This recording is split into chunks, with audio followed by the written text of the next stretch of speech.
Hello everyone, welcome to What If Bell Defeated Goliath and Fell in Love with Asfi Al Andromeda movie. Before we start, please go support VicMarVaz for writing that awesome fanfic. This is the translated version I made. There will be some mistake in character's gender, but of course Bell is a male. Chapter 1, Test Subject. City of Arario, place where heroes are born and die. Considered the center of the world for possessing the peculiar dungeon where monsters reproduce indefinitely. In this city of stories and legends, a boy had arrived 2 months ago. Appearance so similar to that of a rabbit, white hair and ruby red eyes. This young and novice adventurer, nicknamed Little Rookie by the gods, was on his way to the guild, the place where everything related to magic stones, the dungeon, and adventurers was administered. The reason? To get a mission to kill time. 3 days ago he had experienced a grand adventure, one where his life hung in the balance without knowing the outcome. One where large numbers of adventurers fought furiously against an irregular Goliath on the 18th floor, and this young man was the one who delivered the final blow. And because of that, his goddess had forbidden him from entering the dungeon until a week had passed for his body to fully recover. Although I already feel better. It was his simple thought as he observed the stalls along the street he was walking. With all that said, his goal was to find a mission he could accomplish without entering the dungeon, one that would take place on the surface. Bodyguard, cargo handler, or even transporter, anything was good enough for this guy. Belson, good morning. An extremely lively voice pulled him out of his personal world and made him look towards its source, seeing there a pretty waitress with gray hair and eyes. Hyacinthus, good morning. Bell returned the greeting with a friendly smile, approaching the waitress so they could talk. Are you going to the dungeon today? I already have your lunch, Sir said happily as Bell stood before her. I'm sorry, Hyacinthus, I'm forbidden from going to the dungeon for the time being, sorry for wasting your time. Bell reported the situation and added her apology, giving an awkward expression for making her friend waste her time. The girl, however, was not greatly affected. Don't worry, Belson, you just have to make it up to me, he said as a sly and playful smile appeared on his lips. That overconfident and opportunistic attitude made Bell blush intensely, and of course that was always the waitress's goal. Compensate him, what could I do? The white-haired man asked fearfully, hoping it wasn't something bad. And by bad he meant being forced to work by Sir, like the time with the dishes, the garbage, and even the food. Please don't be alarmed, I'm not a tyrant, Belson, the gray-haired girl remarked offendedly, guessing Bell's thoughts. That was accompanied by a cute pout that increased his cuteness. Bell could only smile nervously upon being discovered and await the compensation his friend would demand. Please go on a date with me, she said, dropping her words onto the table without warning, a blush rising to her cheeks. The boy in front of her was still analyzing the words spoken by his friend, taking longer than usual, and when he finally did, he burst out with an intense blush. A date. He exclaimed, completely distraught and red as a tomato. He was making unintelligible gestures with his hands, giving him a funnier appearance than usual. Fufu ahahaha, Bell, what are you doing? Exclaimed the girl while hugging her stomach and mocking Bell's actions. That undoubtedly made the white-haired man even more embarrassed, causing him to stop gesturing with his hands and lower his gaze to the ground with smoke coming from his head. Seriously, you really are innocent and spineless, aren't you? He asked, wiping tears from the corners of his eyes. He had really enjoyed himself. Please don't play with me like that, Hyacinthus, Bell complained, still looking at the ground to hide his extreme blush.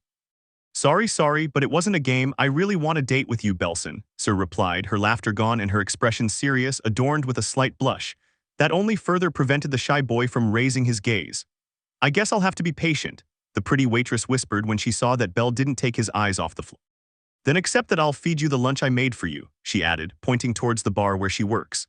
Bell, upon confirming that the floor was indeed made of flooring, looked up and after a few seconds of thought nodded shyly. Sir smiled at that and pulled him by the arm, carrying him on her back into the bar, strangely animated at being able to feed the rabbit boy. Once inside, Bell was fed like a baby by a smiling Sir. The white-haired man could perfectly feel a gaze fixed on him, belonging to a beautiful elf who was watching from a distance. I'm happy for you, Sir, Rue thought as she saw her friend struggling to win over the person she was interested in. A slight smile appeared on his stoic face. After being fed by his friend Sir, Bell went straight to the guild in search of a quest to kill time, and once he arrived at his destination, he went straight to the notice board. There he was able to observe different missions with different objectives, from finding a plant for a potion, monster items to make adventure equipment, etc., etc. There isn't one that meets my conditions. Bell silently lamented his failure to find entertainment and sighed in defeat. And just as he was about to leave to return to his headquarters, a greeting and a squeeze on his shoulder made him turn his gaze to the side. Hey Belkun, what are you doing? There he saw a god he had recently met, dressed in traveler's clothing and wearing a hat adorned with a feather. Hermes-sama. Do you need something? Being respectful in the presence of a god, he asked his reason or motive. Oh, nothing really, it's just that I saw you looking downcast while you were looking at the mission board. Were you perhaps looking for one and it's no longer there? With his ever-present smile, Hermes gave his explanation and at the same time asked about Bell's condition or situation. He had recently been fascinated by Bell's not-so-distant display of power, eliminating an irregular Goliath with a single attack. Something impressive in the words of Hermes. That's not it, I was just looking for a mission to kill time, although they all involve entering the dungeon and Kamisama forbade me from entering until a week had passed, and well, I still have 4 days left. The explanation was long and drawn out as Bell babbled about his problems, taking the smiling god a little by surprise as he hadn't expected such a long explanation. Although he eventually managed to understand it, he was a god of messages. It would be a complete disgrace if he didn't understand a simple conversation. I understand, you're looking for a mission that doesn't involve going into the dungeon. At that moment Hermes had an idea which was adorned by a bold smile on his face. And at that moment Bell felt a chill run down his spine for having spoken too much, although perhaps he wouldn't regret it. Hey Bell, I can help you with a mission that takes place on the surface, Hermes began, getting the attention of the alarmed white-haired man. Hermes, noticing this, explained. Relax, it's nothing too crazy. You see, my dear Asfi needs a test subject for a potion she's creating. It's almost finished, but it needs to be tested for effectiveness. Bell listened attentively to the god's slow, clear words, nodding in understanding about 3 times, although the part about test subject gave him a bad feeling. Even so, his kind and gentle side won out over his fearful side and he ended up nodding one last time as confirmation. Very well, please allow me to assist you, Hermes-sama. The kind and incredulous, very incredulous, Bell bowed slightly before the god. He's a saint. Hermes couldn't help but think that when he saw the bow of respect she made to him. Bell was supposed to be doing him a favor, so it should be Hermes who bows in gratitude. That should be my line, was all he could manage to reply. And so Bell went to the god's side in the direction of his headquarters, talking about trivial things along the way with Hermes asking about the boy's romantic interests. While Bell and Hermes were heading to the latter's headquarters, a gray-haired woman was cleaning a table in a certain bar. Bell had only recently left, so the happy expression the boy had caused when he let her feed him was still present. And when a cup was placed on the counter to be washed, a slight creaking sound was heard. The happy sir managed to hear it and turned her gaze to the cup, which had a visible crack in its outer center. A bad omen. I have a bad feelings. Her inner thoughts were supported by an image of the white-haired boy in her mind, although when the imaginary Bell smiled, Sir blushed and forgot about the crack in the cup. A small lollicat took the cup and seeing that it was damaged, threw it away, eliminating any evidence. We've arrived. Hermes' voice sounded as he announced the end of his journey, standing right in front of a large steel gate. The gate was opened with a simple click in the background, caused when Hermes pressed a switch embedded in the pillar. All right, let's go in. With that, Bell followed the lively god inside the headquarters and up the stairs to a large room. As they passed through the door, they both noticed sky-blue hair adorned with a beautiful white fringe. Asfi Al Andromeda. I've arrived, Asfi, and with a guinea pig for your good luck, exclaimed the god jokingly. This caught Asfi's attention, who had his eyes on some writings, perhaps the results of his new invention, and when he looked up he could see Hermes and next to him a nervous Bell. Guinea pig. The white-haired man wondered as he looked at the god with incredulous eyes.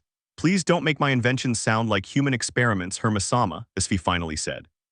Don't worry, Belson, nothing bad will happen to you, and thank you for offering your help with my research. The calm voice managed to ease Bell's nerves a little and he nodded once to Asfi. I was just kidding, Hermes excused himself, raising and lowering his arms playfully. Well, now that I've got you an assistant, I won't be long. I have matters to attend to. I have no problem with that, although I would appreciate it if you didn't get into trouble that I would then have to deal with, Asfi commented wearily. She had already lost count of the times Hermes did crazy things, the same crazy things that she as captain of the family had to fix. Don't worry, nothing bad can happen, and Hermes, on the other hand, just waved his hand disdainfully. He was about to leave when Asfi spoke again before he vanished. Hermes-sama, could you please bring the potions? They're in the basement. I'll explain the details to Belson in the meantime, he asked politely. She could very well do it herself, but the basement was quite a distance away, and if she added the time it would take to explain to Bell the role she would play, it was true that if she sent her useless god, everything would be faster. Okay, I'll be right back, was Hermes' nonchalant reply as he left and closed the door. With the god now outside, Asfi turned his gaze towards the nervous white-haired boy. Bell, feeling her gaze, returned it, making eye contact with her for a few seconds while their eyes were lost in each other. Bell because of nerves, Asfi because of watching him. Please take a seat, Belson. I'll tell you the details of my potion and the symptoms you'll experience after ingesting it. Upon hearing this, Bell took a seat and waited for the blue-haired woman's words. I'm sure that idiot Hermes-sama didn't tell you anything more about this than being a test subject, so I'll start from the beginning. Bell nodded. The potion I developed is not a healing or strengthening potion, it's a connection potion, he explained slowly, pausing to allow Bell to understand. Connection? I've never heard of anything like that, Bell quickly remarked. Perhaps it was a somewhat stupid statement since Asfi was just now telling him that she had just invented it, but Bell was referring to the type of potion. In all of Aurario, there is no known potion that contains the word connection. That's normal. After all, there's no patent that's similar or even remotely comparable. But I'll continue. You might also wonder why we don't use a member of our family. Bell nodded again. That's because we already conducted a test with the other members, obtaining excellent results and confirming my research. The words Asfi was saying filled Bell with doubt, making him wonder if his presence was truly necessary. If there have already been positive results, why keep trying? I know what you're thinking, and that's exactly what I'm getting at. After the tests with Hermes-sama's dependents, I conducted one with another member of a different family, but the results were terrible, having no effect whatsoever. This time, Asfi showed a little frustration in her voice, implying that she was somewhat desperate for not getting the results she wanted. I came to the conclusion that it is due to the difference between the fauna, causing the connection to be very weak or simply non-existent. I understand that's why you need someone outside your family to find the flaws in your potion's formula. Asfi remained silent during Bell's self-analysis, looking at him with perplexity upon learning that he had listened to her from beginning to end. That means it will take more than a day, right? Bell's question snapped her out of her daze, and upon understanding it, she nodded, hoping that Bell would not back down. But all worries were eliminated with a simple, "Okay, I'll help you," that Bell gave her, accompanied by a smile. "I truly appreciate it, Belson." Asfi thanked the white-haired man for his help, truly filled with gratitude for Bell's great kindness. "It's nothing, although could I ask you a favor in return?" The somewhat nervous question surprised her. She hadn't expected this. But it was obvious if someone did a favor, it was because they expected one in return, or at least compensation of the same value. Asfi knew it, and with that in mind he nodded, not expecting a crazy request. For a few seconds they lingered in the room, creating a slightly awkward atmosphere. "Could you just call me Bell? It's a little strange when you call me Belson with such a serious face." Huh, Asfi could only manage that soft moan of dismay. She was definitely expecting anything but this, so she was caught off guard. "Is there something wrong with my face?" Asfi wondered as she touched her cheeks with both hands. Bell didn't understand at first, but once he did, he apologized. Please don't misunderstand me. I'm not saying you're ugly, no, you're very beautiful. What I meant. It wasn't, In the end, the poor boy burst into a blush. His apology had turned into a compliment that eventually became an and while he was puffing smoke from his head, the bewildered Asfi had already processed Bell's ramblings. "Dahaha. Bell, you're very funny, thank you for telling me I'm beautiful. It's been a while since I heard a compliment like that." And as if it were a tradition for the boy, Asfi smiled softly with a cute, light laugh that was hidden by his fingers. A barely perceptible blush appeared on her cheeks, though Bell didn't notice it because of his embarrassed state. "Why does everyone find it funny when I get nervous?"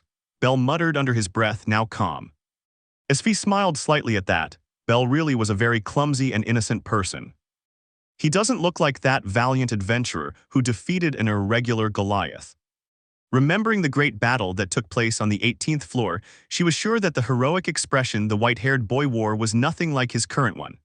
Although that's something I like more. Finishing her thought, she continued explaining the details of her research, wanting Bell to be fully informed of what she would be doing for 4 days. While Asfi and Bell were talking, a certain scheming god was in the basement of his headquarters, specifically in the research area where Perseus conducted his experiments. It didn't take long for him to find the box with the bottles of reddish liquid, taking it in his arms and returning to Asfi's office. The box contained a total of 10 potions, separated in pairs so that the pairs could be identified, and as the god climbed the stairs he smiled malevolently. "You'll thank me later." He continued walking until he reached the office again and went inside, seeing Bell with Asfi talking about final things regarding the test. "Okay, here they are," he said as he placed the box on Asfi's desk. "Now then, see you in 1 week, I'll be out of work." He mentioned the latter in a low voice, still being heard but with the other two not taking it seriously. Bell was focused on the box of red potions, looking at them a little nervously about what he would have to do during the next 4 days. "Hermes-sama, could I ask you a favor before you leave?" the white-haired man asked before the god departed. "Sure, what should I do? Could you deliver this letter to Kami-sama?" Upon Hermes' positive response, Bell handed over a small white envelope which the god received in his hands. "I wrote in it that I'll be away for a few days and the reason why. I don't want you to worry, so I'd appreciate it if you could give it to her," Bell explained to Hermes. He nodded quickly. "Oh, of course, Bell, I'll take care of it. You're doing the right thing by delivering this with me, a god of messages." He exclaimed with a smile and headed towards his new destination to deliver the package. "Have fun." were his last words before closing the office doors. With that, Hermes headed towards the exit of his headquarters and went to deliver the letter to Hestia, who was working her shift at Jugamaru-kun's post. After that, he took one of his employees to the outskirts of the city to see an old friend. Once Hermes was no longer present, Asfi began testing his experiment. Although it would be wrong to call it an experiment since Bell could officially be considered a guinea pig, even though he has the appearance of a rabbit, it was still a bit unfair to the boy. Okay, let's begin then. As I told you a few moments ago, the potion consists of two parts, the one I'll take and the one you'll take, he explained as he took 2 vials of red liquid in his hands. Bell nodded in understanding as she accepted one of the bottles from Asfi while the latter continued with her final explanation. Once we take them, the effect will come immediately. The first phase is the assimilation between the connection of our states. The second is the established connection, and the third will be the support phase. This last one, as I already said, will transfer the strength of the strongest to the weakest. In short, the potion Asfi was developing was one that could revitalize someone weakened to the state of one in perfect condition. It's rather useless considering that's what potions are for, but you can never have enough of them. The best part was that, according to Asfi's research, the patent should not affect the person supplying the force. It was like extracting water from the earth without extracting water from the earth. It would never dry up. And you don't have to worry about any leaks of your status. There's no need to use it or show it, nor will I be able to steal your abilities or you mine in the end. It's just an energy drain, energy that you will drain from me by being 2 levels lower than me. And another thing Bell wasn't worried about was the exposure of his status or abilities, such as his chantless magic or his Argonaut. With all that said, they both exchanged glances before downing the flasks of reddish liquid to the last drop. Only a few seconds passed while they waited for the effects of the potion to take hold, but a little differently than Asfi had expected. This is strange. Her system was responding differently than in previous practices or tests, leaving her completely baffled and confused. My body. Seeing her hands from a first-person perspective, she noticed that a tiny aura did indeed surround her, but Bell's was larger. Am I the one receiving energy from Bell? Impossible, so he's stronger than me. Yes, the odd thing about this test was that Bell was sharing his energy with her when it should actually be the other way around. Bell was supposed to be at LV2 and she at LV4. It was absurd to imagine or even think that Bell was stronger than her. Is this a mistake in the formula? No, I'm sure it's working correctly. If so, the explanation is that Bell is actually stronger than me. Asfi quickly drew conclusions about this unpredictable phenomenon, fascinated that Bell could break the barrier between levels. Incredible, simply incredible. Hermes Sokka was really serious when he said he was betting everything on Bell. And while Asfi was thinking about how amazing Bell was, he himself was watching his body being covered by a light energy barrier, although it was gradually diminishing. All because she was being transferred to Asfi. I feel a little annoyed. Perhaps I should tell Asfison. It might be an unexpected mistake. His thoughts, contrary to those of the blue-haired girl, were analytical, observing the changes and sensations he was experiencing as a test subject. Even so, there was no serious side effect to report yet. It was just a simple tingling sensation on the skin. They remained like this for about 10 minutes while Asfi observed and analyzed the changes in their bodies in detail, taking note of the unexpected and the expected. Okay, this is the second test, he commented as he took 2 more potion bottles from the box, leaving only 6 of the 10 that were originally there. He offered the flask to Bell as he took it in his hands again. Let's wait 20 minutes. Today there will only be 2 tests and tomorrow another 2. On the 3rd day will be the last one, and on the 4th I will simply make comparisons, so that day you can leave. Once she said that, the beautiful young woman took a seat near Bell, 15 away, and waited for time to pass. Bell found the silence a little uncomfortable, so he proceeded to confirm whether the floor was made of flooring. And while his gaze was downcast and fixed on the ground, Asfi watched him with a little amusement as she observed his nervous state. Is it always like this? I have to admit it's kind of sweet. He couldn't help but think that, not because I considered him childish, it was simply the fact that he acted so innocent when in reality he was a real trickster when it came to fighting. Almost like a split personality, he thought again. He's watching me, damn how awkward. Why does my heart beat so fast in situations like this? Why am I so weak-minded? And Bell was internally complaining as he felt Asfi's gaze upon him. The 20 minutes passed in complete silence while Bell confirmed the floor material, and Asfi was happy and fascinated by its personalities. Okay, it's time. Suddenly the silence was banished by the soft voice of the blue-haired girl. Bell looked up from the floor and nodded as he picked up the potion he had left lying on the ground. Asfi did the same, and with a glance, they again proceeded to swallow the reddish liquid from the bottle in their hands, although this one was a little redder than usual. Another few seconds passed as they both looked at each other and waited. and a synchronized, considerably stronger thump from their hearts informed them of the change, although it was an unexpected one. The pupils of both of them dilated and shrank as they observed their hands and bodies from a first-person perspective, noticing slight changes. My body, they thought at the same time as they sank into dismay. Asfi Bell finally spoke. Is this normal? My body temperature is rising and my mind is getting fuzzy. Explaining the symptoms he was experiencing, he tried to get up from his chair, only to fall heavily to the floor in the attempt. Bell. Asfi was also alarmed. This is nothing like what we expected. These are completely different symptoms. She likewise got up to help the lying and confused Bell, but fell when she felt her knees weaken and consequently buckle. Tap tap. The rough, dry sound of his body hitting the wooden floor echoed through the room. This is weird. Nothing like this should happen. What did I do wrong? As she crawled to reach Bell, it wasn't too far since they weren't far away. She was wondering about the reasons for this development. And the answer came faster than expected. It can't be Hermes-sama. Feeling completely stupid for having entrusted him with such a simple task as bringing the potions, she finally understood. Did he change the bottles? But what did he change them for? Paralytics? No, it's different. While he was coming up with a new answer, he had already reached the side of the lying Bell, climbing onto his waist astride him so he could see him properly. It should be said that the white-haired man was staring at the ceiling, completely confused, not knowing what was happening. Bell, Asfi called his name to get his attention. Are you okay? Can you move? She asked once she had his attention. Why yes, but my body is changing. My cheeks are burning. My mind is clouding, my body is overheating, and my groin is tightening. Bell explained his situation slowly in a voice lacking energy, indicating that he wasn't processing the information very well, as he even mentioned something about his crotch. That's when Asfi understood. Extreme blushing, false judgment, heated body.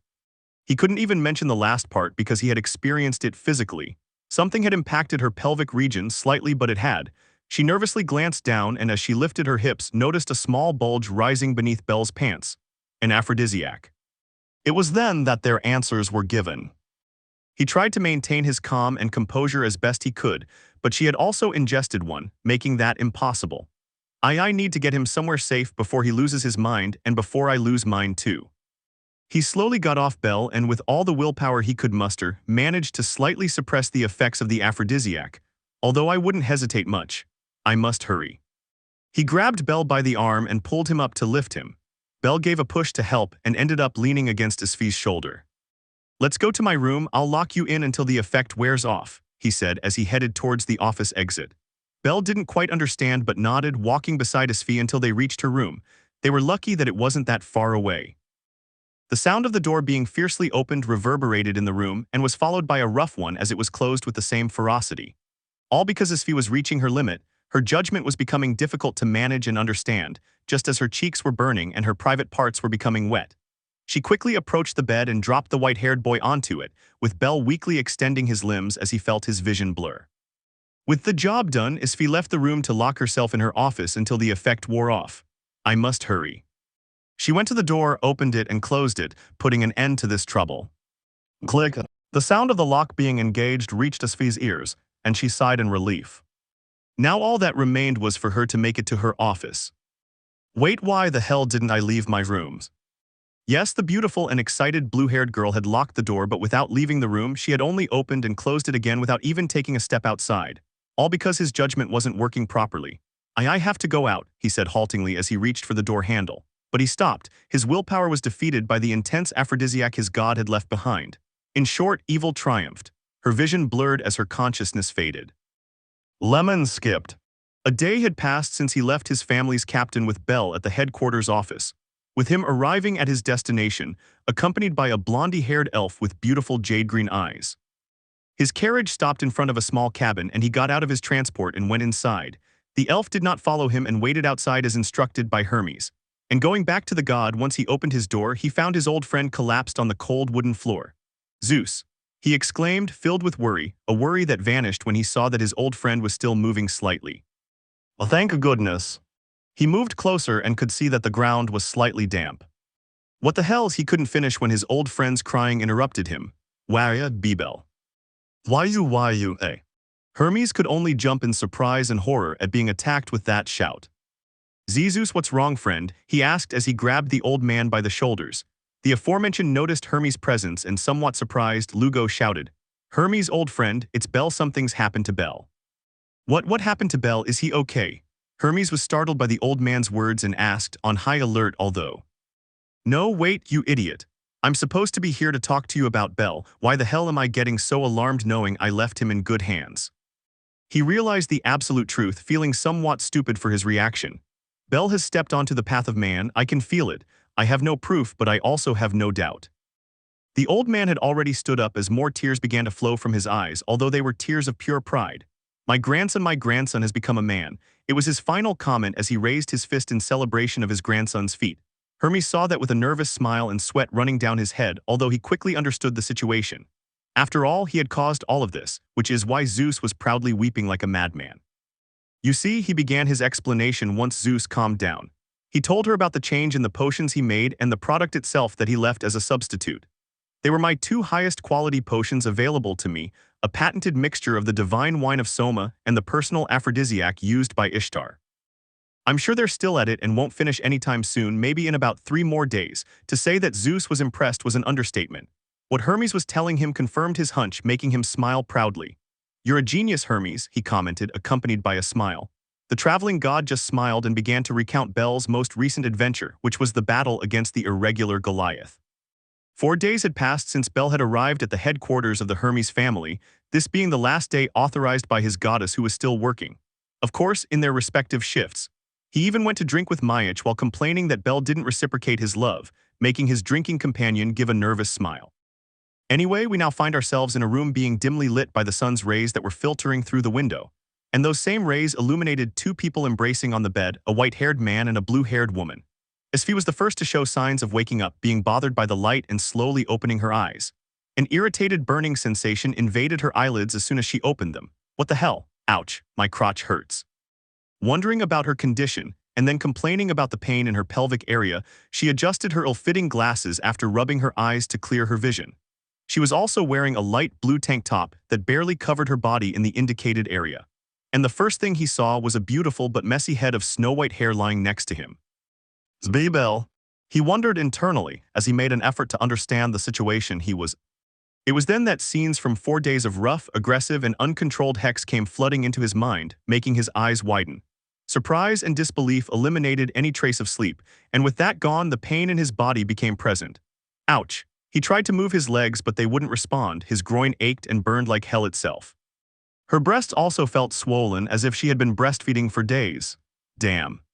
With that thought, he slumped down on the bed next to Bell, staring up at the ceiling. How am I going to convince him it was an accident? His concern was inevitable as he thought about how to explain all this to Bell, who, in himself, had been a victim of the god Hermes. Just like her, of course, but if you weighed up the situations, Bell definitely came out on top. Although her thoughts were interrupted by scenes of her doing it without any reservations with the boy who was sleeping next to her. The image she herself gave in her memories, a wet and haggard appearance, skin that made you want to touch it, bathed in that liquid that had made her addicted. What am I thinking? She returned to normal for a few moments, a normality that vanished as quickly as it came when she saw Bell move in his sleep and discovered his body being covered by a sheet. And unlike Asfi, Bell was completely naked, not even wearing his boxer shorts. He watched the sleeping mini Bell, unable to tear his gaze away. It was in its compact state right now, but she remembered very well the firmness, hardness, size, thickness, and consistency of the mini Bell. That almost killed me was her inevitable thought as she recalled the last moments of hex with Bell and the pain all down there. A little flushed by her sinful thoughts, she moved with difficulty because of the pain in her legs and covered Bell up again. I didn't want to give in to temptation. And given the state of his memories, it was quite possible.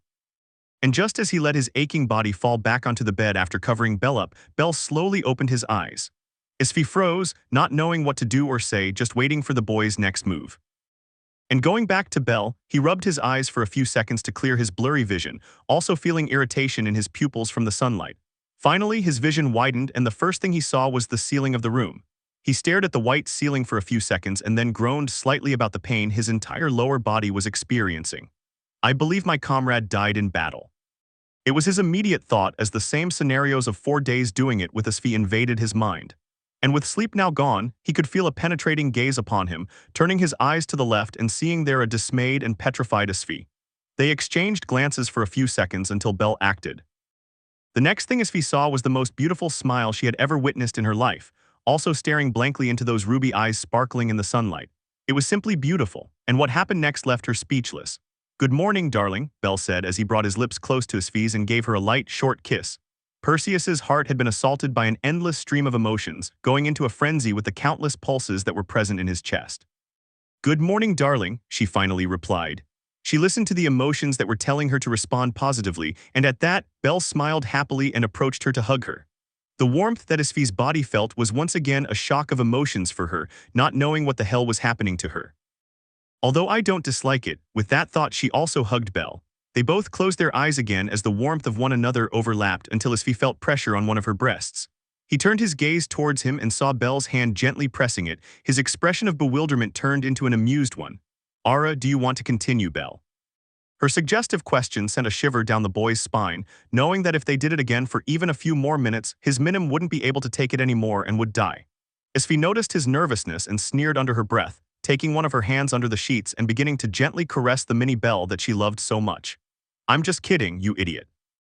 "I couldn't even move my legs either," he said mockingly. Belle sighed in relief.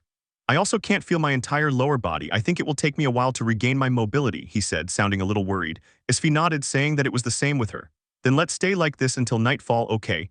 At that suggestion, delivered in a voice of affection and love, Belle nodded with a smile on his face. Asfi returned it and directed her lips again towards Belle's, joining them in an affectionate kiss full of love. A love that was born in a strange way, but it did. With that, they both closed their eyes again to replenish their energy while they were embraced. At the same time that Belle and Asfi were waking up from their 4-day adventure, the god Hermes made his presence known in the city as he crossed its entrance. And yes, he was accompanied by his elf assistant. "I'm back," he exclaimed to the four winds with a smile from ear to ear, although that smile was erased when he was swiftly dragged away by a silhouette imperceptible to his dependent. The golden-haired elf could only be surprised, although she dismissed it. Her god had more lives than a cat. It was a waste of time to worry about him. With that, she headed towards her headquarters to rest from the long 4-day journey. And with Hermes, he had been roughly thrown to the floor of an alley, making a rough noise as his body hit the paving stone. What a great welcome, that's all he could think. She turned her gaze towards her kidnapper, and there she saw a beautiful elf with a grumpy face. "I'll get straight to the point, where is Kranelson?" The unfriendly tone infused in his words sent a chill down the god's spine. Ryuachin, what do you mean by Belkun? Did something happen to him?" He tried to hide it a little, but it was useless with this person. "Don't feign ignorance, god Hermes. Kranelson was last seen with you 4 days ago, walking the streets of Arario, so if you won't tell me what I want to know willingly, I'll have to make you." The sharp gaze that Ryu was giving Hermes only made the situation more eerie and chilling. "I remember me as a hero." The cries of a god adorned the city's alleyways, not yielding to the torture that was inflicted upon him. He would never betray Belle, the god was certain of that. Chapter 2 Promise. Let's get started. Part 1. A heartrending scream escaped Hermes' throat, produced by being electrocuted for the 10th time in a row. Tied by his arms and legs with chains attached to the end of a room of unknown location hanging in an X-shaped formation. "You say you haven't seen Kranelson, but you have a letter written by him addressed to his goddess. Why are you lying, god Hermes?" She did not respond to the questioning of the beautiful but dangerous Ryu. Her gaze lowered as she breathed erratically, and her face was covered in sweat. His body, burned by the electric shocks, remained in its deplorable state with no signs of having received even a healing potion. "I'll ask you one more time, where did Kranelson give you this letter?" The icy voice pierced the god's ears, causing him to look up and with a tired and dejected expression reply, "I don't know, it came to me in the mail." He could barely form his words, his breath coming in short gasps. "YZAZZAZZAZ." The sounds of electric shocks echoed through the small, dark room, punctuated by the god's muffled scream. "It's a lie, ZAZZAZZAZ." More electric shocks fell upon the god. There was no compassion in Ryu's actions, but noticing that he would get nothing from Hermes, he broke the chains that bound him, causing him to fall heavily to the ground. "I'll take him to his headquarters, leave him at the entrance, and continue searching for Kranelson." He doused the god with a large amount of healing potions and began to drag him across the floor to take him to the Traveler's Inn. XXX. Leave an F for Hermes' pensive oncoming light. Headquarters at the Traveler's Inn, 10:00 p.m. "Belle, what are we?" With a confused and doubtful voice, Asfi asked the question to the boy who was hugging her around the waist, with her resting her head on Belle's chest. They spent the entire day until nightfall in bed, replenishing their energy after their 4-day adventure with intense sexual action. I don't know, what do you want us to be?" He stroked Asfi's soft hair as he answered the question with another question, being just as confused as the girl on his chest. The excitement, ecstasy, and above all, the effect of the aphrodisiac had completely passed with both of them in their right minds. It's not fair that you respond like that. Asfi didn't know what else to say. Her heart was beating intensely simply from feeling Belle's body heat. That, combined with the gentle caresses her hair received from the boy's soft hands, made it impossible not to feel her heart racing. She buried her face in Belle's chest, seeking some comfort and finding it. His smell, his touch, the feeling he gives me when he touches me, everything about him. Why do I like him so much? A blush appeared on her cheeks, doing her best to prevent Belle from noticing. She also felt strange, having had a sexual encounter by a simple accident or prank by Hermes took away all the romance. It was my first time, and I don't know if I was his first time. She was also tormented by the possibility that she was just another face in the boy's daily life. She knew how innocent Belle was, but she couldn't let her guard down because of his appearance. So if I wasn't sure, I would have to ask. It was a soft, almost inaudible tone, but the boy managed to hear it. Yes, you had Hex before. She was direct, finding no other way to say or ask it. What? And Belle, of course, was embarrassed, blushing as his eyes turned ashamed. That reaction from the boy annoyed her, assuming it was a yes and lifting her face from Belle's chest to stare at him with a pout on her cheeks. You were my first time. I thought I'd be the same for you. Why, you're wrong. It was my first time too. She had to respond quickly before her cheeks were ripped off by Asfi's pinches, causing Asfi to open her eyes in surprise. Seriously, I was your first time. There were stars in her eyes as well as a blush on her cheeks, bringing her face so close that her nose touched Belle's. Yes, you were my first time. He said that somewhat embarrassed. It wasn't very easy to say it so directly considering the white-haired boy's innocence. And the excited Asfi remembered her initial question. What were Belle and she? I need a clear answer. I know what my heart wants, but what does Belle want? Wanting an answer to her doubts about the boy's feelings for her, she looked directly at Belle. Why did you call me darling when you woke up? It wouldn't be helpful to ask something as simple as what they were. Sometimes the simplest things were the most complicated if you didn't have some help. So he asked for an explanation of the words Belle gave him this morning. I just let the moment guide me. And yet Belle's answer was not concrete at all, always leaving the understanding open, angering the beautiful Asfi. That's no good. It doesn't answer my question. I want to know what you feel and think about me. I want to know if you reciprocate this strange feeling I have for you. Tell me what you feel. She had to lash out, her words laced with a hint of annoyance, desperate for an answer to her question. I just want to know if this feeling that's growing inside me will be reciprocated or thrown away. And she finished with that phrase, spoken in a low voice, causing Belle to make a complicated expression and start thinking quickly. Grandpa, I think this is the moment you told me about, the moment to be a man. It set her heart ablaze. Ison, I'm sorry, right now my heart is telling me to make Asfi happy. And who am I kidding? The reason you trained me was to find out the cause of my strange and abnormal growth. I always told myself that wasn't the case, but deep down I knew the answer. Remembering his encounter with that swordswoman and the training she gave him, Belle gave up on a longing. Today my golden longing dies. Part of the carved image on his back stopped burning, cooling down to the point of disappearing, but he didn't take it seriously, and a celestial one is born. The sound of the hammer striking the hot metal reverberated down Belle's back, igniting her with renewed determination. He abandoned his complicated expression, which worried Asfi, who was looking at him, changing it to a determined one. Asfi, no, Asfi. I don't know what to tell you, but I hope this answers your questions and doubts. Having said that, he took Asfi's cheeks in his hands and brought her lips to his, giving her an affectionate kiss. Asfi opened her eyes in surprise as she felt the touch of Belle's soft lips on hers, but she managed to keep up and returned Belle's kiss. She also took Belle's cheeks in her hands and intensified the kiss, straddling the young man and refusing to separate their lips. A couple of minutes later, they finally broke contact, with Asfi on top of Belle, looking directly at him with a blush on her face and embarrassment in her eyes. But there was clearly desire, just like Belle. It's already night, so you could wait until tomorrow to go with your goddess. Yes, I could do that. Then we could do it too if you want. They exchanged a few words, some of them very suggestive from Asfi, causing Belle to blush. Asfi, seeing that, was about to back down from the bold and sudden suggestion, but Belle spoke first. Of course I want to. He slightly averted his gaze, embarrassed by his words. His heart was pounding, driven by the emotion of the moment. Her pupils began to contract as she waited for a response, and suddenly she felt her hair being gently caressed. Looking at the cause, she saw the smile Asfi was giving her. The blush on her face only made her look more beautiful. Okay, but this time let's do it with love. I want to feel your body slowly, and I want you to touch mine gently. I want it to be romantic. Finishing her words, she took off her light blue tank top, revealing her flat stomach and beautiful breasts to the white-haired man. Belle could only swallow hard and say the first thing that came to mind. I'm in your care, please be gentle. He didn't need to undress since he was still exactly as he had woken up naked. Asfi only suddenly felt a pressure in his private parts, knowing immediately what it was. Don't say it like that, you're making it seem like I'm the pervert here when that's not the case, MH. She made a cute pout before giving Bell a loving kiss, not letting him speak anymore. And just as Asfi requested, they joined together in an act where affection, delicacy, subtlety, and love prevailed. They did it affectionately for a couple of hours before falling asleep, embraced and with satisfied smiles on their faces. XXX. The next day, 10:00 a.m. They had already gotten up an hour and a half ago, but by the time they got over their sleepiness and took a bath, it was already 10 o'clock. And just now they were fully dressed, leaving the room and heading to Bell's headquarters to see their goddess Hestia after 5 days. But there was a problem just as they passed through the gate of the property. Hermes-sama. They both wondered upon seeing a bundle lying on the ground in front of the headquarters entrance. It was the god Hermes lying curled up in a fetal position on the cold, dirty floor. He didn't even have a blanket to keep him warm. And it was not necessary to emphasize the trembling that his whole body emitted. Bell quickly went to him and shook him until he woke up, with Hermes slowly opening his eyes until he saw the figure of the white-haired man. No matter what hell I go through, I'll be with you until the end. Saying those strange words, he fell unconscious again. Hermes-sama. What's that supposed to mean, Hermes-sama? The poor boy was concerned about the god's health, carrying him brittle style with a purpose in mind.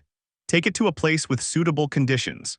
Asfi, we must take him to his room so he can rest properly. Still carrying the god in his arms, he headed towards his partner. And the aforementioned could only observe him with a fixed gaze, or rather thinking about how it would feel to be carried by Bell like a princess. Well, I guess it can't be helped, although I have a feeling this happened to her because of something she did, she commented, postponing being carried in Bell's arms for another time. The boy nodded and they went back inside the headquarters, taking Hermes to his room and letting him rest. Some time later at 12:00 p.m. Where am I? What happened? Her vision was blurry, gradually coming into focus. His numb body ceased to be numb, bringing about the repercussions of being electrocuted by a fairy.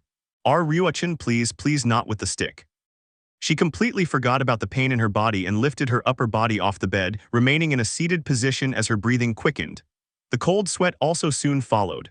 Hermes-sama, what's wrong? What does Ryuachin have to do with a stick? Hermes turned his wide gaze towards the source of that familiar voice, seeing there a worried Bell and next to him a serious Asfi, the latter looking at him in a complicated way. She was a mixture of worried and angry, but definitely more angry.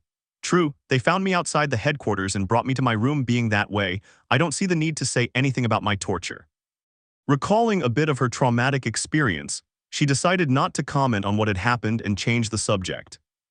Oh Belkun, it's been a while since we last saw each other, she said, setting aside her pain and smiling at the boy who was looking at her with concern. Bell was surprised by the sudden change in personality but responded to Hermes' greeting. Why yes, it's been 5 days since the last time. How was your trip? She said while asking a question. It was out of sheer curiosity, nothing else. I did well. I talked about a lot of things with my old friend. But putting that aside, how have you been these last 5 days? He didn't attach much importance to his trip, answering vaguely and moving on to his topic of interest. There was even a hint of mockery in his question, bringing an amused smile to the now blushing boy. And before Bell could utter a word, Hermes received a heavy blow to his stomach. Gah, it wasn't very strong, but it was powerful enough to leave him breathless for a few seconds.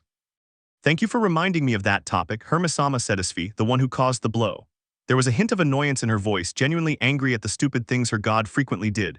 I want you to explain what you were thinking when you swapped my potions for a pair of aphrodisiacs. Don't delay or I'll hit you again. Hermes trembled at the sight of Asfi's furious face, questioning the workings of the world because of the bad luck that was befalling him so often. And turning her gaze towards Bell for help, she could only see the boy avert his eyes, making her heart ache with pain. It was not in Bell's best interest to side with Hermes, and Hermes himself knew it. Asfi, how are you? Did you have a good time? What the heck? He couldn't even finish his words when another blow from Asfi landed on his abdomen. We know very well how I am, so answer quickly. The icy tone of voice made Hermes tremble again. Having no other alternative, it was time to confess. I had already endured intense torture with Ryu and there was no way I would endure another. Okay, she exclaimed nervously as she raised her hands in surrender. Asfi lowered the fist that was about to be directed towards Hermes again and adjusted his glasses while he waited for the god to speak. And Bell, well, he stayed out of it. It was because you never would have taken the initiative, she finally said, earning a confused look from the couple. Sai, have you already forgotten? You said you were intrigued when you saw him fighting that irregular Goliath, so I had to act to give you a chance. He gave a long and detailed explanation, but slowly so that everything could be understood, even making Asfi blush at the mention of her interest in Bell. I wasn't referring to that kind of ate," Asfi tried to refute but was interrupted by her god. "I had no choice." Hermes exclaimed again. "If I did nothing, Belkun would still be in love with Eyes Wallenstein. I couldn't bear the thought of Asfician being completely emotionally devastated." He said that with extreme drama and even talking a little too much. At the mention of eyes, Bell jumped in reaction and his face became nervous, robotically turning his gaze towards Asfi. And Asfi, she wasn't looking at anything in particular. Her vision blurred and her ears stopped picking up any sound when she heard that Bell was in love with Kenki. He even left out the part where Hermes displayed it. "Bell, are you in love with Kenki?" Cold, empty eyes turned towards the poor boy who didn't know what to answer. He put his neurons to work at full speed, thinking of an answer that Asfi would accept. "Why yes, well no, but a little bit yes and a little bit no," he replied, a bundle of nerves. The answer was terrible, causing Asfi to have a prominent vein on her forehead, really annoyed by this new information. She said nothing and approached Bell, taking only 2 steps due to the short distance between them. He grabbed him by the collar of his shirt and began dragging him towards the exit of the room. "Hestia-sama will have to wait a few more hours. First I have to make you forget about the sword princess," she explained as she left the room with Bell being dragged along by her. Only Hermes remained in the room, completely alone and filled with peace now that no one would hit him. She smiled contentedly at her excellent work as Cupid and lay down on the bed, closing her eyes and resting her body. And with the pair of lovers, "Make me forget. W, what do you mean? How will you make me forget her?" The boy asked question after question, even forgetting to mention the fact that he had already given up on the golden yearning. "You'll know once we get to my room," Asfi replied, still holding him by the collar of Bell's shirt. He continued leading him until they reached his room, entering and locking the door before throwing the white-haired man onto the bed. "Okay, get undressed," he said. With that order, they both spent a couple more hours locked up. Asfi didn't let go of the boy until she was sure that she was the only one on Bell's mind. Some time later at 3:00 p.m. After recording every part of Asfi's body in his mind and body, Bell left the room completely disconnected. Perhaps I should have told her that it wasn't necessary and that I had already given up on Asen, or perhaps not. He felt somewhat guilty for not clarifying to Asfi that the feelings he once held for the sword princess no longer existed. "Let's go get Hermes-sama. It's time to go to Hestia-sama and tell her why you took an extra day to arrive." Asfi's words pulled him from his thoughts. She had also left the room and locked it, starting to walk but not before taking Bell's hand. They would go through Hermes and begin their journey towards Bell's headquarters, the abandoned church. The boy just hoped his goddess wouldn't beat him to death because he was 1 day late. Finally, once Hermes was notified of what they would do, the three left the Travelers Inn, walking through the streets of Arario. And now that they were in full view of everyone, Bell and Asfi were not holding hands. Each with their own reasons, but that didn't take away the small suffering they were going through by not feeling his touch. It was a few blocks from where you arrived that Bell was called. Cranelson.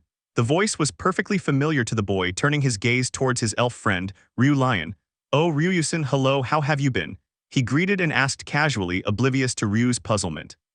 The beautiful elf was puzzled. She spent 5 days looking for him, worried only to finally find him on a normal walk through the city streets. And once Ryu saw Hermes, he sharpened his gaze upon learning that this god knew where Bell was. The person being observed could only tremble while praying for a miracle to save him. "Cranelson, I've been looking for you for 5 days. Where have you been all this time?" Sir was very worried. He unleashed a torrent of words upon the boy, making him flustered as he didn't know how to begin his explanation. And luckily for him, his beautiful Asfi helped him with this. "Lion, it's good to see you," he said calmly. "I apologize for worrying you and your friend. The reason Bell was missing for 5 days was because he volunteered for one of my inventions. I had to verify its effectiveness."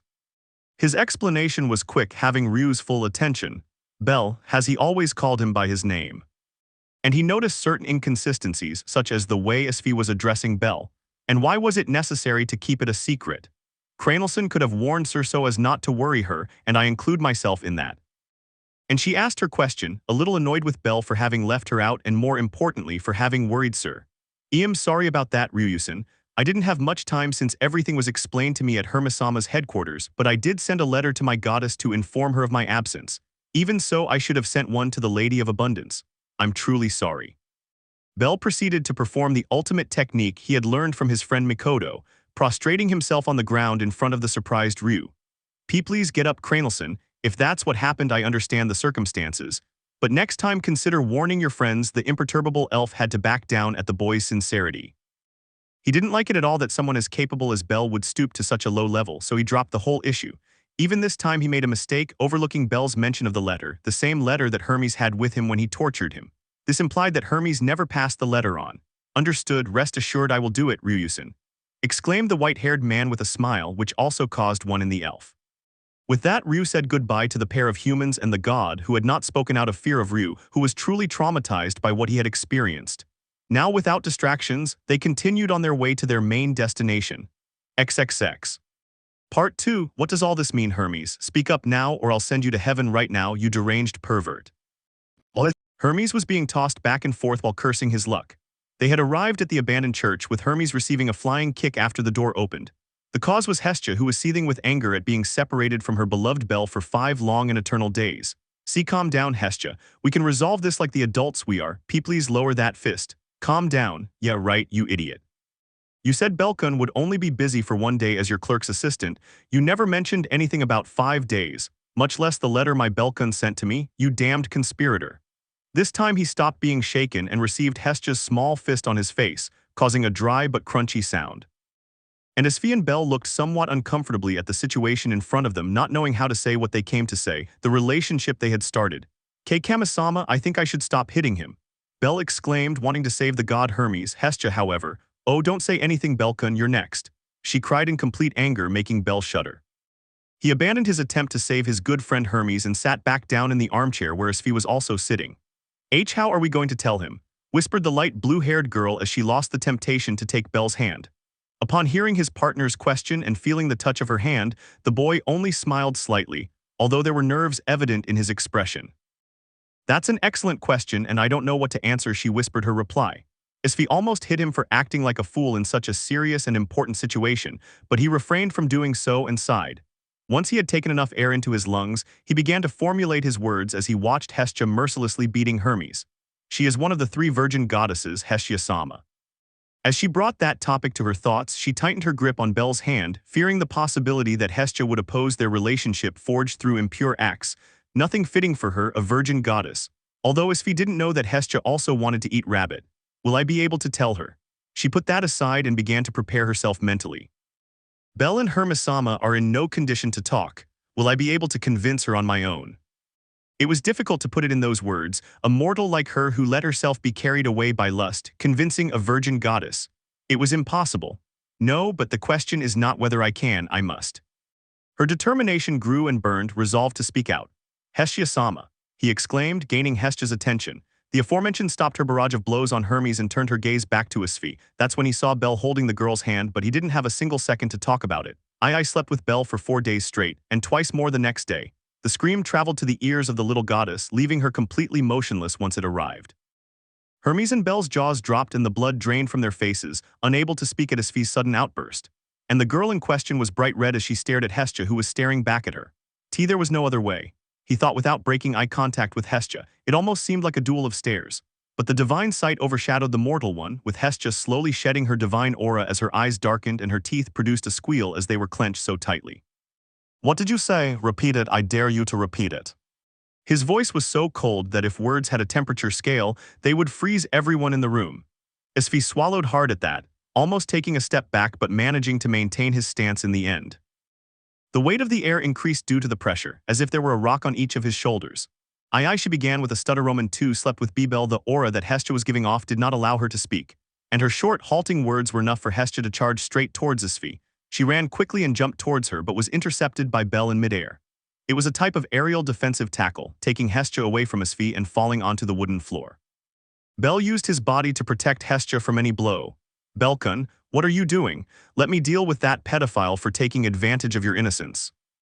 They were in a position where Bell was on his back against the ground, and Hestia had her back against his body, surrounding her by the waist, with the little goddess kicking in an effort to break free. Kami-sama, please calm down. He shouted in a panic at his goddess's attitude. She really scared him, and in response to her request, Hestia simply ignored her and continued to fiercely move her limbs to free herself from Bell's grip. Therefore, the boy would have to express his feelings in this way. I love Asfi, Hestia-sama, she exclaimed firmly in her voice. Their sudden outburst made Asfi, who was watching them, blush and spit at Hermes because of the sudden statements everyone was making. Should I say that Zeus is Bell's grandfather? No, better not. He even considered joining the confession party, but it remained just a consideration. And with Hestia, what are you talking about, Belkun? You're in love with that Wallen whateverkun. I can't trust your words. You were probably brainwashed in your sleep. It hurt her to accept that Bell was in love with that swordswoman, but it was her best card to deny this whole ridiculous scenario. Besides, nobody leaves one love and gets another in the course of 5 days, it's impossible. He also added to that, making it difficult for them to refute his comments. Asfi wanted to speak this time, denying all of that and wanting to assure everyone that she was sure Bell loved her, but they beat her to the punch. Kamisama is right, no one can fall in love with another person in a span of 5 days when they were already in love with someone else, exclaimed Bell, still struggling to contain his goddess. That sent a pang through Asfi's chest, opening her eyes in surprise at Bell's statement. That means before he could get the wrong idea, Bell continued, but that only counts if there was love on both sides. It hurts to admit it, but Asen doesn't see me that way. That's why my love changed so quickly, because it wasn't reciprocated. There was a certain sadness in her words, but they were firm and clear. If someone loves a person who doesn't love them back, that love is destined to fade over time. However, if a person loves another who loves them back, that love will grow stronger. At this point, Hestia stopped struggling to free herself, opening her eyes as she noticed that Bell was being as sincere as usual. There was even passion in his words. They will strengthen each other, support each other, give themselves to each other. Reciprocated love can even transcend the plane you gods call lower. Bell also stopped applying pressure to Hestia's abdomen. That's why I won't let anything stand in the way of this love I feel for Asfi, even if it's you, Hestia-sama. He exclaimed, making sure Hestia heard him loud and clear. Bell, Asfi could barely hold back her tears. Hestia went into a trance, letting her full weight fall on Bell as she immersed herself in her thoughts. If what Bell had just said was true, then their love would eventually perish. But no, it was impossible. She was sure that even if her feelings for the boy weren't reciprocated, they wouldn't disappear. It wasn't something so simple as to perish over such things, but Bell was right. He may not see me in a loving way, but he loves me too, even if it's as his goddess. Looking up at the ceiling of her base, she let out a big tired sigh. I understand. You can let me go, Bellkun. His kind and playful tone had returned, so Bell stopped circling the little goddess's abdomen and she got up from Bell's body. She brushed the dust off her dress and turned her gaze directly towards Asfi, slowly approaching her. Once he arrived, he pointed at her and pronounced a sentence. If you make Bellkun suffer, you'll definitely wish you'd never been born, understood? Oh, understood, Hestia-sama, she replied quickly. There was conviction in her blue eyes. With that said, Hestia cleared a path for Asfi to advance towards Bell. The blue-haired girl reacted instantly and went to lend a hand to help Bell up from the ground, giving him a quick kiss once she had lifted him up. Hestia didn't notice that because she was heading towards Hermes, who was looking at the little goddess with sweat. Whack. A swift slap landed on the god's cheek, causing him to scream in pain with comical tears in his eyes. That was for lying to me, Hestia explained. XXX. Sometime later at 5:00 p.m. Okay, let's update your status, Bellkun. The calm voice obviously came from Hestia, having already accepted her defeat against Asfi and trying to digest all of this. Understood, Kamisama, Bell replied as he stood up from the armchair and let go of Asfi's hand. He approached the bed and took off his black shirt. Hestia turned back to look at Asfi and saw that she looked away, a blush rising on her cheeks. That discretion only made Hestia angrier. Don't pretend to be innocent when you've already seen him naked, you pedophile, she exclaimed angrily. Asfi was embarrassed by the way she was called and couldn't stay silent. I'm 22 years old. I'm not that old for Bell, she replied, blushing, and Bell is 14, that's an 8-year difference. Hestia said again, clearly winning against the embarrassed Asfi. A small fight broke out between the two sides, ending when an embarrassed Bell intervened. Hestia looked away, as did Asfi, both indignant with each other. Women, thought Hermes, who was watching all this with an amused smile. He was really happy with this development, of course, if you disregarded the torture and beatings he received. Finally, Bell lay face down on the bed and Hestia straddled his waist, performing the status update. Asfi, seeing that, couldn't help but feel jealous. There's absolutely no need for him to climb on my Bell. He can do it while he's sitting down. He kept his thoughts to himself for now, letting the little goddess finish her duty. Naturally, Hermes refrained from observing Bell's condition, not wanting to break the rule of adventurers, and once Hestia finished, she reacted in the right way. What the hell, what do you mean, Seiyoku? He exclaimed, hitting Bell on the back. The victim understood nothing, as did Asfi, but Hermes burst out laughing upon hearing the word Seiyoku, so much so that she hugged her stomach in pain and tears began to flow from her eyes. It's not funny, Hermes, Hestia shouted from the bed. And Bell, since when are you a pervert? She also confronted the boy beneath her. Although Bell could only become more confused and deny being a pervert, Hestia threw a few more tantrums and finally transferred Bell's state to a leaf, handing it to the boy and getting off his back. It was then that Bell's jaw dropped when he saw his condition. State. Name bellcranel, age 14 years. LV 3 basic skills before leveling up. Strength S956. Stamina SSS 1169. Dexterity S969. Agility S983. Magic B780. Current basic skills. Strength I0, Stamina I0, Dexterity I0, Agility I0, Magic I0. Development skills. Luck IH, Abnormal resistance, I knew. Magic. Firebolt, Rapid casting magic, Beelzebub, new. Rapid casting magic, absorbs any type of magic, object, or organism. Abilities. Unwavering desire, hiddens. Increases growth. Effects changed and reinforced. Seiyoku, new, click to see what it means XD. Increases the acquisition of excelia during sexual intercourse. The more intense the sexual desire, the more excelia you will obtain. Usurper, new. Allows the user to steal power from their opponents by weakening their abilities and magic. It only works with people stronger than the user. Usurper variant, duplication. Allows the user to copy and obtain the abilities of their enemies. It can be repelled by abilities of the Manas type. Note. That's right, I gave it a little power, smiling oncoming light. But only a little XD. K Kamisama, I leveled up. What about this magic and these abilities, besides the sexual desire? Bell exclaimed, completely flustered and panicked. This was too much for him. Asfi, upon hearing about the level increase, opened her eyes in shock, and that surprise turned to confusion upon hearing sexual desire. Hermes laughed loudly again upon hearing of the same ability, not believing all of this. It was too good to be true. It's like you see there, Belkun, you've obtained another magic and 3 skills if we count the variant of the other skill. I leveled you up directly because it only gave me one option for the development skill, so I didn't tell you and I chose it, Hestia explained. She was equally impressed, not to say bewildered. It was a long and tiring day, the little goddess spoke again, so you should go to your headquarters because I want to have a serious talk with Belkun. His words were directed towards Hermes and Asfi, with both nodding in understanding and rising from their seats. Upon hearing that Asfi was leaving, Bell got up from the mattress where he was sitting and headed towards her, with Asfi doing the same. They held hands and wanted to give each other a small goodbye kiss. Not on my watch, you pedophile. But Hestia intervened, not letting them do it. It still hurt and bothered her, so she preferred that they do those things in private and out of her sight. Bell smiled nervously at that, and Asfi was displeased, but in the end she accepted it and settled for hugging Bell. When will I see you again? He asked, his face resting on Bell's shoulder. I can come see you once Kamisama finishes my punishment, Bell replied, already knowing what his goddess wanted to talk about. Asfi laughed slightly and tightened the hug a little more. Okay, I'll wait for you, she said as she brought her lips close to the boy's ear. Remember, I have to give you your dose so you don't remember the sword, princess, she whispered seductively. Bell struggled to contain her blush and nodded. With that, Asfi parted ways with Bell and went with Hermes to the Traveler's Inn. Once they left, Bell began to sweat profusely as he felt Hestia's furious gaze. Belkun, you'll have a lot to explain, she commented as she pulled the white-haired boy towards the bed. Bell received 4 long, drawn-out hours of lectures, leaving him exhausted and falling asleep in his armchair. We need a new home, a bigger house wouldn't be bad, he thought before falling into the world of dreams. Seeing his innocent and pure expression while sleeping, Hestia smiled with satisfaction, approaching and stroking Bell's hair before going to sleep in bed. XXX. Part 3. 2 days later, 9:00 a.m. Hermes-sama, I cannot agree with the idiocy you committed and I never will, but I won't deny that I'm pleased with the result. It's nothing, Asfi. As your god, I'm happy to have helped you so you don't have to thank me, Gaha. Hermes was unable to finish due to the blow to his abdomen from Asfi, causing him to fall into a ball while hugging his stomach in pain. Don't get me wrong, I'm not thanking you, you perverted god. I didn't like the way you made Bell fall in love with me, it wasn't right and I can't help feeling guilty. After his comment, he helped Hermes up and took a seat at his desk. They were both in Asfi's office. All because the beautiful girl was worried about a particular issue. Well, putting aside how idiotic he can be, Asfi said again, I'm worried about the goddess Freya. She's interested in Bell, and if she finds out about my relationship with him, I don't know what crazy thing she'll do. With that topic in the conversation, Hermes dropped his silly persona and his face turned serious.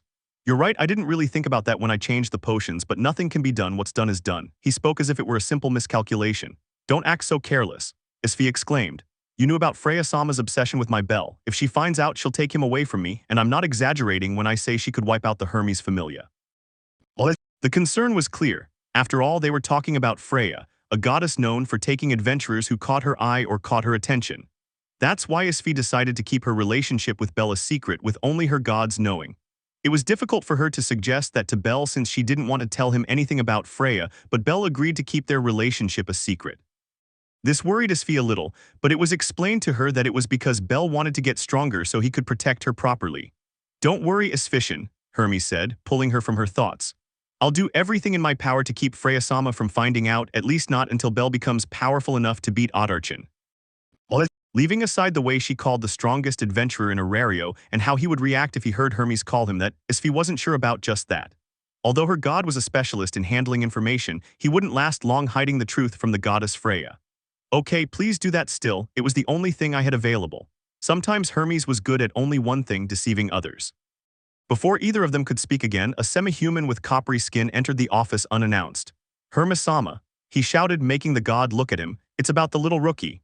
He finished, holding a sheet of paper in his hand. Hermes raised an eyebrow and received the paper, which he now noticed was a newspaper page. Did Bell start a war game against the Apollo family? He shouted in surprise. Her eyes threatened to pop out of their sockets as she widened them to the maximum, slowly reading the entire news story and opening her eyes wider and wider. It was unnatural. And before she could say anything else, Asfi snatched the sheet from her hands and took it to read it quickly. Bell. Once she mentioned her partner after finishing reading the news, she left the paper on the desk and quickly left the office. All with one address in mind, Bell's headquarters. XXX. Once she arrived at Bell's headquarters, all she found was the abandoned church completely destroyed, something that only worried her more. Just as she was about to start searching blindly, she was hugged from behind. I've got you, said a voice very familiar to her. That gave him relief, but the topic of the war game immediately returned. Bell, what happened? Why are you having a war game with the Apollo family? She turned to face the white-haired man, seeing his face without a trace of worry. WL, it's a long story, she commented in a low voice. How about we go for a coffee and I'll tell you everything there? She asked with a smile on her face. Asfi wondered what all the calm was about, but first she said the most important thing. But weren't we supposed to keep our relationship a secret? She asked with a complicated expression. She really wanted to accept, but she couldn't put Bell's safety at risk just for a whim of hers. Don't worry, we can act like friends, nobody will notice, Bell replied, so nonchalant it was unnatural. The blue-haired girl thought for a few seconds before nodding. She couldn't deny that she really did want to go on a date with Bell, and this would be something like that. A disguised date or something like that.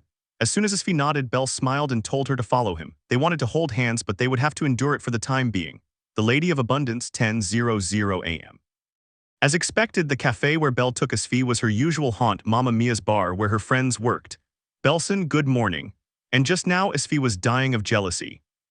The cheerful waitress named Sir rushed to give Bell a hug, making the white-haired man blush as he felt the girl's breasts against his body. Damn, she's going to kill me. Bell thought as he was hugged and felt Asfi's fixed gaze on him. It took a while to get the lively Sir to stop hugging him. She was apparently very excited to see him after a whole week. Adding that to the concern about the war game that was already making headlines throughout the city, it was acceptable. Even so, Asfi didn't like it at all. So, will you explain everything that happened that led you to end up in a war game? They were already seated at a table for two, with Bell looking nervous as he saw how cold Asfi was being to him. That was obviously because of the incident a few moments ago, but thanks to that their just friends facade was working perfectly. And thanks to that, Sir and Ryu, who were looking after them, didn't suspect anything. I had a fight in a bar where some employees of the god Apollo insulted my friends and my goddess. In the end we fought, and the next day they destroyed the church where I stay with my goddess. They chased us through the streets of the city, and in the end Kamisama decided to challenge the god Apollo to a war game, and he accepted. Asfi dropped her cold demeanor towards Bell and opened her eyes in shock. Why you got into a fight in a bar? She whispered, not believing that about Bell. The boy nodded and Asfi saw. Oh, you say they insulted your friends in Hestia-sama, but I'm sure it was a provocation on their part, so you need to learn to control yourself, okay? Again the white-haired man nodded. He almost looked like a child being scolded by his mother or older sister, and considering the age difference between them, it was very believable. They continued talking for a few more minutes about what Bell would do, saying that his friends, Welf, Mikoto, and Lily had converted to his family, ready to help him. Now all that remained was for the rules to be established in tomorrow's Denatus, and for the date of the wargame to be agreed upon. Also during their conversations, Asfi would burn with jealousy when Sir approached to attend to them, paying attention mostly to Bell. But everything ended without problems, ready to leave. Are you sure you can win? Asfi asked, standing next to Bell. They were walking towards the Traveler's Inn, having left the Lady of Abundance, and with Bell accompanying Asfi like any good knight. Yes, I can't afford to lose. The god Apollo said he wanted me in his family, and I have a feeling things won't go well for me if that happens, the boy replied. That's true, but if that happens, the Apollo family will be eliminated by the Freya family, thought Asfi. He even wondered why Freya wasn't interfering. Please promise you'll win, she said again, without breaking stride. They were already close to their destination. Bell observed Asfi's profile, noticing the worry on her forward-looking face. At that, he smiled in that way only he could. Don't worry, I promise I'll win, he replied firmly. It was then that Asfi's serious face was adorned by a slight smile. Thank you, he said as he moved a little closer. Once we are in private, I will punish you for being so close to see us, and he whispered coldly in his voice. With that, she took her normal distance and continued walking beside Belle, who was sweating profusely because of his sweetheart's last comment. By the way. He spoke suddenly. Your new adventurer outfit looks good on you, he complimented his girl's attire. Note, this is in case you also want to appreciate it, BV. Asfi blushed slightly at the unexpected praise, but coughed discreetly and cleared her throat. Thank you, but you'll need more than flattery to avoid your punishment, she declared firmly and with annoyance. I figured as much, Belle said, a sad aura surrounding him. They walked a little further and finally arrived at the entrance of the Traveler's Inn, with both of them looking at each other. Well, this is where we say goodbye. Thanks for buying me coffee. I enjoyed going somewhere with you, even though we had to pretend to be just friends, Asfi said to the boy. Belle observed the smile on her face but noticed a certain expression of sadness. It's nothing, thank you for coming with me, and just wait for me, I'll get stronger, strong enough to protect you, he declared firmly, and when that day comes, we'll have a date in front of everyone. The determination in his eyes as he said those words moved Asfi so much that he almost forgot they were in broad daylight and rushed to kiss him. But he restrained himself and extended his hand in a farewell gesture. Belle saw that and extended his own hand to shake Asfi's. It was then that he felt the texture of the paper. Thank you, I'll look forward to that day, said Asfi with a slight smile.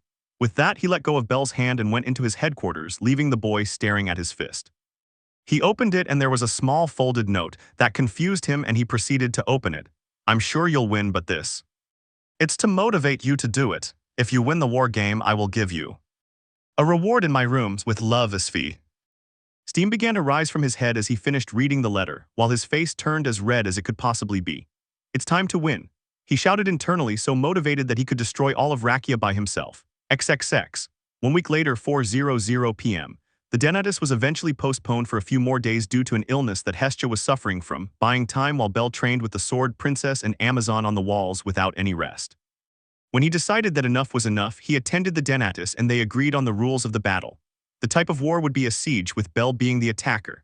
Thanks to Hermes, Apollo allowed Belle to receive help, but only from an adventurer who was not from Arario or whose god was not in the city.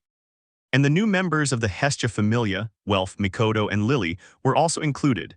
Just now, everything was coming to the conclusion of the battle, with the fortress being attacked on the first day by Ryu with 2 magic swords made by Welf. Mikoto used herself as bait and kept a large number of adventurers under the effects of her gravity magic. Ryu fought a large number of adventurers on her own, and Lily was in charge of spreading false information among the enemy troops while using her transformation magic. And Welf dueled with Daphne Loros, leaving Belle alone against Hyacinthus. That's when it all ended up like this. The air trembled around them as everything was covered by a screen of smoke. It was all because Belle destroyed the interior of the castle with a firebolt charged with 1 minute of Argonaut power. Where are you, you bastard? Roared Hyacinthus, holding his flamberge firmly in his hand. He knew Belle was still alive and he wouldn't be satisfied until he had dismembered him with his own hands. And finally, lightning began to pierce the clouds of smoke. Everything was settling down, then 2 rubbered points of light flashed deep into the smoke behind him. Apollo's lover could feel it, the rabbit covered in blood. His skin prickled with tension. A moment later, Belle lunged at his enemy through the smoke screen, with Hyacinthus turning around to meet him. 2 red daggers and a crimson sword clashed in a burst of sparks. XXX. UWAHH. Lord. The city was plunged into a state of shock. Adventurers, commentators, gods, and citizens. The unexpected turn of events, a direct confrontation between the 2 generals, sent all of Arario into a state of frenzy. Thousands of clenched, sweaty fists with unblinking eyes stared into the Arcanum mirrors without taking their eyes off the screen for a single second. No one could form words, only producing fervent shouts as they witnessed the battle of the century. From the headquarters of the Hermes family, Asfi watched while tightly clenching her hands and pressing them against her chest. Her beautiful blue eyes gazed at the boy who stole her heart. When Belle, he intoned his wish to the figure that appeared to him behind the mirror. XXX. What? A thrust forward. 2 crimson daggers rotating, a pair of legs running like the wind. His movements were too fast to follow. By the time I managed to catch up, Belle was already somewhere else, always looking for my blind spot and attacking ferociously. He was forced to defend himself, unable to counterattack. He could feel the impacts of both daggers colliding with his sword on the bones of his fingers. Each attack sent more pain, exploding through his tormented fingers. His eyes widened from Belle's repeated and rapid attacks, unable to keep up with his speed. He was falling behind. No, he was never on par. Who? He could only ask himself internally while he could barely defend himself. He might have had a slight advantage in strength, but Belle was noticeably faster than him. Who is this guy? Technique, footwork, agility in his arms, perfect rotations. It was abnormal. It was then that Bell got behind him. His agility had increased dramatically since their fight at the bar and the chase through the streets of Arario. Abnormal, irregular growth, that was Bell. A candidate for hero, barely managing to block an attack, the man shouted his question with growing fury. Who the hell are you, bellcranel? Skill, strategy, technique, everything was at his level. No, he surpassed it. The boy smiled as his daggers clashed with his enemy's flamberge, a mere aspiring hero. At his nonchalant but confident reply, she exploded. She exploded, boiled over, and roared with anger. I'm a level 3 at the end. Hyacinthus swung his sword towards the head of this detestable boy, one who drove him crazy and annoyed him so much. But he was blocked and a determined look was directed at him. Those ruby eyes looked at him, observing him in detail. And I am bellcranel. At that annoying comment, Hyacinthus swung his sword again and again, when suddenly Bell's body became blurry to his sight. It was then that the flamberge was caught in a downward attack between the two daggers, the crimson blades flashing as they snapped the red sword in half. Disbelief filled his face. Crimson arcs flashed and sliced through the air, seeking to deliver a critical blow to the enemy of their wielder, Bell. The way his sword was split in two was simple, all thanks to Welf's work, Ushiwakamaru Shiki. The blacksmith poured sweat, tears, and blood into creating that dagger. With his reliable weapons, Bell's body gained more and more speed. Hyacinthus was being completely overwhelmed. Given that, I would have to do something, or at this rate I would lose. My name is Love, son of light, glorious son, I offer you my body. He played his trump card. He had to back away and put a good distance between himself and that small predator. My name is Sin, jealously guarded by the wind. This body calls for your gust. Yes, it was a very homosexual chant. Come, ring of fire. This was magic, the power to turn a difficult situation into a favorable one. And Bell could feel the great amount of magical power forming in his enemy's body. He returned one of his daggers to its sheath and thrust his left arm towards Hyacinthus in an attempt to stop his attack. Fire bolt. It took him no more than a second, unleashing a bolt of fire at Apollo's lover. And his attack hit Hyacinthus squarely. The man leaned back. His combat gear and body were charred, but he remained standing and continued singing. Even his accumulated magical power was unaffected. In the west winds. The man clenched his teeth tightly. Bell was impressed by that, so he decided to unleash a barrage of firebolt to finish it off when suddenly and without warning. I won't leave you. What? A girl with long navy blue hair emerged from the rubble and lunged at Bell, trapping his right leg with her arms. His charge managed to unbalance Bell and caused his fire attacks to be deflected without hitting Hyacinthus. Apollo's lover and Apollo himself praised Cassandra, but then another shadow appeared on the battlefield, mercilessly heading towards the nervous Cassandra. Belsama, Kaya, Lily rammed into Cassandra, sending her tumbling across the rubble-strewn ground and freeing. Let go of Belsama, you opportunistic harpy. You rubbed your enormous breasts in his face, didn't you? You thought I wouldn't notice, huh? Bell pretended not to hear her friend's screams as she walked straight towards her enemy. But Hyacinthus had already finished singing. A disk of magical energy with the element of fire predominating settled on the palm of his open right hand, raised upwards. Bell watched in surprise as Hyacinthus's eyes locked on him, making his throw with the rabbit as his target. Zephyros, the ring in her hands shone like the sun. Bell considered a clash of magic, but knew immediately that his firebolt would lose to Zephyros unless it was imbued with an Argonaut charge. That being the case, I would have to dodge. He quickly rolled to the side, the magic attack passing him by and Bell managing to escape unharmed. However, it's useless. Hyacinthus spoke again. The sun-like disc turned toward the sky and pointed back at Bell. Bell understood now it was a target-seeking magic. It wouldn't stop until it hit him, and he absolutely could not afford to receive that attack. There's no other option. I wanted to keep everything a secret, but there's no other way. After that thought, he extended his right hand with his palm open forward.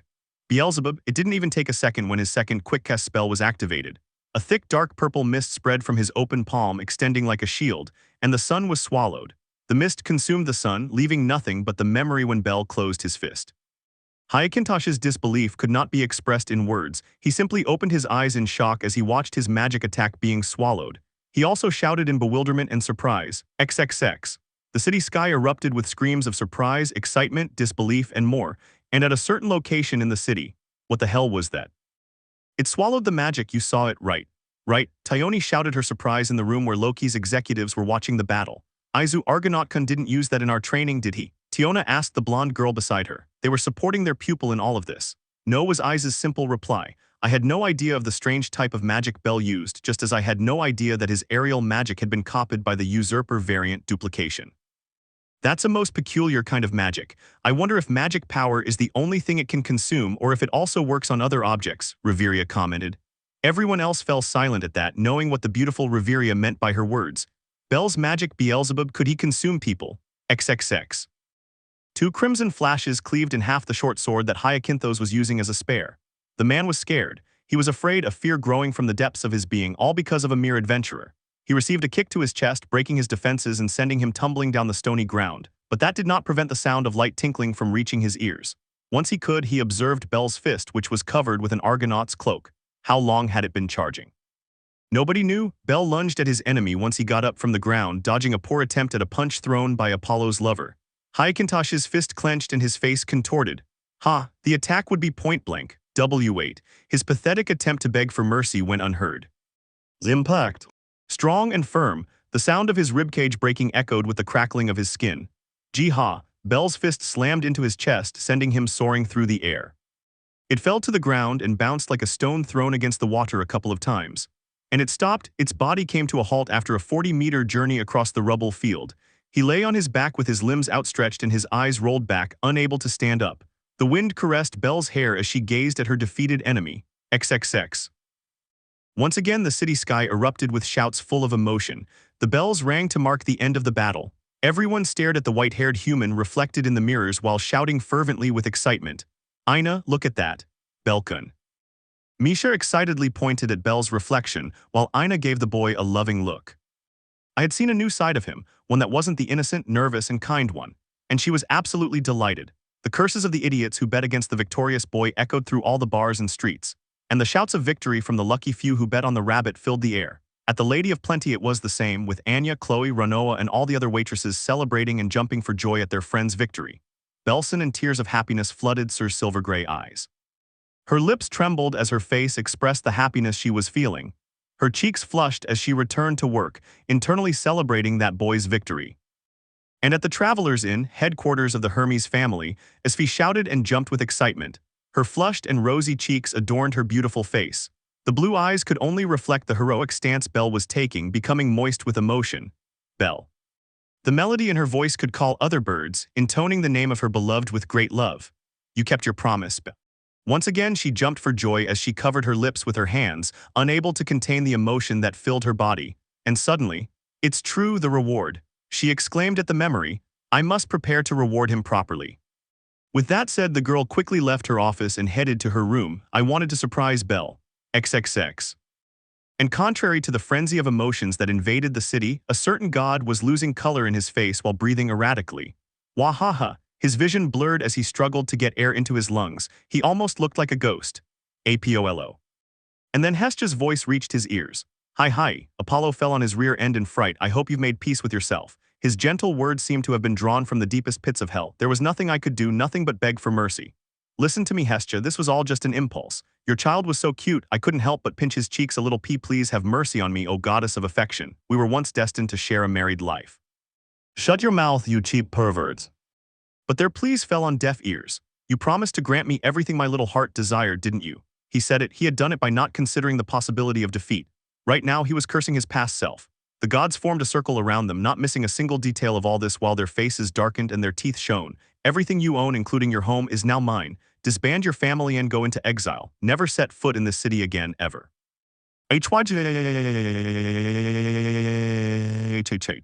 Apollo's scream echoed throughout the city, sending chills through everyone.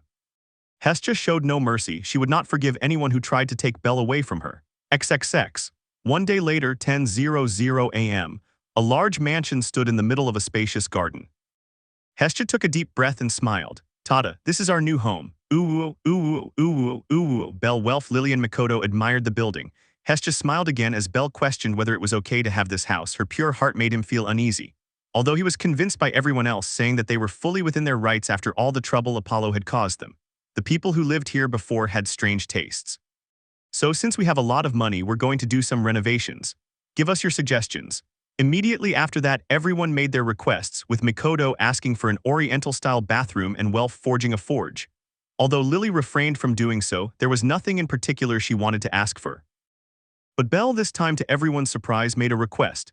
Kamisama, I would like to request about 3 days of rest. Hestia shuddered at that request. 3 days, do you have that much stamina, Belkun? The goddess exploded internally. Although he also sharpened his gaze, he still did not fully accept the relationship that Belle maintained with that pedophile, that she was rarely the same and much worse for being a goddess and loving Belle, in short, the hypotenuse. All right, Belkun. I'll give you 3 days off. She reluctantly agreed, not wanting to interfere with her favorite son's happiness. It was cruel to say it like that, but it was the truth. The others did not question that, wanting to know what it was about but keeping silent. It should be said that Lily was the most interested. With all that said, Bell smiled in relief. "Thank you so much, Kemi-sama." He bowed in gratitude and began to run. There was a promise fulfilled that I had to announce, and since I was there, I would take the opportunity to receive my reward. XXX. Part 4. It didn't take him too long to reach the Traveler's Inn, where he was greeted by Asfi, who was waiting for him with excitement. "I won." "You did it." They both shared smiles as they lost themselves in each other's eyes. The ruby reflected Asfi's face and the sky blue reflected Bell's face. "Do you want to come in?" A stronger heartbeat than the others appeared in Bell. "I'd love to." The gate was opened and the boy went through, resisting the temptation to hug and kiss his sweetheart. They couldn't, not with any eyes watching, but everything changed once they went inside the headquarters and he was taken to Asfi's room without anyone noticing. Clack.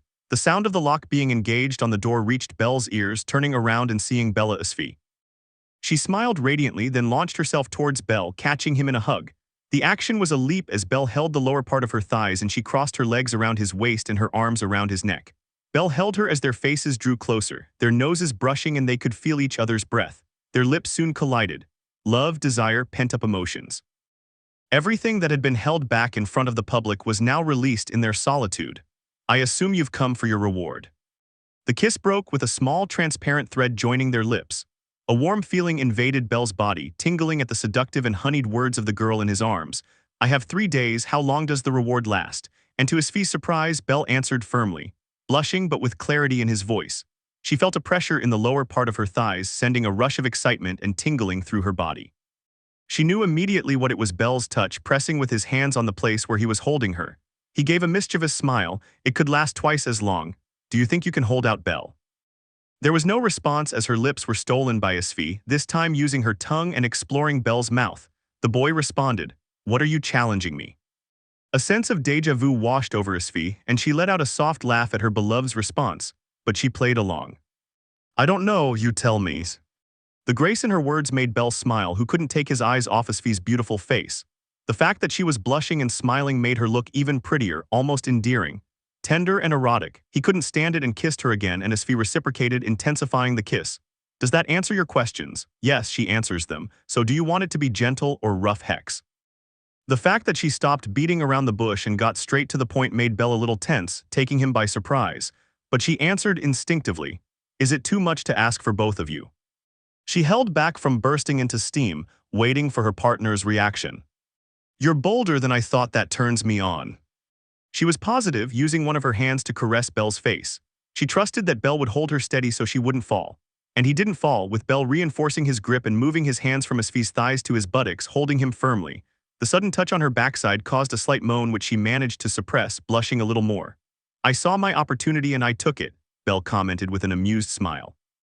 The blush also adorned his face, so it made him look cute in Asfi's eyes, and she didn't know if his words were in response to her calling him bold or because Bell took advantage of her stopping her arm around his neck to grab her butt. All to prevent him from falling. "It doesn't bother me anyway," he concluded to himself. "I'm going to change. I have a surprise for you." With those words, Asfi gave the surprised Bell another kiss and climbed down from his arms, indicating that he should wait for her in bed. "You should also start undressing. You won't need any clothes after all." With that, she left the blushing boy waiting in bed while she went to change in her bathroom. Lemon skipped. Chapter 3: Pleasure District. Let the price of lemons go down. 10:30 a.m. 4 days after Bell finished receiving his reward, and 3 days before Asfi was notified of her pregnancy. From the top of the Tower of Babel, the top floor, "What is Hermes' daughter doing with my Bell?" Freya's voice echoed through the large room, filled with annoyance and jealousy, but mostly curiosity. She hadn't had a chance to stalk or observe her longed-for white-haired boy since the end of war game because Mia Grand had forced her to work non-stop for her previous absences from work, so she was really curious about Asfi's reasons for being close to Bell. "She doesn't seem interested in him," she remarked to herself as she looked at Asfi's serious face. "I was looking towards Bell's new home, the Chimney Mansion," watching as Asfi was greeted by the white-haired man and entered the property. She had slight suspicions, but she didn't think it possible that Hermes would betray her after learning that she had a great interest in Bell, so for the moment she hadn't exploded in fury towards the traveling god's family. "Oops, he noticed me again, yufufufu," she said as her cheeks flushed. She had shifted her gaze towards Bell, looking with longing at the soul and body of the boy who had her so captivated. "Why does it excite me so much?" Her cheeks were flushed due to the brief eye contact she had made with Bell, and the white-haired man had felt her gaze, turning his eyes back towards the Tower of Babel. As much as she wanted to make eye contact with him, she refrained from doing so and turned her gaze back to Asfi, watching her walk beside Bell through the garden until they reached the main door of the mansion. They both went through the door and closed it, disappearing from Freya's view. "I won't wait, I'll see what happens right now." Saying that, she prepared to use her arcane knowledge and create a divine mirror, but the call of her dependent interrupted her. "Freya-sama, you have visitors," the stoic voice came from Otter, appearing out of nowhere and announcing unexpected visitors for the goddess. Freya turned her face away and left the creation of the divine mirror, looking with a little annoyance at the god who stood at the entrance to her room. "What is it you want, Hermes?" he asked with clear hostility. Nothing bothered her more than being interrupted during her time observing Bell, and the aforementioned god gave one of his characteristic smiles, leaving no trace of the nerves that were eating him up from within. His goal here was to keep Freya from finding out about the relationship between Asfi and Bell, and to do that he would have to make a very risky bet. "Good morning, Freya-sama. It's a pleasure to see you looking as beautiful as ever," Hermes greeted with a bow. "Stop playing games and get to the point. I don't have time for your conspiracies," she clarified immediately in an annoyed voice. She really hated being interrupted during her time of harassing Bell. "Well," Hermes said a little nervously, "I know you're watching Belkun, but I would appreciate it if you would stop when he's with Asfi, Freya-sama." Her absurd request surprised even Otter, who was in the room. Freya, however, sharpened her gaze. "Oh, and why should I accept your request? Are you playing games behind my back, Hermes?" The commanding authority sent a chill down the god's spine, reminding him that one simple mistake on his part here and his family could be completely wiped out. One of the few things he liked to get involved in was Freya's interests, because her reactions were anything but peaceful. "Of course I have a reason, Freya-sama," Hermes replied. "Asfi is developing a potion and bellcranel volunteered to finish it. All I ask is privacy for my dependents' experiments. I can say with absolute certainty, as a god, that Asfi has no interest in Bell, and you can tell just by looking at her from here." Hermes set aside his nervous demeanor and spoke firmly, though still using his usual respectful tone towards Freya. He also explained that he wanted confidentiality about the experiment Asfi was developing, although that was a complete lie. He just wanted to prevent Freya from finding them in intimate or romantic moments. But just because Freya asked for it, she wouldn't gladly accept. No, she would have to give something of equal value, an equivalent to her request that would compensate her. "I'm sorry, Asfi, if you really want to be with Bell, you'll have to put up with this," she told herself internally, knowing that Asfi wouldn't like what she was about to say. "Of course I'm not asking this for nothing," he spoke again before Freya could refuse. "If you grant my request, I'll arrange a meeting with Bell for you, I promise." The word meeting followed by Bell completely caught Freya's attention. However, it had no effect, not when she herself could arrange a meeting with the white-haired man. To accept what Hermes asked for, they had to offer her something she could not have, and for the goddess Freya, nothing was beyond her reach. "What makes you think I need your help to have a meeting with my Bell?" he asked threateningly. "Bell, why do only psychopathic women like you?" Hermes broke out in a cold sweat over the mistake he had made, but he did not back down and continued with his deal. "I know that if you wished, you could even have him in your family. However, what I offer is a meeting where Bell attends of his own free will and without using his charm or beauty, one where you can ask him about his past and he will answer with sincerity and emotion, since as a close friend of Bell's, I know perfectly well that he likes to talk about his hobbies." Unleashing a flurry of words to perfectly explain his offer, Hermes was eloquent and concise with his words, even making Freya open her eyes slightly as she listened to Bell telling her about his hobbies. "You have my attention," he said, showing interest in Hermes' proposal. The traveling god gave an internal yes to that, ready to finalize the deal. "Excellent, then tell me what day you'd like Bell to come see you, although I'd appreciate having some time to arrange the meeting or appointment, as you prefer to call it." Right now, Hermes was making his final move, delivering the coup de grace with the word quote, which, while not a quote, could be considered something like it. And it certainly had an effect, for the goddess's cheeks flushed noticeably while her eyes filled with surprise and excitement. "In 7 days, I'll give Bell time to be free and able to attend," he said with a slight stutter at the beginning of his words. "All right, I, Hermes, swear to fulfill my part of the bargain." "I hope the same will be true for you, Freya-sama," he replied quickly. Everything was ready, now it only remained to emphasize that Freya should not snoop around Asfi's experiments. "Who do you take me for? Of course I'll keep my end of the bargain, and it goes without saying what will happen if you don't," the beautiful goddess explained. Hermes nodded, ready to leave, when Freya spoke again from her dresser. "How long will this take, Hermes? I won't wait long." The question was laced with threat, making it clear that she wasn't going to put up with this for much longer. And Hermes was waiting for it, already having an answer that could please and convince Freya. "The tests are lengthy. They may last up to 6 months or end sooner, but your meetings will be twice a week, so you can continue observing Bell most of the time, Freya-sama. The fact that Asfi met with Bell 8 times a month made things easier for Freya, as she wouldn't have to die of jealousy every 3 days. The key factor, apart from the date with Bell that forced her to accept, was also the confidentiality rule created by the guild, making it impossible to refuse Hermes' request. "All right," said the goddess simply, gracefully moving her right hand to signal that Hermes could now leave. The messenger god did not hesitate for a second, turning around after bowing to Freya and leaving the room. "Well, now I need to inform Asfi about this. I hope she doesn't hit me," she commented as she took the elevator in the Tower of Babel. XXX. Short note. Here's a reasonable explanation for why Freya hasn't realized about Bell's relationship.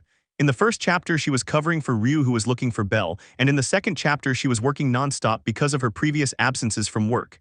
Now including the deal that Hermes offered him. Got it, face wine. Is something wrong? No, it's just that I felt a look. Asfi was being greeted by her partner without knowing that she was being watched, and Bell had immediately detected the gaze that seemed to pierce his soul every time he felt it. "There's no mistake, it's the same feeling I get every day when I go to the dungeon," she thought with concern. He didn't know if it was good or bad, but the feeling he got from being observed in that way was somewhat strange. It must be the goddess Freya, Asfi was worried, knowing immediately who was watching Bell. The white-haired man dismissed it and resumed walking with Asfi through the mansion's garden until they reached the main entrance, opening the door and going inside. What? Bell exclaimed in surprise as he felt his body being hugged tightly and affectionately, with Asfi being the cause. "You have no idea how long I resisted hugging you as soon as I saw you, Bell," she explained her actions with great sadness and love. She buried her head in the boy's chest, giving a pleased smile as she felt Bell's hand on her hair. "I missed you too during these 4 days, Asfi," Bell said as he stroked his girlfriend's hair and with his free arm wrapped around her waist, reinforcing the hug. Less than a minute passed with Asfi enjoying Bell's warmth as much as she could, until she remembered they were at the boys' headquarters and reluctantly broke the hug. "Okay, let's go to the living room," Bell commented with amusement, noticing the slight pout on Asfi's cheeks. From his point of view, it made her look even more beautiful. "Okay," Asfi replied, still pouting. The fact that she could only hug Bell after 4 eternal days without seeing him made her angry, and she would even swear that she could kidnap Bell and take him back to his place of origin. But she put aside her thoughts about kidnapping him and took a seat in the mansion's living room, with Bell going to the kitchen to serve tea. Minutes passed and he had already returned, sharing tea with Asfi while chatting excitedly with her. He also praised the tea served by Bell. The young woman, noticing that the rest of the Hestia familia had not yet come down, used it as an opportunity to ask something she had been thinking about for a few days.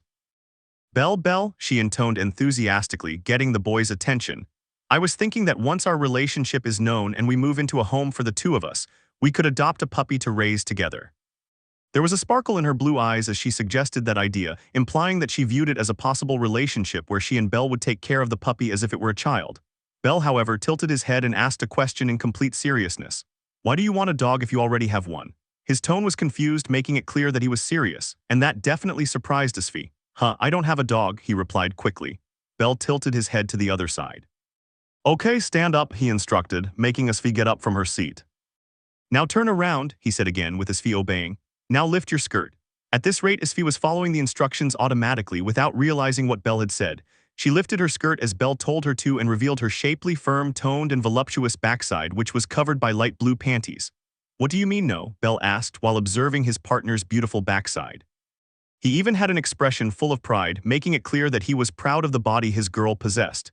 And it was then that Asfi came to her senses and realized what she had done, suddenly pulling down her skirt and turning around to sit down quickly. She appeared to be protecting her backside from any unwanted views. "Bell," he exclaimed, his face as red as possible, making the boy start laughing in a funny way. Sorry, it was a joke, Asfi," she apologized while hugging her stomach in pain. And needless to say, Asfi blushed even more and pouted, looking at the white-haired boy with embarrassment and annoyance. Bell, you idiot," were his words before he looked away. Bell noticed that quickly and apologized, saying that they would get a puppy as a pet when their relationship came out into the open. After a few minutes where Bell continued to apologize, Asfi finally dropped her drama and they resumed their conversation. And a little later, at the same time as Hermes managed to close the deal of the century with the goddess Freya, Asfi asked something that had her confused. "Bell, what time will Hestia-sama and the others come down?" he asked with great intrigue, wanting to know about Bell's other companions and his goddess. Bell put down his tea and quickly ate one of the cookies that Asfi had brought for him, these being homemade cookies made by Perseus herself. Needless to say, Bell loved them, which was strange because he wasn't a person who liked sweets very much. They're not," she replied quickly and briefly, continuing to eat her cookies. There were a few seconds of silence. What? Asfi asked, her eyes wide with surprise. She was supposed to be keeping up appearances to keep her relationship with Bell hidden from the other members of her family, so she was perplexed by the boy's response. They're not here, the white-haired man continued. Kamisama left for work with Hephaestus-sama early. Lily went to an appointment with some acquaintances. Mikatasan went to see her friends at the Take Mikazuchi family, and Welf is locked in the forge. I think he'll be there all day. His long explanation went unheard, with Asfi giving him a blank stare. Now it made sense that Belle would comment so casually on her body, even making her lift her skirt. It was all because there was no one else in the mansion, which made the light blue-haired girl seethe inside, increasing her hostile gaze towards Belle. This was obviously noticed by Belle, being sensitive to stares, with the boy starting to sweat profusely as he looked fearfully at his girl. Asfi, I something wrong, darling? She asked with clear fear, even using a cute nickname to increase her chances of survival. Asfi wasn't giving him a loving look like usual, it was more like, how can you be such an idiot? Belle, she intoned coldly, making the boy nod. Are you telling me we're here drinking tea and talking when we could be in your room kissing? The annoyance was so palpable it was evident to the rabbit boy. If he put it that way, it was clear he had done something stupid, but it was normal for someone as innocent as him. After all, even though he lost his virginity to the angry blue-haired girl in front of him who glared at him, Belle was still Belle. Why, yes, he admitted his guilt. Asfi said nothing more and stood up from his seat, approaching Belle and grabbing him by the collar of his shirt. The boy looked at Asfi, who was looking at him in the same way, and then felt his lips against hers, beginning a kiss. There was desire, love, affection, and a little bit of lust, with Asfi using her tongue to intertwine it with Belle's. A couple of minutes later the kiss was broken, with Belle looking at Asfi in an embarrassed manner and blushing on his cheeks. Where is your room? Perseus asked with less than holy intentions, his face still so close to Belle's that their breaths mingled. On the third floor in the center and front of the mansion, Belle replied as he felt Asfi's lips brush against his own. After his instruction, Asfi said nothing more and separated his face from Belle's, still holding the collar of his shirt and beginning to drag him to the place where he would claim him again. According to the light blue-haired girl, they had to seize opportunities, and this was one of them. You said my ass is like a dog. Well, I'll show you that a pet needs to be fed, he commented with a certain amusement and perversion in his voice as he continued dragging Belle along. It's going to happen again, Belle told himself internally, knowing he would be devoured by his partner, although it didn't bother him. XXX. It's that Asfi God's big-ass dog face wine.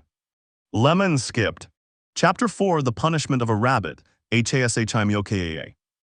With the moon at its fullest and entering through the balcony of the highest floor of Balit Babili, a copper-skinned goddess was waiting for another god. Clack. The sound of the door being opened and closed reverberated, revealing a handsome god adorned with his gallant smile. Hermes, I have arrived, Ishtar. He had been brought here by Ishtar's closest assistant, Tammuz. The goddess in question turned her gaze towards Hermes while curving her lips. You've made me wait too long, Hermes. Well, I ran into someone I wasn't expecting to see here, which distracted me a bit. I apologize. She slumped her shoulders as she made excuses and apologized, her smile always present. And with that, Ishtar downplayed it. Hermes carefully made his way to the nearest sofa and took a seat, observed from a distance by Tammuz and Ishtar herself. The meeting between gods had begun, however short or long it might be. Is there a chance of having a pleasant conversation? I told you, didn't I? You've kept me waiting too long, so get to the point. Hermes sighed at the goddess's noticeable impatience, resigning himself to speaking confidently and getting to the point. Of course, without losing their cheerful attitude. How scary? Well, anyway. As you requested, here's the order. He made a joking comment before becoming serious, taking out a small bag with a box inside and placing it on the table between himself and Ishtar. Ishtar's smile grew wider, showing the satisfaction on her face. Just to be clear, nobody can know this, Hermes. Of course, I won't expose my client, that wouldn't reflect well on me. Ishtar was referring to the product in question, which, although confidential even to Hermes, she did not want a single leak of. The mere fact that it was the god of messages himself spoke volumes about the level of importance of the package, which had been transported from place to place until it arrived here. He even came without guards, blending in with the crowds in the pleasure district to avoid unwanted glances or attention. Although, Hermes spoke again, I can't say I'm very happy about this. He leaned back on the sofa and pointed to the box on the table. With that, Tammuz approached until he was behind the goddess, cautiously observing the god. That's a killer stone, right? The god himself revealed the contents of the box, causing Ishtar to look at him with a sharp stare. He had been wrong about something, and that was in thinking that Hermes was indeed aware of the package in question. So you saw it, huh? I thought you didn't like damaging your reputation as a delivery driver. It wasn't on purpose. The god quickly denied guilt while avoiding Ishtar's sharp gaze and changed his amused expression to a serious one. Are you planning to do anything? He asked with complete seriousness, cutting to the chase. The goddess in question laughed gracefully from the other side of her sofa, giving a defiant expression. I'll show you something to talk about shortly. Blazing flames flashed from her amethyst eyes. A conceited bitch calling herself queen being knocked off her pedestal. Hermes was shaken by the goddess's words, knowing perfectly well who she was referring to. He knew it. The jealousy of a goddess could be terrifying. Hermes, do you have any information that might help me? Any weaknesses that woman might have, perhaps? This time he shuddered. After all, she knew one that was her Achilles' heel. She could clearly see that Ishtar's jealousy towards Freya was tangible, possibly reveling in that future where Freya sank into a pit of despair while she laughed from her new throne. It was terrifying and sickening. Well, he joked, I'm really bad at lying in front of a goddess of beauty. I just can't seem to keep my wits about me. Slips of the tongue are inevitable. His eyes rolled over the goddess's exposed curves, taking his time to outline the curves of her breasts. A light blush covered her cheeks before she hid her eyes under her hat. Seeing it that way brought a smile to Ishtar's lips, her amethyst eyes sparkling. And Hermes looked up once more, wanting to continue the joke with the goddess, however. What he saw was Ishtar getting up from the sofa and beginning to undress. What are you doing? His confusion was great as he was caught off guard. The crown, necklaces, bracelets, and finally the piece of cloth that held her breasts fell to the ground. Hermes' eyes shrank to the point of being tiny dots as he stared at the goddess's completely naked body. Rejoice. I'll extract all useful information for free. The god was petrified, his joking attitude gone. Ishtar leaned towards him, pursing her lips right in front of his face. Wait, Ishtar, I didn't mean. The goddess's shadow swooped down on him as Tammuz gathered up the discarded accessories. The god's cry echoed throughout the room. XXX, 3 Hermes abused and possibly with a venereal disease afterwards. A sniff. Lying down and covered with a thin blanket, Hermes was completely naked and his eyes were devoid of any life. And Ishtar was on the sofa once again, still naked. The most recent child to catch Freya's attention, yes. The sweat from the previous abuse ran down her body, giving it a seductive glow as she crossed her legs. Bellcranel. He mentioned the name of his next prey, having obtained the information from Hermes. At first he had resisted speaking, but the seduction overcame him to the point of submission, handing over all the information about the rabbit boy. He revealed such a description that it made Ishtar realize that she had seen Bell that night, being treated like a piece of meat by his hungry dependents. Losing her head over someone as low as that, what bad taste. She exhaled a puff of smoke as she savored the taste, her head filled with memories of the brief encounter she'd had with the boy. Then, without warning, something changed. His smile turned into a voracious one like that of a beast. Fine, then I'll make that child mine. XXX. Chimney Mansion 9:00 a.m. On your knees. With the sight confirming what her legs are made of. With cold sweat running down his body, sweaty hands and erratic breathing. This was what Bell was at this moment, being pierced by the cold gazes of his goddess Hestia and his familiar companion Lily. Okay, we're listening. A voice as cold and sharp as icicles. Bell had returned to his headquarters and entered quietly to avoid being discovered, but his efforts had been in vain when his goddess had easily caught him. All of that led to this cruel interrogation. You spent the whole night in the pleasure district, didn't you? So now, Belkun, what do you have to say in your defense? It was no exaggeration to say that they looked at him like he was the worst scum in the world. Accusatory stares pierced him like the coldest, sharpest razor. Of course, he had been discovered during his adventure in the pleasure district, although terrifying experience would be a better word than adventure. And the cause was that remarkable musky smell. Bell could only lament in silence, shedding small tears because of the way they looked at him. Although she couldn't refute it, after all, Hestia had worked until nightfall, arriving at headquarters and finding no one there. When they finally arrived, she noticed that her favorite Bell was missing, so she feared the worst about whether something had happened to him or if he had been attacked. But that concern had turned to pure anger upon noticing the fragrance of musk. Lily had also joined Hestia in her interrogation for some reason, although it was just the two of them. Welf watched from a safe distance while sighing, and Makoto glanced anxiously at Bell's kneeling figure. His guilt was clear, at least from his point of view.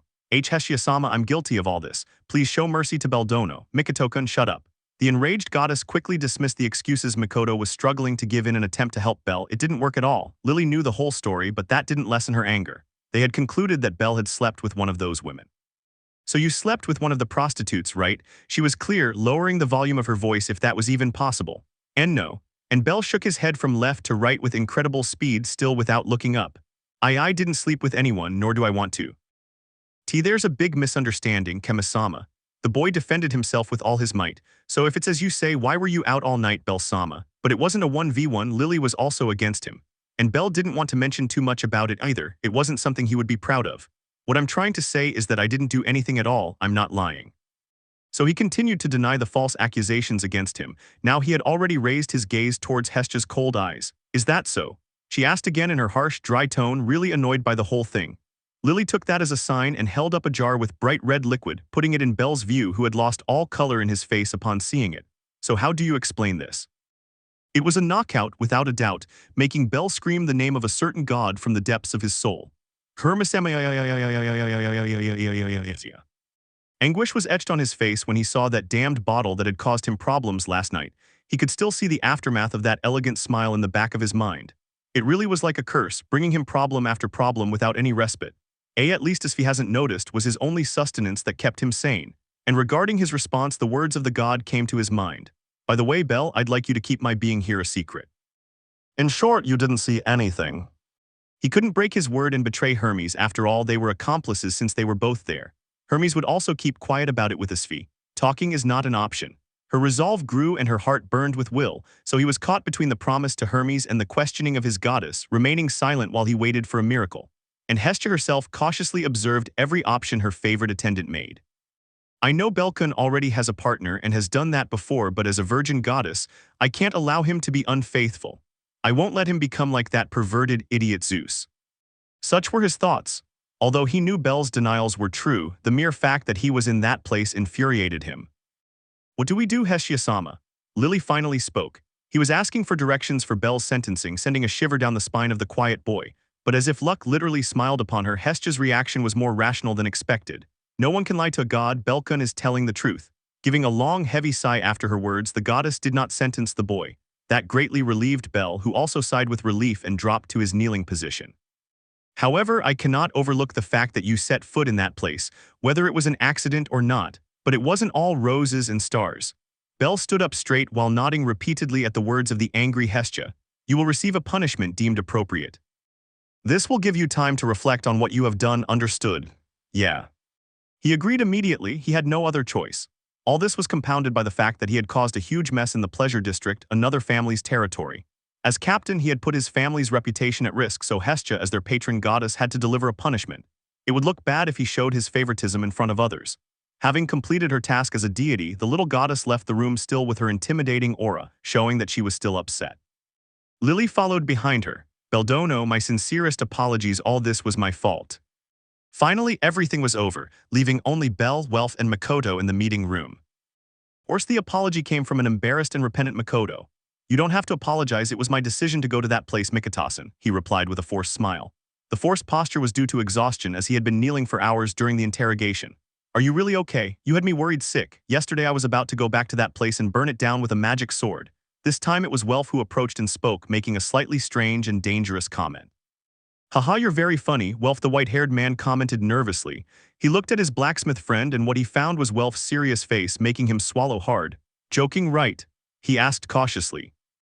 He expected confirmation followed by his friend's toothy grin, but the serious expression did not fade, that and a sharp gaze.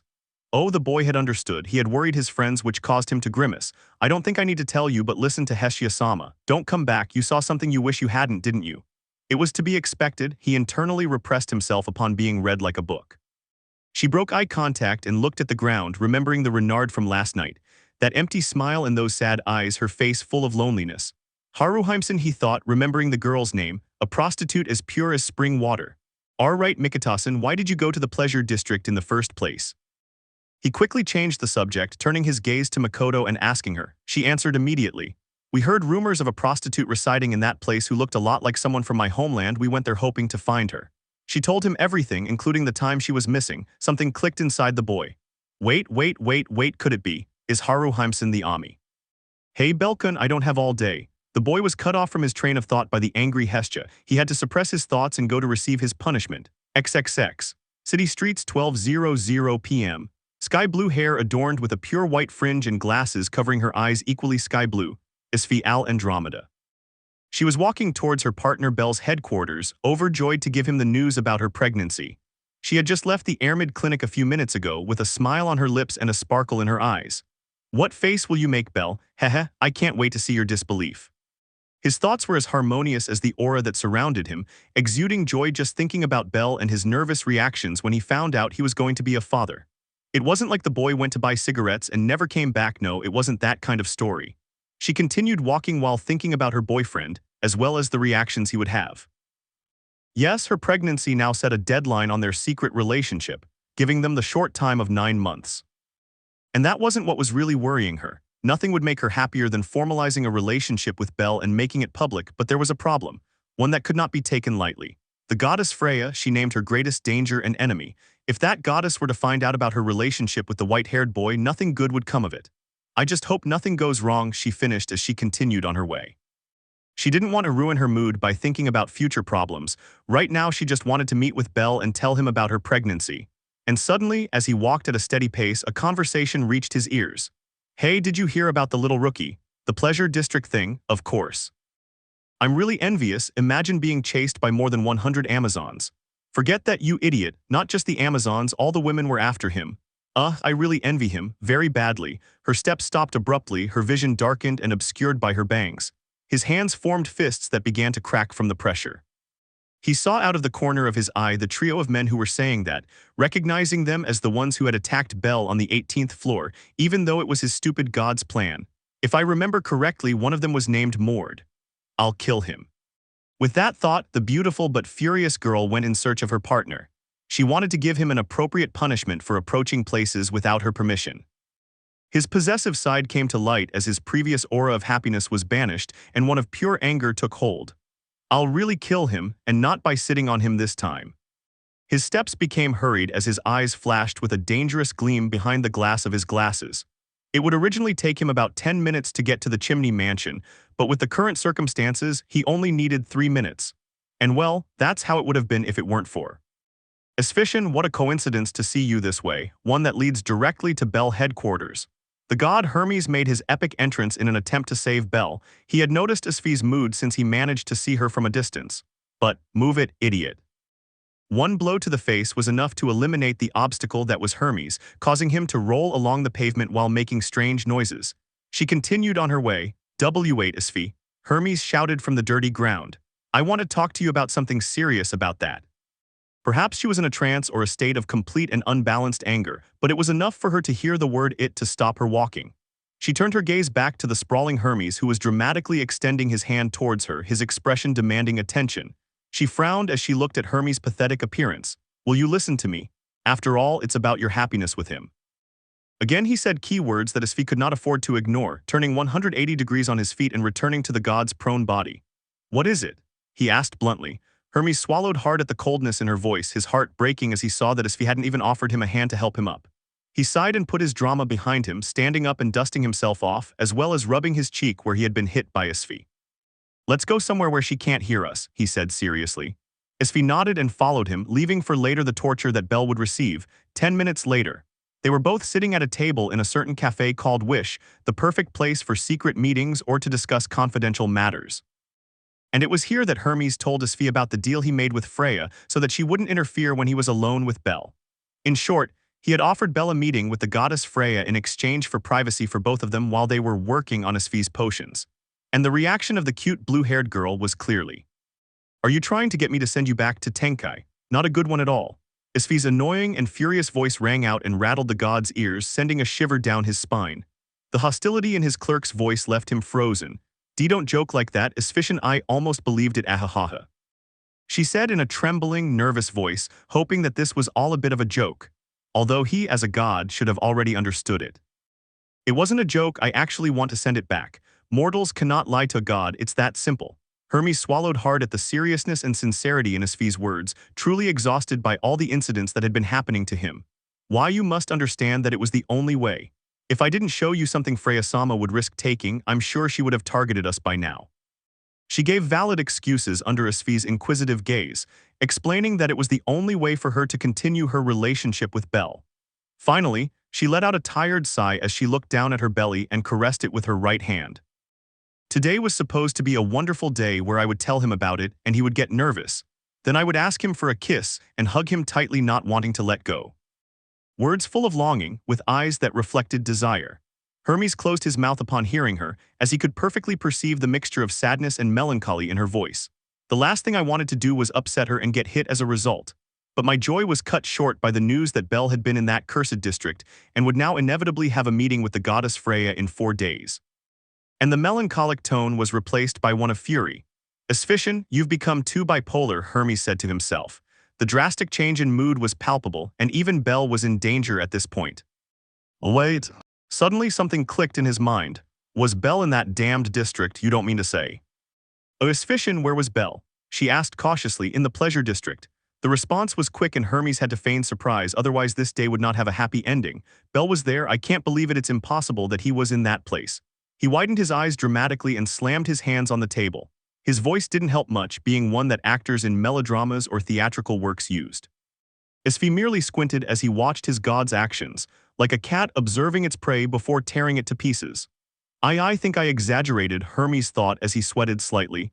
He did not break eye contact with Asfi for fear of being discovered in his act. You're right, I found out through other people on the street. Maybe I'm jumping to conclusions by thinking badly of things without asking him first.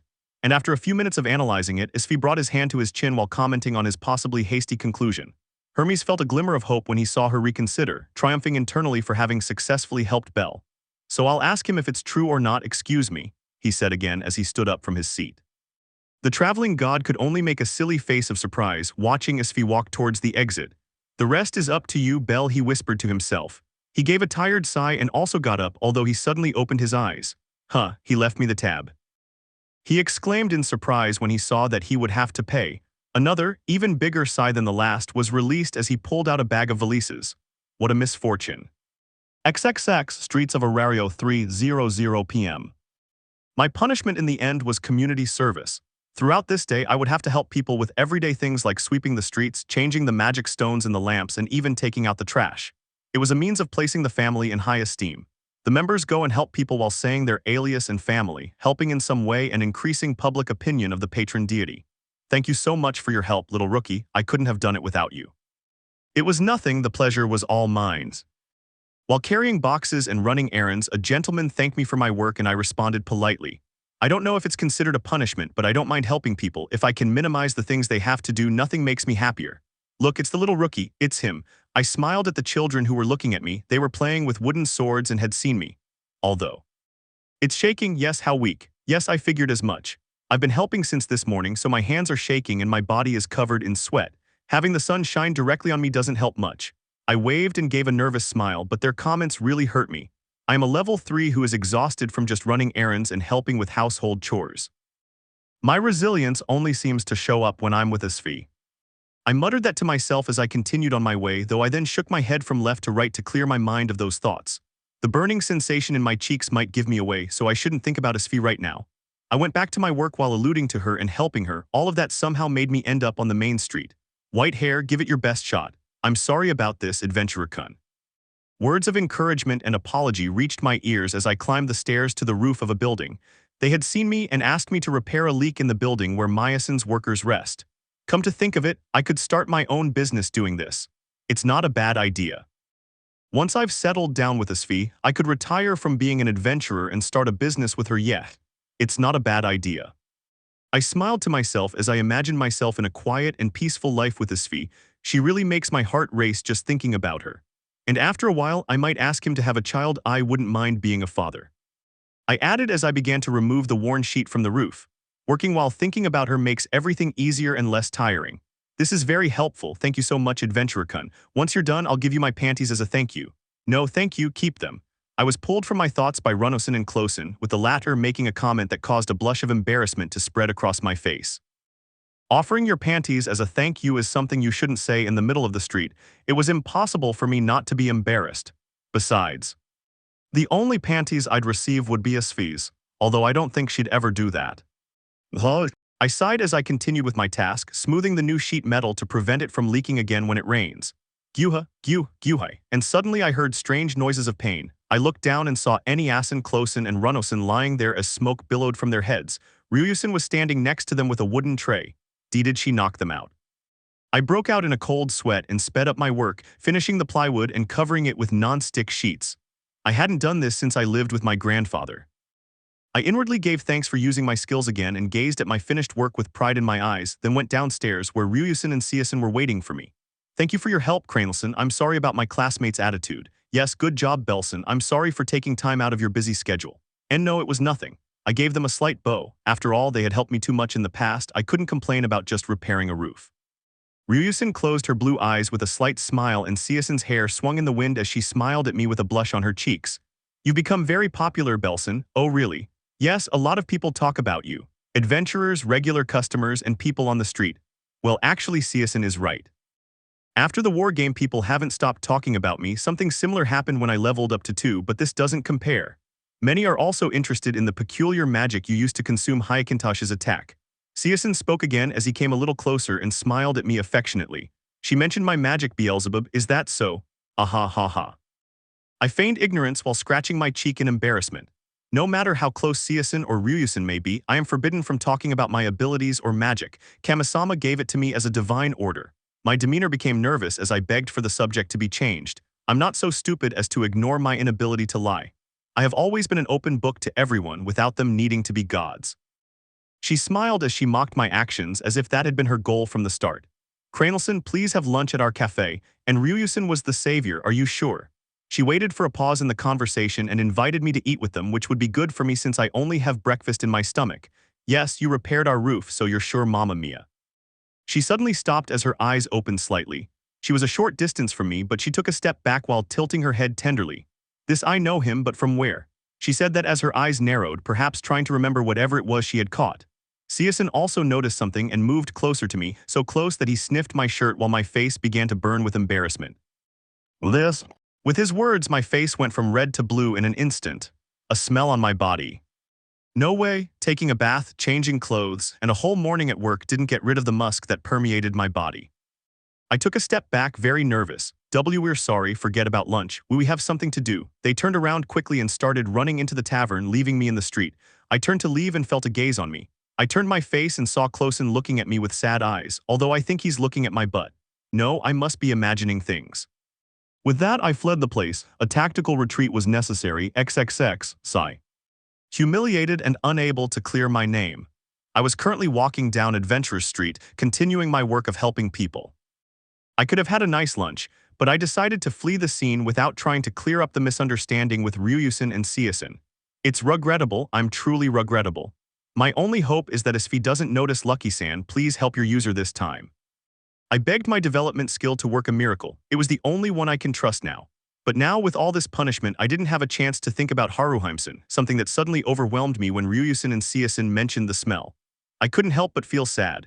The topic of Haruhimson had not yet entered my mind, which prevented me from releasing the pain that was attacking my chest. I continued walking on my feet, while I thought about and sorted out the whirlwind of emotions that were attacking me. The flow of people led me to the entrance of the guild, Belkun, and a call reached my ears, turning my gaze and seeing Innocence behind the counter in the reception of the guild. It seems he caught sight of me as I walked through the deserted entrance of the cemetery. She could listen to me, she's always had advice that works for the situation. But what could she do? I asked myself that as I walked towards her. Was it a good idea to tell her what I heard about Haruhimson? The guild is aware of the business dealings in the Pleasure District, but that doesn't mean they can do anything about it. I stopped moving while I thought about it. Innocence was still looking at me fondly from behind the counter. She got up from her seat and spoke to one of her colleagues, then left and walked towards me. He came up to me and didn't even let me speak when he said, "Shall we go to a consultation room?" She blurted that out immediately. And I couldn't help but be surprised. Then she smiled at me. "You have something important on your mind, don't you? I can tell just by looking at you. Of course, I've always been an open book." Her soft, gentle emerald green gaze pierced through her glasses and fell upon me. "I've told you many times, come to me when you need advice. I'm your advisor, it's my job." A pleasant warmth flooded my body. That made me realize I could trust her. She has always supported me in everything. It would be very stupid of me to reject her. There she was, smiling at me and patiently waiting for an answer. I nodded. I will trust her. 10 minutes later. Were you in a brothel? Her kind smile had disappeared, now replaced by one of anger piercing me. I knew it.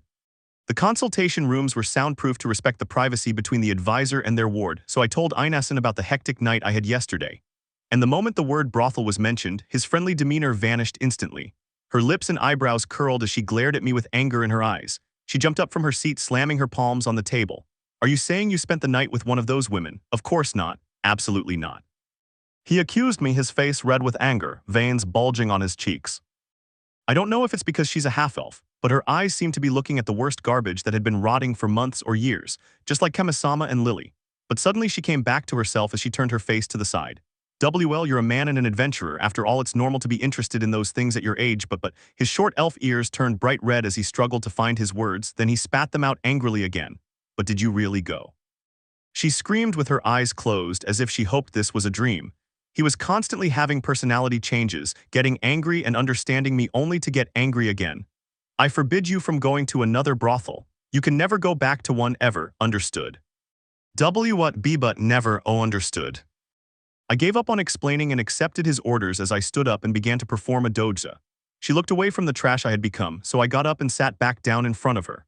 I could see a pout on her cheeks that made her look cute, but that frown made it clear that she was anything but happy. If she's like this, I can't imagine how my sweet Asfi will react. Hopefully she'll only get a few dozen blows and leave me half dead. The room remained silent for a long time, an uncomfortable atmosphere settling in. She didn't speak and continued to ignore me, so I made an effort to ask her something. Is there anything you can tell me about the Ishtar familia?" Perhaps she thought I was still lost in my own little world, but she finally came back to see me. The anger was still in her beautiful eyes. "Whether I like it or not, I had a very unpleasant encounter with the members of the Ishtar family. I have to be prepared in case they come looking for me to take revenge. That's why I clearly explained everything that happened, begging her to believe me." He watched me for a few minutes and finally sighed. "I'll be back in a moment." He decided to believe me and went to his desktop for a file. They are a dungeon-exploring family, and they rule the entire pleasure district. Innocence began speaking while I listened attentively, not missing a single piece of information. 1. There is a group that is classified as the Berbera, with most of them being LV, 3 and above. 2. Their captain was a LV. 5. Frine Jamal nicknamed Andric Thomas, the Mainator. Apparently it's that frog woman I sent flying with the magic I copied from Asen. 3rd, I asked about the adventurer named Hyacinthus and Haruhimson, receiving the answer that Hyacinthus was one of those at the peak of LV. 3. They had no information about Haruhimson, possibly because she was a non-combatant. 4th, and the most shocking thing was that Asen had a fight with the so-called Frine and almost lost, which was very hard for me to believe. 5th and last, the Ishtar family had been thoroughly investigated for the accusation that they were hiding their true powers, but in the end they turned out to be innocent. The patron deity was so upset that he demanded compensation, and the guild had no choice but to give him a large sum of money. That they achieved that was incredible. But because of that, the guild had no choice but to take a neutral position, unable to interfere in the family's business. That's why they turned a blind eye to the sale of women to brothels. Haruhimson was right after all. "Belkun, I personally don't trust the Ishtar familia. Even if it's just the brothel you mentioned, it would be best if you avoided those women whenever possible." Innocence snapped me out of my thoughts, giving me a worried look as she extended her hands and hugged mine, offering her support but also a warning.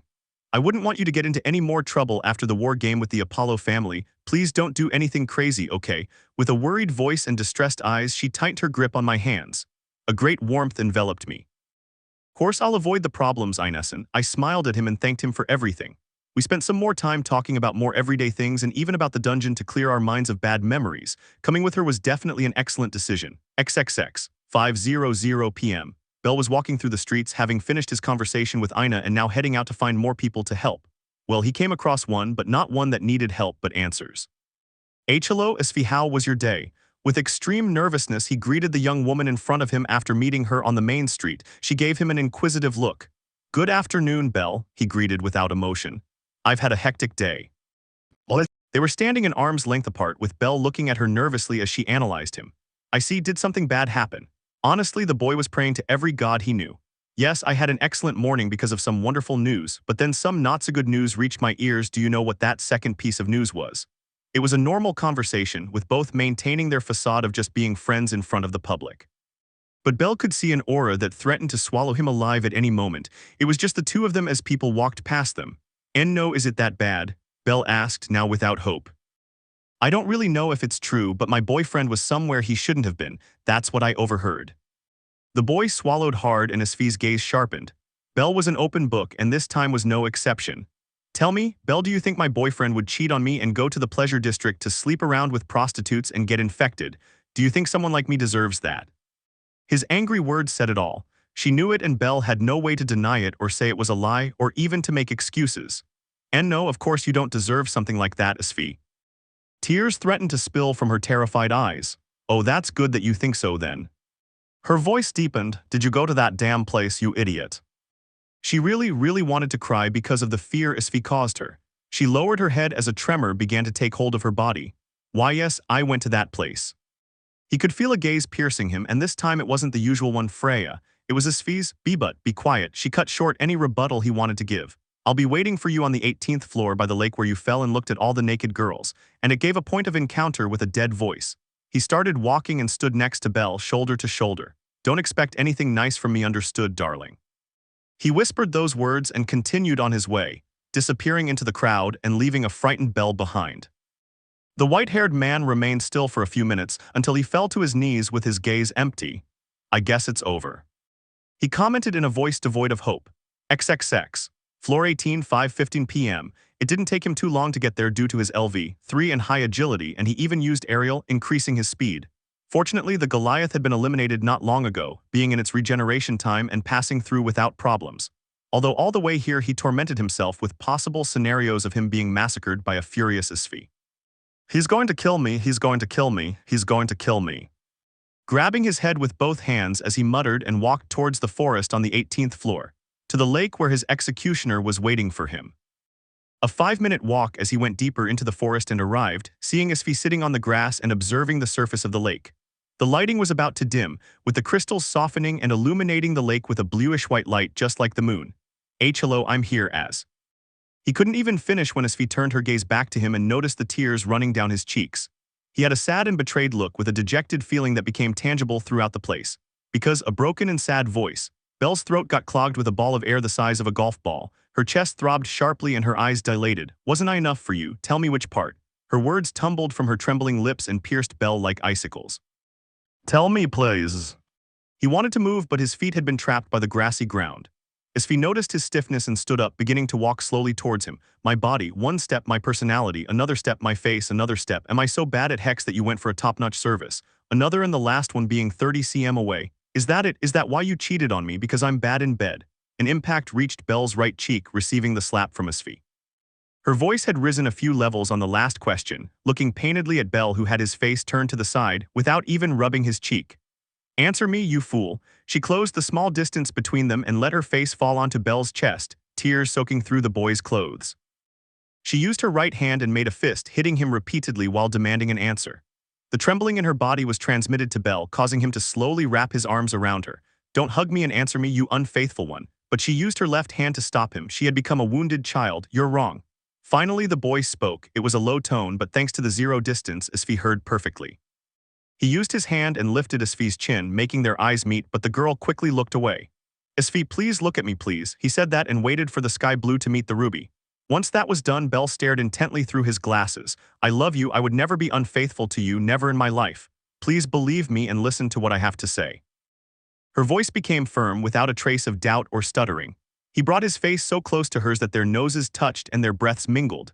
Asfi still had trails of tears on her cheeks. The pain in her eyes had not diminished, but there was a noticeable change in her when she heard the words, I love you. You never told me you loved me.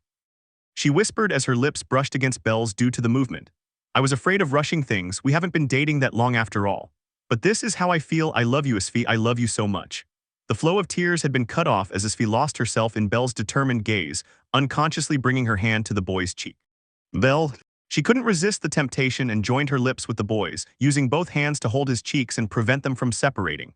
The softness, moisture, and warmth enveloped them both, now with Belle using his arms to encircle Asfi's waist and pull her closer. Their bodies remained as close together as their lips.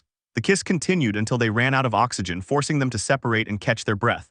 I love you too, darling. I love you so much, she said, her words filled with love. He gave one more kiss, this time a short one, and spoke again. I'll listen, tell me what happened. With that, Belle smiled and nodded. They both walked and sat down on the grass, Belle leaning his back against a tree and Asfi next to him, letting her head fall on his shoulder and listening to his explanation. He told her every detail of the previous night. They followed Makoto and Chigusa because they were acting strangely and ended up in the pleasure district. When both were being harassed by gods, Welf and Lily helped them and left him behind. His escape from all the women who spoke to him until he met the adventurer named Aisha, and how he was captured and taken to Balit Babili. His nightmare upon meeting Phryne and the hunt he endured throughout the district, being chased so that they could devour him. And finally, she spoke about her meeting with Renard Haruheim. He explained in detail the conversation he had with her while giving her refuge so that the Amazons and other women would not find him. She was given by her parents to a hobbit, abandoned by the hobbit himself when monsters attacked the carriage, sold by thieves who eliminated the monsters, and finally bought by the goddess Ishtar, ending up in the brothel and working as a prostitute. The words he said to her, "Prostitutes are the downfall of heroes." "That's very sad," Asfi commented, resting her face on Belle's shoulder. "Yes, I haven't stopped thinking about whether I could have done something for her," the boy replied. Asfi noticed the pain in his words, the same pain she felt when she saw him so downcast. "I'll gather information about her. I'm sure something can be done to get her to leave that place. Give me a day and I'll have a solution, okay?" To say that Belle was surprised by it was an understatement as he opened his eyes in shock while looking down at her. "Really, doesn't it bother you that I want to save a girl? Don't be silly, nobody deserves what that girl is going through. In fact, I would be very proud if my boyfriend rescued someone. It's something I could brag about that my guy is a hero." A gleam appeared in Belle's eyes as his heart rate accelerated. Asfi's support and even her offer of help in gathering information made him happy. The fact that she didn't leave him alone and didn't get angry filled him with calm. "Thank you, you're the best," she said affectionately while stroking Asfi's hair. The young woman readily agreed with a pleased expression. It was then that he remembered his outburst. "Belle, I'm sorry. Why? Because I acted so hysterical and paranoid. I should have listened to your side of the story, but instead I let my jealousy control me and I slapped you. My outburst of anger was wrong, that's why I'm sorry." Sincerity and guilt were infused in her words, still feeling Belle's caresses. He remained silent for a few moments, then smiled to himself and made Asfi look at him. "Don't worry, to be honest, I expected you to leave me half dead before I could explain myself. A slap was the best thing I could have received," he said calmly with a kind smile. Asfi smiled at him too. "Well, actually I brought a lot of things to torture you with, like chains, whips, and an electric wand made of magic stone, but in the end sadness won out," he said calmly. She snuggled up to Belle's chest, feeling his body heat and giving a knowing look. He couldn't see that Belle's face had lost color when he heard her mention torture so calmly. I was saved by a hair." She thought fearfully. "Does your cheek hurt?" Asfi asked again. "It's just a burning sensation, it's nothing," he replied quickly. Asfi adjusted herself to get a better view and observed the reddened right cheek, giving a guilty look. "I could make it heal faster, do you want me to try?" And he suggested dealing with the pain, making Belle think he would use one of the potions he had brought for when the torture was over. With that thought he nodded with a please. She smiled fondly and shifted to straddle Belle, bringing her face close to his bruised cheek, more precisely his lips. Once he was close enough, he licked the wound. A rush of emotions flooded Belle's body as he felt Asfi's warm, wet tongue trace his cheek. She ignored his reaction and continued licking slowly and delicately, regularly adding a short kiss. "Oh, Asfi." She stammered out his name as her body grew warm and her face flushed. She stopped licking and kissing the wound. "Has the burning sensation gone away, darling?" "And no, but my body is getting hot." She reported that she was getting excited, feeling his wet tongue on her cheek with the blush spreading to her ears. She smiled maliciously. "Yufufu ara ara. It's my fault that happened, please let me take care of it, I'll fix it without fail." A playful and honeyed tone of voice reached the boy's ears, making him swallow hard. "To fix? Yes, you're getting turned on by me licking you, you pervert. To fix that, I'll have to use my body, don't you want to?" Once again he swallowed hard as he looked at Asfi's flushed face above him. She had even started to move her hips, pressing her privates against Belle's member. The fact that she was wearing a skirt didn't help much. I could feel the heat emanating from her crotch. But we're in the dungeon," he said, stating the obvious. "Is it wrong to make love with your girlfriend in the dungeon?" Asfi replied immediately. The mischievous smile on her lips and her desire in her eyes didn't help the situation much. Asfi, noticing that he was hesitating, decided to use all his cards. "Also, we should take advantage of the fact that we're alone. We haven't had Hex for 3 days. Remember, we won't have our time alone again until next week. Like a little devil whispering temptations to the saints. Don't you want to?" The sad puppy dog eyes arrived. "Don't you want to take me and make me yours?" The boy found himself cornered and overwhelmed. "Why yes, I do want to. I want to feel your body again, Asfi." The redness of her face was now comparable to that of her eyes. The girl on top of him smiled victoriously and quickly kissed him. "Let's do it then," she whispered lustfully once they broke the kiss. They both undressed each other, ending up in their underwear in a matter of minutes. XXX. Lemon skipped. Chapter 5, Perseus's Request. The challenge between them had ended in a tie, with each demanding their prizes. Asfi requested a night of passionate Hex on the 18th floor in the city of Riviera in a soundproof room, and Belle modeled by Asfi in a bunny suit. With that said, right now the rabbit boy was being pulled by a lively and cute Asfi towards the lake on the 18th floor. Belle let himself be carried away and stopped right at the edge, his feet being covered by the bright surface of the water thanks to the glare of the crystals. He stopped looking down and raised his gaze to the girl in front of him, about a meter away, and with the water reaching up to her calves. But what his rubbered eyes captured was not the lower part of her legs, but their lines forming seductive curves, one of them her firm, soft butt. Asfi returned his glance over his shoulder with a mischievous smile. Do you like what you see, darling? The seductive tone made Belle swallow hard, his cheeks flushing. Yes, it's beautiful. His answer made her smile amusedly, and she soon slowly waded into the lake.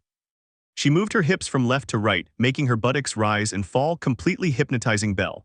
The boy was moving his gaze from side to side as if he were following a pendulum clock. Aren't you coming in? Asfi herself, who caused his trance-like state, brought him back to reality with a seductive voice, turning around and showing her bare breasts. The surface of the lake already covered just above his crotch, leaving his flat abdomen facing upwards. She lowered both hands and took some water between them, brought them up and sprinkled the cool liquid onto her chest. The water droplets crashed and sailed down her bare cleavage, sliding down her abdomen until they returned to the lake. Belle swallowed again. Without saying a word, he began to wade into the lake like a rabbit following a pretty chickweed flower. The water reached up to his crotch once he was right in front of Asfi, bringing his arms to encircle her waist and pull her towards him. Asfi brought her hand to his cheek, caressing it with great love while looking at him with desire in her eyes. A blush spread across her cheeks. That beautiful blue sparkled alongside the pent-up emotions as Asfi joined her lips with his. They moved their lips delicately and quickly synchronized, sharing emotions with each other. Belle unconsciously lowered his hands from Asfi's waist to her buttocks, holding them tightly and caressing them gently. The sensation she experienced was incredible, being humid and cool because they were underwater. A few more moments and the kiss was broken. Asfi opened her eyes, glassy with emotion, looking directly at him. Belle, he intoned in a honeyed and seductive tone. A pleasant shiver ran through his body, especially when Asfi brought her face closer and began kissing his neck. Then he felt a slight burning sensation. Asfi, did you just bite me? He asked nervously. She stopped kissing, biting him, standing in front of the boy and looking at him with a possessive and lustful expression. Exactly, it's my mark and proof that you belong to me. He gave her a quick kiss, mine and mine alone. Once again, that pleasant shiver flooded every part of Belle's body. Now you call me, I want you to make it clear that I'm yours and yours alone. Where? He asked nervously. Asfi's daring and perverted attitude delighted him, but it still made him somewhat embarrassed. Asfi, upon hearing this, comically looked away. I don't know. Following that, she jumped on her tiptoes slightly under the lake and made her breasts bounce up and down. A mischievous smile adorned her lips. I understand, there's no better place, he joked. He went down to Asfi's breasts and sucked on the right one, then bit it lightly, leaving a mark around the nipple. Belle. Asfi moaned his name from the incredible sensation. Belle gave a satisfied smile and realigned himself with Asfi now that he noticed he was barely taller than her. I need to grow. A strong adventurer must be over 170 cm tall. The young man inwardly cried out his desire. Belle, Asfi called him when she saw him staring into space, becoming a little worried. Huh, a strange sound escaped his lips. Are you okay? It was then that Belle's bewilderment vanished and he answered nervously. Ah, yes, it's just that I got lost in my thoughts. The blue-haired beauty looked at him with narrowed eyes, suspicion adorning her expression. You have your girlfriend naked in front of you. What could you possibly be thinking about other than me right now, huh? And her jealousy surfaced. Asfi Belle's eyes rolled back. He saw the pout on Asfi's cheeks and the dangerous edge in her blue eyes. Sweat began to form at his temples. So I know my name, what I don't know is what you're thinking, she questioned coldly. She moved so close that her nipples were brushing against Belle's chest, sharpening her gaze as she subtly analyzed him. Will you tell me what you're thinking, or will you force me to invent a mind-reading device? Those words or that question sent a decidedly uncomfortable chill down Belle's spine. I had to speak and tell the truth. He wasn't so naive as to expect to lie well. He knew perfectly well that he was an open book. His cold tone and icy eyes didn't help much. Belle soon felt Asfi's hand underwater grasp his partner, holding him firmly yet gently. He started masturbating him from below, which would be understood as meaning everything was fine, but Belle immediately knew the situation. Minnie Belle has been taken hostage. The boy was panicking. Time is running out, Belle, aren't you going to answer? He felt a little more pressure on his member, causing him to sweat nervously. My height.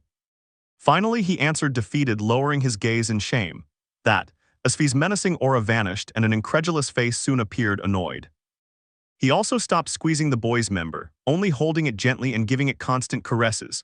My height, I was thinking that being a little taller wouldn't be so bad. Belle looked up and stared at her with embarrassed eyes. A few seconds passed where Asfi looked at him with a stunned expression, then she smiled amusedly and let out a light laugh. Belle, your height is perfect. I love you just the way you are and you don't need to be tall, but she commented, laughing. Then she brought her lips close to the boy's, to the point of touching them. If you want something to grow, it could be this down here, he hissed lustfully as he stroked his member. She blushed as she felt Asfi's hand on her member, closing the small distance between their lips and kissing her. He stopped caressing Asfi's buttocks and moved one of his hands to the girl's crotch, beginning to use his fingers to please her. He was underwater, but he felt the distinct moisture emanating from the interior of Asfi.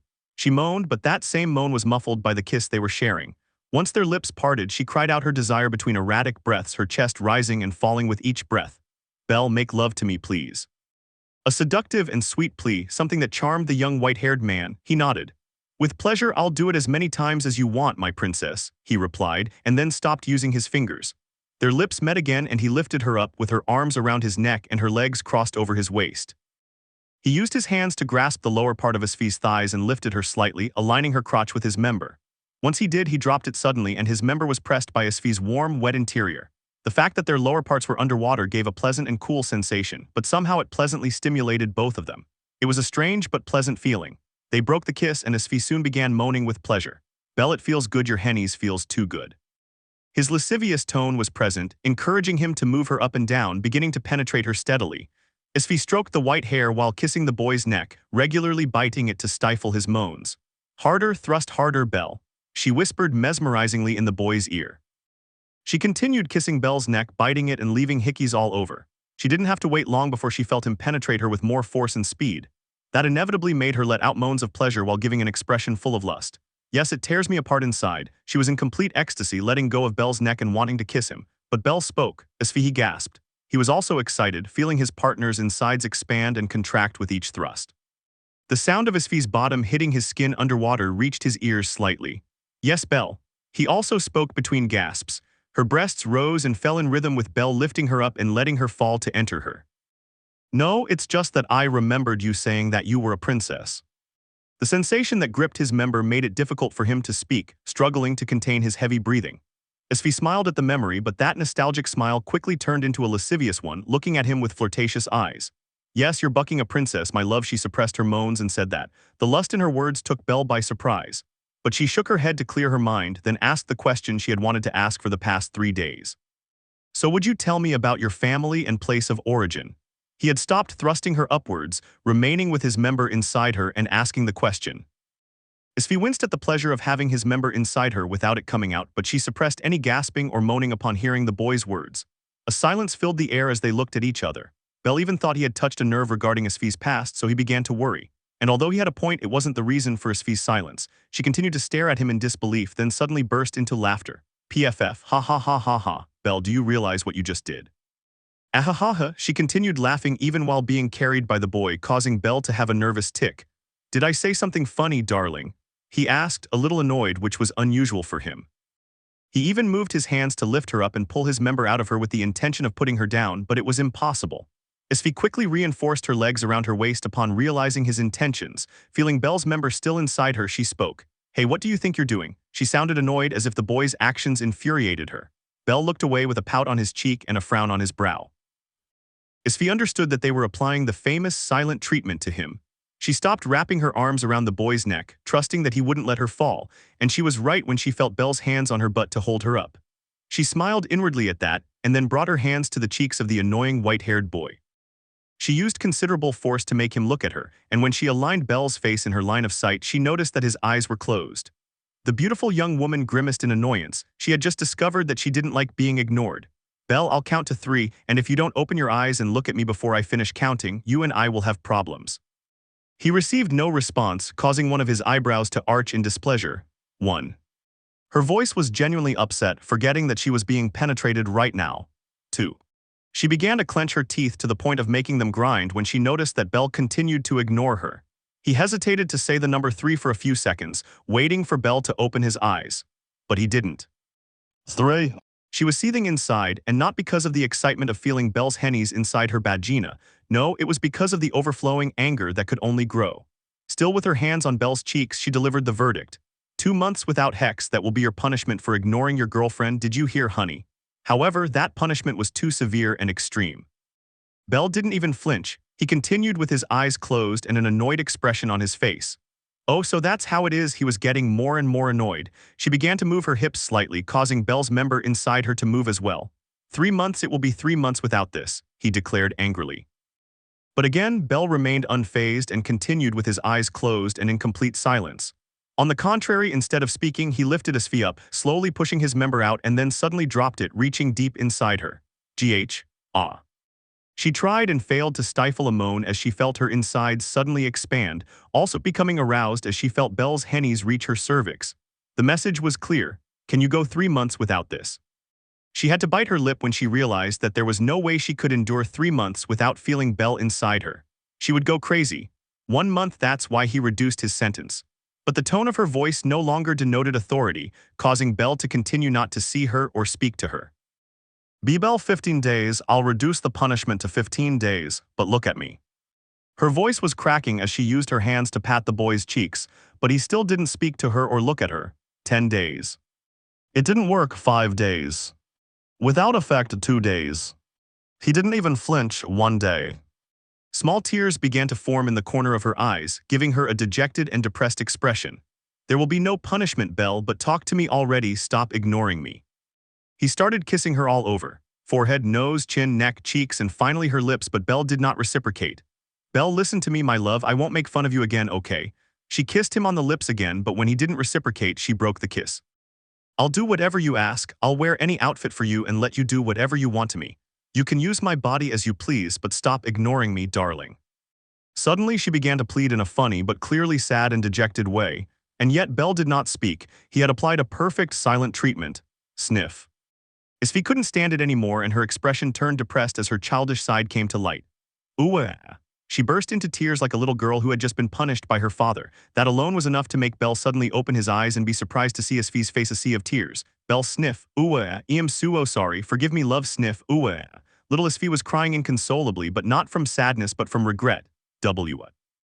Oh, Asfi don't cry. I was just kidding. I was just kidding. Well, sniff. I'm so sorry, Bell. Forgive your silly girlfriend for making fun of you. Ooh.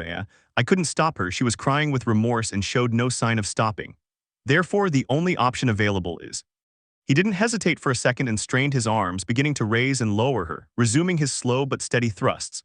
Asfi immediately felt Bell's hennies going in and out of her, so her crying gradually subsided until her moans mingled together and eventually became the only sounds coming from her lips. She went up and down while panting heavily from the thrusts, her breasts bouncing up and down. Are you calm now?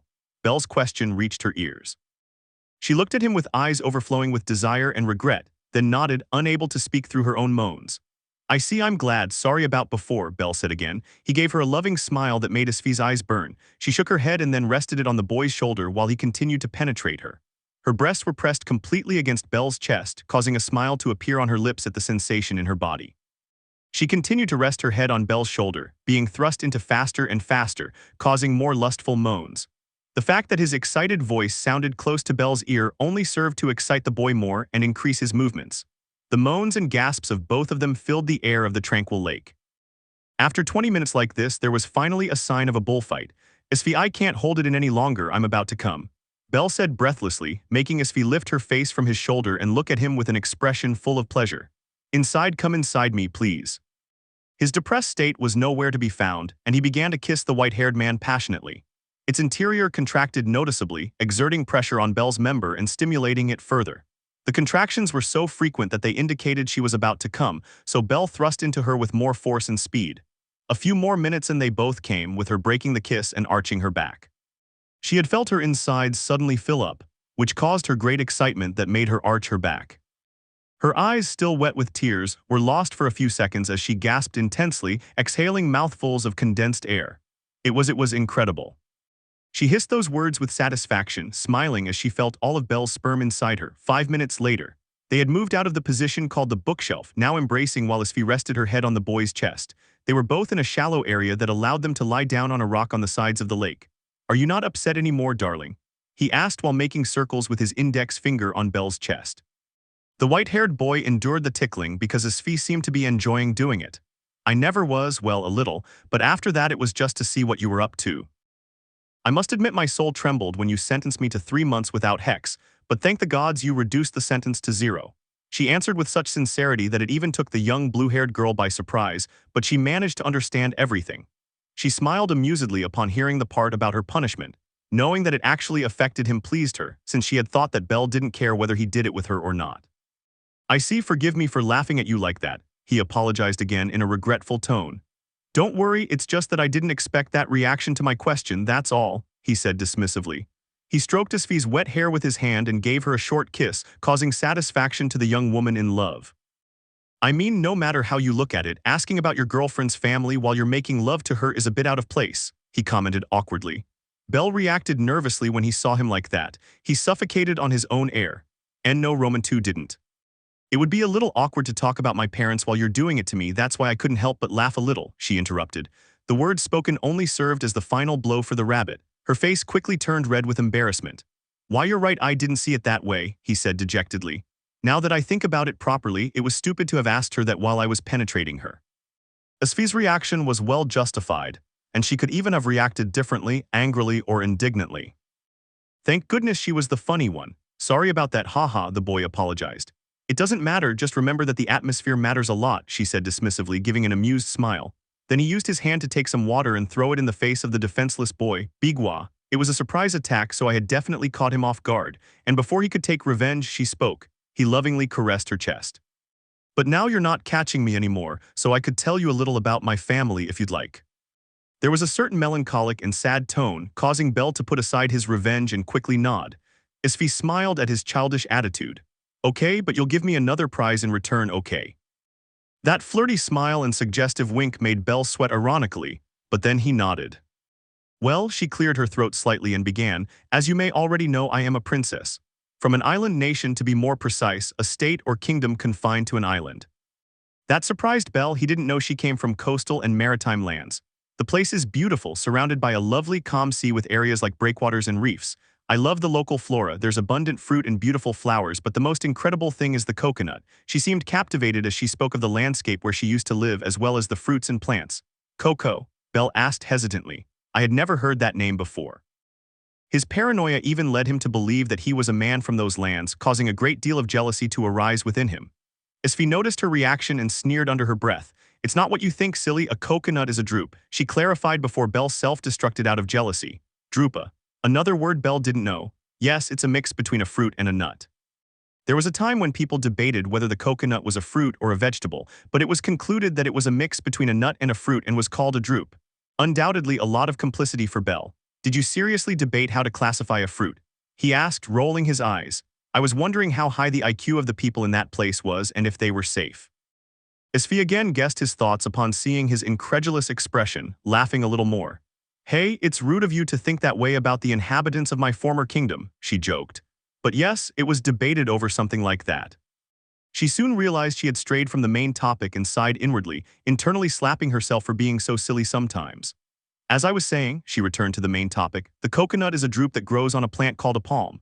It is protected by a thick layer of shell, then a thinner but harder layer, and finally a layer of flesh. This last layer contains water that comes out depending on its ripeness, sweet, bitter, or plain. Bell was surprised again. Wow, coconuts are complicated, he commented humorously. Yes, but they're very rich, Asfi agreed, letting out a light laugh. She sighed wistfully and her happy expression disappeared, replaced by a troubled one. My parents, well, they're complicated, like coconuts. Asfi stifled a laugh at the boy's innocent question, also resisting the urge to smack him. Once he had successfully suppressed his impulses, he replied, yes. My life as a princess wasn't necessarily a fairy tale, there were too many complications that completely overwhelmed me. Bell noticed Asfi's serious and sad expression, so he used his closest hand to stroke her hair. She smiled and inwardly appreciated that. Since I was a child, I spent my time confined to my room. My father had locked me in a golden cage as if I were a bird, all for the good of the kingdom. For the good of the kingdom? Bell asked. Asfi nodded. I was preparing to be married to a prince with no way to refuse. It was an arranged engagement as is customary among nobles. The white-haired boy grimaced at that, noticing that Asfi sounded sad. He felt the urge to hit his wretched father-in-law, even though he didn't know him. I would escape from my room when he went out to gala parties or meetings with ministers. That's where I explored the coast, breakwaters, and reefs of the kingdom. That's what kept me going, what gave me joy in that caged bird life I led. Now Bell knew that she had indeed had a complicated past. Asfi noticed his annoyance but continued recounting his past. My mother is a beautiful and kind woman, but as my father's wife she had no power to help me, she just kept her words to herself as I slowly faded away. I am sorry for making you remember something so sad. Bell couldn't take it anymore and apologized. He continued to stroke her, making Asfi smile at her boyfriend's kindness. They should have been cold being in the lake at this time, but thanks to the closeness of their naked bodies and the body heat they both gave off, they remained at a pleasant temperature. Not all memories were bad, Asfi said with a smile. Do you remember when I mentioned my escapes to the coast and all that? Bell nodded. Well, that was a good thing. Another pleasant memory was when I fell out of a palm tree while trying to cut a coconut. Did you fall out of a palm tree? Are they big? The young white-haired man had no idea what a palm tree looked like, so he asked. He looked like a student receiving lessons from his teacher, a very beautiful and hexy teacher. Asfi nodded, but a suggestive expression blossomed on her face, giving a mischievous smile. Yes, they're big, but not as big as this guy here, he said as he reached underwater to Bell's member. He began to caress it gently. Asfi. Bell gasped, embarrassed by the sudden attack. Yufufu, I'm sorry, I couldn't help it, she apologized. However, he continued to stroke the nervous boy's member. I'll continue with my explanation, okay?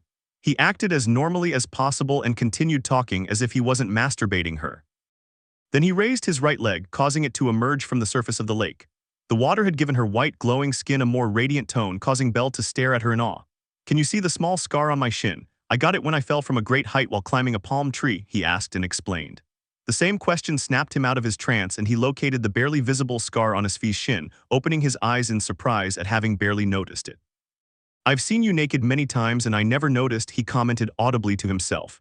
It's not like it's very big. Besides, your eyes are always fixed on my breasts, ass and crotch, you pervert, she said that while accusing him. And no, that's not true. I also admire your beautiful face and your legs. Life isn't all about breasts and butts, Asfi, she retorted defensively. Oh really? She shifted slightly, making her breasts bounce. Bell's gaze quickly fell upon them, mesmerized by the movement and the pressed nipples. Ha ha ha ha, see, you're a complete pervert, Bell, he commented with amusement. That's cheating. It was a surprise attack, she complained, a blush rising to her cheeks. Asfi laughed slightly again at his actions and increased the movements of his hand on the member as a reward. And how did you get here? Bell finally asked the essential question, enduring Asfi's caresses on his member. The young woman did not stop the movement of her hand and turned her gaze towards the blurred crystals on the ceiling of the 18th floor. It was thanks to Hermes-sama, he's definitely an idiot, but thanks to him I was able to escape my fate as a mere puppet wife who would serve to establish good relations with another kingdom. She sounded cheerful as she announced her escape from that cruel and empty fate. I understand, Bell smiled. Then I owe Hermes-sama a lot. Without him I wouldn't have met you, the love of my life. His loving and longing tone took her by surprise, making her blush intensely. Yes, I also owe him a lot for making it possible for me to meet you, darling. The atmosphere suddenly changed to a romantic one, with both of them locking eyes and bringing their lips closer. They quickly joined their arms in a tender kiss, free from any impure emotion. Only love, affection, and longing emanated from it. A couple of minutes later the kiss broke, with both of them opening their eyes and meeting each other's gazes. I love you, Asfi, the boy declared, and I love you too, Bell. They both gave pleased and loving smiles. Then they began to clean their bodies, playing among themselves while attacking each other with splashes on the surface of the lake. XXX. They had already finished bathing and Bell was just now walking. He walked at a slow and steady pace to the city of Riviera, seeing the adventurers who were in the stalls or bars. In plain sight, he was walking alone towards an inn to spend the night, but his hand was being held by Asfi. The young woman was using her magic object called Hades' Head, making her invisible to everyone. This, she felt discomfort in her stomach and chest. Bell didn't notice anything and continued on his way to the inn that looked better decorated and farther away. A few minutes later I was standing in front of the building, which was the entrance to a cave with decorations to enhance the rustic aesthetic. He nodded decisively and then inhaled deeply, walking until he reached the reception desk where a Blackford catman was acting as host. A customer, gods of Olympus, has the curse been unleashed, or am I so drunk I'm hallucinating? It should be noted that the dramatic reaction caused a nervous smile on Bell's face. I don't know what you're talking about, Onerson, but I assure you I'm real, she said nervously. Do you have a room available? If so, I'd like a soundproof one, please. He asked politely, awaiting a response from the surprised catman. He cleared his throat after rubbing the tears from his eyes and nodded. Yes, I have a soundproof room, but the bed is a double. Are you coming with someone, little rookie? The young man's question surprised Bell, who hadn't expected to be recognized. Apparently his peculiar appearance was well known in these parts. A squeeze of his hand snapped him out of his stupor, making him nod. No, I'm coming alone. The bed is fine, I move around a lot in my sleep, so it'll work perfectly. The catman nodded and took out a piece of paper, sliding it across the counter to him. Okay, I would just need your family's stamp to process the payment on the surface. The room rate is displayed there, he explained calmly. He looked genuinely happy to receive a customer, and Bell didn't know it, but this catman's inn had been branded as cursed because of the murder of an adventurer named Hashana Dorlia. Remembering that, the innkeeper smiled and handed a small piece of wood to the white-haired man. Bell received it with doubt after sealing the paper, bowing his head. It's an unlimited ticket with a 25% discount on your visits from now on. Would you like to take advantage of the discount tonight? He explained, causing Bell to gasp. Apparently, he already had a place to come with Asfi and spend time alone. Yes, I'd like to take advantage of the discount, please, she said, bowing slightly. The Catman nodded and sealed the paper on which Bell had placed his seal, with the original cost of 20,000 volleys dropping to 15,000. Welcome to Villy's Inn. Enjoy your little novice stay. Thank you very much, Villison. With that, the paperwork was finished. They guided him to his room, which was at the very back of the inn. XXX. She went into the room and noticed it was better than she had expected, featuring a double bed on a stone base. Red sheets covered it. It looks cozy, he commented calmly. He turned his gaze towards the table in the center of the room, which had 4 chairs and a rug underneath. Yes, it looks cozy. Shall we go straight to bed, darling? Asfi's voice reached his ears, turning around 180 degrees to look back at her. Standing in front of the door where there was nothing, he appeared with a smile and a black helmet in his hand. He immediately approached her and hugged her affectionately. Yes, let's go to bed, she replied, returning the hug. He stroked her light blue hair, and once he was no longer being hugged, he took her hand and led her to the bed. He gently laid her down on the mattress, which was clearly comfortable as Asfi's body bounced slightly. The young woman grabbed him and, without wasting any time, undressed him with terrifying speed. Bell was perplexed when he realized he was lying on his back against the mattress with Asfi straddling him. He was in his boxers as she began to remove her one-piece tunic-style dress, revealing her cleavage covered by a white bra, as well as her crotch. Her cyan blue eyes were devouring him, making Bell swallow audibly as he watched Asfi's chest rise and fall with her heavy breathing. Before we begin, but all that lustful atmosphere was eliminated by Asfi herself. Bell tilted his head, confused by his girlfriend's sudden dejected tone. Did something happen? He asked worriedly. Asfi shook her head slightly, then dropped her upper body onto Bell, her breasts colliding with the boy. The feeling was incredible. It's just that I'd like to ask you for the prize for having spoken about my past, she whispered weakly. She began to stroke his cheek, looking directly at him with imploring eyes. Sure, no problem. What do I have to do? She asked gently. Asfi surprised him with a kiss instead of responding, but still not understanding the girl's strange behavior, he returned the kiss. I want your family to know about our relationship. Finally, the request was uttered in a weak and soft tone. Bell opened his eyes in shock. He hadn't expected that of all things. He was even sure it would be something perverted, but he was wrong. Tell the boys about us, he asked, still stunned. Asfi looked at him with a hopeful expression, as if she wished more than anything that he would agree with her. And a slight grimace appeared on Bell's face, which was immediately noticed by Asfi. She felt a pang pierce her heart, and she struggled to suppress the burning that invaded her eyes, threatening to burst into tears. And no, it's not important, forget it, it was just my idea. He quickly withdrew his request. She didn't want to force a decision about Bell, and when she saw him grimace, she knew he wasn't completely convinced. The pain in her chest continued to throb sharply, making it impossible for her to hold back a small tear. As she smiled, a line of tears silently slid down her cheek. After all, I'm not pretty enough for you to show me off. I don't compare myself to others. What are you doing? Stop it, you idiot. She was yelling at herself. She begged for his words to stop, but was simply not heard. His words continued to flow. It makes sense not to want to announce a relationship with someone like me. That's not it, that's not it. What could this be called? Some would say that they are the desires of the heart crying out its longings. Others would say it was the hypocrisy of a girl who did not repress her selfish desires. But it always ended up being the truth, whether good or bad. Please forget it, let's continue with what we were doing. She said that and wanted to kiss him, but Bell stopped her by holding her shoulders. Asfi, don't take this the wrong way, but you underestimate yourself too much and your fears are preventing you from seeing the truth. I wasn't upset, disappointed, or sad. His aura exuded gentleness and affection towards the person in front of him.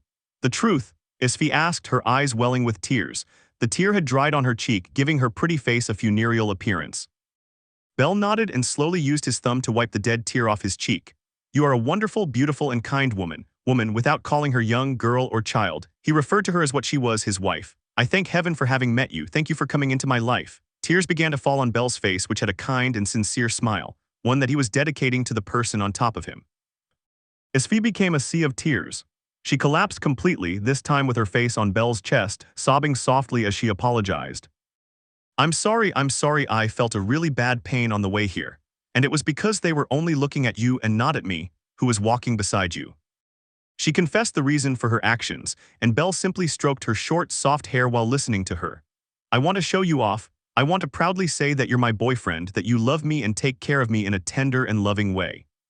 It wasn't normal for someone like Asfi to be so calm about a secret relationship, not after having opened her heart to Bell. He paused for a moment, then in a less broken and softer tone, he spoke. My heart has become delicate, you must take very good care of it. Please treat it well now that you have stolen it. Bell's lips formed a smile at her words, happy that Asfi had stopped suppressing her wishes and requests. For him, it wasn't wrong to be selfish and speak out, not when it came to his loved ones, and in this case, Asfi was at the top of the list, and that's where it would stay. Asfi raised his tearful gaze and looked directly at him. Take care of me, love me, kiss me, pamper me. She wasted no time and kissed him, conveying her feelings, sharing the frenzy of emotions that assaulted her heart. Is that too much to ask? Asfi's tender expression left the boy speechless, but it forced his thoughts to come out. No, not at all, because it's exactly how I feel. So tomorrow we'll talk to my family about our amazing relationship, okay? The young woman's heart leaped with joy, nodding happily with a radiant smile on her lips. Yes, she exclaimed, hugging him tightly and rubbing her cheek against Belle's. The boy returned the hug, also with a smile on his face because of how happy Asfi was. A few minutes of affectionate kisses and Asfi spoke. Make love to me, Belle, trace the curves of my body delicately with your fingers and enter me passionately, please. Her hex drive had returned, more inspired and motivated by Belle's recent words and the news that more people besides Hestia and Hermes would know about their relationship. At your service, my big-bootied girl, the boy didn't refuse, joking on the spot. Asfi pouted. I get romantic and you get all cocky, huh? She commented in an indignant and offended tone. Belle laughed at that but quickly kissed her to lessen his girlfriend's anger, with Asfi gladly accepting the kiss. He quickly removed her boxer shorts and did the same with her panties and bra, leaving them completely naked. She raised her hips and aligned Belle's member with her cavity, lowering them slowly and becoming aroused as she was penetrated. Finally, after so long. A lustful and lascivious tone escaped her lips, giving a mischievous smile like the cherry on top. Belle looked at her with blank eyes, enjoying the sensation of Asfi's insides but unable to ignore her words. We just did it no more than 2 hours ago, Asfi, he said ironically. So, that's a long time for me, she replied quickly. Belle shook his head playfully before beginning to thrust into her, with Asfi using her legs to move up and down, gaining better stimulation. She gave Belle a quick kiss, then announced something else. You're going to be a dad, I'm pregnant, she said with a playful smile, continuing to lift her hips. Wait, what? Asfi sitting down increased, intentionally ignoring. Chapter 6 Revelations. Let us agree, okay? XXXALRTA. Wait, what? Pregnant? Asfi had said that word. His mind went into a trance as she ignored him and continued to move her hips up and down. Saying that meant Belle would become. Father, wait. Asfi, don't say something so important only to ignore me afterward. He tried to grab her with his arms and pull her down beside the bed to get her off him, but Asfi resisted and kept going up and down. Sexual arousal wasn't affecting him because of the recent revelation, but he couldn't ignore the incredible feeling he got from inside Asfi. Belle, let's make love. Come on. Unleash yourself and thrust into me with your wild nature. She displayed a playful and lustful expression, possibly enjoying Belle's shock and surprise, but he withstood his girlfriend's tempting advances and spoke firmly. I don't need to make love, I need answers, please let's talk. Asfi's movement stopped, leaving her on top of him with his member inside her. He looked at him silently from his elevated position. Belle felt examined by her gaze, but he did not back down and stood firm, giving her a fierce and determined look. I can't ignore something like what you just said, it's important. He said in a serious tone. Asfi continued to analyze it silently. Perhaps she had disliked Belle's refusal, taking it as an insult to be rejected, or maybe not. Her voice, unlike her gaze, was weak. I want to talk to you about it too, after all, it's about our son. As weak as her voice was, so too was her loving and affectionate nature. But first I want to finish what we started, he spoke again in the same weak tone. It will hurt you if you don't ejaculate after having an erection from the sexual excitement I caused you. She had a point, commenting on the risk of inflammation in the hennies when ejaculation is avoided after an erection induced by sexual arousal. I'm worried about your health. I don't want anything bad to happen to you because of me. Although he was right in his arguments, it was clear that his libido was also involved in his words. So can we talk about it after we've done it once? I promise I won't ask for anything else after that and we'll talk. She made a sad face accompanied by her pleading eyes, trapping the boy beneath her. She moved her hips slightly from side to side, hinting and further cornering Belle. Don't you want to do it for me, darling? His weak tone had disappeared, replaced by a loving and seductive one. Belle's cheeks flushed at the sight before him. His eyes moved from the point where he was joined with Asfi, then traveled down her flat, shiny abdomen to her well-formed, firm breasts. The pink areolas of her nipples were next in his field of vision, watching them rise and fall with Asfi's heavy breathing. Finally, their ruby-red orbs met the cyan-blue ones. That look, somewhere between pleading and longing, left her with no answer other than yes. If that's the case, then let's do it. Asfi smiled with satisfaction. Thank you, Belle, I love you so much. Immediately after his response, Asfi bent down until she could hug him affectionately. I'll make you feel good, just stay still and enjoy my love, he whispered those words in her ear.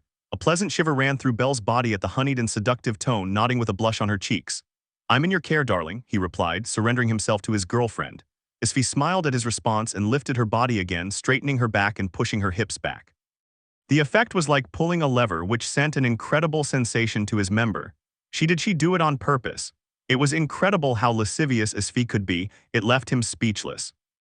She smiled mischievously at him from above, beginning to move her legs back and forth to give the movement of her hips a greater stimulating effect on his member.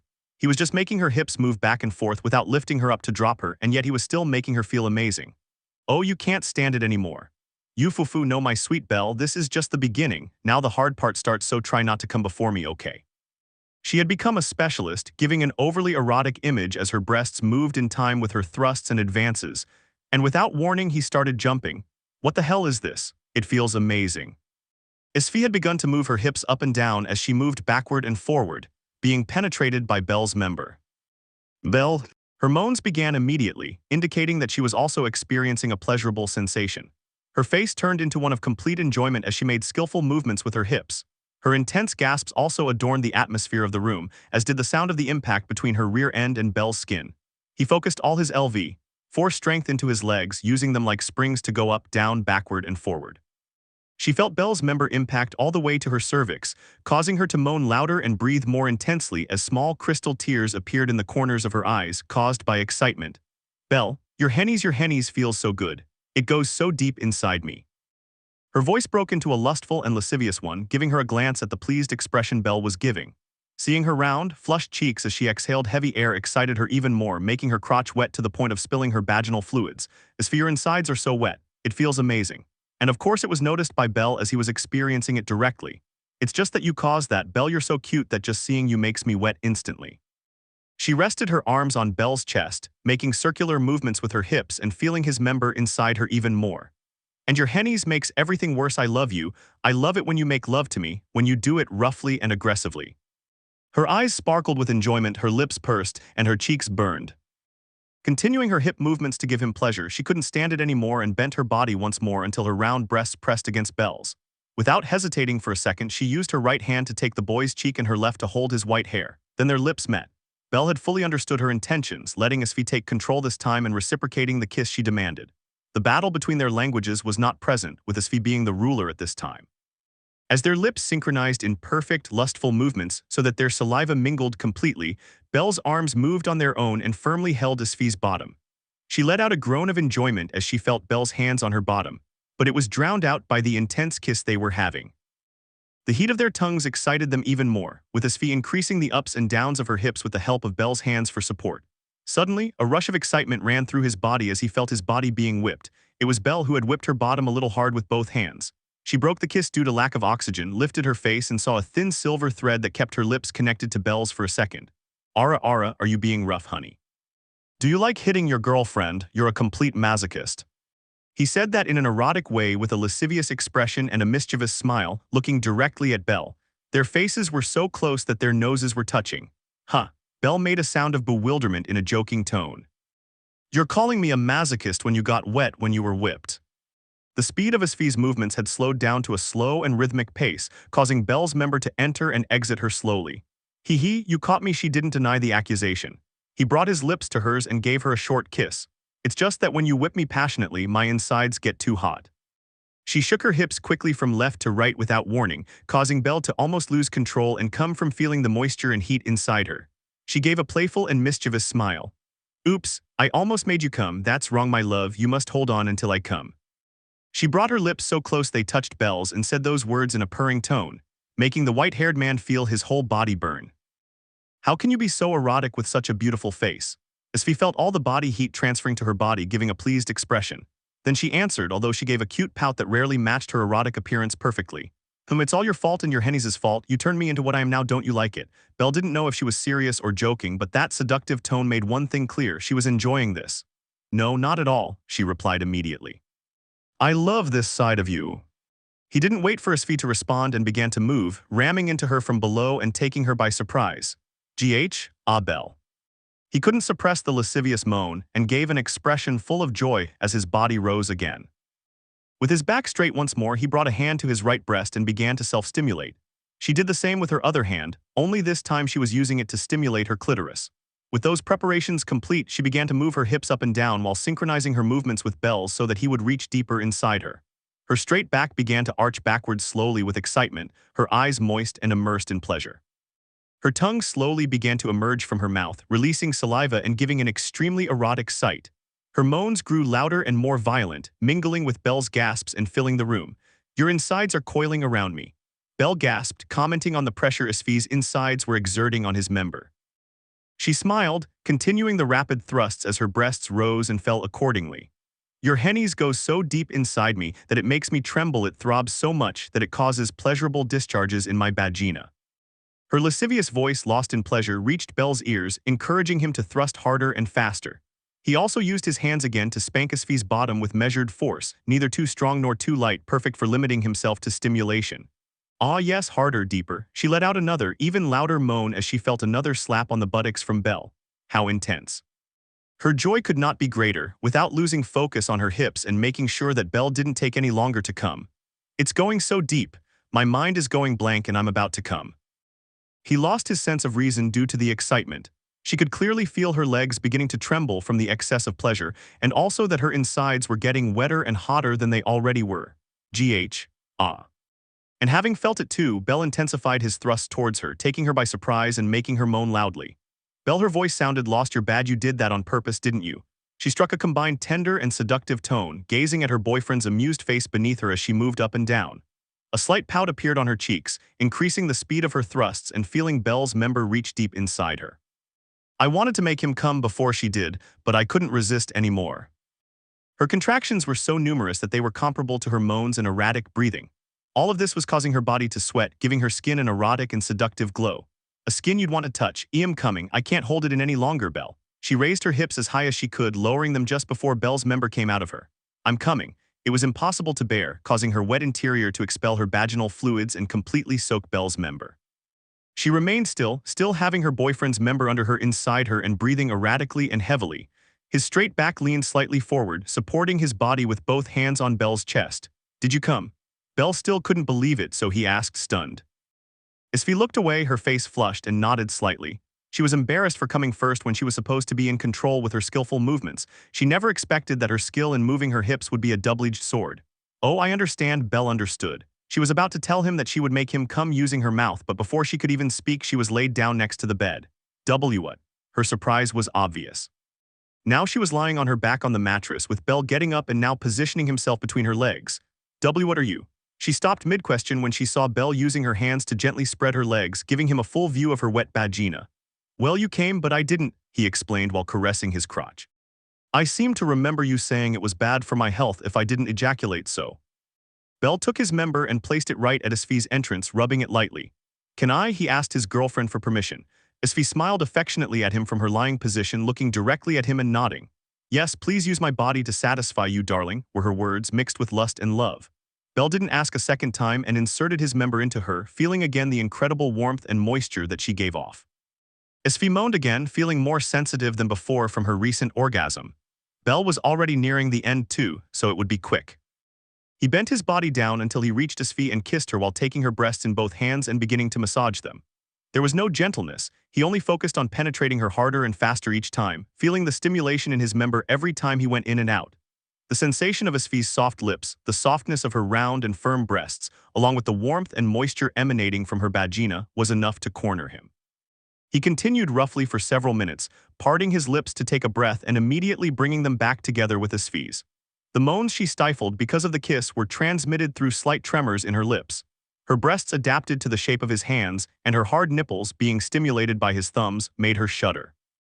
Finally, the contractions and the tightness inside Asfi delivered the final blow. Asfi didn't need to say more and kissed her again. Asfi knew she was at her limit, so she gladly accepted the kiss and enjoyed being fiercely penetrated. Moments later, she felt the discharge of Belle's hot, viscous liquid reach her belly, causing her body to arch its back. Her moan was muffled by the kiss they were having, but once they broke it, they both gasped with heavy breathing and flushed faces. The two shared a longing and yearning look, full of love and affection. Asfi regulated her ragged breathing, gave a satisfied smile, and cupped Belle's cheek. It was amazing, as always. Yes, it was incredible. Belle gave an equally satisfied smile and agreed, letting his body fall next to Asfi and controlling his breathing. Asfi reached out and lovingly embraced him, closing her eyes to regain her strength. XXXFIN del Eliammonxxx. The next lemon will take a while to happen, until the date with Freya and the chaos of the pleasure district are over. You may continue, Sir Madam. XXX. 1 hour later, they had rested completely, with Bell sleeping a little because of the busy day he had had. That's why Asfi let him rest, holding him until he opened his eyes and thinking about where to begin regarding his pregnancy. So Bell, now awake, murmured, "You're 3 days pregnant." He lay on his back against the mattress, his face lost in thought. Asfi lay beside him, resting her head on his arm. "Yes, this morning I went to the Airmid clinic because I was feeling a little unwell. That's when they told me how many days pregnant I was." She answered eloquently, although a little nervousness or perhaps insecurity was in her words. "I was surprised. I know that wasn't the case since we don't use anti-pregnancy potions, but I was still surprised." Her voice cleared. He began to affectionately stroke Bell's chest, and a slight smile appeared on his lips. "Then I became happy," she said, overflowing with emotion. "I know you're still young to be a father and that I'm much older than you, but I couldn't help the happiness that overflowed with every passing second." Bell remained silent, listening to her. He was smiling back, unable to do anything but smile at the happiness Asfi was expressing. "I thought about the possible reactions you might have, that maybe you wouldn't want me to give birth, that maybe you'd panic and leave me, that maybe you'd be upset, that maybe." She had sped up her words, and realizing this, she sighed to calm herself. But they were only simple maybes. She stopped petting Bell and hugged him. She wrapped her arms and legs around him, lifting her head off Bell's arm and rubbing her cheek against his. "In the end, Bell is Bell. I was sure you would be as happy as I was, that you would want this child I carry in my womb as much as I did from the beginning. Deep in my heart, I knew it would be so." So much joy and happiness was contagious to the white-haired boy, making him return the hug and enjoy the warmth that Asfi's cheek emanated. She remained silent, focusing on simply hugging him and waiting for him to speak. "I don't know what to say." Bell's response made the romantic atmosphere vanish. Don't misunderstand me, please." Seeing that Asfi's tone had sounded dangerous, she became alarmed. "I'm so happy, but I don't know how to express it all. I just know I'm happy about all this and haha, what, am I crying?" Asfi had also noticed that her cheeks were becoming wet, so she lifted her face and looked at Bell in complete bewilderment. Bell, are you okay?" she exclaimed, alarmed. "Why yes, but I can't stop the tears. I'm crying, but I've never felt so happy while doing it." I'm clearly confused, happily confused. He was acting strangely, but not in a worrying way. Asfi could only remain silent as she watched him cry.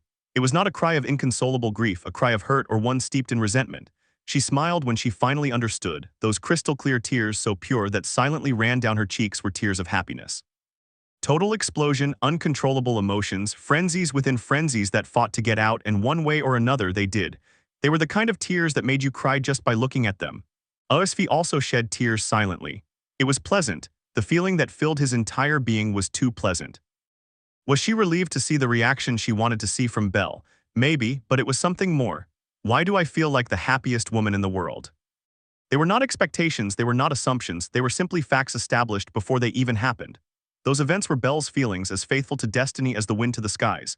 Asfi, a voice overflowing with emotion. "I'm going to be a dad, I'm going to be a dad." He wanted to give life to everything he was feeling, and the only way he could find was to transmit them. "I'm going to be a dad." So he hugged her. Passion, longing, desire, love, affection. So many emotions, so many feelings. Everything went towards Asfi, making her crying increase. "Yes, you're going to be a dad." His voice was broken. She returned the hug and felt Bell's comforting body heat. "And you'll be a mom, haha, it's weird, but I'm sure you'll be a wonderful mother, Asfi." The white-haired man's sincere comment made her heart leap. "And you'll be a wonderful father, Bell. Thank you for reacting the way I expected. I love you. Thank you. I'll do my best to make you and our son happy. And I love you too, Asfi." They lay there embracing each other, enjoying each other's warmth for a while. 10 minutes later. "I'd like to name him Bell if it's a boy." "Honey, you're just copying your name. Please be a little more creative." They were in the process of choosing names, with Bell offering one in a very serious manner and Asfi immediately rejecting the suggestion. So what do you think of Leb? What's that supposed to mean?" Asfi rolled her eyes. They were lying down, but back where Asfi rested her head on Bell's arm. "It's my name backwards," replied the white-haired man. There was a moment of silence, then Asfi pinched her cheek. "Ouch, why did that happen? Bell, are you doing this on purpose to annoy me?" She was pleased that her boyfriend was enthusiastic about the topic of names, but it annoyed her that he spoke so seriously while offering the word Leb for their son's name. Sorry, I just can't think of any." "Think, Bell, think. I'm sure you can find a nice one. After all, he'll be our son. I'm sure he'll have a good name." With verbal support from his girlfriend, Bell closed his eyes as he thought intensely about a good name. He wanted to choose one of the many heroes he knew about, but it occurred to him that if his son was going to become a hero, he deserved to have a unique name. Soon, he opened his eyes without success, but the beautiful blue color of Asfi's hair and eyes made him travel to the past. A flower one of a kind and of the same peculiar and beautiful color as Asfi's hair. Dahlias. The word came out of her lips before she even thought about saying it. But once she realized she had said it, she blinked to clear her trance-like state and suggested again, "What do you think of the name Dahlias?" Asfi gave a thoughtful expression, then asked, "Does it have any meaning? It's certainly a lovely name. I'm surprised you mentioned it. Understand?" "Oh no. I didn't mean that. I didn't expect you to think of a good name because you tend to be a bit silly sometimes. I didn't mean that, love, really." You just said it. Comical tears threatened to burst from Belle's hurt eyes, but everything was controlled by a tender kiss from Asfi. "Will you forgive me? If you do, I'll give you many more." So sweet and manipulative, she was irresistible to the white-haired man. "Well, I guess I can let it go this time," she replied, a blush rising to her cheeks. Asfi quickly gave him tender, short kisses. Once his payment was finished, Bell cleared his throat. "It's the name of a flower, a particular one that my grandfather had in the cabin where we lived." Asfi paid attention to the part of her grandfather where he used to live. "It was a beautiful flower. Its color was a pure blue like your hair and eyes. Whenever I see you, that flower unconsciously comes to mind, Asfi." And she was surprised by an unexpected attack. "Hey, why you need to explain the reason for the name, not make me fall more in love with you," she replied with a cute blush on her cheeks and embarrassed eyes. "Ha ha ha, sorry, it's just that I couldn't help it." Her words only intensified Asfi's blush. She looked away and hid her flushed face. "Idiot," she insulted adorably. A few seconds where she tapped Bell was enough for the white-haired boy to get serious about the name. "I wasn't lying about that before, so that's the main reason I suggested dahlias. My grandfather told me they express commitment, affection, dignity, and elegance. He said that in his travels around the world before I was born, there was a place very far from here where there were fields overflowing with these flowers, of all colors, sizes, and shapes." Asfi listened attentively, also noticing the nostalgic expression on Bell's face. He had told her about his grandfather's death and that he didn't know any other relatives of his, but Asfi had a slight suspicion about the identity of the grandfather. Hermes-sama had commented on the god Zeus in the incident of the black Goliath on the 18th floor. Perhaps something definitely connected, so I would ask Hermes once I returned. "That's why I chose it, because that flower is unique in this place, so I want my son's name to be unique too." His previous thoughts vanished. She gave a warm smile and spoke. "Dahlias Cranel Andromeda, yes, it's a great name." His voice softened. Thanks, I really tried my best. I deserve an award," Bell replied proudly, as he smiled at his actions, watching him with amusement and nodding. "Yes, I agree, you deserve it." She said nothing more and kissed him. Unlike the tender ones of before, this one was passionate and eager. It lasted until the oxygen no longer allowed them to advance further, separating and looking at him with flirtatious eyes. "Are you satisfied?" he asked. Bell gave a negative response. "Okay, one more then," and Asfi didn't refuse to give him another. Once again their lips met, moving slowly and feeling the warmth of their intertwined tongues. It was reward enough for the moment. "What if it's a girl?" Bell asked. The response was immediate. Bell was surprised by Asfi's speed and lack of hesitation. "The reason?" he asked curiously. "It's cute," Asfi replied quickly again. "Is that all?" Bell was about to protest. He had been asked to find a name with a good meaning, and Asfi had only suggested one that he thought was nice. "I expected there to be another reason, or she would be outraged. No, also because it goes well with your last name and mine. Ai Cranel Andromeda." "I see," he sighed inwardly. "You're right, it's nice." It was impossible for her to argue with him while looking so hopeful, so she simply agreed. Because the name was certainly nice. They continued talking amongst themselves, with Asfi commenting dejectedly that when her belly grew, Bell would stop loving her. Of course, Bell denied all of that, making her happy. They talked about a quiet life in the distant future, with Asfi mentioning marriage and making Bell nervous. This led to a minor argument, but it was all resolved with kisses. It was a pleasant conversation, sharing their wishes and ideas. Bell. Yes, a couple of hours had passed, possibly around 10:00 p.m. on the surface. Asfi had become affectionate as she hugged him. "Thank you for agreeing with me." His tone was soft and gentle. "I'm so glad your story intersected with mine. Sometimes I think about all the people out there, and an inexplicable fear grips me when I think you might have crossed paths with another woman." Her voice was both affectionate and gentle. "However, with so many people out there, we still happened to meet that day. You had so many choices and you chose to meet me. That makes me very happy." An adorable giggle escaped her soft lips. "I wasn't aware of love before I met you. I had no experience whatsoever, but I was aware of the wars of love, people fighting for the space of some open heart." Bell was absorbed in her face. "When Asfi became romantic and affectionate, she became more beautiful the more you looked at her. I know there are other women who desire your love, who desire what you give me. I want you to know that I won't lose to them, even if one were a goddess. Nights without passion won't stop me, so the revolution in my heart will continue to monopolize your love." Asfi. Bell was speechless as he listened to her, so fascinated and delighted. "Mine and mine alone, I want it all, I won't share it." He also loved her possessive side. That's why thank you for agreeing with me, Belle. That sparkle in her deep cyan blue eyes was beautiful, completely captivating him. Belle smiled as happy as he could be. I should say that, I loved agreeing with you. Their gazes locked on each other, their flushed faces reflected in ruby and cyan blue orbs. I love you, I love you. Those statements were made at the same time. They brought their lips together and joined them, having a passionate kiss overflowing with emotions and filled with frenzied, intense feelings. XXX. The next day, they hadn't done it until dawn, and in the end, strangely enough, Asfi agreed to spend the night together. Just hugging, feeling each other's warmth, and talking until we fell asleep. Asfi, who was fully dressed in her adventurer's outfit, couldn't have asked for a better night as a couple, and now they were saying goodbye. Are you sure you can make it to the surface on your own? Belle asked, clearly worried. I didn't want Asfi to get hurt. Don't worry, I have the Hades head. As long as I use it, I'll be able to get through without any problem, so I should be the one worried. Will you be able to reach the surface unharmed? It was sweet and adorable to see them in their state of concern for one another. And in response to his question, Belle smiled. You're worrying for nothing, darling.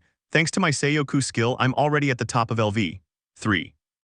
Besides, I have Beelzebub, Firebolt, and Ariel, so I can count on them if I'm cornered. Oh ouch. W, what's wrong? Why are you hitting me? In the middle of his explanation, he had received a blow to the head from Asfi, causing him to become confused and complain of pain. Fool, don't get cocky. Remember, the dungeon bares its teeth if you underestimate it. Please don't be arrogant. I know you're much stronger than me, but I don't want anything to happen to you because of a little arrogance. She rightly reprimanded Belle's careless attitude, stressing that underestimating your enemies never ends well. So please, when you fight, fight for real. Fight to get you back safely to me and our son, promise me. Belle couldn't help but feel bad about what he had said and how he had acted, so he nodded. I promise you I will always come back to you. He took her cheeks in his hands and gave her a soft, short kiss. Asfi received it gladly and smiled with satisfaction, knowing that Belle was listening to her about taking care of himself. Then he remembered there was something else to report. Belle, actually, now that you mention your Seiyoku ability, I also obtained a similar one. Huh, he exclaimed, taken aback. Really, that's incredible. Yes, thanks to her I'm about to reach LV. 5, but mine has a different name than yours. There was shame in his tone of voice, making it clear that he was not proud of having a skill because of his perversion. So what's his name? Belle asked curiously. Asfi's cheeks burned bright red. She looked away in embarrassment and answered. Teishutsu was a peculiar name. Belle tilted his head, curiously watching as Asfi began to emit smoke from his ears and his face turned intensely red. How is it different from Seiyoku? Asked the curious Belle. He was happy that he wasn't the only one with a hex-based growth ability, and who better than his beautiful girlfriend who had that ability. Unlike yours, this one focuses on my feelings for you. It doesn't work on anyone else but you, that's all. It was clear that it wasn't everything, but Belle hadn't realized that. He had focused on the fact that it only worked for him, which brought him great happiness. I see that skill is incredible, he commented enthusiastically. She felt a little bad that hers worked with just anyone, but she cleared those thoughts away and returned to reality. Yes, it's incredible. I think with yesterday's encounter I should already be up to LV. 5, I'll check it on the surface. Her face was still flushed. She approached Belle and gave him a tender, short kiss. I'll see you tomorrow at your headquarters to announce our relationship to your family. I'll miss you so much, my love. Saying that with great affection, he gave her a warm hug. I'm going to miss you too. But yes, I'll see you tomorrow at headquarters. I'll be waiting for you. Belle returned the hug, then let go and watched her put on the Hades head. She disappeared completely, and Belle felt another short kiss that took him by surprise. Then the bedroom door opened and closed. Now alone in the place, he smiled happily. Okay, let's wait a bit so as not to raise suspicion, he commented to himself. If my internal clock is correct, it's about to be 8:00 a.m. on the surface. He would have to wait about 10 minutes according to the discretion plan he and Asfi had made so as not to raise suspicions about their relationship. Asfi told her that Hermes would tell her the reason why she wanted to keep their relationship a secret, and for some reason she sounded displeased as she said it. He slumped down on the bed, waiting for the agreed-upon time. How dangerous can that reason be? She whispered softly, XXX. Surface 9:00 a.m. Asfi was in her office signing the paperwork that corresponded to her as captain of the Hermes family. She had been out of the dungeon for an hour, so it was safe to say her boyfriend was on the surface too. Belle. She whispered longingly, thinking about the incredible night they had spent together. And suddenly, Asfi, the doors to her office burst open. So you're back. How did your interrogation of Bell go? It was obviously the god Hermes, walking up to the chair in front of his desk and taking a seat. Her very characteristic smile was present. Hermes-sama, he called without looking up from the documents he was signing. It's strange what I'm about to say, but I'm glad you came. His cold words pierced the god's heart. She remained silent, crying tears of contempt and waiting for Asfi to speak. I have 3 matters I'd like to discuss with you.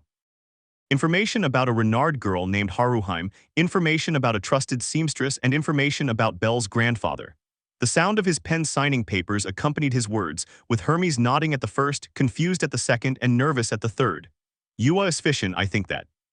Let's start with the first one, she said, not letting him refute. When you switched my potions, you left on a trip out of town. I already spoke with Lunwar and he informed me about everything. Hermes felt betrayed by his elf dependent named Lunwar. What is the purpose of the killer stone that you personally brought to the pleasure district? The interrogation had begun, with Asfi continuing with his paperwork while listening to the god's answers. XXX. 9:00 a.m. At the same time that Asfi began his interrogation of the god Hermes, Bell was in a bookstore. The angry shouts of Hestia and Lily still echoed in his mind, causing him to let out a tired sigh. Beside him were Makoto and Welf helping him clean all the shelves. Again, when Bell arrived at the chimney mansion, he was greeted by a Hestia breathing fire and shouting angrily, and she was joined by Lily. After a good while of lecturing and telling Hestia in a low voice that he had spent the night with Asfi, he was sent to clean the library of an acquaintance of the mini-goddess. Beldono, let's take a break. Mikoto's voice pulled him from his thoughts, turning to look at her with a book in her hands. Welf was sitting catching his breath, so he gave a wry smile and nodded, taking a seat next to Welf and Mikoto. On the other hand, you do like being scolded, Bell. Where have you been? Welf beside him asked while taking a drink of water. Bell didn't know what to say. Mikoto was also waiting for an answer. I went to the dungeon and spent the night on the 18th floor when I saw it was too late, that's all. Oh, did you go monster killing, Beldono? You should have invited me. Mikoto swallowed the whole story. However, Welf, to Bell's concern and panic, did not speak immediately. I understand, he said and dropped the subject.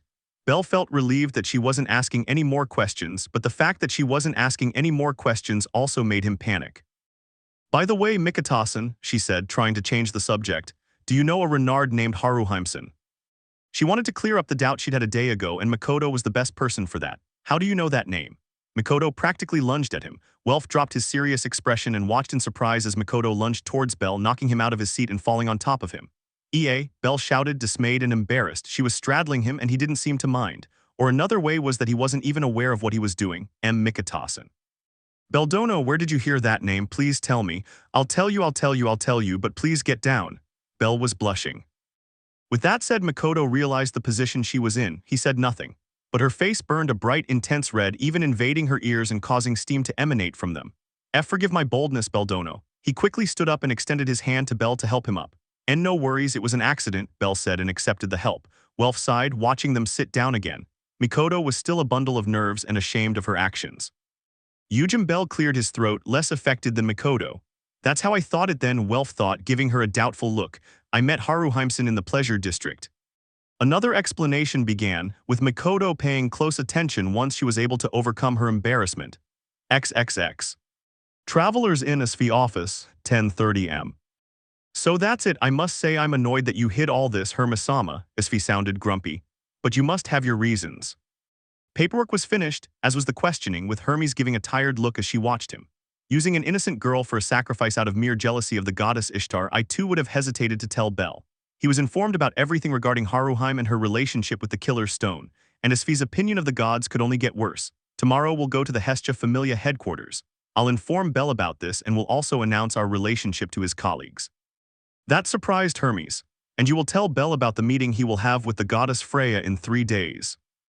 That surprised him even more, making him gasp for air. W8 Asfixion, don't you want to tell her about the meeting with Freya? He didn't want Bell to know that he had offered it as a reward. Is he an idiot? I'm already upset and annoyed enough. I don't want to be the one, his girlfriend, to tell him he's having a meeting with the goddess of beauty. I'll also tell him about Freya's obsession with him. The tone was impossible to ignore. It was one that did not accept refusals. I understand, but it will have to be different regarding that Renard girl. Asfi raised an eyebrow, and Hermes proceeded to explain what was happening behind the scenes. The fact that Ishtar was related to Evelys and that it was necessary to overthrow her was why he himself was making all the preparations for Freya to destroy her. And Bell was the bait. I'm not going to allow that, Asfi refused without thinking. It's not a question of whether you can allow it or not, Asfi. Bell will do everything he can to save that girl, whether she's bait or not. You can't stop him. The only thing you can do is tell him how to free her, which would be to pay for her. Strangely, Hermes had become serious, speaking frankly. Her gaze also sharpened, not letting herself be intimidated by Asfi's icy, emotionless eyes. It's trash, did you know that? She didn't hesitate to insult him. You don't always get the role of the good guy in the story, Asfi. To get to a happy ending, someone has to get their hands dirty, and I won't hesitate to do it. Asfi gritted his teeth accordingly. His brow was noticeably furrowed and his eyes were piercing the god. It pained him to admit it, but Hermes was right. Let's drop it and update your status. You might already be getting your level 5 boost. Hermes, seeing her about to explode, changed the subject. He dropped his serious expression and brought out the Joker, making Asfi want to strangle him. Okay, he replied curtly. He got up from his seat and walked around his desk, heading towards the sofa. Get out and wait until I'm ready, he said again curtly. He still hadn't accepted all this about Bell being used for the benefit of the gods, but as much as it pained him, he couldn't do anything. Bell, I'll get stronger, strong enough so that this never happens again. She turned that lament into determination. I'll be back in 5 minutes, Hermes announced, then left the office. Upon hearing the doors being closed, Asfi began to take off her one-piece dress. She, as reserved as she was, always refrained from simply showing her back without further explanation. Now that she had her boyfriend Bell, she was even more so than before, making sure that only the part of the state carved into her back was visible. She left her dress and went to her desk, taking a pair of loose pants and a loose shirt and putting them on. The shirt had a custom-made opening in the back so that only the divine text was visible. Tock tock. There was a knock at the door. It can happen. When it was time to give permission, Hermes entered as casually as he could, even carrying a snack. I had gone for a Jugamaru-kun. Okay, let's begin the update, he said, approaching Asfi. She was silent, still upset by everything that had happened and thinking about Bell, who might possibly get hurt. Hermes made no comment for his own safety and proceeded to unlock Asfi's state. 5 minutes later. Welcome to level 5, Asfi. Congratulations. Hermes gave his sincere congratulations to Asfi, who was looking at her status sheet, immersed in the level section. Then he smiled. Thank you. It was still short, but she seemed happy with the result. The stronger I get, the less trouble I'll cause Bell, were his thoughts. By the way, have you told Bell about your ability yet? Hermes pulled her from her thoughts. All seriousness in her was eliminated when a blush had taken over her face. Why, yes, I told him this morning, he replied hesitantly. Hermes did not detect any lie in her, which surprised him. What, you told him he grants you Exilia as long as you're submissive during Hex with him? Relman Ga. Before he could continue speaking, a blow cut him off mid-sentence, leaving him breathless. I told him about the ability and that it only works on him, but not about the submission effect, he said, his tone embarrassed. I want to make it clear that if you tell Bell about this, you won't get out of there in one piece, got it? And it ended with a death threat. She was embarrassed to admit in front of Bell that her skill granted her more experience points the more submissive she was to him during Hex. She didn't want to end up looking like a complete pervert in front of her boyfriend. I won't say anything, Hermes finally managed to catch his breath and reply. Perfect, now go outside again, I need to get back into my normal outfit. Asfi ignored Hermes' breathing problems and went back to her desk, waiting for him to leave so she could change. Hermes obeyed, crawling to the exit in pain instead of getting up. 5 minutes later. Regarding the trusted seamstress, here is her address. She can make any suit you ask for. I also wrote some recommendations. He had returned once again, now delivering a small note. Recommendations. Asfi was confused. She had only asked for a recommendation from a trustworthy woman who could make durable, high-quality suits. Take a look, Hermes replied with an amused smile on his lips. Asfi obeyed and unfolded the sheet, reading the address and then the recommendations. Address, Boutique Barita. Recommendations, nurse outfit, schoolgirl outfit. Sailor costume, teacher's costume, bunny costume, costume. Sailor costume, dominatrix outfit, saint costume. Phew, he almost choked on his own breath. She quickly folded the sheet of paper and put it in her bag, then slammed her hands on her desk, glaring furiously at Hermes. How did she know? I only told her I needed a seamstress. I didn't say anything about the bunny suit. She exclaimed, her cheeks flushed. Hermes smiled smugly. Asfi, don't underestimate me. I am Hermes' primary accomplice of the great god Zeus, he exclaimed dramatically. And I must say that Bell does not disappoint me. I feel proud of him, he added in a moved tone. Shut up, shut up, shut up, Asfi shouted in embarrassment. If you tell anyone about this, I'll cut your tongue out. He did not hesitate to threaten him again, but this time Hermes had taken it more calmly. Don't worry, your secret is safe with me. Well, I must continue with my preparations for the overthrow of Ishtar, if you'll excuse me. Ignoring the embarrassed Asfi, he got up to leave. Just as he reached the door to leave, he looked at Asfi over his shoulder. About Bell's grandfather, he announced seriously. I know it is the will of the god Zeus to keep a low profile for the time being, she replied immediately. Yes, he will reveal himself to Bell at the appropriate time, so please don't tell him anything. I won't do it, just leave. Now the shame was gone, with annoyance once again invading Asfi. Hermes said nothing more and left the office, leaving her alone in the place. Now free of discomfort, he took his head in both hands and gave a sad expression. Bell, what should I do? She whispered weakly. She was cornered XXX. 12:00 p.m. Chimney Mansion. A day had passed, with the entire Hestia familia gathered in the room in the company of Asfi and Hermes. "So what are you up to this time, Hermes?" Hestia asked exasperatedly to the god in front of her, who had his usual stupid smile that annoyed her so much. Come on, Hermes said, feeling offended. "This time it's not me. I came here at the request of Asfi and Bell. They want to share some news." That was enough for Hestia to turn her gaze from the traveling god to Asfi, squinting her eyes. Asfi returned his gaze with a determined and serious look. "So you'll confess your pedophilia, pedophile," she blurted out, unable to contain herself. The venom in her voice was so strong that it made Bell twitch. He was sitting next to Asfi and as nervous as he could possibly be. "Yes," Asfi ignored Hestia's insult and nodded. The tension in the air was so palpable it made Hermes and Bell tremble. "Hestia-sama, Lily doesn't understand all this. What's this about being a pedophile?" Now it was Lily's turn to speak, as confused as Makoto was by this unexpected meeting. She was shifting her gaze from Asfi, Hermes, and Bell. Her distress was evident, as she had gone to see Haruheim the previous night but had been rejected.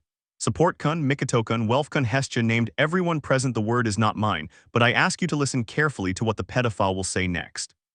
The three nodded, turning their gazes towards Asfi. Hermes had become invisible while observing the entire scene, and Bell remained silent beside Asfi. She cleared her throat, then took Bell's hand firmly.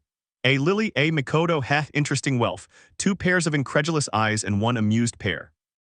"The reason I have requested the presence of all of you close friends of Bell is to announce my relationship with him." Without a hint of doubt or insecurity, Asfi spoke her words, causing Makoto and Lily's jaws to drop to the floor. "We're dating, he's mine and I'm his. Is there a problem with that, Asfi?" He had gone from announcing to declaring possessively, taking Bell and Hermes by surprise. She ignored them, fixing her gaze on one person in particular, Lily. "Is there a problem?"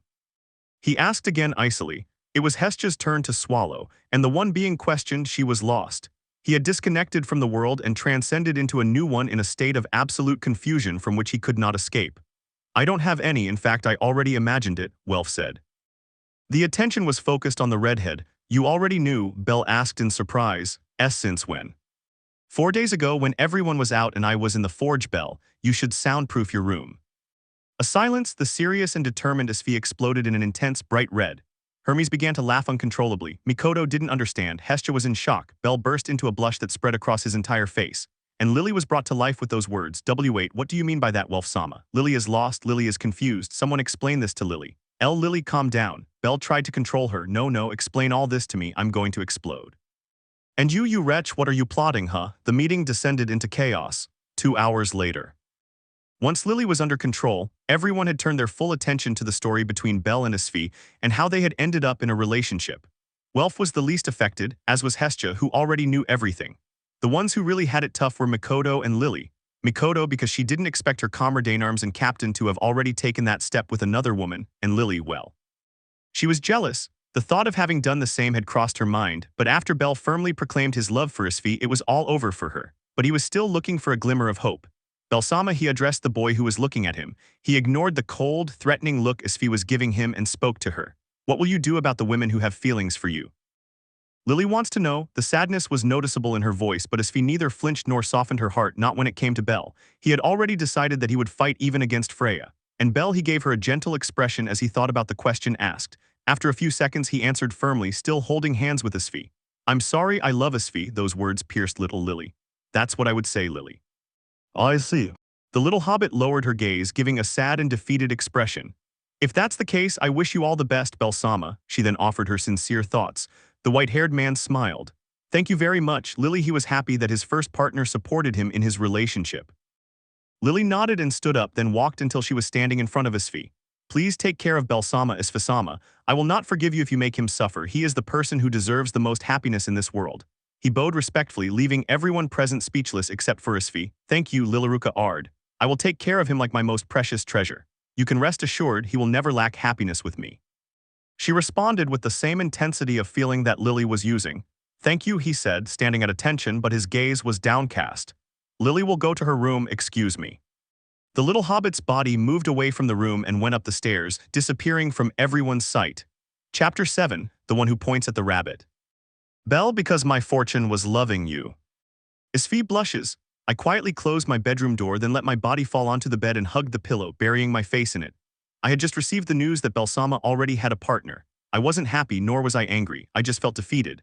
I somehow sensed that I could have done something to change the current situation, and although I know that my place wasn't one where I could always enjoy being with Belsama, my weak heart couldn't help but wish for it.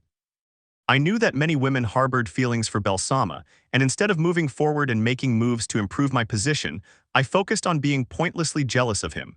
I would get angry, annoyed, jealous. I was somewhat irritating to a certain extent, like Hestia-sama, though I don't think I reached her level of irritation. She is simply herself. But what has now been perfectly clarified is that Belsama maintains a perfect relationship with Asfi, captain of the Hermes family. She is a physically beautiful woman with a lovely appearance that is enhanced by her glasses, which give her a beautifully intellectual look. Lily is no competition for her. The thought crossed my mind to use my Cinderella magic to transform into Asfi, but I laughed at the idea. The target must be my size, and even if I managed it, I'd still be a 130-centimeter tall Asfi. I would probably look more like Asfi-sama's daughter, that's why I laughed mockingly. Belsama. My memories centered on the day I met him. I took advantage of his kindness and even set a trap for him in which he could have died, but despite all that he saved me, I inevitably fell in love with him. But yes, the great happiness that was expressed on Belsama's face as she announced her relationship with Asfi. I was filled with jealousy and at the same time with happiness. Seeing him so cheerful and smiling was the least he deserved, so one thing was for sure. If he is happy with Asfi, I will support him with all my being, because that's what a woman in love does, even if I have to sacrifice my love to see him happy. Yes, I wouldn't hesitate to do it, and I never will. Even so, why? I accept it, it bothers me, but I accept it and I support it. I will always support Belsama's happiness. So why is Lily crying? Silent tears ran down my cheeks and soaked the pillow. All day long I stayed silently crying in my room. XXX. Lily had gone up to her room after offering all her support in my relationship with Asfi. I'm not that stupid, I knew immediately that she was sad from the aura she gave off, but even knowing that I didn't try to stop her. If she needs her space, I will never deny it to her. I would become a jerk if I told her to stay until the end, and well, that's not something I want to be. Belle, let's go to the table. My girlfriend's beautiful voice pulled me from my thoughts, making me turn to look at her and nod. She definitely gets more beautiful the longer I look at her. Yes, let's go. With our hands clasped together and feeling the warmth they gave off, we got up from the sofa and headed towards the dining room. Kamisama suggested that we have a meal together to share a table and conversation, which I did not refuse. After all, that meant spending more time with Asfi. It seems Hermes-sama wants to tell me other things after lunch, so they'll be here for a while. Asfi, shall we cook together? I asked the question before we got to the table. She looked at me in surprise. Do you know how to cook? I felt a little offended, so I smiled nervously and nodded. Yes, my grandfather prepared things that could be considered toxic, so I had to learn. I also have vague memories of a burly, dark-haired man cooking in the old cabin where I lived with my grandfather, but since I'm not quite sure if it's my imagination or not, I decided not to mention it. You're amazing, Belle. Oh, come on, when she tells me that with a sparkle in her pretty eyes, one of these days I'm going to die from her excessive tenderness. My cheeks burned as I slightly averted my gaze. Thank you, I nodded timidly. I could feel the gazes of Kamisama, Hermes-sama, Welf, and Mikitasen. The first one I think was annoyed, the second one was funny, and the third and fourth ones were analytical, as if they were taking note of my actions with Asfi. Are they perhaps gaining experience? Good. Hermes-sama's lively voice pulled me out of my train of thought. Since the couple is going to cook, we'll wait patiently at the table. The fact that she referred to us as partner made my cheeks burn again. I looked at Asfi and she was the same, with a noticeable blush on her pretty cheeks. Yes, we'll prepare the food, please wait a while. I wanted to get rid of the embarrassment, so while they took their seats we walked quickly towards the kitchen. Surprise us. No more being all lovey-dovey, did you hear, Belkun? We could hear the shouts of Hermes-sama and Kamisama. Once we were in the kitchen and out of sight, we looked at each other for a few seconds and then smiled. I'm sorry, but I won't listen to Hestia-sama. Asfi said that in a funny way and kissed me. I returned the kiss, wrapping my arms around her waist as she hugged my neck to prevent us from separating. I felt her breasts collide with mine, which only heightened the incredible sensation of her lips. Okay, let's begin. What could we do? As they separated, she began to take out knives and vegetables and even put on a white apron that was hanging on the coat rack. I stood there in a trance, staring intently at her as she adjusted the apron behind her waist. What's wrong, Belle? Perhaps noticing the not at all subtle look, she tilted her head tenderly and asked, And no, it's okay. It's just that you look beautiful. I also put on an apron while I answered. I was honest in my answer as I walked over and stood beside her, starting to wash the vegetables I had taken out.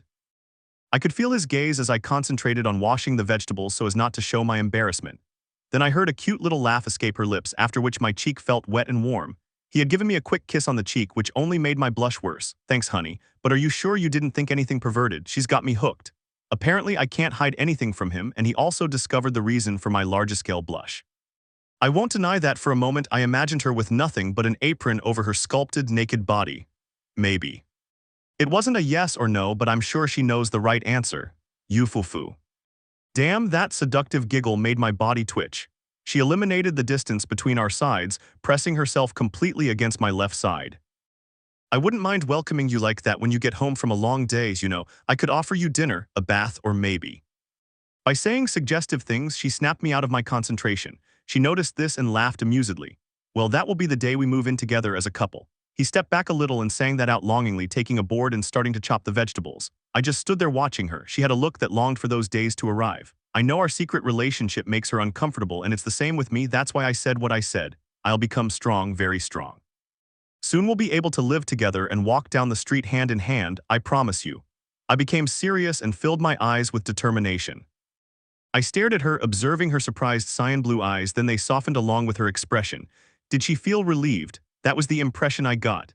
If you say so, I'll do my best to. After all, I'm your girl. I can't just sit back and leave all the work to you. He smiled at me gently and lovingly, then slowly brought his lips to mine in a tender, short kiss. It's a promise, Belle, he said that while giving an expression of complete joy. My eyes sparkled at the sight of such beauty. Yes, it's a promise, Asfi. We shared another quick kiss and started cooking in earnest. If we spent all our time being all lovey-dovey, Kamisama and the others would starve. She went to the shelf and took a sack of rice grains, washed and drained it, then left it to dry.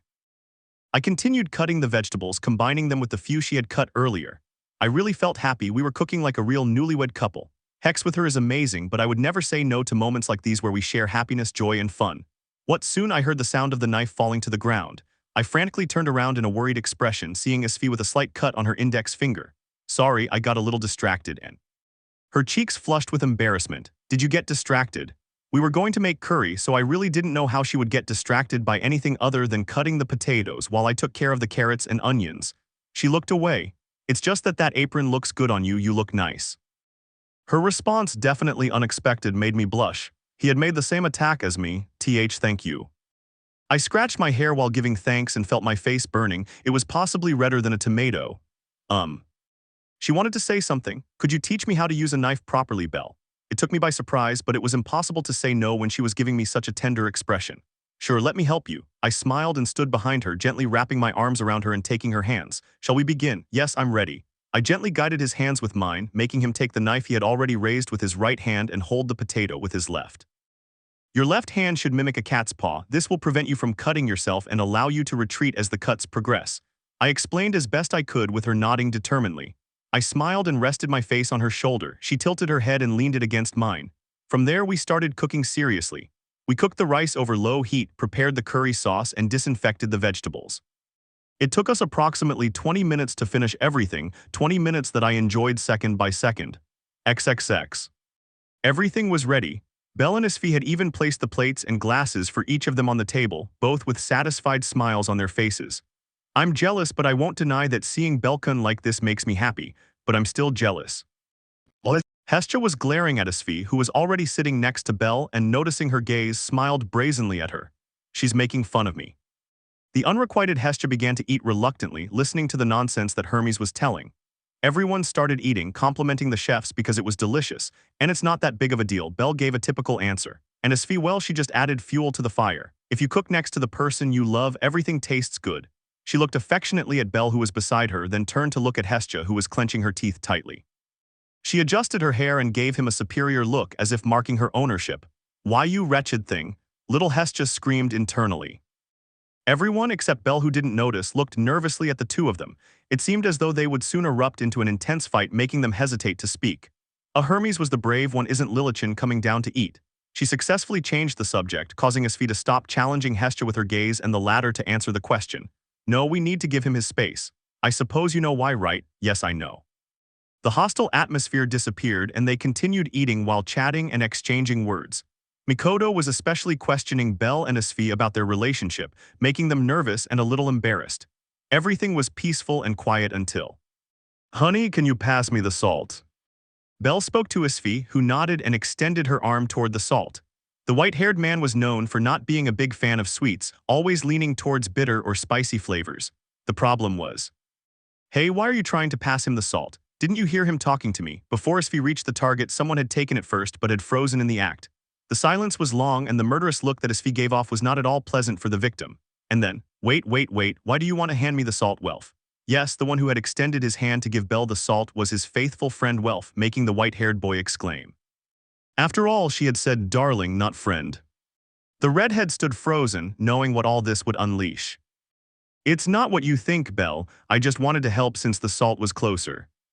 That made sense to the rabbit boy, so he sighed with relief. Understand. Bell, you are forbidden from associating with Welf Croz until his preference for women is proven. I won't take the risk. Asfi interrupted him, declaring that he did not trust Welf. Hey, what did you mean by that? The redhead did not remain silent and exclaimed, completely indignant as his manhood had been called into question. I didn't know that side of you, Welf Dono. You too. The meal became a battleground where Welf fought tooth and nail to try to defend his manhood. In the end, everyone except Asfi believed him. Welf felt he had to become more aggressive in the conquest of Hephaestus to eliminate all the doubts that this meeting had caused. Then, with Welf's questionable manliness, the meal continued peacefully, although Asfi had led Bell away from the redhead. XXX. Dinner ended and everyone went back to the living room, Belkan as always holding hands with the blue-haired pedophile. I was the only one left sitting at the table, saying that I would clear up and wash the used dishes.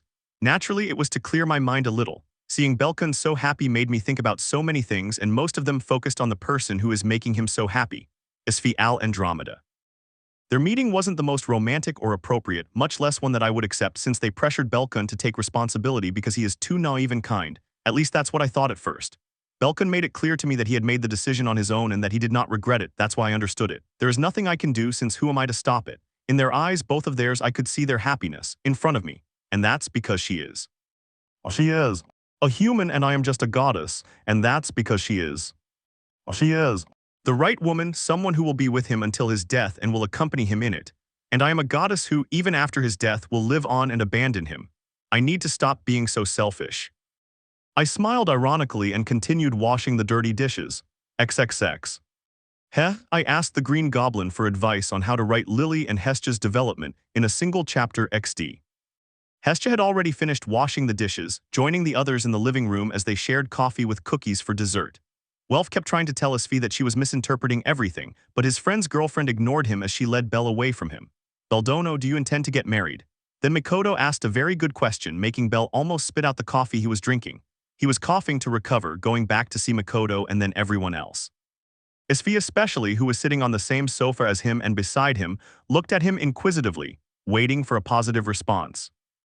It was a lot of pressure for the poor rabbit. Actually yes, we have talked about it once. Although it probably won't be too soon, we want to develop our relationship further before reaching that point. The fact that Asfi was watching him while he spoke made him nervous, as if that look was a cry that he would lose his life if he said something stupid. But yes, I will marry her in the future. It was an acceptable response as Asfi blushed and hugged him affectionately. I made it. Bell sighed inwardly. The others smiled at that as it meant that their friend, Captain, or so he said, would soon be getting married in the near future. Again, everything went very well until. Honey, where do I put the milk? Inside. The place fell silent. Bell held in his hand a container of milk used to balance the bitterness of coffee. Asfi. The young man froze at the answer his partner had given him, and she herself had reacted to his words a second after saying them. Sorry, she was turning red as her head expelled large amounts of steam. So, what Mikoto, what Welf, what Hermes, what the hell? Hestia exclaimed. The peaceful afternoon coffee went down the drain as a furious Hestia battled against an embarrassed Asfi. Hermes was dying of laughter while Welf cried with pride for his friend who, even being younger than him, had already advanced that step that justifies your manhood. Mikoto hadn't quite understood, but what little she managed to process due to Hestia's insults and complaints was that it had been something indecent, making her pretty face blush. The couple would have to practice discretion regarding their private and intimate moments. XXX. Once everything had calmed down, Hermes asked for a moment alone with Bell. The white-haired man had no problem accepting, and Asfi was the same when he learned what Hermes meant. With that, Bell and the traveling god found themselves in Captain Bell's office. So what was it you wanted to tell me, Hermes-sama? He sat behind his desk, living up to the appearance of a true family captain. Although Bell was embarrassed, it made Hermes smile in an amused way.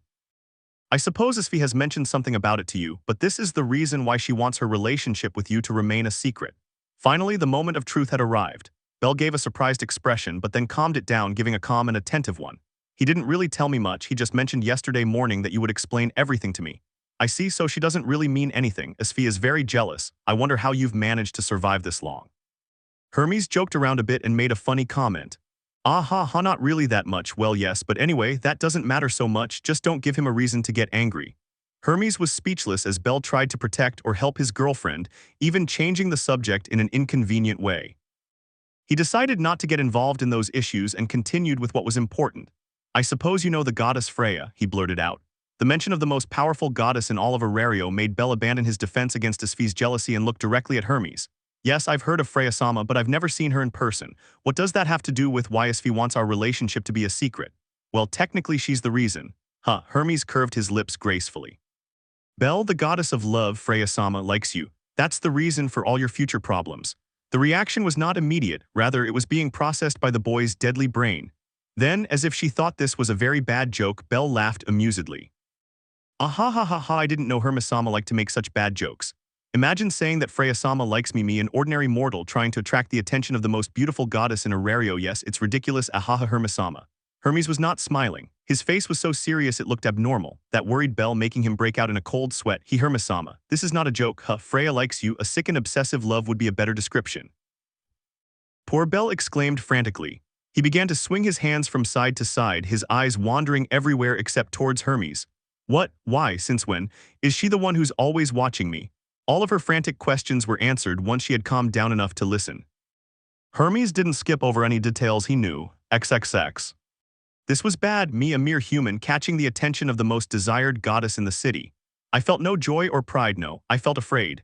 Hermes-sama explained to me in detail about the various incidents in which she was involved. Of course, I was the target of those incidents. And no, that wasn't the reason for my fear, it was something more important. My relationship with Asfi. Now I understand why she wanted to keep our relationship a secret. Because if the goddess Freya found out that I, her love interest, was in a relationship with her, well, the city would burn in flames. And are you telling me that she offered me up as a tribute so that she would stop spying on me when I was with Asfi? Yes, that's basically it. I don't know whether to hit him or thank him. It turns out that Freya-sama is so obsessed with me that she has even gone so far as to spy on me through her arcanum. That was creepy. I don't know what I did to get their attention, but I wish I hadn't. The goddess Freya is a threat to my life along with Asfi, so she absolutely must not find out about us. If I were to do that, everything would go wrong and we would go to war. I must become strong enough to defeat the one who stands above all races. The king. I murmured his name, the one about the strongest man in the city and possibly the world. I must stop beating around the bush, I must become strong, I must try harder. If I want a life with Asfi, I have to make it happen. Bell, there are 2 days left until you meet Freya-sama, so I will train you as best as I can so that you are able to deceive a god. Hermes-sama pulled me out of my thoughts, it's just as you heard. You know that a mortal cannot lie to a god, but I will teach you a trick to do it subtly. Oh, some kind of universal truth. After all, we can't allow you to reveal your relationship status to her for any reason. I'll also tell you about topics to discuss. I understand, I'm listening carefully, Hermes-sama. I nodded decisively. Hermes-sama began to explain to me that I should get her to talk more than me and thus prevent her from detecting lies in my words. That wasn't all. I continued to listen to his advice. The most important thing is to avoid the topic of your love interest. XXX. The sun was setting. With the revelation of their relationship being a success, Bell and Asfi had asked for some time alone. They went up to the white-haired boy's room and locked themselves in. Of course, they had received Hestia's warning about doing anything inappropriate, so I can help her if I pay the redemption. Yes, Asfi had informed me about how she could save that girl named Haruheim. It all depends on your rank in the family. If you're near the bottom or are a non-combatant, redemption is the most viable option. She knew he was lying to her, but despite all the pain she might feel, she continued to keep her beloved informed. It was the only way, and that made Asfi internally insult herself for being so incompetent. You're amazing, Asfi. Bell's praise and hug pulled her from her thoughts. No, it's nothing impressive. The fact that he was hugging her and praising her so sincerely only increased her pain. Of course it is. I wouldn't expect anything less from my wonderful girlfriend. Stop. Besides being the most beautiful and gorgeous, you're super intelligent. Suppressing her thoughts of guilt, Asfi smiled slightly to hide her feelings as she accepted Bell's hug. The warmth she exuded always filled her with calm and gave her the security she needed. He brought his hand to her hair, gently caressing it, and with his free arm he returned the embrace. They stayed like that for a few minutes and had even let their intertwined bodies fall onto the mattress, enjoying each other. Was it okay that we didn't say anything about your pregnancy? Even while they were hugging, Bell asked softly. There's no rush for that, for now I just want you and me to know, he replied. Besides, Hestia-sama wouldn't have reacted very well, although I don't really care if she gets upset. You get along very well with Kamisama, he said sarcastically, as Sfi let out a funny little laugh. Well, we're both women, it's natural. Belle was aware of the rivalry between the two, although she didn't know why. Although Asfi had already won in that competition, which Belle knew nothing about. You know, there's something else I want to say, Asfi said again, catching Belle's attention. I leveled up to LV5. That I went up to LV5s. Belle stopped hugging her and stood up, leaning his body on his elbow, looking at Asfi with pure surprise.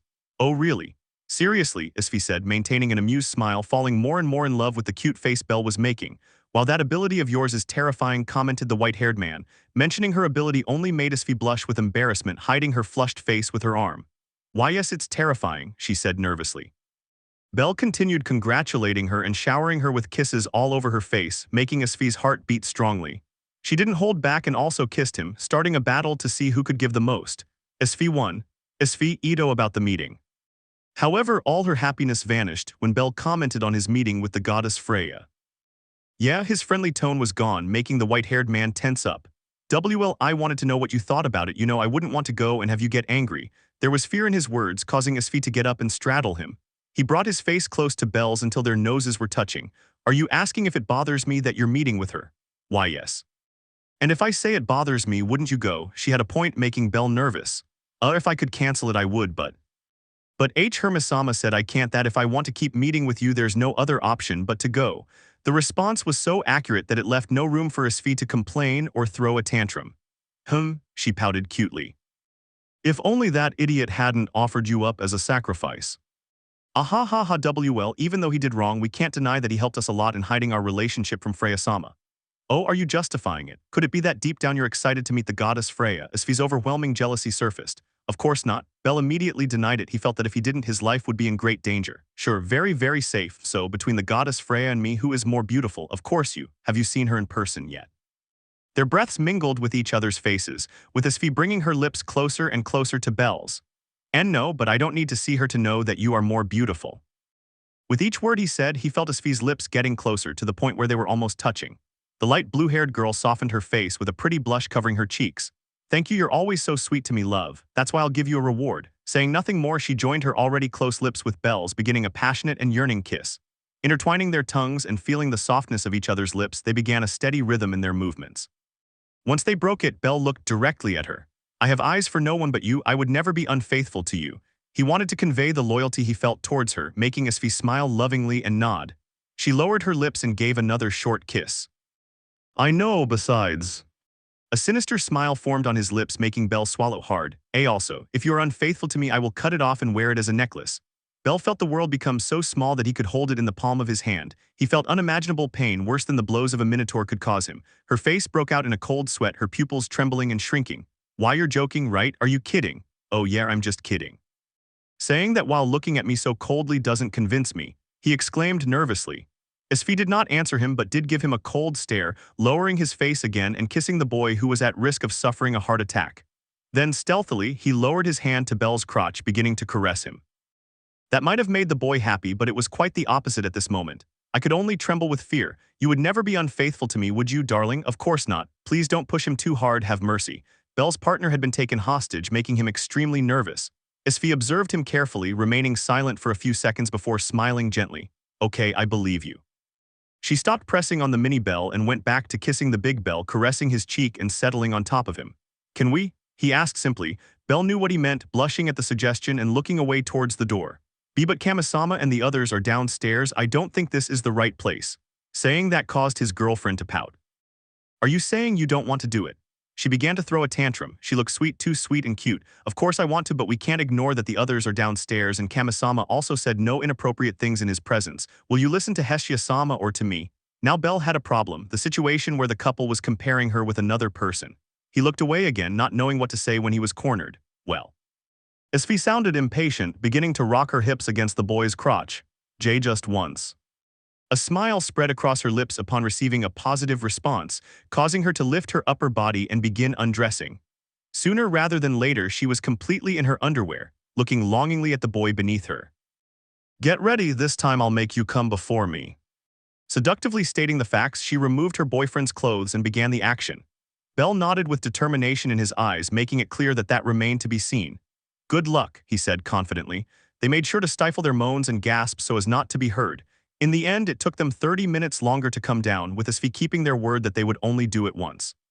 And Hestia, she cried internally upon learning the reason for those 30 minutes. Hermes and Welf did too, but out of pride for their friend. Chapter 8, A Date with Beauty. Bell, speaking of women and betrayals, the bottles kept running out. Asfi Bell, 2 days have passed since then. And according to the agreement between Hermes and Freya, Asfi did not visit Bell again until 3 days had passed to carry out another test with his invention. So things ended up like this. Remember the training with Hermes-sama, nothing bad should happen if I do that. Bell patted both cheeks with his hands to clear his nerves, then looked ahead with determination.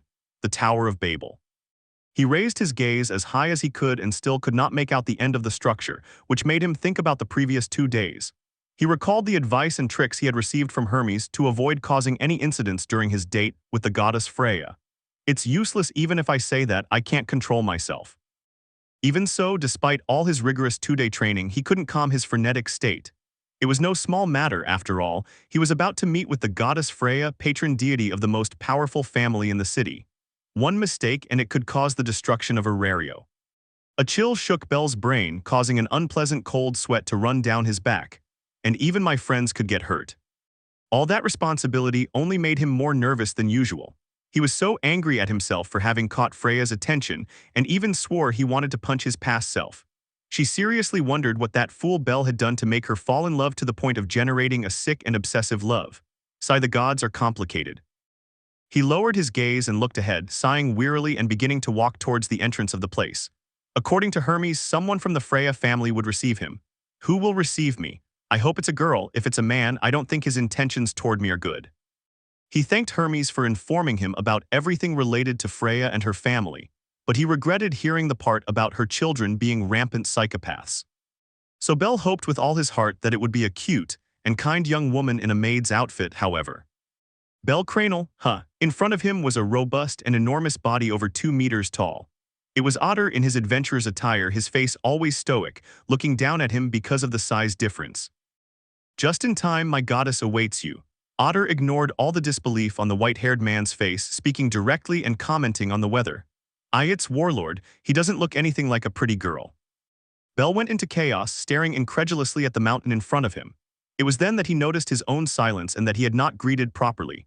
Good afternoon. My name is Bellcranel. It's a pleasure to meet you, Warlord San. Her voice was filled with great nervousness as she extended her right hand to greet me. However, Otter did not extend his hand in response to the white-haired man's formal greeting. He just remained silent, looking at him with his stoic face that put his target in a state of emergency.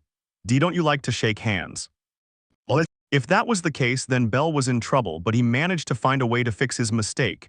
His outstretched hand formed a fist, then he raised it slightly in a gesture of fist bumping. This should be enough. Bell was putting all his trust in the teachings of Hermes, who had told him about this ice-breaking technique. And it worked. Good afternoon.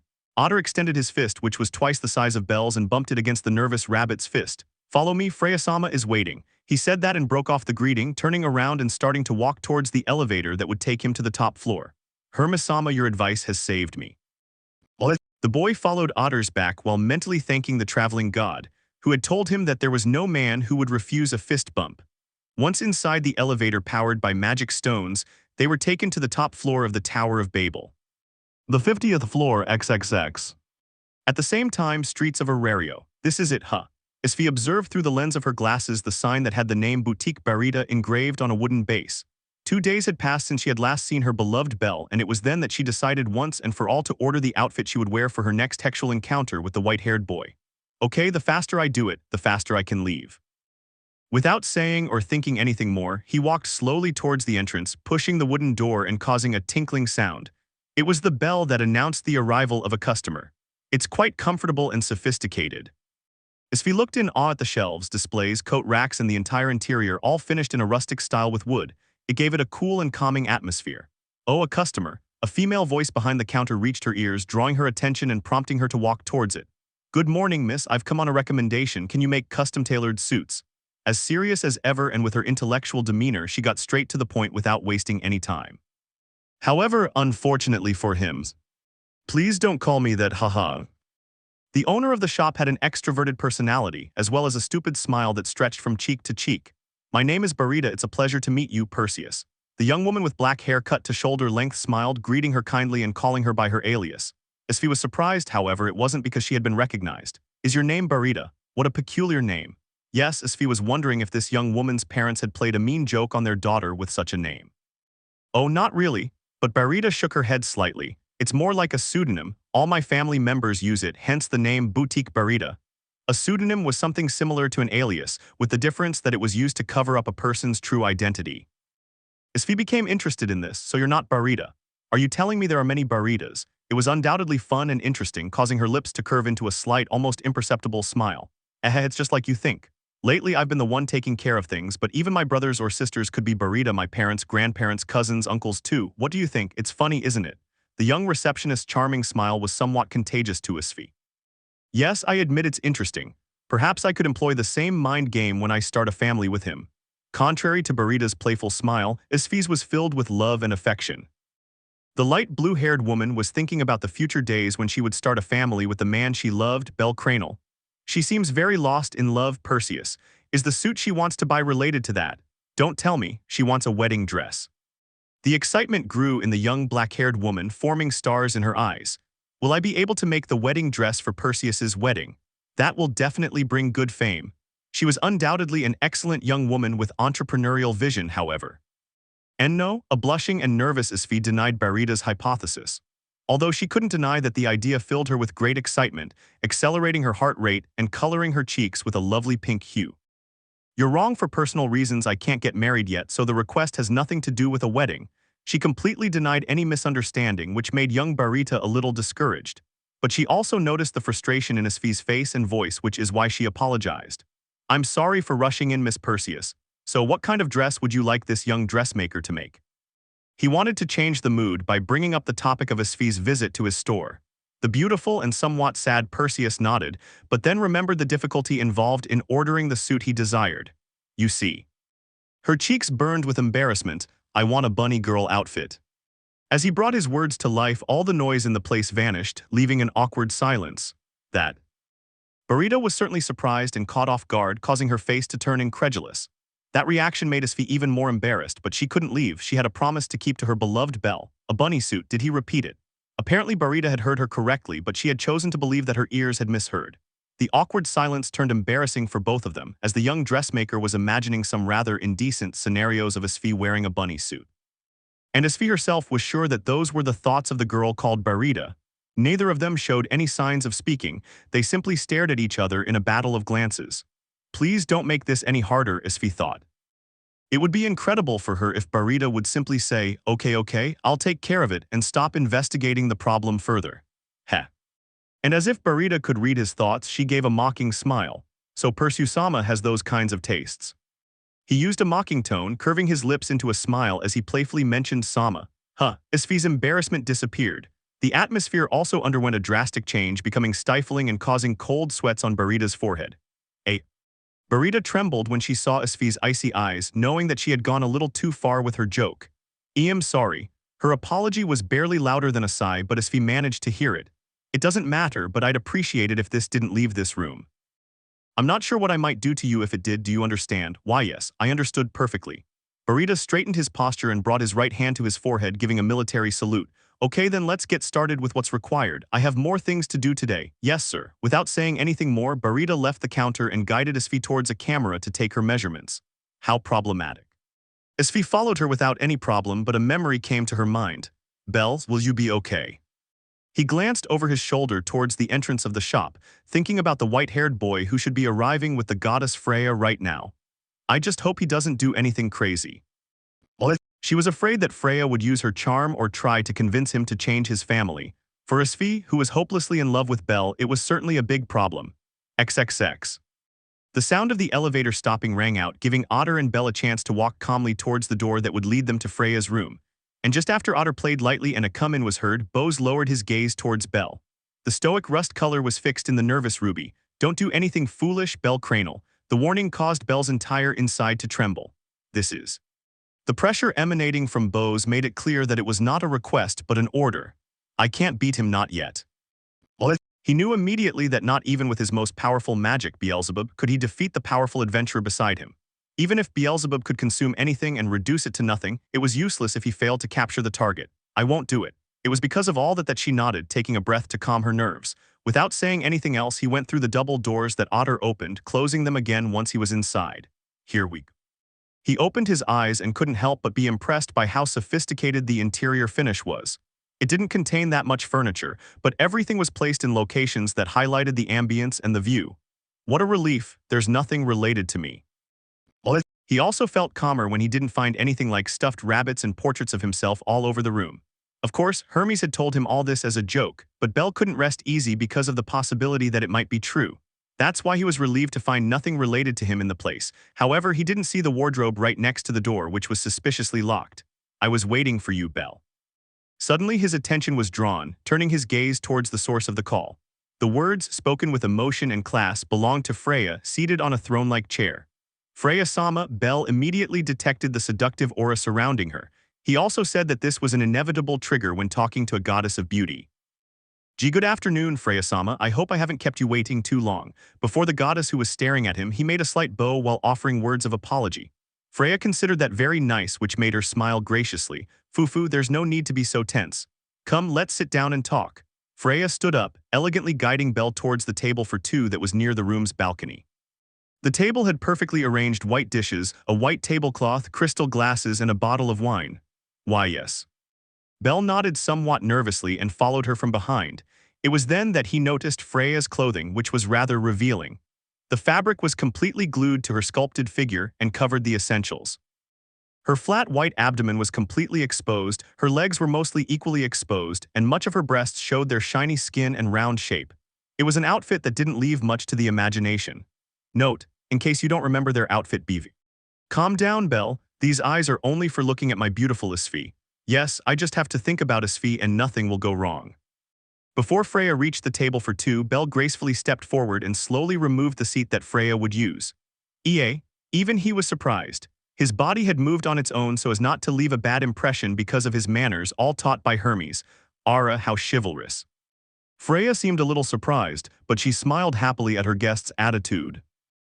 You did a good job, Hermes. He knew immediately that the traveling god was involved in this. After all, Freya knew Bell's nervous personality perfectly well from when he acted as Sir and Lady of Plenty. Thank you, you're very polite, Bell. Without thinking much, he took a seat. Bell likewise took a seat opposite her, still with his nervous demeanor. Silence soon fell. The young man with white hair was looking around to avoid Freya's gaze. She watched him as if he were piercing her soul, which gave her a bad feeling. I assume Hermes told you about our agreement, though I don't know exactly how much he said. Tell me, Bell, would you mind telling me about it? Finally, Freya broke the silence, her lips curved in a slight smile. He took an empty glass and without a second's delay, Bell took the bottle from the table and slowly poured it for him. Freya thanked him, remaining silent while awaiting Bell's response. You told me that you wished to see me, Freya-sama, that's all. Bell shook his head slightly. He knew that one could not lie to a god. No, he told me about his interest in me as an adventurer. So he told a truth disguised as a lie. Freya detected no lies, and it was the same with the boy's appearance. Right now he wasn't being an open book as he usually was. Hermes is certainly right, although that is not the real reason why I invited you to share a meal with me. And no, then which one is the real one? Bell felt he was in trouble. Things would get complicated if the goddess in front of him declared, I'm in love with you, or join my family, since he wouldn't know how to react. But fortunately for him, Freya. It's a little embarrassing, but I'd like to know more about you. What motivates you to work as hard as you have been? After all, I'm your biggest fan. She gave a soft smile, completely surprising him. Of course, I'm referring to your tastes, preferences, and even your past. I hope you don't find it creepy, but I enjoy watching you from the top of the tower, and I'm fascinated by how you overcome the problems that come your way. Freya continued talking, ignoring Bell's dazed state, who may or may not have been listening to her. And it was no wonder, after all, she was.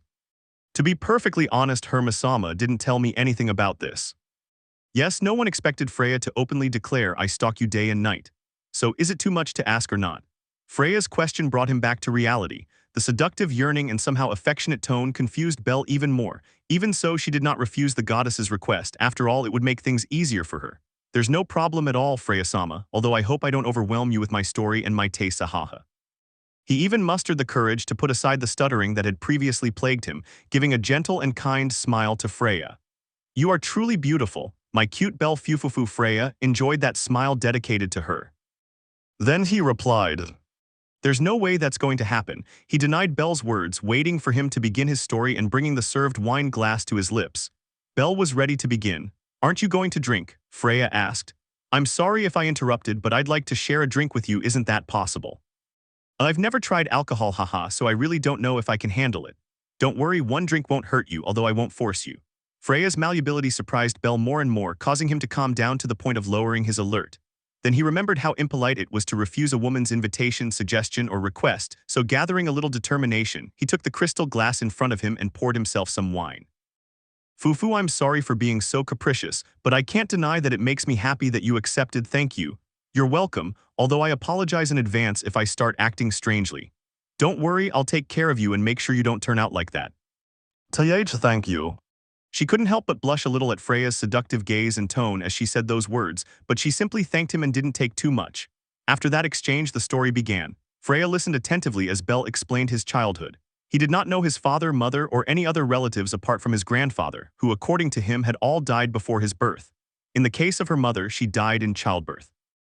The goddess detected the boy's somewhat disheartened voice when he began the part where his grandfather died at the hands of monsters on the surface, leaving him completely alone. You went through a lot to get here. I'm sorry for making you remember something so sad, Belle. Oh no, since I have no memory about my parents, it doesn't really give me a feeling of loneliness, although with my grandfather it was different, so it was after his death that you decided to come to Irregular. Belle nodded. That's right. My grandfather told me many stories of heroes which became my favorites. That's why I decided to come to the city called the center of the world. My grandfather told me that here I could become a hero. Oh, so you like stories about heroes? How nice. Freya sounded grateful for the valuable information, causing Bell to blush with embarrassment. He had gotten carried away, talking too much and now feeling ashamed to reveal that at his age he still enjoyed heroic tales. The goddess of beauty noticed that and spoke with a smile on her lips. I don't know what you're ashamed of. I love stories about heroes too. Huh, what surprises you? Didn't I mention that I'm your biggest fan? In my eyes, you're a great candidate to be a hero. Bell's breath was held in his lungs for a few seconds. He did not expect to be so flattered on this date. In fact, what he expected was some kind of indiscriminate harassment towards him. I think Hermes-sama exaggerated a bit. Yes, Bell considered Freya to be a normal goddess among all the gods he knew. That's why. Do you really think I'm a candidate for hero? He let himself go. He didn't mind talking about his aspirations at all, especially if the person he was talking to shared that same aspiration in some way. In this case, Freya supported him on that path. I don't just think it, I state it. In my existence in the earthly world or Gekkai, I have seen countless heroic characters, but none of them had what you have. The fact that she was so eloquent, charismatic, and at the same time refined also captivated him. And now he had said something that Bell was interested to know. Something they didn't have. If she referred to great heroes like the sword hero, Argonaut, David, and said that he had something they didn't, I definitely wanted to know what it was. Freya smiled sweetly at seeing him so immersed in the topic, enjoying this conversation with her Ord. Sure, do you want to know? Why yes, of course I want to know. Freya blushed slightly and bit the tip of her slightly bent index finger, then replied. The potential to defy the will of a god, to create a story woven from pure will. Someone who can eclipse divine wills, that's what the world wants and that's what I see in you. A legitimate hero, the last hero. Upon hearing such a complimentary response, Bell felt the corners of his eyes begin to water. He was speechless, moved by Freya's belief in him, and all he could do was, thank you, really, thank you very much. Thank you from the bottom of my heart. Yufufu, you're welcome. Well, if you want to continue talking about heroes, I'd be delighted, but if you have another topic, I'm all ears. Freya sensed the boy's emotional state, feeling inwardly pleased but understanding that it was something very sensitive for Bell. That's why he suggested changing the subject. Bell nodded, and after wiping the small tears in the corners of his eyes, recounted once more. The food he liked, giving as an example Mamma Mia's spaghetti and the famous Jugamaru-kun that Hestia bought him. The food she didn't like, especially sweet things, as they weren't to her liking. He spoke a little more about his childhood where he was cared for by his grandfather and what they did to pass the time, whether it was being in the orchards, spying on the women of the village when they bathed in the river, and going hunting. Ara, are you a pervert who likes to spy on women, Bell? And no, Freya-sama is mistaken. Perhaps I didn't explain myself well, but in reality my grandfather forced me, telling me it was part of being a man. What a peculiar grandfather you had. I know. Bell felt embarrassed. He didn't want his reputation to be tarnished by that of a pervert, so he had to clarify that before the goddess, who was looking at him inquisitively. The atmosphere became a little awkward, but it was still pleasant as they both shared comments. Bell was already on his second glass of wine. Who would have thought this would taste so good? He thought in amazement. Naturally, this was because Freya had the highest quality reserves, and even the wine they shared was a considerably aged and well-preserved red wine. It wasn't strong and loaded like a beer in the pub that would leave you dazed by the third mug. Enough time has passed, don't you fancy trying one of the dishes I ordered especially for today? Suddenly Freya suggested, making the boy nod. Yes, it would be rude to refuse her, Freya-sama. Upon her acceptance, Freya smiled contentedly and took the bell from the right side edge of the table. Then he rang it, causing slight tinkling sounds. Wow, that's fast, Bell exclaimed in surprise as the doors opened instantly. He was a white elf, one that Bell knew very well. After all, he was one of the executives of the Freya family. And to think that Hildeslave would take care of me, he felt a little uncomfortable about that. The elf wore a white suit, pushing the cart with the symbols covered by metal domes. If you'll allow me. With an elegant voice, she perfectly placed the dishes on the table without taking up too much space, then uncovered them. He also refilled the wine glasses and proceeded to withdraw after a bow. The aroma is incredible, Bell commented. The trails of steam rising from the saucers had stimulated his sense of smell, giving him an expression of enjoyment and a smile.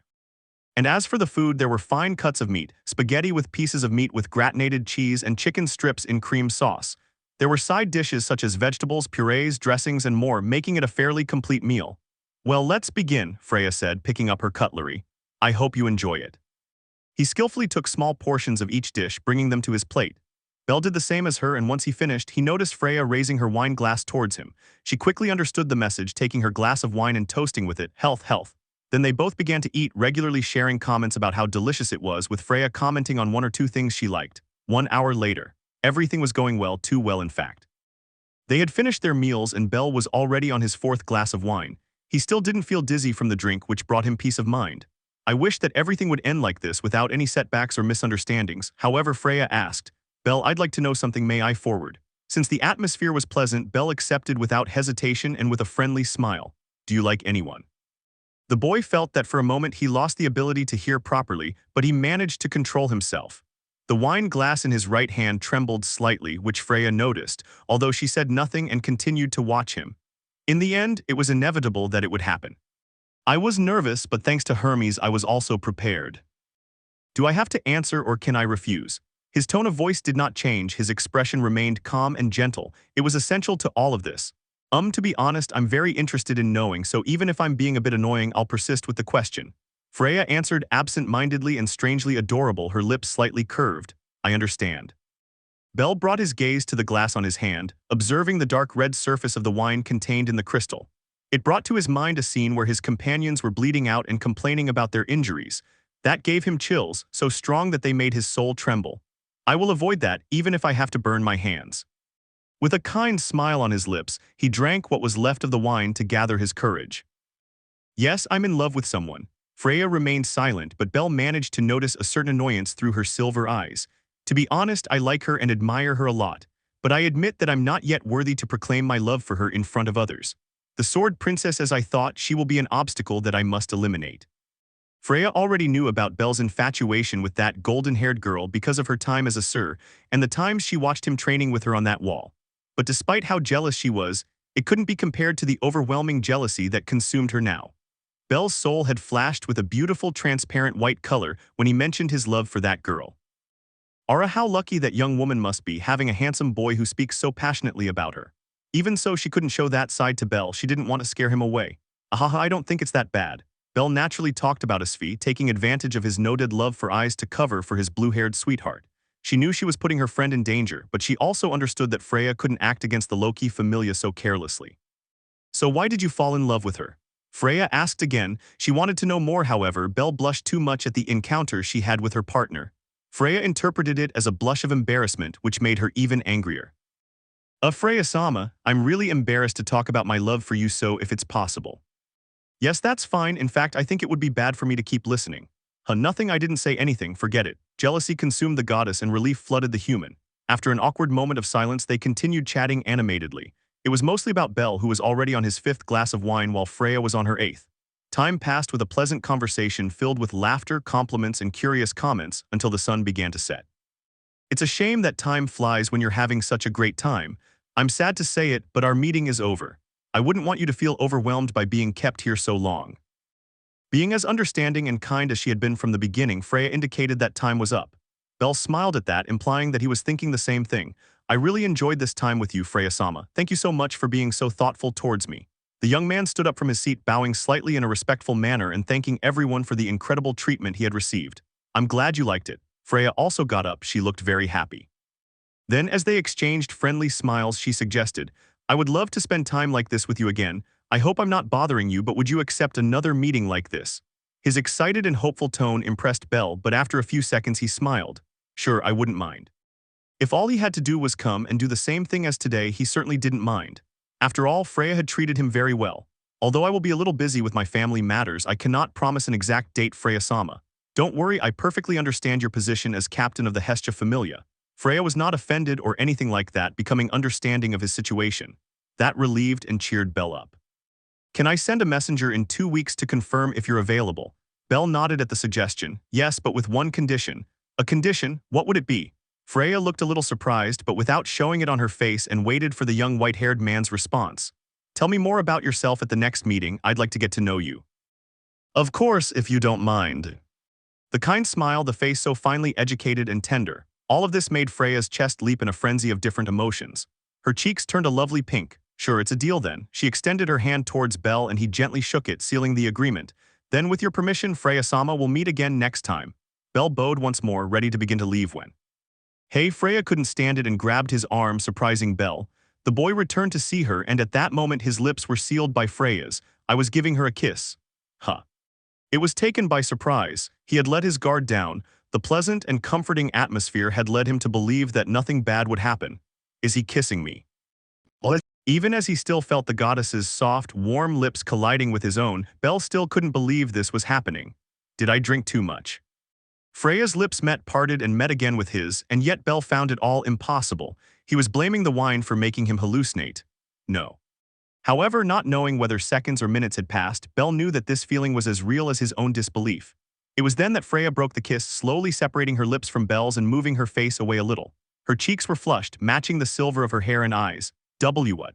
Bell stared at her incredulously. Fufu, I was thinking of cakes for dessert, but you mentioned you're not a fan of sweets. He felt betrayed, so you take this, okay? And he felt like the worst scum for having shared a kiss with a woman who wasn't Asfi. Freya-sama, why did you do it? Freya understood the question. Bell didn't finish, but before she could answer the boy, he exclaimed. This wasn't part of the deal, Freya-sama. He took a step back to get away from the goddess's face and shout at her. He was upset, offended by such a betrayal of his trust. And Freya noticed that, realizing that she had gotten carried away and made a fatal mistake. Bell. Again, he was not allowed to finish, but this time the interruption had been caused by the doors of the room opening loudly. You filthy human, how dare you shout at our goddess?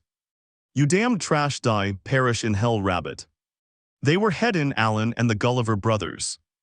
Each one launched his attack. Hedin conjured his lightning spell, Alan threw his silver spear, and the Gulliver brothers threw their respective weapons. Everything aimed directly at the defenseless Bell. The boy felt everything slow down as he watched the magic attack, the spear, and other weapons heading towards him. So, Beelzebub, he extended his right hand with his palm open to receive all the attacks and intone the chant of his magic. Even without being able to reach the super speed of the first classes, it wasn't very difficult for him to extend his hand forward to receive the attacks. His reflexes and survival instincts helped him with that. His attackers were slightly surprised when a dark purple miasma spread like a shield, swallowing the magic attack and weapons.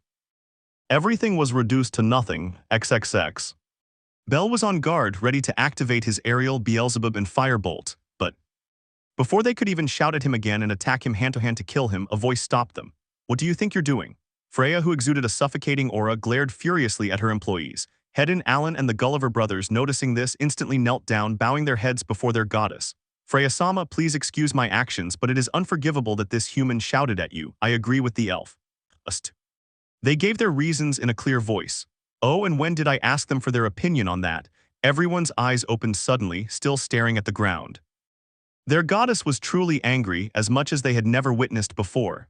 Freya-sama. Get out. Freya didn't let Hedin finish his possible apologies, coldly telling them to leave the place. She wasn't acting like the considerate, kind, and attentive Freya she had been with Bell. This must not happen again, understood. With an iron fist, she sentenced her dependents, regarding the same dependents. Your wish is my command, Freya-sama. They sang in unison and left the place, leaving the room in complete silence. Now that they were alone again, Freya addressed the restless Bell. I'm sorry my children didn't give a very good presentation. Oh no. Bell didn't pay any attention to that. He was actually more focused on what had happened before that attack. Freya-sama. Yes, I also apologize for kissing you without your consent. The goddess approached Bell, but he stepped back, completely on alert. Freya understood that she had ruined the trust that Belle had placed in her. "I'm truly sorry I got carried away and it seems the drinks went to my head. I acted without thinking."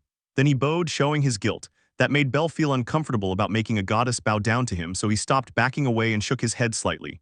"Please don't bow, Freya-sama. If it was all because of the alcohol, then I completely understand. I also apologize for shouting at you."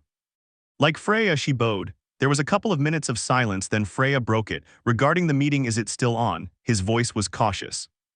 It was clear that she was afraid that Belle would refuse to meet with her again. After all, she had loved the way she had shared the day with him. No, their concerns were eliminated.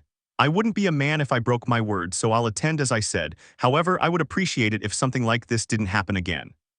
He was referring to the kiss. "Please. I told you about my love for a particular woman, and even if I can't yet declare that same love publicly, I like to be faithful and respect it." He tried to sound as non-rude as possible, hoping Freya wouldn't take it the wrong way and do something crazy. "I understand. I give you my word that I will never kiss you against your will again. Thank you and sorry for being so inconsiderate, Freya-sama. I told you, didn't I? You are someone capable of overshadowing divine will." Belle smiled slightly and Freya did the same, seeing that the awkward atmosphere had vanished. "Then I'll take my leave. It was a peculiar afternoon, but incredibly interesting if I omit the kiss and the attacks. Have a lovely night, Freya-sama. Goodbye, see you later, Belle." Both goddess and human said goodbye. Belle opened the doors and left the room, letting out a sigh of relief and noticing Otter by the elevator. Apparently, he would be escorting him to prevent any attack against him. XXX. Night had already ruled the skies, darkening the room dimly lit by the pale blue of the moon. "If I leave out the kiss, huh?" Freya sat in her throne-like seat, thinking about Belle's last words. "I enjoyed it more than you can imagine, Belle." Her lips curved into a smile and her cheeks flushed a lovely pink, however. His eyes showed some annoyance. She had hoped he would enjoy it too, but instead he had reacted in a way that somehow caused her a pain in her chest. She felt rejected. "You wouldn't be capable of that, would you, my lovely Belle?" His eyes gazed from the top of the tower towards the chimney mansion, looking directly into Belle's soul. Apparently the young man was already asleep in his room. "Time will tell." A silvery gleam flashed from her eyes. "I'll either win you over the easy way or I'll have to take you by force, Belle." If asked, he would certainly choose the first option. One where Belle would go to her of his own free will, however, Freya accepted that it was too good to be true. "So I wouldn't get my hopes up too high, but I would certainly try my best to make it so. If none of that worked, then the city would burn. XXX. One day later, Fireplace Mansion. Having gone 3 days without seeing him, Asfi showed up right at 12:00 p.m. to visit her beloved Belle. I wanted to talk to him, kiss him, hug him, and if I had the chance, have Hex. Contrary to all of that, Belle had decided to tell her about what had happened at the meeting with the goddess Freya, and when it reached the critical part, "Did he kiss you?" "Yeah." A slap with the full force of a newly leveled 5 hit Belle's left cheek. They were alone in the room, but the others, Mikoto, Welf, Lily, and Hestia, who were in the kitchen preparing something, heard the loud sound. What happened? When Hestia looked out with the others, they only saw Belle on the ground with no intention of getting up and Asfi heading towards the door. The young woman left in complete silence and without giving any explanation. The only one left was Belle, slowly getting up and fixing his gaze on the door through which Asfi had left. "Belle, is everything all right?" In response to Welf's question, the boy turned towards them, revealing his left side completely red. A handprint was marked on it. There were hints of tears in the corners of her eyes, but everyone knew it definitely wasn't because of the blow. Belle did not answer Welf's question. Neither Hestia, Lily, nor Mikoto spoke to him. They simply watched him silently climb the stairs. He was probably heading to his room. Chapter 9, Love and Its Complications. For your bucking Damnit. Anger, rage, jealousy, various emotions rained down on Asfi's emotional state without stopping. However, the strongest was frustration. He felt powerless. Hearing about the meeting her boyfriend had with that goddess, and even worse, hearing Belle's own words. Jealousy had overwhelmed her upon hearing, "I had an amazing time, Freya-sama was very kind to me."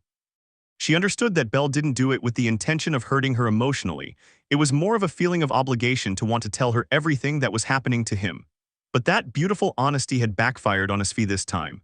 Her heart, as delicate as it was at this moment, felt squeezed by every verse recounted about that meeting. And the final blow was, "He kissed me." The apologetic, ashamed, guilty, and critical tone made it clear to Asfi that he had not given his consent and that Freya had caught him off guard. Asfi understood, but even though she understood, she couldn't help but slap him. She felt purely jealous and betrayed. It wasn't fair that someone else should share a date with the man she loved. It wasn't fair that she had to keep quiet about her relationship while others simply proclaimed their intentions to the world. For her, who couldn't fulfill her selfish desire to stroll with Belle through the city streets as a couple, it definitely wasn't fair. It wasn't fair. Why couldn't she, who loved that white-haired boy so much, shout her love from the rooftops? She hated the fact that she was inevitably forced to remain silent. to keep to themselves the feelings that roared for freedom. Spread your wings, fly freely, and sing like little Fry. Because why do I feel so bad even if I had enough reasons to do so? Asfi, who was locked in her room, whispered that question. She was berating herself for slapping Bell for the second time when he didn't deserve it. 8 hours had passed since he had hit Bell, so the sky was already ruled by the dark night and its stars. The dark background blurred with the pale blue of the moon gave life to a melancholic and funereal atmosphere. I'm a fool. She buried her tear-streaked face in her pillow, curling up and trying to clear away the guilt that gnawed at her second by second. But the guilt increased instead of decreasing. I ruined it, didn't I? The stunned and incredulous expression on Belle's face when she hit him still haunted her mind, not letting her rest. She had been so unfairly cruel to her beloved. I couldn't control my impulses and I hit him again. Would Belle hate her for that? Would I stop loving her? Would you no longer speak to him? Would he look for another woman who doesn't hit him? The lawsuit for domestic violence. Would he take away custody of his son and abandon her because she's crazy? These and other questions swirled through Asfi's turbulent thoughts, causing her to torment herself even more. He wouldn't do that, would he? Asfi now wished she could have a minim to advise her, but she was content to mutter words to herself. Sometimes I think about all the times you broke me, but you always made me believe it was something I had caused. I don't want to live like this, hearing every word you say about letting me go and not wanting to see you obsessed with someone I used to know. You didn't have to treat me like that, act like nothing happened and that we were never anything. I don't even need your love, but you treat me like a cheater and that feels so wrong. What would Asfi do if Belle suddenly told her that? Naturally, she would cry. No, she could even say that she would take her own life. That was the emotional state she was in now. See, control yourself, Asfi, you're exaggerating a little. Stuttering through the air that blocked her throat and the tears that ran down her cheeks, Asfi controlled herself. Note, yes, I had to crop it XD because I thought it was so cute. Just look at it, so tiny and so pretty. He also gradually regulated his erratic breathing. A few minutes after doing so, he lifted his body and took a cross-legged position, observing the night through the window. I should go and apologize. Finally, he came to a decision. I had to find Belle and tell him how sorry I was for hitting him. Then thoroughly wash her mouth with plenty of toothpaste to remove any trace of Freya's lips. Doing that, I would give her a kiss and intense reconciliation hex.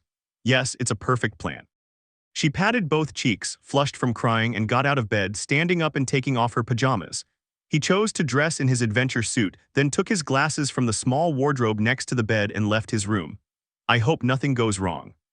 He steeled himself internally not to do anything that would make things worse, leaving his headquarters and walking through the cold streets of the city.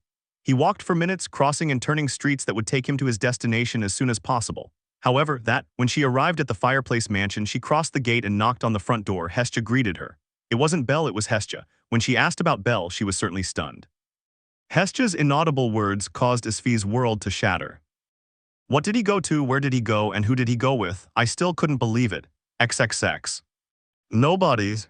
Oh yes, FI. Honestly, I wrote this part while listening to Jessie and Joy Song's XD Run Run Heart Cry You Hurt, Tell Me No. You Let Me Go and Echoes of Love. XXX. Rewind 2 hours back, meanwhile at the Lady of Abundance. Depression had completely fallen on Belle, but that wouldn't last long in Welf's guard. The ever-ardent one had dragged his friend out, telling Hestia that maybe they would return at dawn or maybe not. Hestia had shouted, "What do you mean by that, Welfkun?" But of course he ignored her and didn't answer. Not even Lily or Mikoto were worthy rivals to stop the embodiment of the flame that Welf had become to help his friend. When Belle, who was being dragged along, asked him where he was taking him, he simply said, "For love troubles, alcohol is the best companion." That was around 6:00 p.m. when Asfi was still having her emotional breakdown in her room. It was then that on Belle's side chaos began. XXX. As Welf had said, the place they arrived at was Belle's favorite bar, or the bar that always ripped him off. He was greeted by all the waitresses, Ryu, Anya, Sir Chloe, and Lunuire, who showed him and Welf to a table. When Ryu arrived to write down what had been requested. "Cranelson, will you be drinking?" The order was for 2 large mugs of beer. The elf was surprised when Belle, somewhat nervous and hesitant, nodded. Ryu wasn't convinced, however. Welf made it clear that it would be 2 mugs of beer, nothing more. Forced to continue her work, Ryu made a small grimace of displeasure and nodded, going to get Belle and Welf's drinks. "Come on, friend, you'll see that the mood picks up after the first one," commented the redhead. Before Belle could nod, a large beer mug was slammed considerably loudly in front of him. Ryusen, are you okay?" he asked, sounding a little nervous. "Enjoy your drink, customer." He didn't receive an answer to his question, but the cold, contemptuous look of the beautiful elf sent a chill down his spine. "Why yes, thank you." I looked away from those eyes that emphasized death above all else, waiting for Ryu to leave. The pressure it exerted on him terrified him. "Women, you don't understand that once a year doesn't hurt," Welf remarked as the elf left. Bell neither denied nor confirmed his words, he just focused on the foamy surface of the drink inside the jar in his hands. All right, we're here to take away your worries, so drink up. Blame it all on the alcohol. The blacksmith smiled and raised his jar, extending it for Bell to clink against his to begin their tasting. Health. Health, the woodenkins bumped against each other, causing some beer to overflow and the foam to swirl, vanishing into the air. Then the endless rounds began. 1 hour later. Hermes.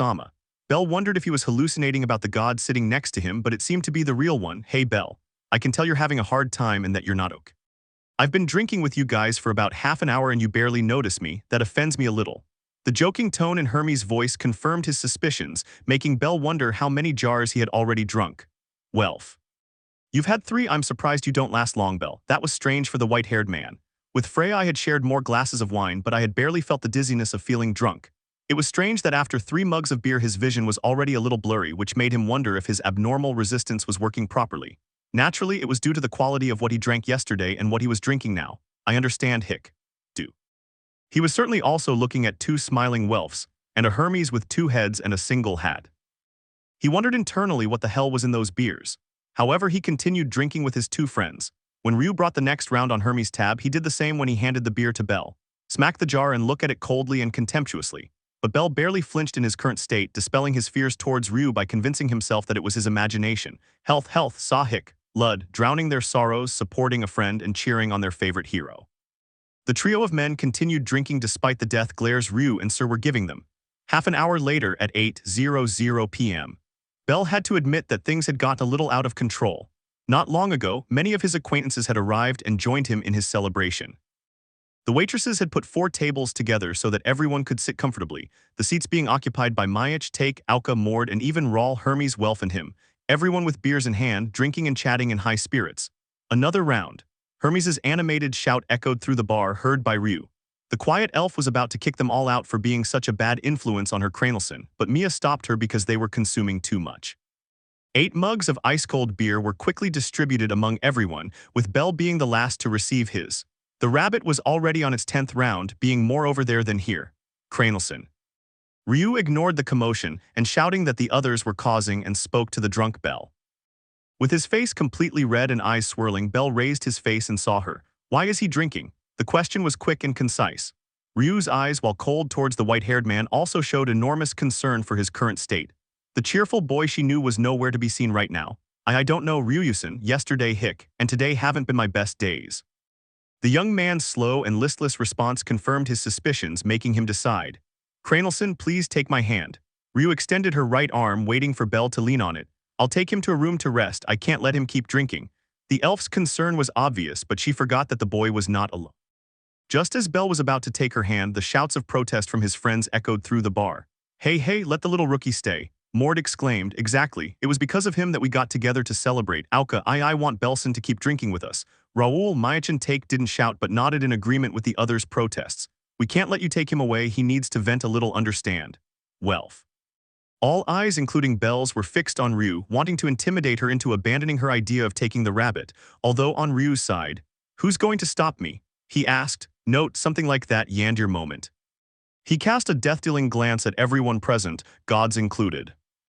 No one answered him, they simply swallowed hard as they felt the chills that invaded their bodies. Then, when despair was about to consume the cowardly soldiers, a voice rose up and pierced the heavens. Maya. Hermes played his final card. Ryuachin is running away from your customers who will consume every last drop of alcohol. Sales will decline.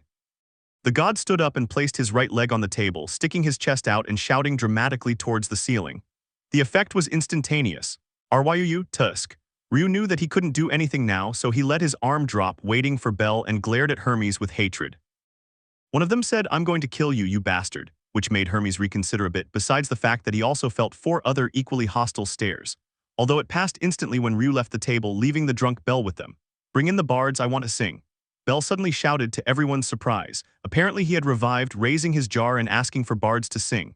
His face, like metal in a slow fire, made everyone smile, and Hermes granted his request. XXX. 8:00 p.m. Waitress's side. Chloe, Anya, Lunnery, and Sir watched their friend Ryu fail in her mission, rescue the rabbit, being betrayed by Hermes to Mamma Mia. The 4 of them quickly glared deathly at the traveling god. Then when the defeated Ryu arrived towards them, who were watching from a distance, they spoke. Naya, you shouldn't have asked if you could take him or not, Ryu. Naya. You would have dragged him along without his consent, Naya. Anya reprimanded Ryu, which was unusual since she was the most idiotic of the group, for declaring her intentions without worrying about the bad influences that accompanied Bell. I'm sorry. Ryu admitted his incompetence. That cute butt is so drunk, Yufufu, and I was thinking of taking advantage of the situation to sneak into the room you were going to take him to. Naya, hahaha, ek. Chloe was hit by Lunwar. Stop your perversions, you pedophile cat, she reprimanded. Ignoring the fight that broke out between Lunwar and Chloe, Sir asked the dejected Ryu. Didn't Belson tell you anything about why she's drinking? The silver-haired young woman fixed her gaze on her friend, eagerly awaiting her response. Even Anya, Chloe, and Lunwar had paid attention and remained silent. Cranelson said that yesterday and today hadn't been the best days, that's all. His response caused a silence of a few seconds, then the theories emerged. Did she have a bad time in the dungeon, Naya? Anya suggested. Don't be silly, if that were the case I wouldn't be spending money here, Lunwar said, dismissing her hypothesis. Fufu, maybe a girl rejected him. Naya. Ryu, Anya, Lunwar, and Chloe herself remained silent for a moment, then smiled and sighed. Impossible, I don't think there's a woman in Aurario who would reject Adventurer-kun, said Lunwar. The two cats got along well with her, but Ryu noticed that Sir had remained silent. Sir? He wanted to call her. The silver-haired girl was in her own world, her silver-gray eyes observing the wooden floor. The smile on her lips didn't reach her eyes, then. Yesterday wasn't his best day, huh? Note, it's getting wild. A different tone than normal came from her lips, making the elf shudder. Sir, he called her again. Huh, oh sorry, I was thinking about something, nothing important, forget it. Her kind and cheerful smile returned, as did her casual expression, leaving Ryu a little puzzled by the previous incident. But before I could inquire or press the matter, Belle's fervent cry echoed through the air. Bring in the bards, I want to sing. It was undoubtedly a huge surprise for the 5 waitresses, but once again another scream made them react. Where the hell are my workers? Mia's angry shout reached them, causing them to scatter around the bar to hide their work and avoid being scolded. They all did it perfectly, all except Anya, who tripped and received Mia's steel fist to the face. XXX. As Belle had requested, a pair of bards had been summoned by Hermes to begin playing the melodies.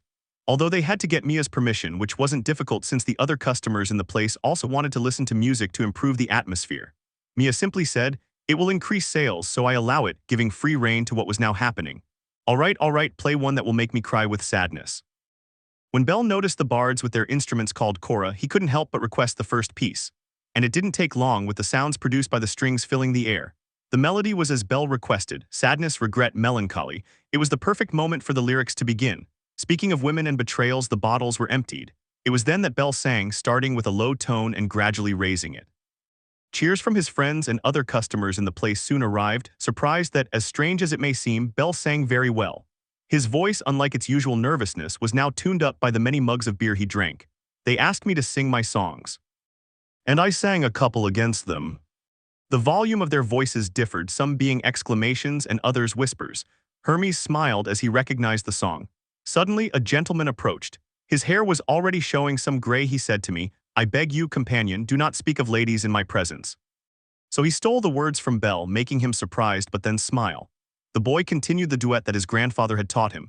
"I told him that we were simply talking about how badly we were paid, that if anyone had a different opinion, it was because they were never betrayed. That if anyone had a different opinion, it was because they were never betrayed." The sound of the strings increased, leaving a short gap between the lyrics. Hermes and Belle took advantage of that small space to take a huge swig from their mugs, then the lyrics continued. Hermes inhaled sharply and roared. He told me, "I am one of the beings who has endured the most failures, and women always left me crying and with my soul in pieces." He brought his fist to his chest and clenched it tightly, giving a dramatic image of pain. Earned him the majority of the applause. I never again reproached them for my wounds. One has to suffer when one loves. The most beautiful hours of my life I have spent by the side of a lady. The duet had turned into a duel, bringing a smile to Belle's lips, the first since Asfi had slapped him. Musician, change the chords to a more mournful one. With great energy, he pointed to one of the bards, who nodded in agreement, and together they increased the harmonic unity with a set of different chords. Noticing that the melody was changing, Belle turned his gaze towards Welf. "Welf, help me." He gestured for what he was going to do, receiving a nod from his friend. Soon, as the melody reached its peak, Belle stood up from his seat and fell back, which surprised everyone. They thought he had reached his limit and fallen unconscious, but Welf also got up and supported Belle's back. Her legs remained straight, but from the waist up she formed a perfect arc with the N shape facing backwards.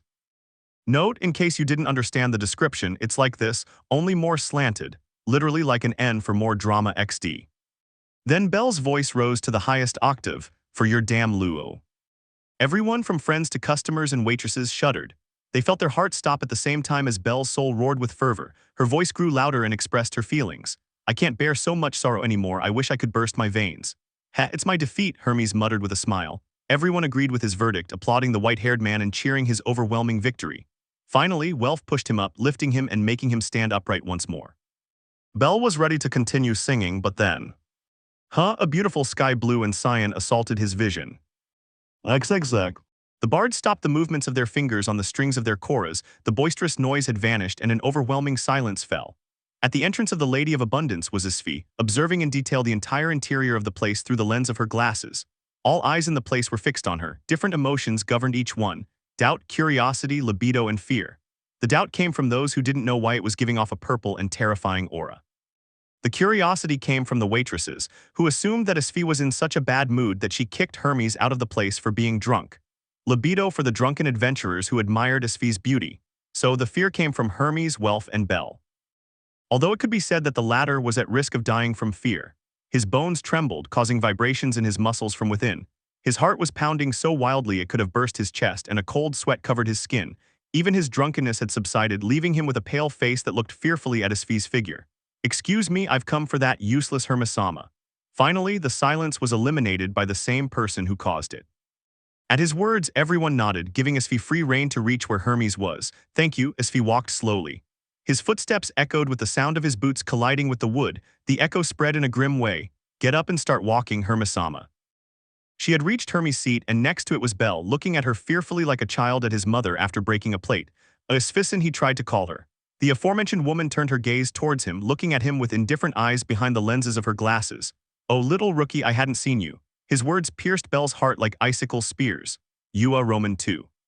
By the way, you sing very well, I didn't know that. You seemed very disappointed while singing, I sympathize with you about your relationship.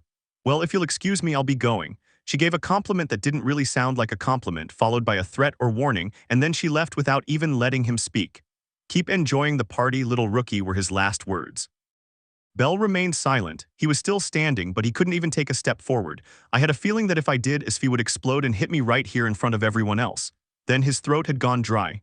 Mia, Hermes shouted. Send me the full bill to headquarters, I'll pay everything and don't let anyone else here do it. Having left that testament, he walked behind Asfi and disappeared from the place. Once the light blue-haired girl left, Belle fell onto his backside like a puppet whose strings had been cut. It made a rough sound, then Welf spoke to him. Hey, are you okay? Shall we go? Yes, that would be best. He nodded at Welf's suggestion and took the outstretched hand so he could get up. The redhead offered him his shoulder to lean on so he wouldn't fall again, then turned to those who were still at the table.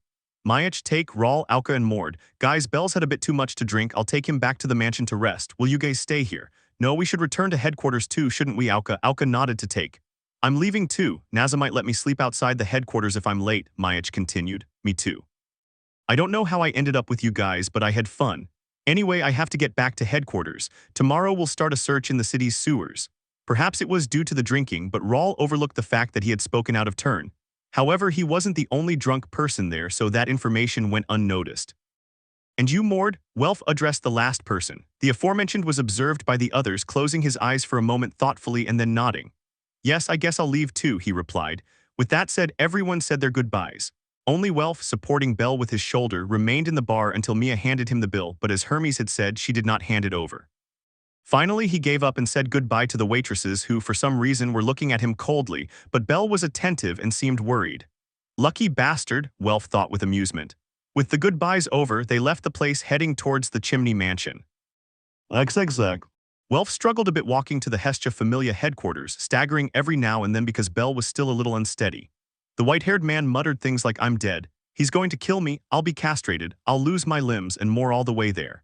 It was then when they arrived at the gate that they turned pale again upon seeing Asfi waiting for Belle. He kept his eyes closed, crossed his arms horizontally, and leaned his back against the iron bars. Leave it here and go inside, she said without opening her eyes. Apparently he had detected their presence, although they were not being quiet enough to go unnoticed. I don't think it's a good idea in your altered state, Perseus, Welf replied. He took a step back, but Belle over his shoulder weakly stopped him. Belle, okay, it's not like he's going to kill me, I think. The white-haired man moved away from Welf and steadied himself on his feet, giving his friend a look that said, I'm fine now. Then I'll wait for you in the living room. Thank you. They both said goodbye and Welf entered the mansion, passing by Asfi who still had her eyes closed. When they were finally alone, Asfi slowly opened her eyelids, revealing her cyan blue eyes that exuded hostility towards Bell. Note, those eyes are so cold, they make you shiver and ahtic avida xd. Asfi. I'm sorry, Asfi interrupted him before he could even speak, leaving Bell confused. I didn't understand why he was apologizing. I'm sorry for hitting you. I let my emotions take control of my body and I hit you for something that wasn't your fault. Please forgive me. She moved a little closer to him and Belle did the same, shortening the distance until only 1 meter separated them. It didn't hurt that much, so don't worry. Oh really? Well yes, it hurt a lot, but thanks to that I'll get extra excelia. Belle joked a little, which brought a slight smile to Asfi's lips. It was as fleeting as it was faint though, as it vanished immediately. Belle, yeah. I'll be honest with you, I'm very upset. I'm so angry I want to hit you again.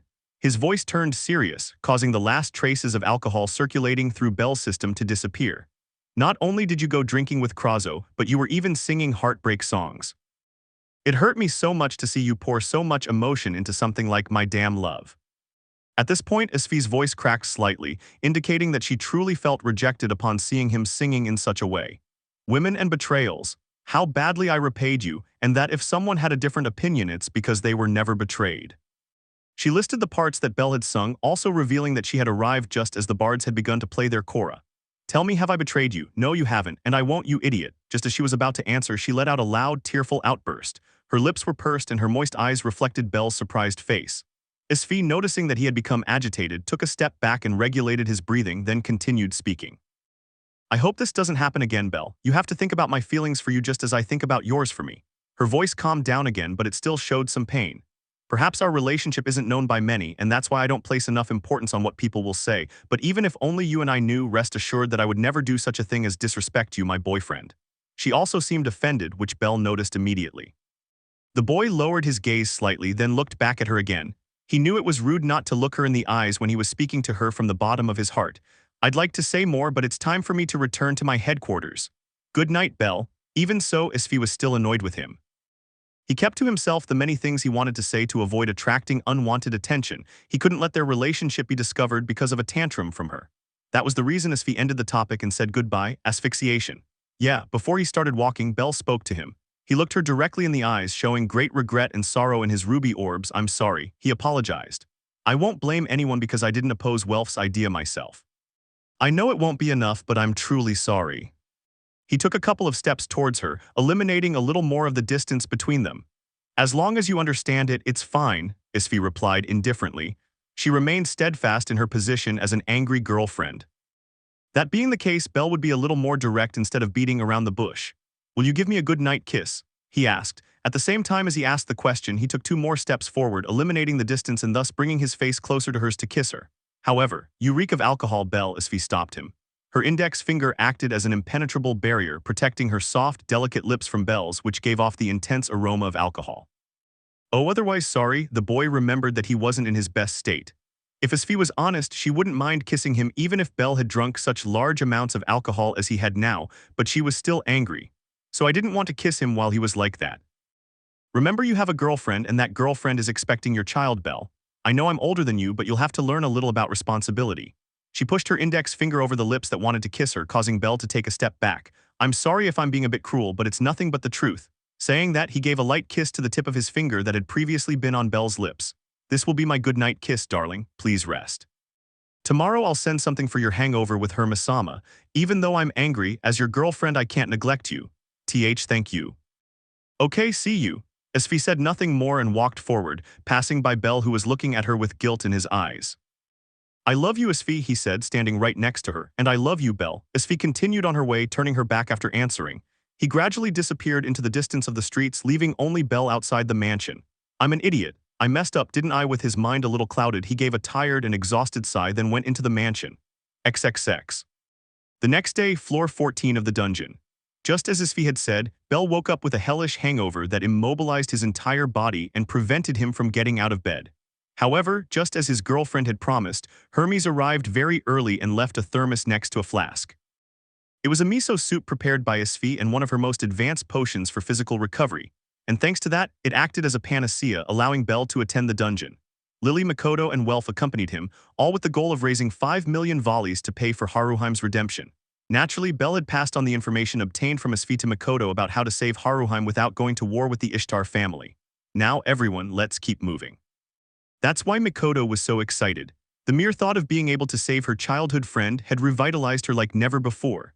The young Oriental woman swung her katana from side to side with all the excitement of a child heading to the candy store. Bell and Welf shared a wry smile as they watched her act that way. "A redemption, huh? I didn't even know it existed," Welf blurted out. The blacksmith walked beside Bell in the middle of the battle formation, his great sword slung over his shoulder, ready for battle. He was happy that there was a peaceful solution. "Yes, it might be difficult to raise enough money, but we can help her," Bell replied. The young man looked at Mikoto again and a smile spread across his face. He was equally cheerful. Although in his mind he was still thinking about Asfi, who was still angry, he knew he would need a very elaborate plan to win back his beautiful girlfriend's forgiveness. "We'll have to dig deeper into the dungeon if we want to gather the money faster. You're a level 3 late in the game, so we should be able to reach floor 20, right?" Welf's voice pulled him from his thoughts, making him nod. "Certainly, going down more floors would help us get more money," he replied. But at that moment Lily joined the conversation. Her intentions to refuse the idea were crystal clear. "Belsama being level 3 makes no difference. The dungeon can bare its teeth at any moment. We could be annihilated without proper preparation on any floor." As the strategist of the family, she had to deal with the suicidal tendencies that everyone except her had. "Hey, be quiet." Suddenly the trio of speakers was silenced by Mikoto in the lead. She turned around and peered beyond the formation, her back to everyone, which alerted them all, and just as they turned around, "A liger fang!" exclaimed Welf. A tiger monster with a body as solid as steel attacked. "She must have come up to this floor from below," Lily explained calmly. Everyone was surprised to see an irregular monster on a floor it didn't belong on, but the Palom had remained calm. The tiger monster had its claws bathed in blood, and despite the bloody look it was giving them, Welf praised Mikoto. "A detection skill, how useful." "It's not as impressive as it seems," Welf dono. "I can only sense monsters I've encountered before, and their functionality depends heavily on the clarity of my mind." Mikoto distanced herself from the praise. "Please don't depend on it," she concluded. She stepped forward from the formation and pointed the tip of her katana forward, then launched an attack, followed by Welf and Bell for support. "It's faster than a minotaur, stay alert." "Yeah." Mikoto rushed towards the roaring beast, and Bell and Welf launched themselves against the other monsters that were joining the battle. XXX. Several hooded figures stood with their backs to a large steel container as if protecting it. Aisha walked past them and placed her hand on the cargo box, which was large enough to fit a few people. Sliding his fingers on the handle, he opened the door. "Haruheim, get ready." A lone girl sat in the corner of the enormous box. He wore a Far Eastern-style combat suit, a helmet adorned with thick feathers to hide his ears. Even her tail was completely hidden, making it clear that they didn't want anyone to know about her race, a Renard. "Are we here to kidnap an adventurer?" His bright green eyes moved towards Aisha, the same eyes that trembled gently as he spoke. Aisha, however, remained unchanged. "It's right, may I ask who?" "You don't need to know, child." Aisha got into the box and took Haruheim's arm, then got close enough to whisper in her ear. "Same as always, got it." "Yeah." Haruheim looked down at her feet as she whispered her answer, making Aisha nod. "Aisha, it's them." One of the scouts arrived and warned of the presence of their prey. "Very well, all of you in position. Stick to the plan." The moment Aisha issued the orders, each of the hooded figures appropriately took up their weapons. The rabbit hunt began. Chapter 10, Kidnapped. Asfi, if he's not jealous, he doesn't love you. Bell, run, grab Lily and run, quick. "You're crazy if you think I'll leave you here, Bell." Everything had spiraled out of control. While they were on their daily exploration in the dungeon, countless monsters suddenly rushed at them from all directions. "Go ahead, I can defend myself against this. Please trust me and keep Lily safe." He shouted to his friends, the redhead and Mikoto with Lily, to leave him and get to safety. They seemed to understand that he couldn't kill the monsters and defend them at the same time, so they obeyed his order. "If you die, I'll kill you." Welf's annoyed voice brought a smile to Bell's lips. "I'll take care of it." Perhaps the number of monsters was immense, but he had the perfect magic for situations of this kind. Beelzebub. The purple mist extended from the palm of her hand like a shield that devoured anything that came into contact with it. "Yes, I would come out with serious injuries, but I would live." He also had wind and fire magic, so it was best for his friends to get to safety and for him to stay behind as bait. It took him about 10 minutes to eliminate most of the monsters. I used a lot of brain power. His face was dripping with sweat as he tried to regulate his breathing. In the end, he hadn't needed to use the aerial he had copied from Eyes. He managed with the firebolt and Beelzebub. "I need to retire." It wasn't a good idea to stay alone on the 14th floor of the dungeon, feeling noticeably tired, so he prepared to leave for the surface. Then countless human-shaped shadows and black blankets fell around him. Thanks to his sensitivity to the stares he received, he knew instantly that everyone was targeting him with clear hostility. They all rushed forward and attacked him. He was dazed, but he managed to narrowly dodge the attacks that were aimed at knocking him unconscious. "W8, I have nothing against you." He tried to talk to them, but it was useless. They kept attacking. He had no choice but to counterattack, skiing and hitting his harassers. Then she arrived. "Beldono, I have come to help." "Mikatasen." The young Oriental woman had returned, when Lily had already reached a place where she was not in danger and Welf could protect her without problems. "I don't know what's going on, but don't hold back, Beldono." Mikoto unsheathed her katana and attacked without hesitation the people who were aiming at Bell. Just as Bell was about to use wind magic, a croak resounded. Jejejejej. A body over 2 meters tall, chubby arms extended at the sides. A golden glow covered his colossal body. Everything that happened after that was the blackness of unconsciousness. XXX. A great sword cut a hellhound in two. You curse. The corridor was filled with the corpses of countless monsters and piles of ashes. Welf walked over the scattered ashes and stuck his weapon in the ground, looking around and becoming even more enraged. Where the hell are they? Almost an hour had passed since they had separated from Bell, and Mikoto had gone to their aid, but they had not returned, and when they came to look for them, they were nowhere to be found. Lily has no idea. Bell-sama and Mikata-sama haven't returned. Lily responded to Welf's angry shout with her own. She speculated about the larger-scale premiere of Parade Pass and had come to the conclusion that it was planned. Welf gritted his teeth, frowning and deciding that they should go to the surface to inform Hestia. "Damn it, Perseus will kill us," he muttered. There was also the problem of his friend's partner, which didn't help him relax at all. XXX. Elsewhere it just can't be. Haruheim stared in disbelief at the people beyond her feet. A white-haired boy, battered and bloodied, and a long-haired black girl covered in bruises and wounds, lay unconscious in front of her. Kranal-sama, Mikata-sama. Many Amazons worked quickly around her, preparing to return to the surface, while she sat in shock. "Why did you pick up that girl, Aisha? Our orders are to only take the bunny home." "Right now, I'd be monster food. That would keep me up at night." The monstrous Frine and Aisha exchanged words. Haruheim's lips trembled as she turned to face them. "Aisha-sama, were these people the target of this mission?" "That's right, by order of Ishtar-sama." All the strength left Renard's body. She watched as their bodies were loaded into the metal cargo box behind her. Pale as a ghost, Haruheim fell to her knees. XXX. Drip drip. I slowly opened my eyes. The splashing of water reached my ears as my surroundings cleared. Pain, an immense pain that spread to every corner of my body and tormented every fiber of my muscles. I gathered my strength and raised my head to get a better view. The first thing I saw was a magic stone lamp. It gave the room a dim light. The place was made of stone, in fact not only the walls but also the floor and the roof. It was quite spacious, but the atmosphere was cold and damp like an underground torture chamber. My eyes began to adjust to the dim lighting and my brain began to awaken. Memories of the parade pass flooded my head, as did the attack by those hooded people. Then, a grotesque, unpleasant smile accompanied by the croaking of a frog. My whole body trembled and I closed my eyes tightly. That's right, I was there, caught. My body came back to life at that moment, clang, clang, but something stopped me. I turned my head to look more closely. My bottom was sitting on the cold floor while my back was against the wall and my arms were tied above my head with silver chains. Surprise gripped me and my eyes widened. I tried to break the chains, trusting in my strength, but it was no use. They didn't even crack. I pulled a couple more times, but it was useless. The chains squeaked, but that was all. They showed no signs of breaking. Considering that it was a waste of energy, I stopped. Taking quick, short breaths, I tried to relax. What the hell is going on here? Nothing made sense. All I knew was that the one who caused my defeat was that toad woman, which meant that the attack came from the Ishtar family. But why would they attack me? And even if they did have a reason, did that mean I was at their headquarters? Many questions and few answers, but most importantly, Welf, Lily, Mikatasen, will they be all right? Surprisingly, I'm in good condition. I glanced at my body. My knives and armor were gone. I was only covered by my torn black shirt, but my body was unharmed. There wasn't even the slightest wound. It's best to assume that I was bathed in healing potions. As I felt my body grow cold, I took a breath and explored the room again. The magic stone lamp, which cast a dim light, allowed me to see clearly. Then I noticed it. Whips, handcuffs, things I really didn't want to mention, and more torture devices. They weren't just on the wall or the floor in the distance, they were also on a table near the barred fence. It's like an interrogation room. The place looked old, as if it had been built a long time ago. I gasped and shuddered with fear. There was no one else here. I think a wave of terror surged toward me, reaching my fingertips.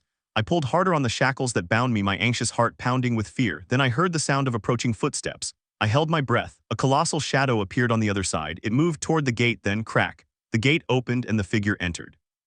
Every part of me screamed and begged me to run from this place, not to look back and just escape.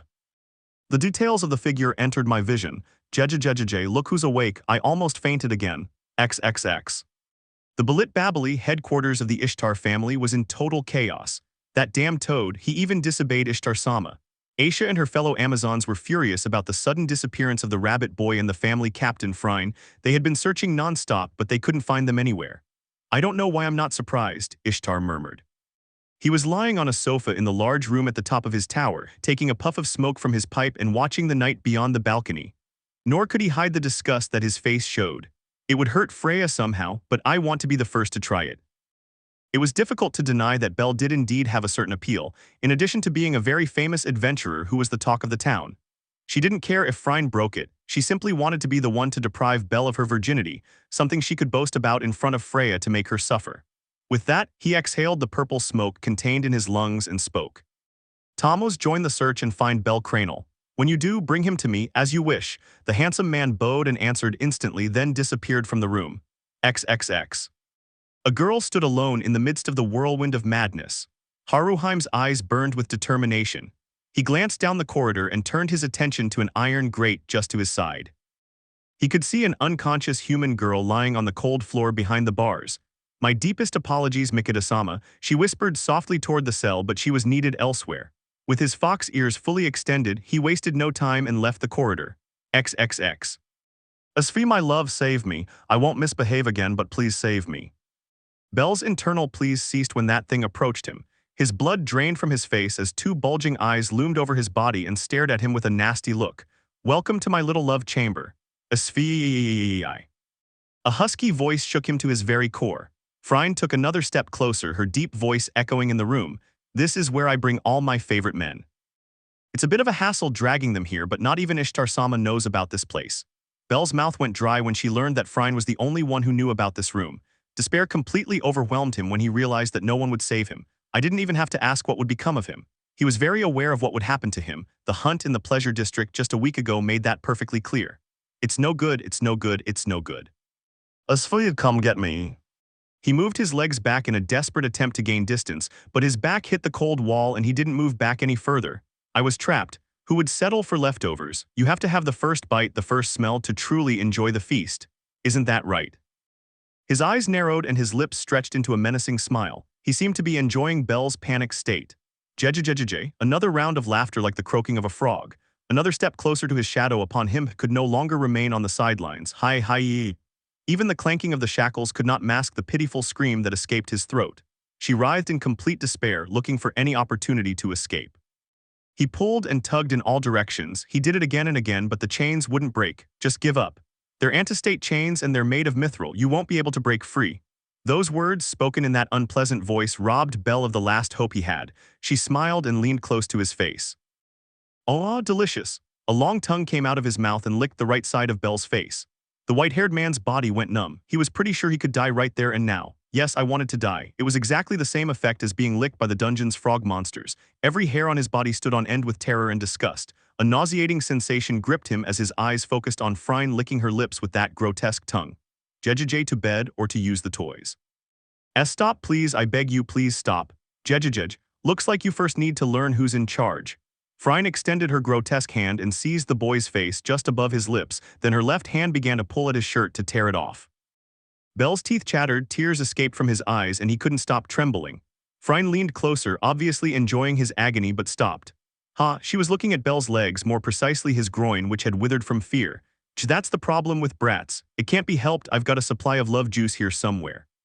She dropped her shirt and stood up. Maybe he's lost interest. Bell's voice cracked with hope. Right now he was thanking his mini Bell for being 100% faithful to Asfi's body. He was sure he would make an altar for her in his room when he got out of here. However, Freya stepped aside, looked at him and said, "Wait there, I'll serve you up like a bunny stew. I'll take very good care of you." All hope, life, emotion, or anything else left Bell's body. Freya began to laugh at the cute expression of terror on Bell's face and disappeared again into the darkness. When he heard the iron gate close, he tried to free himself again. "TTTT, I have to get out of here." The creaking of the chains echoed once more. Her wrists screamed in pain, choked by the chains, but she didn't care. Getting out of here was a matter of life or death. then with his body trembling like a frightened rabbit creak so soon.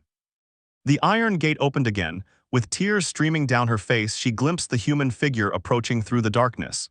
It's over, he thought. The darkness of despair engulfed him, and the last thing his eyes saw was beautiful light blue hair and cyan eyes behind a pair of pretty glasses. Light flooded his vision once more, and his eyes widened in shock. The slender figure wore an adventurer's outfit that he knew all too well. Are you hurt, darling? Was I dreaming? Was it some kind of hallucination? Had his brain adapted to the desperate situation and made Freya the woman of his life to lessen the pain a little? Asfi, eyes that you, my love, was this whole miraculous scenario really real? Yes, it's me, everything is fine now, I'm here. Bell gasped and felt an immense urge to cry when the beautiful woman answered positively. Is it really you? Asfi, won't that monster hurt me anymore? No, I will protect you. I came for you, my love. I will take away all the bad things that make you cry, Asfi. She approached him and caressed his right cheek with her warm, soft hand. He looked like a child being rescued by the main heroine of a love story. Her urge to cry was impossible to control. Asfi, shhh. Stay still, I'll let you go now. Everything is all right, let's go home. Tears of joy welled in her eyes as her voice roared the name of her savior. A little surprised, Asfi placed her index finger to Bell's lips to silence him. A goddess has arrived, a goddess princess from the kingdom of Andromeda. Bell had been saved from the brink of despair, which made him shower praise on his girlfriend. Seeing her boyfriend's euphoric and excited state, Asfi smiled a little and inspected the room. When she found the keys on the table, she didn't hesitate to take them and start trying to open the rings that held her man captive. A sigh escaped her lips when she heard the click. You're free, he said gently. The shackles of Mithril released their grip. The blood returned to all of Bell's limbs, crying tears of joy for his freedom and not hesitating to jump towards the girl in front of him. Wow.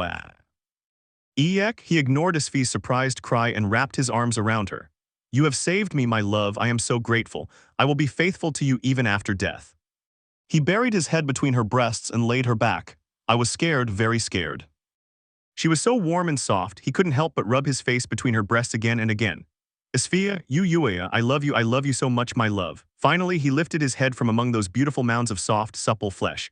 Asfi's cheeks flushed slightly at the sight of him so vulnerable. She sat down, pulling Bell's head back towards her chest and hugging him with both arms. Now you're okay, he said gently.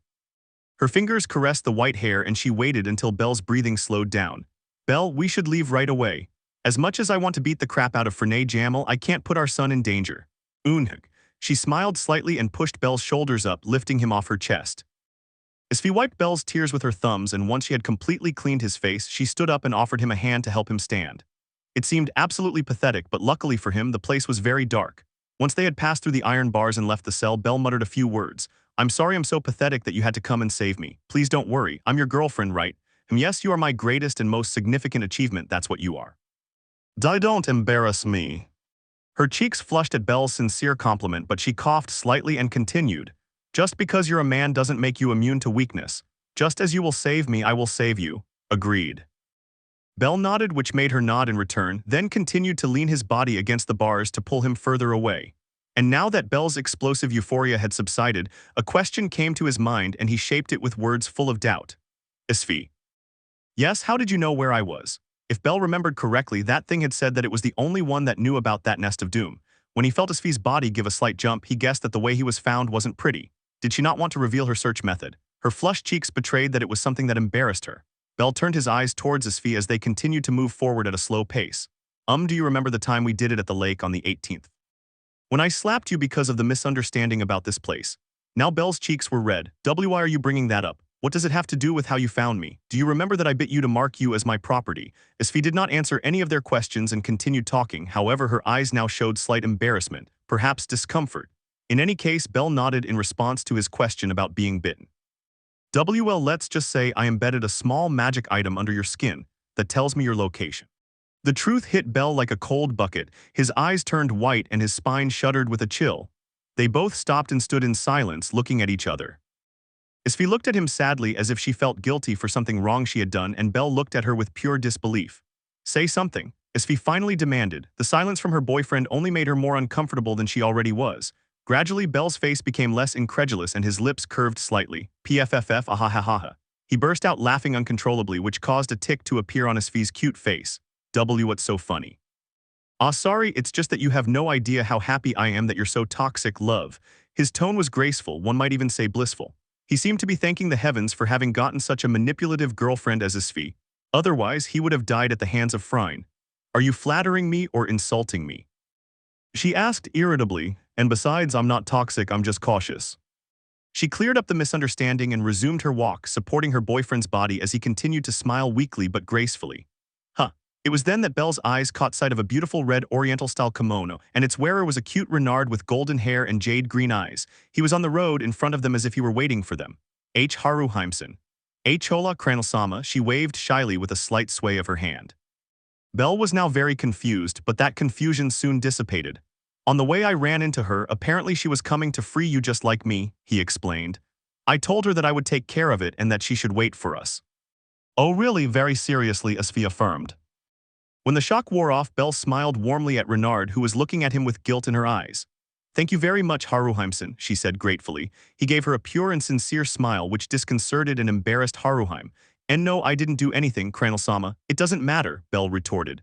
I appreciate your intention to save me despite the consequences for you, thank you very much. He smiled at her again. She poured all her gratitude into that smile, which made Haruheim blush even more. She looked away in embarrassment, but her fluffy tail swung rapidly from side to side. Hey, I'm here, idiot. Do you want me to castrate you for flirting with another girl in my presence? Oh, ouch. Oh, wow, I wasn't flirting, Asfi. Asfi showed her displeasure and anger with a sharp pinch on Belle's cheek, causing him to groan in pain. Anyway, she sighed, knowing it wasn't the place or the time, let's get out of here. Neither Belle nor Haruheim protested his words and quickly disappeared down the dimly lit corridor. XXX. Absolute silence. Freya's body muscles contracted as she surveyed the scene with a jar of Aphrodisiac in her hand. An open lock lay on the pile of mithril chains on the floor. The white rabbit was nowhere to be seen. Freya's face transformed into a mask of rage as she looked at what remained of her prize, the only person who knows him. The pupils of her eyes contracted, Haruhime. A thunderous roar erupted, his rage shaking the room. XXX. At the end of the main street to the south, there was a building that stood out above all the others in the business district. It was a solemn palace that had the atmosphere of an ancient temple, surrounded by a wide lawn and high walls on all sides. His name, Folkvanger, however, everyone knew it as the headquarters of the most powerful familia in Aurario, the Freya familia. Freya-sama, the Ishtar familia, is behaving strangely. A human approached Freya, who was sitting at the back of an open room, and quickly bowed to her. Details. A large number of prostitutes are running around their headquarters as well as the pleasure district. Tell me, are Alan and his team watching her? Yes, my lady. Otter has taken up position on Daedalus Street. Alan and Grail have infiltrated the pleasure district. I see. You can go, thank you, Helen. Freya watched her walk away for a moment before looking up at the sky. The window high above his head showed the western horizon. XXX. A cat with shiny black and gray fur watched from the top of a room at the same time that Freya received the message. It was still early morning, and yet I could see groups of prostitutes on the streets in groups of 2 or 3. Alan. Hurried footsteps echoed down the hallway before a beautiful prostitute arrived at her door. The catman, Alan Fromel, slowly stepped away from the window to look at her. The little rookie was brought to our headquarters after all. But now he's disappeared and everyone's looking for him. She was a very attractive human who belonged to the Ishtar familia, a non-combatant. He was acting as a spy for Alan, giving him information that only captains of the Ishtar family knew. Captured by a group of prostitutes, worthless rabbit. He clicked his tongue, his black eyes flashing with disgust. Alan, I've done everything you asked. That was enough to make me your wife, wasn't it? The pretty human's cheeks flushed red and her eyes moistened as she approached the man. She was within Catman's reach. She had betrayed her family for the man she loved, so she drew closer as her eyes felt the longing. However, Alan glanced at her before pushing her. Don't touch me, boar. You'll sully the favor of my goddess. She staggered backward. Alan's harsh rejection left her in shock. As if I liked any of you. You're just a common boar consumed by lust. He looked at the woman's exposed cleavage with the same disdain as if he were looking at rotten meat before looking her in the eyes. Being the preferred companion of a high-class adventurer or becoming his wife was the goal of every prostitute in Aurario. They were all desperate for an influential sponsor to back them. They all dreamed of becoming a queen of the night. Alan knew she was one of them, so he coldly spat out his words, saying that a parasite who gave herself to anyone for the right price was not worthy of his affection. Monster Roman too loved you. A different kind of tears flowed from her eyes as she realized she had been used. Alan looked away from her and walked past her trembling shoulders. I was almost out the door when the prostitute turned around with fury in her eyes. You son of a bitch, you wretch. He threw pillows, objects, and insults at him. Alan dodged them without a problem, then pulled a knife from his waistband and pressed the blade against his neck in less than a second. Be quiet. His rage froze with terror, his lungs refused to breathe. The blade remained motionless in the skin of her neck. Fortunately, the girl fell backward to the ground. Alan turned the gun around and holstered it again, then turned his back and walked towards the door. The human sat on the floor, her head in her trembling hands. "How cruel," he said weakly. Alan didn't answer and took out a small bag of coins, throwing it into the room he would never return to. The Catman left the brothel silently, heading towards the rooftop. Once there, he saw several shadows standing on the rooftops and brothels. They belonged to an elf, a dark elf, and 4 hobbits. Then Alan turned his attention to the streets of the Pleasure District, with his team monitoring each of his encounters. XXX. Yes. I wanted to include this part because later on Bell is going to get into a fistfight with Alan.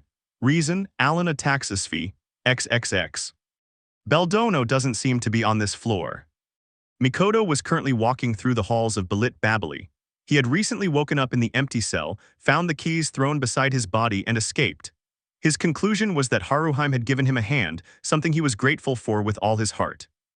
And returning to his search, he was currently using Yatana Shiragarasu, his ability that gave him the power to sense his allies within a 30-meter radius. Avoiding the eyes of the passing prostitutes, Mikoto went down to the lower floors of the building. That's when he felt it, a presence just within range. Beldono. No, but what is this strange sensation? It was the presence of an ally that I had never felt before. Putting aside his confusion, he set out to look for her. He went through several corridors and down even more stairs until he found a vault hidden in a corner of a dark floor. A vault. Mikoto wondered if there was a member of the Hestia familia kidnapped in this place besides her, and even stranger, one she didn't know. Was he a more senior member than Bell? No, she was wrong. Her surprise was enormous when she entered the vault and located the strange presence on a table next to a set of golden scales. "This is from Beldono." Mikoto reached out and grabbed the black sheath of the Hestia dagger. Only when his palm touched the hilt did the engraving respond to his grace, glowing purple to the end of the weapon.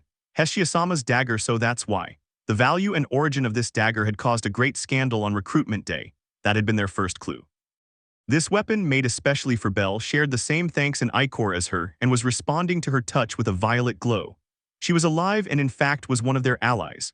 Mikoto smiled as she enjoyed its light. I should also collect Beldono's other weapons. It didn't take long for him to find Ushiwakamaru and Ushiwakamarashiki placed on the same table. Gathering the 3 daggers as well as Bell's fanny pack, the item bag, and the leg holster still full of potions, Mikoto strapped everything to her body. Then he took another look at the vault shelves. He gave many excuses for what he was doing and drank 2 potions, one to restore his physical energy and the other to recover his mind. Finally, she filled the empty spaces in her holsters with as many potions as she could. Finding flash grenades and smoke bombs, and wishing she were prepared enough, she filled Bell's pouch with them all. These are the actions of nothing less than a common thief. Although she felt genuine remorse, she didn't stop her actions. She knew that a fierce battle awaited her if she wanted to escape this place. Her tear-filled eyes went through so many things that she couldn't help but think of her partner Lily, who would gladly put all the things in the bag without a second thought. There's no reason to stay any longer. When a round of hurried footsteps reached her ears, Mikoto leaned on the piece of furniture she was stealing and jumped into the vault's shaft. The human disappeared with the agility of a ninja. XXX. The hours passed and the chaos did not lessen at the headquarters of the Ishtar family. Bellcranel was nowhere to be found. Even Freya had appeared before them all with growing anger on her face, saying that Haruheim had let the rabbit escape. Ishtar confirmed that her words were free of lies. Another alert was that the human Mikoto had also disappeared from her cell and her current location was unknown. In total, Bell, Haruheim, and Mikoto were nowhere to be found. Everything has become so complicated, hasn't it? Ishtar was in her main room at the top of Belit Babili, gazing at the orange sky through the balcony and smoking her pipe. The sun setting below the horizon hinted that night would soon arrive. But despite all the problems happening in her territory, Ishtar was giving a mischievous and contented smile. Facing her on the sofa on the other side of the central table was a person. Not even she, as a goddess, had foreseen this outcome. I can't believe you came to me of your own free will, Bellcranel. Her lips curved into a wider smile, observing the cute and serious face of the white-haired boy who was staring at her. Your eyes are beautiful, I love them.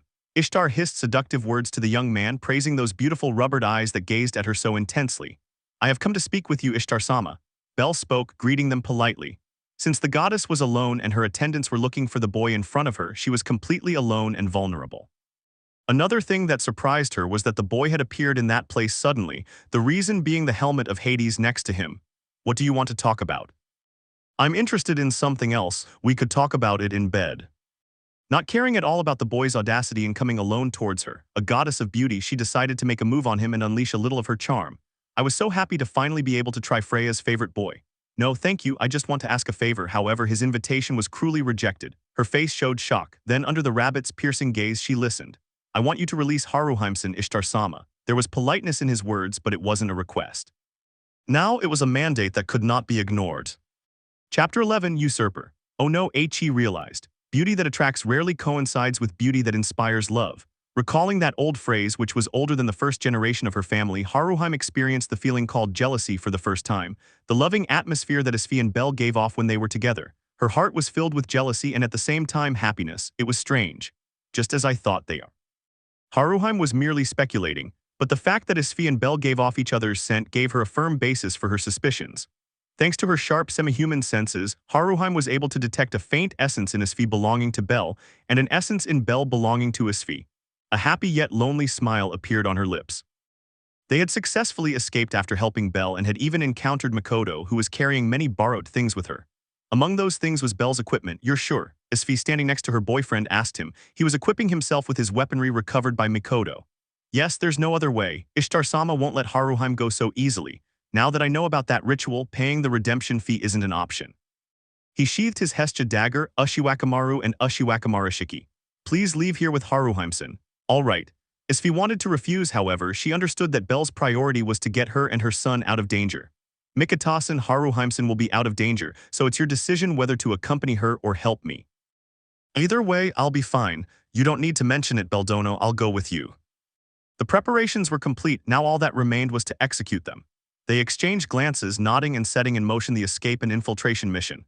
Asfi and Haruheim would go through the underground tunnels that connected to Daedalus Street, then they would get to safety in the chimney mansion where the others were waiting. Meanwhile, Bell and Makoto would keep a low profile and each infiltrate the designated locations.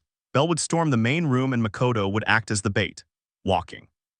At the moment he gave the order, Bell turned around and Makoto stood beside him, beginning their return and entry into enemy territory. Then, wait, Asfi grabbed his arm, stopping him in his tracks. What's wrong, Asfi? I want to give you a kiss for good luck. Asfi tried to hide her embarrassed face, which only made her look cuter. Bell, meanwhile, blushed furiously. They weren't embarrassed by acting affectionate in front of each other. It was just that it was the first time they would kiss while there were other people around. Okay. Bell agreed, glancing for a second at Makoto and Haruheim. Makoto looked away and turned her back on them, although her ears were so red they seemed to be glowing. Haruheim, on the other hand, gave a fleeting smile and turned away. Although her cheeks showed embarrassment, her eyes displayed a fleeting sadness. As if she were jealous of the place Asfi enjoyed. Here I go, ready. Ready. The embarrassment lessened when the eyes on them turned away then, while Asfi wrapped her arms around Bell's neck and Bell hugged her around the waist, they slowly moved closer together. They pursed their lips and when they made contact, they gently closed their eyelids, enjoying the warm, moist sensation. It was a short kiss without any intensity or lust, just one that exuded love and affection. Good luck and please be careful, darling. When they broke the kiss, their faces so close that their noses were touching, Asfi smiled beautifully. Of course, I'll be back with you before you know it. Bell returned the smile. Okay, I hope so. There was another short kiss and when it broke, they both stopped hugging. Now I'm leaving. When he received his girlfriend's approval, Bell, along with Makoto, began their mission and disappeared. XXX. Asfi and Haruheim were left alone and silent, or at least until the light blue-haired girl eliminated him with a single word. Come on, they would have to be cautious, especially now that Bell had taken his helmet of Hades so he could infiltrate Ishtar's chambers. As she began walking, Haruheim, who was beside her, spoke. Asfi-sama, may I ask you something? Sure, what is it? Are you happy with Kranel-sama? Asfi's steps stopped. Looking through her glasses at Haruheim, she answered, very happy. I'm happy to have fallen in love with a man like him and that my love was reciprocated. I see. Asfi-sama, I envy you. She seemed to be speaking naturally, but Asfi could notice the slight tremor in Haruheim's fingers. The kind smile that Renard gave him was tainted with a slight loneliness. Asfi, without saying anything, resumed her walk, followed by Haruheim. XXX. So it ended like this. Thanks to Ishtar sending even Tammuz, her personal guard, on the search, Bell was able to infiltrate the goddess's chambers with great ease. I want you to release Haruheimsen, Ishtar-sama. It was almost certain that Makoto was being followed by the Amazons right now to get as far away from him as possible. Even so, while still concerned for her partner, Bell sued. Now. Not only was he upset by Haruheim's tragic history before she stopped at this place, he was in a very bad mood because of the ritual they wanted to subject her to. Straight to the point, Fufu, that makes you look attractive, boy. Your face, dripping with anger, is starting to excite me. Perhaps this was Ishtar's attitude. Bell didn't know, however, he was expecting something similar to the current situation. What is your objective? I mean the ritual. Sacrificing Haruheimsen's life, whatever your reason, I will not allow it. Similar to Hermes, if you played along and fell into his verbal trap, you were finished. For gods as elusive as they were, the best thing to do was to keep insisting and insisting, without taking into account comments unrelated to the subject of the god. Let me think about it. I could tell you if you take me in your arms and carry me to bed. What do you say? I'm sorry, I'm not interested. He could tell that Ishtar's seductive aura was slowly dissipating, as was a furrow of his brow at her swift rejection. The gods, while they could easily deceive mortals, had their weaknesses. The one of a goddess of beauty, absolute rejection, hurting her pride without intending to, in Belle's case, politely rejecting her. You're sure, very safe. It was incredible that Belle didn't realize he was winning the verbal battle without even knowing it. Then Ishtar, who was being unconsciously and innocently humiliated by Belle, exploded. Who the hell do you think you are, you insolent brat? Her fury, like that of a goddess of beauty, grew. She was subtly using her charm, but it wasn't working. And Belle's rejection without a second thought infuriated her. That's why she turned up her charm to the max. She stood up and declared in the tone of a queen, prostrate yourself, demanding and exacting. Her seductive and lustful divinity filled the large room, leaving the feeling of a place flooded with carnal pleasures. The enchantment was at such a level that no mortal or divine being could oppose it. However, I'm sorry, I won't. I've come to demand Haru Heimsen's freedom, that's all. What, aren't you being affected? Why, humiliating, this is so humiliating. Waving her thin, soft arms from side to side, Ishtar glared at the still-seated boy. Tammuz, what ga'og. In an instant, Belle was taken by surprise and knocked down onto the carpeted floor. A dark-haired, attractive-looking man took her arms and bent them behind her back, preventing her from moving. When he felt the man's knee pressed against his lower spine, Belle knew instantly that he had been immobilized. Did he suspect Mikitasen and come back here? I hadn't considered that possibility. You were very insolent in my presence, young man. I'll show you that one shouldn't trifle with a goddess of beauty. The garments fell onto the carpet, revealing Ishtar's naked body. A mischievous smile played on her lips. Belle, despite being pulled by his hair to make him lift his face and look at her, closed his eyes instantly. He didn't want to see any naked body other than Asfi's. Tammuz, make him see me, understood? Hey, this is against my rights. I don't want to see you naked. Please get dressed. I'm not interested in you. I already have a girlfriend. Enduring the pain of her arms creaking from being bent, Belle refused to open her eyelids, pleading with Ishtar to get dressed. His outburst was so intense that he accidentally revealed his relationship with someone else. Oh no, now I'll have to silence them. I couldn't let this information leak. Asfi's safety was at risk if Freya found out, while I was thinking that. You stupid rookie, what kind of vixen do you think could be better than Ishtar-sama? Tammuz commented irritably, offended by the way Belle was rejecting his mistress. Huh, bitch, did she say, Fox? Belle's mind went blank and a terrifying silence fell over his thoughts. What did you say? Ignoring the pain in his arms as they were bent, he opened his eyes and stared back. The ruby flash that embedded itself in her eyes disconcerted Tammuz but did not intimidate him. You bitch, didn't you hear right? Tammuz was equally furious at Belle's outright rejection of Ishtar, so he wasn't really concerned about the murderous intent that Belle was unconsciously emanating. Can you do me the favor of dying? A moment later, thanks to his hands being against his back and pointing towards Tammuz, Belle intoned, Beelzebub. What? From Belle's right palm emerged a purple miasma that adhered to Tammuz's left arm, devouring it with ease. Shock gripped his mind. Her eyes widened and her lips trembled. As his flesh was torn and sucked in by the purple miasma, he could feel the hot sensation that invaded his entire body. Their muscle fibers squealed as they were detached. Ake, Tammuz. He did not hesitate to move away from Belle, freeing him from the hold he was using to immobilize him. Plop. From 5 meters away, Tammuz squeezed his forearm, stopping the bleeding. His left arm from the elbow down had been swallowed. The dangling veins and nerves dripped blood like vines dampened by the rain. What did you do? My arm, give me back my arm. Tammuz, ignoring his goddess's call because of the pain, yelled furiously at Belle. Forget it.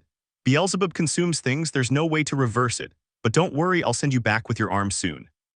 Belle had already gotten up, and as if he were a reflection of another reality, he displayed an expression flooded with anger. You'll regret calling her that. XXX. Even though he lost an arm, Tammuz was still a level 4 at the end. As Ishtar's personal guard, he was the second strongest in the family after Phryne, so despite having lost his left arm, he could beat Belle.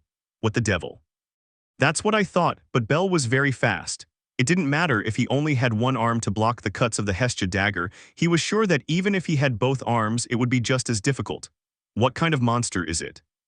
The speed at which it moved was unreal, like a tornado unleashing its fury. Furthermore, it wasn't just its speed gradually increasing like the centrifugal force of a propeller. He felt as if he himself were gradually losing strength. As sparks flew from the impact of their weapons, Tammuz concluded, I'll lose. He had to suspect some kind of ability that Bell possessed because with each passing minute he became more exhausted. Beelzebub, Firebolt. It also didn't help that the boy had 2 spells without incantation. When he launched an attack towards him, he used that magic that consumed everything it touched, forcing Tammuz to retreat. Then when he retreated, the rays of fire arrived. It was a perfect defense and attack, spear and shield at the same time. The room, so large as to be called Ishtar's main chamber, was in ruins. The furniture, like the carpets, had been burned by lightning. Cracks scattered across the tiles and missing parts of objects having been victims of Beelzebub. The whole room was upside down and Ishtar was standing in a corner to avoid crossfire. Heya, Gaha, exhaling sharply, the white-haired boy plunged the dagger into his right shoulder, reaching the bone. When Tammuz's field of vision flickered to black and white, the next thing he saw was the sole of a boot hitting his face. A perfect spinning kick. Whoosh. His body was thrown backward, through the wall of the room and falling lifeless on the other side. His world turned black. XXX. Bell regained his composure, having become aware of the atmosphere surrounding him. Did I do this? He was surprised when he saw the hole in the wall of the room and the unconscious Tammuz on the other side. When he inspected the place, he realized that everything was in ruins. The expensive-looking furniture, the floors, and the walls, everything was burned. There were parts that were missing their other half, evidence of having been consumed by Beelzebub. I think I exaggerated or didn't. He wasn't sure, he only knew that after that man insulted Asfi in such a way, his field of vision had turned blood red. In any case, he was glad that he hadn't ended up killing Tammuz. He was sure that Asfi would be worried if she found out that he killed someone just because she received an insult. But I tore off one of his arms. She became worried, but then she remembered that one family was very good with the issue of prosthetics. Now, knowing that, he turned his gaze towards one of the corners in the room. There stood Ishtar, protecting her head with both hands. Taking short steps, he stopped with 1 meter separating them. Ishtar-sama, please forgive my rudeness, but I demand that you release Haruhimson. Bell extended his open palm towards the goddess. He felt bad for threatening a god, but when he weighed the options, Haruhime was far more important. Young Renard had suffered a great deal, and granting her freedom was the least Bell could do. Please, I won't ask your reasons, but give up on the idea of sacrifice. Her eyes flashed with a beautiful ruby glow, staring intently at Ishtar's terrified face. XXX. Mikoto was the perfect lure. After separating from Bell, she had blended into the shadows, setting traps all over the district. Even now, they couldn't catch her. Stop running, you damn thing. Hey, aren't those smoke and blinding bombs the ones in the vault? Did he steal them? As slippery as a rabbit or as water through your fingers, Mikoto always found a way out. It didn't matter that she was a level 2 and her pursuers were level 3 or higher. Just when she was about to be caught, one of the Amazons would activate a trap and everything would explode. Brothels with roofs and walls, they exploded and blew everything up. Beldono, I won't be able to keep them for long. Even though she was using every trick up her sleeve, she was still a level 2. Her resistance would, sooner rather than later, run out. Then her pursuers would finish her off. The game ended when that colossal mass of black flesh, Phryne, joined the chase. Damn it, Beldono, I'm sorry. She was about to be caught. Phryne's hand with its plump fingers opened like the jaws of a dragon to hold her face. However, Suddenly Phryne had disappeared. The hunt continued, but the prey Mikoto still remained uncaught. XXX. A moment before she held the head of the young Oriental woman in her hand, Phryne caught something out of the corner of her vision. A flaming scarlet light. The place, Ishtar's main chamber. Jejejejejejeje. The image of a boy with white hair came to her mind. Forgetting about the young Oriental woman, Phryne disappeared. XXX. His steps stopped. Asfi and Haruhime, just a short distance from reaching the chimney mansion, observed the person who was preventing them from passing. Aisha-sama. Antianera Aisha Belka Perseus Asfi Al Andromeda. Asfi's eyebrows twitched, and as she narrowed her eyes, she gazed at the Amazon in front of her.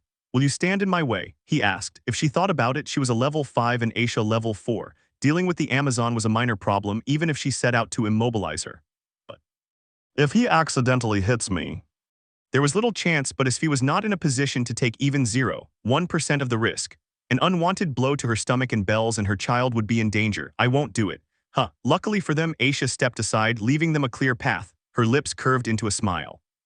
What are you playing at, Antianera? I want to make a deal with your god. Haruhime's safety is the condition. Aisha-sama. A short distance below the surface, under the streets of Daedalus, the Amazon and the human princess reached an agreement. XXX. Ishtar's eyes narrowed as she stared at Bell's figure in front of her. The palm of his hand pointed at her, threatened to unleash a crimson fire beam that would incinerate her or a purple miasma that would swallow her up. It only takes one word, Bell said, warning that it could very well be Firebolt or Beelzebub. Either way, it meant his end in the mortal realm. Ishtar's body shivered slightly. However, she had heard about the boy's kind and friendly personality, which made her smile. "But you don't have the guts," he blurted out. Sitting on her buttocks and leaning against the corner, the goddess gave him a sharp, challenging look. "Do you want to see it?" The confidence vanished instantly from her expression. Like her, Bell gave a piercing, determined look. "If protecting those I care about is a sin, I will enter the gates of Tartarus myself." A statement free of lies. The word kindness crossed the mind of the stunned Ishtar. The boy in front of her was so kind that he would throw himself into the gates of hell to take someone else's place. In Ishtar's opinion, such a person was dangerous. It's by CRAHS, bam, the room shook. Before Ishtar could give in, the large window shattered into pieces and a mass of dark flesh entered the room. Jejej. The colossal figure stood on its short, fat legs, forming an unpleasant crescent-shaped smile. "I found you, Bunny. Why you? Damn it, you've arrived at a bad time, Toad." Bell's traumas made themselves known to such an extent that he was rude in the way he called her. He didn't care much at the moment, so he had to harden his body and start another battle. This time he would have to use his last trump card. XXX. Hope returned, Phryne, finish him off. From the corner where she stood, Ishtar cleared her throat and roared in a tone inappropriate for a woman. "Jejej, your wish is my command, Ishtar Samaya." Using her LV.5 state, Phryne broke the ground beneath her feet and charged towards Bell. Curse. As I had thought, I had no other option. Awaken Tempest, Ariel. The torrents of wind wound around his body like armor, just in time to protect him from Phryne's onslaught. Protecting his body did not make him an immovable force. He, along with Phryne who was pushing him, were thrown out of the previously broken window and then they fell. What? Bell felt his body succumbing to gravity, slowly beginning to fall and accelerating as the seconds passed. A height of 30 floors. If he didn't do something to stop his fall, he would turn into rabbit puree. "Jejej, Bunny, let's dance a little." Let me go, monster." Phryne was falling with him, holding his right leg. Before he could be swung and pulled down with more force, he used his free leg and slammed it into the frog's already deformed face. "Jejek, Tusk, stop kicking me, you brat, Firebolt." He didn't care that Phryne squeezed his leg, not hesitating to launch a burst of fire raised directly into her face. Point blank, Tusk, damn rabbit. Phryne's grip loosened, then they both separated as they continued to fall. It seemed that Phryne would withstand the fall, however. For Bell it was different. The wind armor was a great help, but not enough to leave him free from any damage. If I were to fight against Phryne LV.5, I would have to do it in the best condition. "Okay, I'll cushion the blow." The decision was instantaneous, and when there were only a few meters left before impact, he conjured, "Firebolt, Firebolt, Firebolt." He used his fire magic as shock absorbers. The fire rays acted as propellants that stopped his fall and gradually slowed his body's speed. Then with the weight of a feather it touched the ground. While somehow it worked, some dust was kicked up, but he emerged unharmed. Unlike him, bam, Phryne fell with the weight of a rock. "Jejej, play with me a little, Bunny." Bell's cheeks twitched in complete rejection and disgust. He still hadn't forgotten that he was almost grawed by that thing, and a part of him was traumatized, a trauma that Asfi would later heal, but right now there was no escape. I would have to face her and defeat her. "Usurper, help me a little more." He sent his prayers to his ability that drained strength from an enemy stronger than the user, hoping it would work just as it had with Tammuz. "I don't have time, so I'll finish you quickly." Seriousness was etched on his face just as determination burned in his eyes. With the Hestia dagger in his right hand, holding it in a reverse grip, Bell took a fighting stance. The wind that acted as armor on his body also covered the black blade of his dagger. "Jejej, I'll have fun with you in my love nest when this is over." Phryne gave a displeasing expression, then took off towards Bell with both war axes in her hands. The 10-meter distance between them was eliminated in less than a second. Sparks danced through the air and disappeared fleetingly as more were created by the repeated collisions of metal against metal.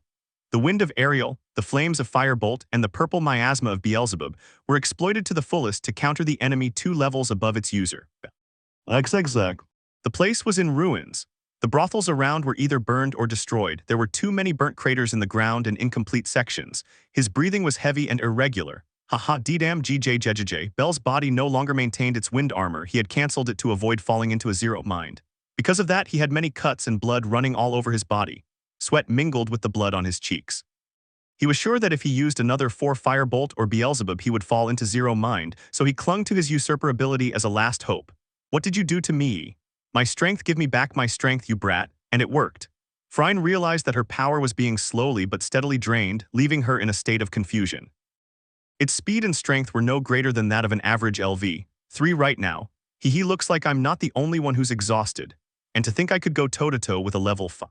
Bell let out a wry laugh. His body was badly injured by the cuts from Phryne's axes. It was truly a great stroke of luck that he managed to consume them with Beelzebub. Right now he was holding his Hestia dagger in his right hand and Ushiwakamarashiki in his left, both daggers in a reverse grip. Let's finish this, Phryne Jamal. Using the remaining strength he had left, Bell assumed a fighting stance. Her advantage was that Phryne could hold her own using only her fists, having lost her war axes forever. I'll kill you. You no longer deserve to enjoy my body, Bunny. What great news.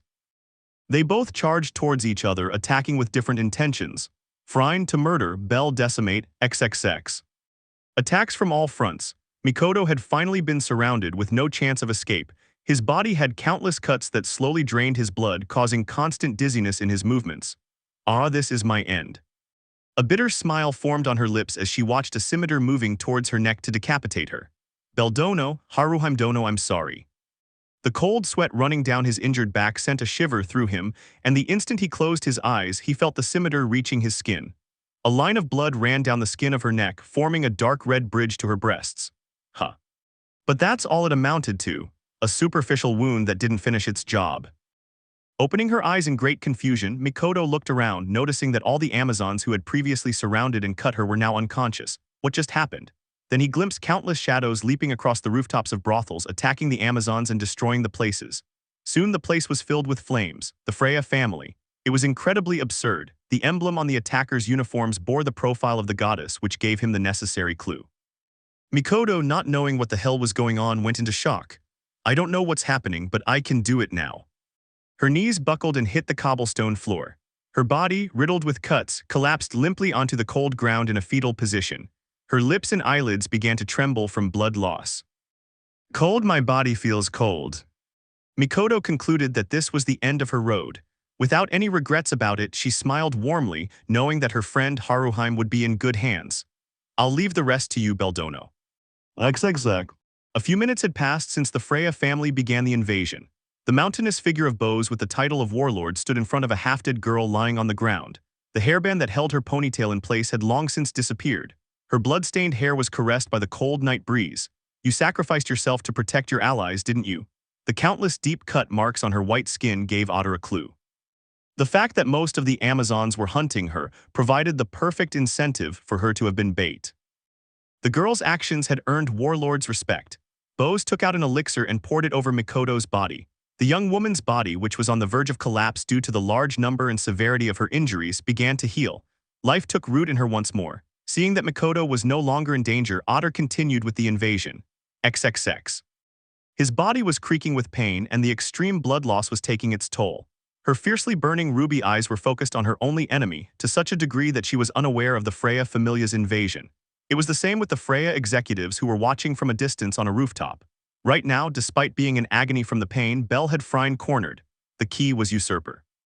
Since winning the battle against the captain of the Apollo family, Bell never had another confrontation where he was outmatched in skill. The monsters in the dungeon were from floors where someone of his level, LV3, could fight without problems, so he never had the chance to test his ability. Not even during training with Izu Wallenstein. To say I was impressed was an understatement.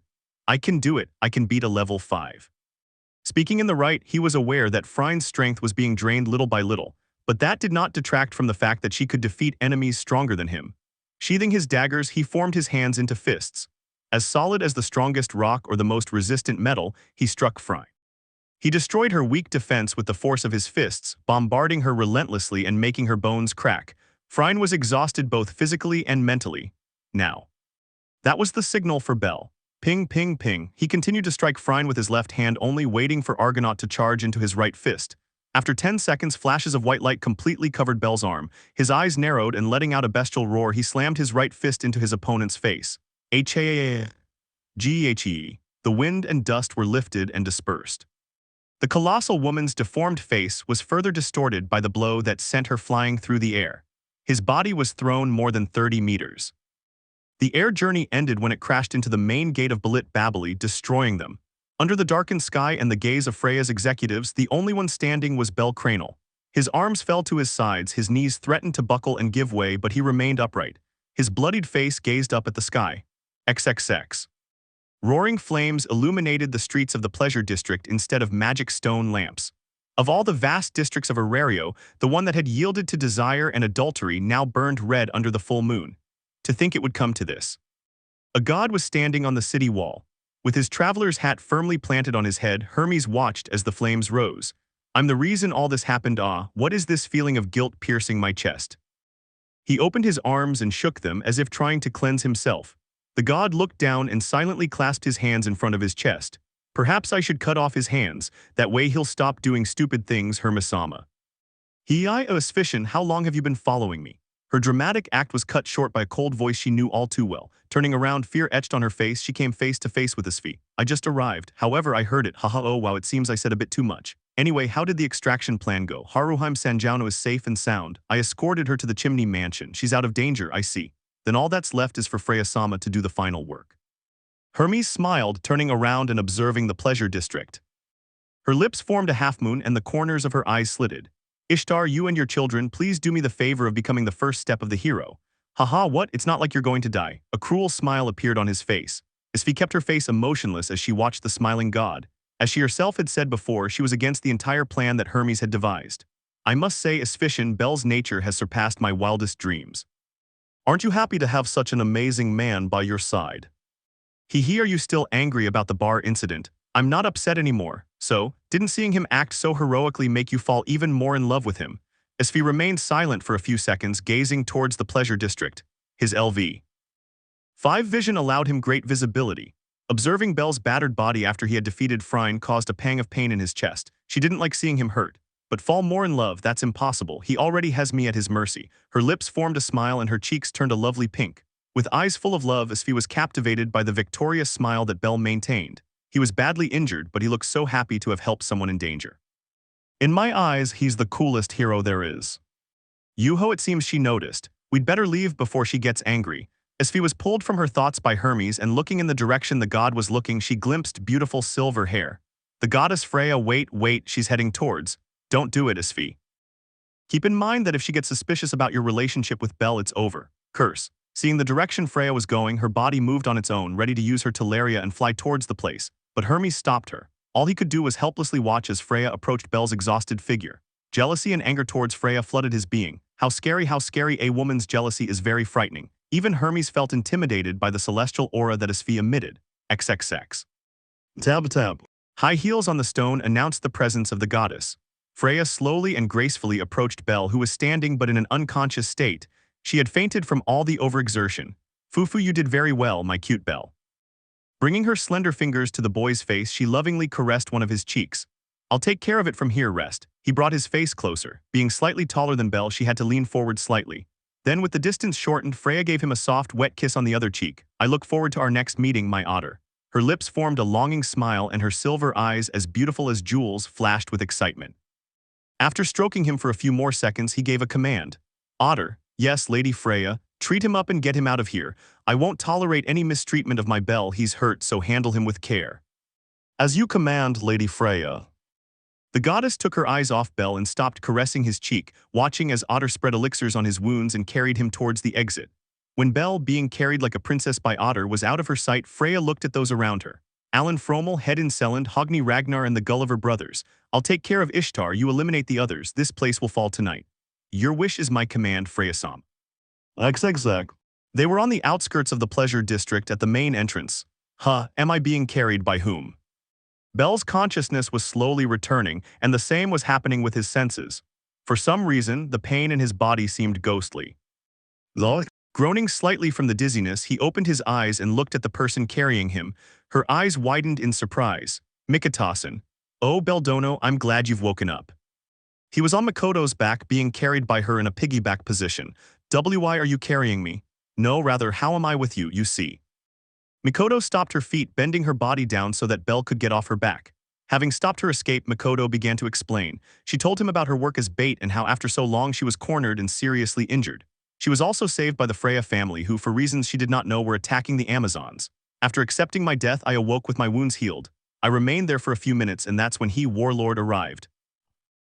Yes, she carried him in her arms, holding him like a princess. Bell's eyes turned as white as his hair. He was carrying it like a prince. No, please don't repeat that. Bell took Mikoto's shoulders, his face showing great nervousness. He paused to think as he shook Mikoto back and forth. Did she heal me and bring me to Mikitasan so we could leave? He concluded that this was possibly the case, so clearing his throat, he looked at Mikoto. Mikitasan, please let this stay between us. He begged her not to leak the information. Just imagining the scene of him being carried bridal style by a muscular 66 man sent a shiver down his spine. It could be considered the one he had when he was captured by Freya. Okay, Beldono, I won't say anything, huh? What's up, huh? Something caught the attention of both gun-toting friends, and that was an explosion. A new and deeper one, unlike any other, shook the pleasure district. Then a pillar of light took over the night sky. A bridge of light that signaled the return of a goddess to heaven. By no means. Belle's eyes widened in terror and surprise. A goddess had been returned to heaven. The boy had never seen anything like this colossal lighthouse in his young life, nor was he the only one seeing it for the first time. Other citizens of Arario looked out their windows with their own eyes at the gigantic pillar that dominated the landscape. B. Beldono. Yes, we'd better head home. Come on, Mikitasan, Haruheimson is waiting for us. Yes, sir. Bell was still shocked, but he understood there was nothing he could do. It wasn't something he could intervene in now. His objective had been achieved. I didn't need to do anything else. XXX. Silence fell over the place. Freya, being caressed by the refreshing breeze of the night, observed from the top floor of Balit Babili the place where Ishtar had fallen. Does Bell have a girlfriend? Did you say that out of desperation to save your life, or? The goddess's silver eyes moved. His mind began to dwell on the last words Ishtar had said. He's not affected by our charm, and he has a girlfriend, he said so himself. Bell, are you deceiving me? Her eyes, a silver color as beautiful as jewels, flashed a dangerous gleam. His face became expressionless. He walked lightly toward Ishtar's ruined chamber, then managed to see an unconscious human silhouette on the other side of the room. One thing he noticed was that he was missing an arm. You'll tell me everything. Freya snapped her fingers, and in less than a second a catman appeared on the spot. Chapter 12. Glory to bunny suits. She knows it. 3 days passed since the fall of the pleasure district and Ishtar's return to the heavens. There were disturbances and inconsistencies with the rumors, but it all ended with the blame falling on the Freya family. They received a monetary penalty as punishment, however, it was not something that worried the goddess. The debt was paid instantly, at the top of the tower of Babel, 50th floor. Seated on her dresser that resembled a royal throne, Freya maintained a neutral expression as she observed the city from above. Holding a glass of wine in her right hand, she narrowed her eyes in annoyance at the thoughts that flooded her. And he has a girlfriend, he said so himself. Ishtar's last desperate words kept haunting his thoughts to the point of being annoying. So this is jealousy, huh? Even her beautiful voice, so refined and soft, was tinged with irritation at the possible truth of those words. Fufu Bell, you stir up so many emotions in me, did this have to be one of them? Her lips curved into a smile, assimilating the feelings that flooded her divine being. Ah no, I shouldn't. If I let myself go, I might do something stupid like rob you, right? The blush on her cheeks increased her visibility, and as her eyes filled with emotion, she whispered, I just have to kill the one who stole your heart, Belle. It's not your fault, it never would be, my sweet, precious bunny. The gleam that flashed from his silver eyes, so dangerous and lethal, was directed towards the seat of a certain god. She's your daughter, isn't she, Hermes? Now everything made sense.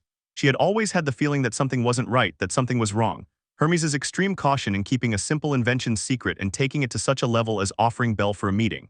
He used my weakness to cloud my judgment, phew, how cunning.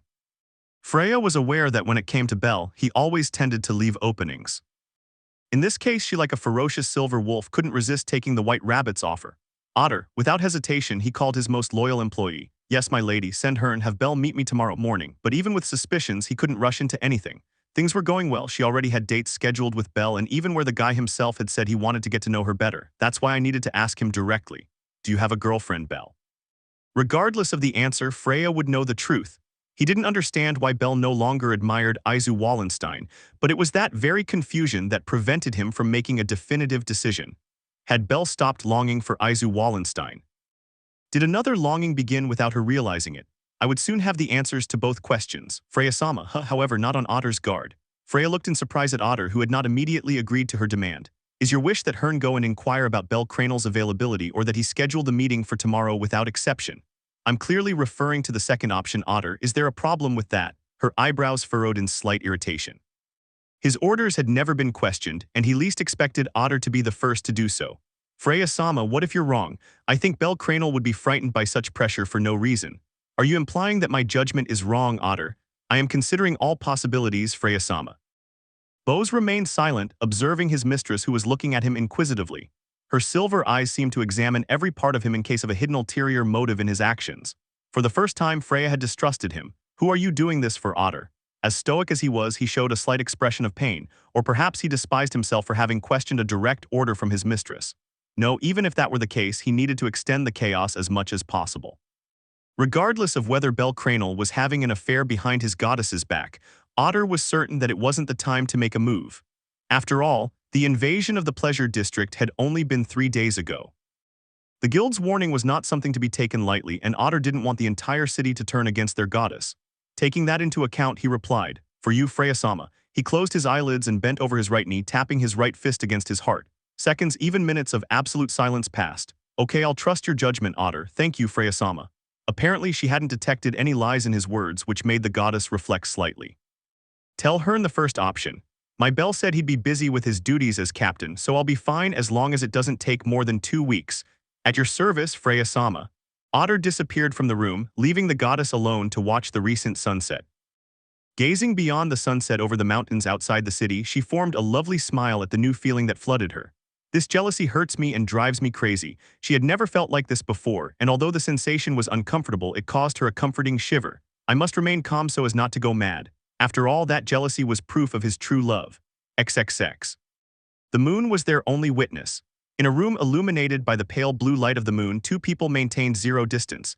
The atmosphere was seductively silent, and only their heavy breathing echoed through the space. Haruheimsen, we can't. It was a crossroads. A beautiful and seductive crossroads. Belsama, isn't Haruheim enough for you? A honeyed and soft tone, warm and refreshing like an evening breeze. Haruheim was sitting astride him, wearing nothing but a transparent pink nightgown. She wore no underwear, leaving her sculpted body completely exposed. Her ample breasts stood out prominently in the mesmerizing sight. "And no, that's not it, you're very beautiful. Then please make Haruheim yours, Belsama." He wasn't sure if it was mating season for his friend Renard, but Bell was certain that if he kept staring into her seductive jade-green eyes, things would end badly. I have a girlfriend, Haruheimsen. What we're doing is wrong. I wouldn't mind being the mistress, Belsama." Even when he mentioned his girlfriend Asfi, Haruheim didn't back down and moved her face closer to his. Her beautiful lips, so soft and delicate, would soon kiss him. That would be the end of Bell, he was sure of it. Haruheimsen. "Belsama, I know that you love Asfisama, but I'm fine with just a little of your love, even if it's libertine. I want to give myself to you. Even though you put it that way, we can't. I won't be jealous, I won't hit him unfairly, I won't be possessive. I won't make any demands, I'll do well what Asfisama does wrong." Bell's eyes widened in surprise that Haruheim had mentioned that. That's not it. Which cheek was hit? Haruheim cut short his attempt to refute the previous statement. Thinking about it for a bit while feeling the comforting warmth that Haruheim's body gave off, he replied, "Both." She smiled at his answer. "Please let Haruheim heal those wounds, Belsama." What? He didn't have time to answer. Haruheim had instantly shortened the distance between his lips with her right cheek, kissing him gently and then licking him in a passionate manner. Her body shuddered. The erotic scent that Haruheim gave off clouded his judgment. "Did you like it, Belsama?" "Ah, what is this?" Resistance was now impossible. With a nod, he gave Haruheim permission to kiss his other cheek.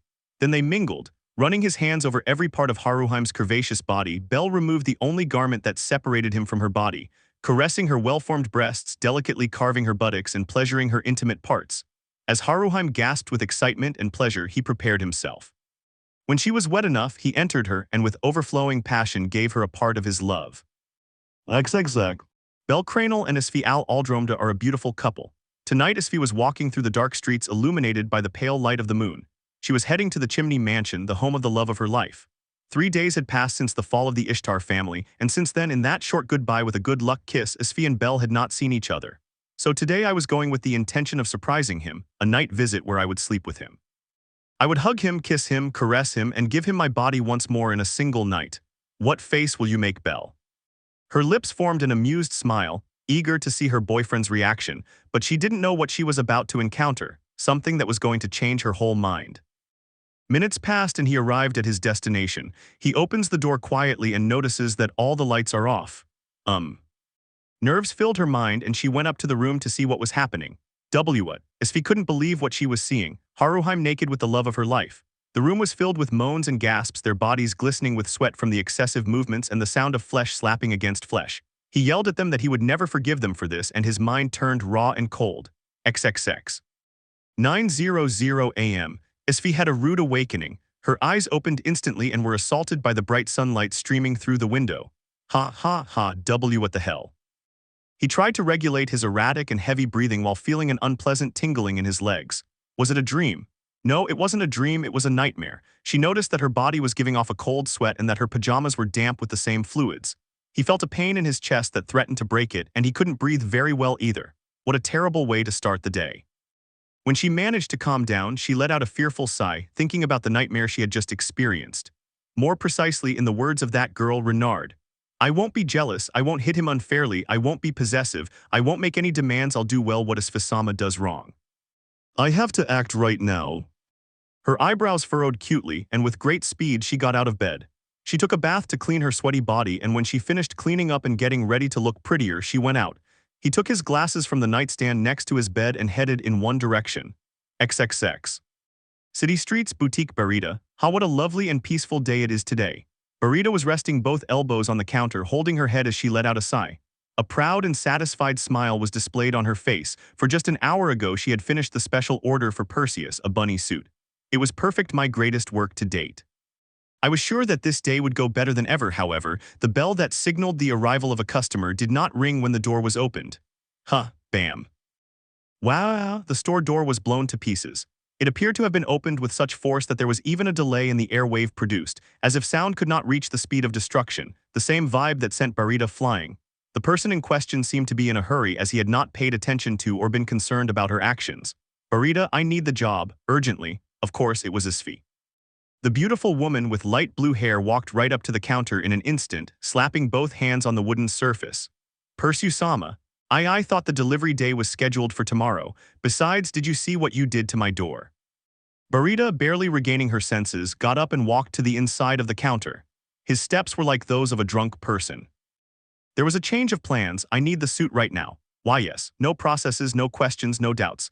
The look in Asfi's beautiful eyes suggested that she wasn't willing to waste any time. Burrita, following her survival instincts, struck a military pose and ran towards the finished orders section. It took him no more than a minute to take the suit and hand it over in a white bag with the words Boutique Burrita on it. "Here you go, that would be. Here, the rest is for the door and your silence on this." "Thank you." He didn't even have time to say the price of the job.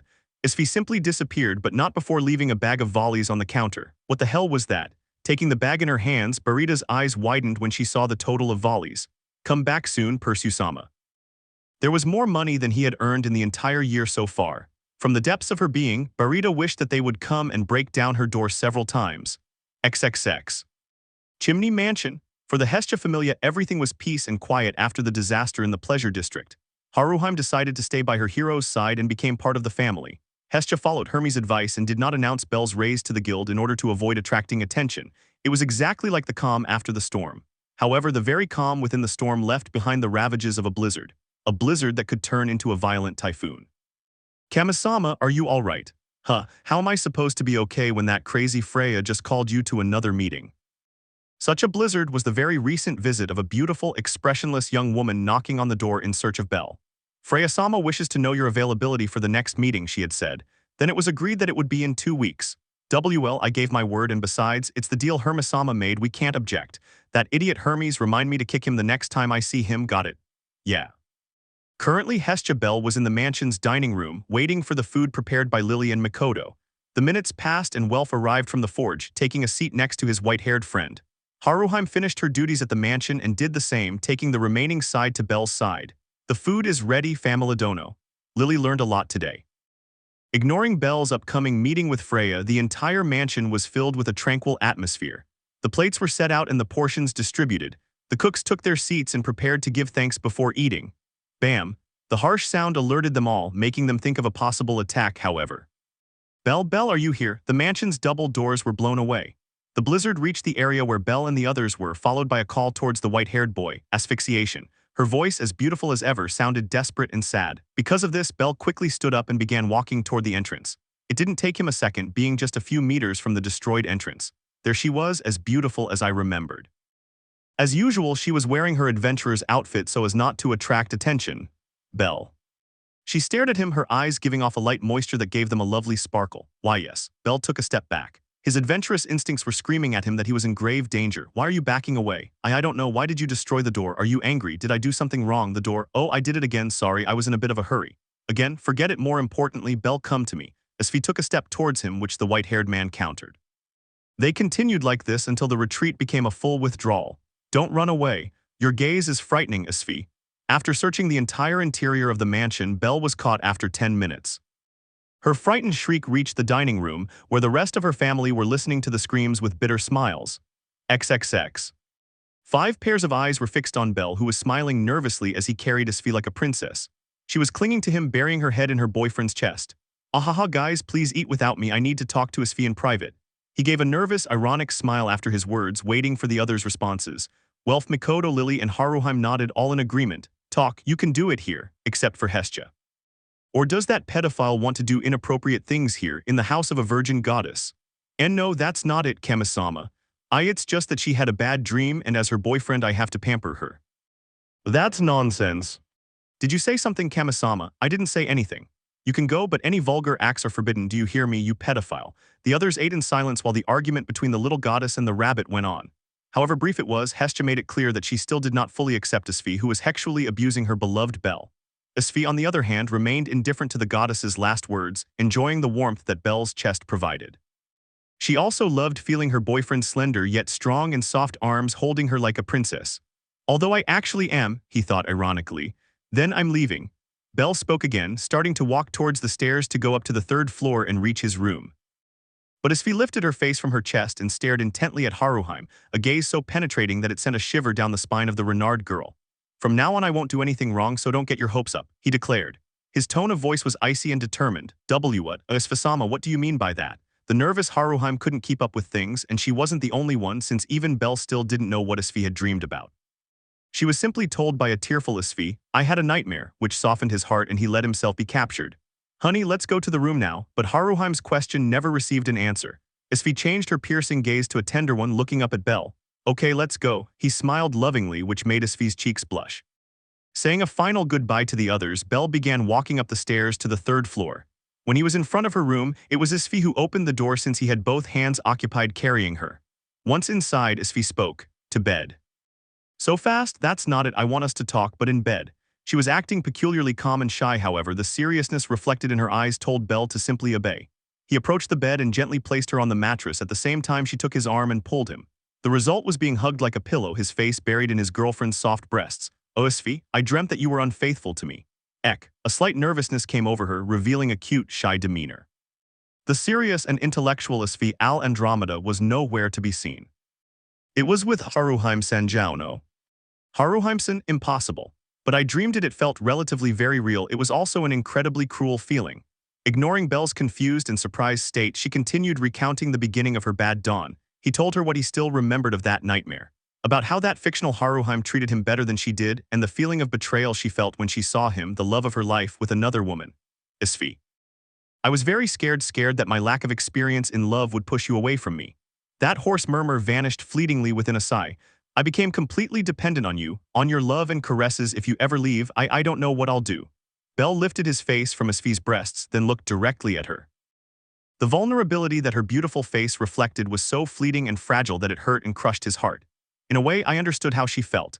Waking up in the morning, thinking about the person you love, imagining what they're doing and whether they're thinking about you, wanting to know your soulmate's true feelings. A love as beautiful as the gleam of a double-edged blade.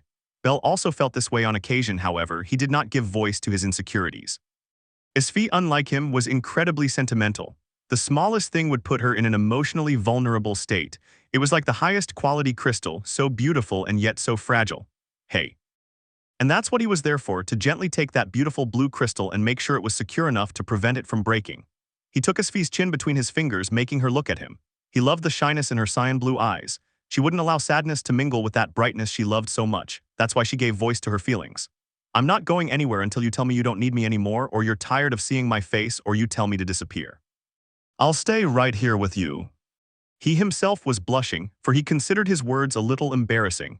Asfi, on the other hand, seemed to have stars in her eyes, even if I'm very jealous and capricious, to the point of getting angry and not wanting to speak to you until my anger passes. Yes, that side of you is charmingly tender. Ooh, even if I've already hit you twice unfairly. Haha, I can't say I enjoy being hit, but believe me, I don't blame you for it. The stars grew larger with each confirmation, making the surface of their lenses shine. Her flushed cheeks and the tip of her nose, a bright red, made her look like the most beautiful woman in the world. The strands of her short, light blue hair that spread like a beautiful waterfall gave her the ephemeral beauty of nature.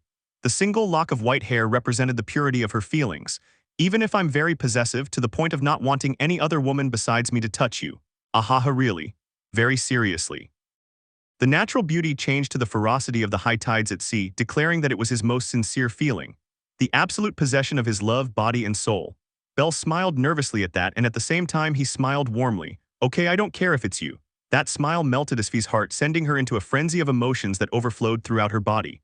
Her lips formed a lovely smile, even if. But something else was missing, something that Asfi had noticed for herself not long ago. Even if I'm a closet nymphomaniac who sexually abuses you almost daily. Eek, she seemed very embarrassed, as if saying it out loud made her feel humiliated for being such a perverted woman. At that, Belle burst into a bright red. Well, that could be what I like most about you. In a voice as loud as a faint sigh, he confessed that he loved that side of her. Asfi's eyes widened. Oh really? Why yes. She knew better than anyone that Belle also had that side similar to hers, but she considered herself guilty for having corrupted it. Deep down, he reproached himself for having taken away that beautiful innocence and purity when it came to relationships. I'm glad I'm happy it's like this, Belle. Please continue to take care of my incorrigible libido. Sure, it will be a pleasure, Asfi. The young woman smiled, happy that Belle had no complaints about her. She gazed at him intently, lost in the ruby red of his eyes. With gentle movements of her lips, Asfi conveyed her feelings. You're going to fall out of love with me many times. And I don't care, I don't want you to live in love with me. What matters to me is that you choose me, even when you're angry, sad, or exhausted. He stroked her cheek, feeling the softness and warmth of her skin. The boy seemed stunned by his actions, then Asfi smiled. That even so the day ends and you say, her, I don't know why but her, 1,000 times her. Seeing him so fascinated by herself made her body heat up. I will always stay by your side, Asfi, I will live choosing you. And when he smiled, nodding at her words, she sensed it. Right now she wanted to kiss him, undress him, and take him again, but she held herself back from doing so. There was something to do before asking him to make love. Belle, yeah, feeling the warmth that her body gave off from hugging her, Asfi declared. Punish me, huh, XXX. The dynamic was simple. Belle would have to give Asfi a suitable punishment to correct her impulsive behavior so she would avoid doing it again. This time the crime was that she had hit him a second time, so she would receive a well-deserved punishment to prevent it from happening again. I don't have a good feeling about this, Belle thought. Do it already. Asfi's voice brought him back to reality. She was in a doggy position on the bedroom carpet, awaiting the decided punishment. Are you sure? I still didn't completely agree with this. Standing behind his girlfriend on all fours, he nervously glanced at her well-formed backside. Her skirt was long, but thanks to the way the fabric was lifted, it allowed a glimpse of her white, toned legs. She had refuted that by saying it could hurt the baby, but Asfi had dispelled that concern by saying that as long as she didn't touch her belly, there would be no problem at all. Here I go. Having no other option, Belle applied the punishment, a slap on the butt. He did it so slowly that a light breeze would cause Asfi even more pain. This was not a punishment at all, it seemed more like a caress on the surface of her buttocks. Belle, you held back, didn't you? Belle was discovered, which made him nervous. It's just that. Don't do it, hit me for reals, but. Do it, I'm ready, make it hurt and teach her a lesson. Asfi shed a few tears, the determination in her words, the need to be reprimanded for her bad actions, the pain on her beautiful face that showed regret. Asfi. All of that moved Belle's. A tear welled up in her right eye and slid silently down her cheek. It's a joke. Asfi stopped being inspired and smiled shyly. She looked over her shoulder at Belle, who was standing behind her, stuck out her tongue and spoke. I only said it to look good. I understand your determination. Hup plop. A high-pitched squeal escaped Asfi, his throat burning with unexpected pain. Strong and solid, a slap with the force of a newly LV4. Belle's palm impacted hard against Asfi's buttocks. Between tears and sobs, she complained. It was a good thing Belle's room had been soundproofed recently, otherwise his scream would have echoed throughout the city. You broke my ass, Belle, that's what you wanted, wasn't it? XXX. Hours later, a tearful Asfi was being stroked on her bottom by Belle to calm her crying and pain. Does it hurt? A little. They were lying in bed again with Asfi in Belle's arms. One hand stroked her hair and the other her bottom. I was happy in pain but happy. She loved being pampered by her boyfriend. I'm sorry I went too far. No, that's what I get for joking around. Now I'm sure I won't hit you again. Belle's lips formed a bitter smile at Asfi's words. Somehow the way she corrected her behavior was strange. But hey, at least she didn't develop some weird fetish where she ended up liking being hit. Those were good results. Regardless, now that everything was calm and the atmosphere was pleasant, Asfi could finally fulfill the reward that Belle had asked her for some time ago on the 18th floor. Belle, close your eyes, huh? I have a surprise for you, so please close them. I'll cry if you open them. Okay. She didn't understand the reason for the sudden change, but she obeyed and closed her eyelids. She didn't open them even when she felt Asfi break the hug and get out of bed. He could only guide himself by the sounds that were produced. Is she undressing? Oh, then I know what the surprise is. The sound of the fabric being slid over skin was as clear as water. He didn't need his sight to know it. Right now I was sure that Asfi would claim it again as a surprise. Hey. However, just when he sensed that Asfi was completely naked, he heard again the sound of the fabric sliding over her skin. But it was different. This one, in contrast to the previous one, presented more pressure in the friction. Is she getting dressed, so the surprise isn't surprise hex? Now he was confused. Not knowing what his beautiful and erotic girlfriend was planning, he remained silent for the next few minutes while waiting for permission to open his eyelids again. That moment arrived slowly but surely. Asfi, even with his eyes closed, he named her. Now he felt the weight of a person straddling him, and of course it was Asfi. You can open your eyes, Bell, but there was something different. I couldn't directly feel the softness and warmth of her legs, as if they were protected by a thin fabric. She slowly opened her eyelids to discover the source of the abnormality. The view was simply beautiful. Surprise. Asfi dressed as a bunny XXX. A target made of rabbit ears, small wide white fabric bracelets tied on their wrists, a pretty black bow around her neck. The fabric, completely a beautiful black color, covered from her flat abdomen to her breasts. The top part was held up by an open bra, leaving the surface of her breasts exposed. Her legs, encircling Belle's body, were covered by semi-transparent black stockings. Finally, what gave it a unique and seductive touch were its glasses. Cheeks tinged with a pretty pink combined with the excited gleam of shame and lust shining in her eyes through the glass of her glasses. It was a unique view. We have a few hours before the day ends, so enjoy your reward, darling. Understood. Faced with the overwhelming aura of charm and seduction that Asfi exuded, Belle was like a simple leaf being swept away by the wind. Resisting was impossible. He was at her mercy, subjected to the beauty above him. Her bewitching voice, which used to induce excitement in him, maintained its usual flirtatious and playful tone when they were alone. Today, once again, he joined her in an overflowing display of love and passion. Note, I want to thank Shadowtenku for the Asfi image. He sent me the Pinterest link a while ago. He's a hero. XXX. 13 days later. The day before Belle was to meet with Freya, a terribly convenient inconvenience occurred. Kamisama was kidnapped. The rumors reached him as soon as he surfaced. Aurario was currently at war with the country of Rakia, and while that same threat was easily eliminated, their goddess had fallen victim to kidnapping. Belle ran towards the city gates, determined to save his deity. XXX. One day before the kidnapping, Hermes was many things: a deceiver, cruel, selfish, scheming, and sometimes malevolent. However, he was not a fool. 12 days ago, after Asfi finished rewarding Belle, he was informed about the meeting Belle would have with Freya in 2 days. Very sudden, not at all characteristic of Freya. The suspicions were sown and reaped by himself. He knows it. Deciphering the goddess's actions, Hermes resorted to an emergency plan that would involve Hestia. I would use it as bait. It might be cruel, but Hermes knew better than anyone that it wasn't the right time for Belle and Asfi's relationship to be revealed. The boy was still too weak to stand up to the king. I'm sorry, Hestia. Her lips formed a smile as the perfect idea crossed her mind. It so happened that the city was in a period of war with Rakia, the city of Ares. XXX. Present, that morning, while her children were conducting their morning exploration in the dungeon, Hestia received a letter. Go to the north gate and step a few meters outside the city. This will prevent Belle from meeting with Freya. Hermes. That's what the letter said. Of course, Hestia wasn't so stupid as to pay attention to a letter written by Hermes. You damned conspirator. In fact, he had listened to her. And right now I was on the back of a horse, hanging from side to side like a sack of potatoes. She had been kidnapped in a terribly humiliating way. I'll kick your ass, Hermes. I'll definitely deform that stupid face of yours. The reason for his obedience was none other than Belle. He did not want his favorite son to be reunited with Freya because of such nonsense as an agreement made by Hermes. Because of that, the little goddess was being taken to an unknown place by Ares. XXX. Later, on Belle's side, the moment he left the dungeon with his companions, Belle, thanks to his recent level up, managed to hear the faintest murmurs. Their goddess had been kidnapped. Leaving his good friend Welf in charge, who a few days ago had sorted out some problems with his father, he set off towards the north gate. Using his top speed, he sped through the city streets as fast as lightning, reaching the north gate in a matter of minutes. That useless shrimp causing me trouble by being kidnapped. What a nuisance. Calm down, Loki. What we need to execute is the rescue plan. I'll go. There was the patron deity of the Loki family, the captain of the same, and Izu Wallenstein, his former love.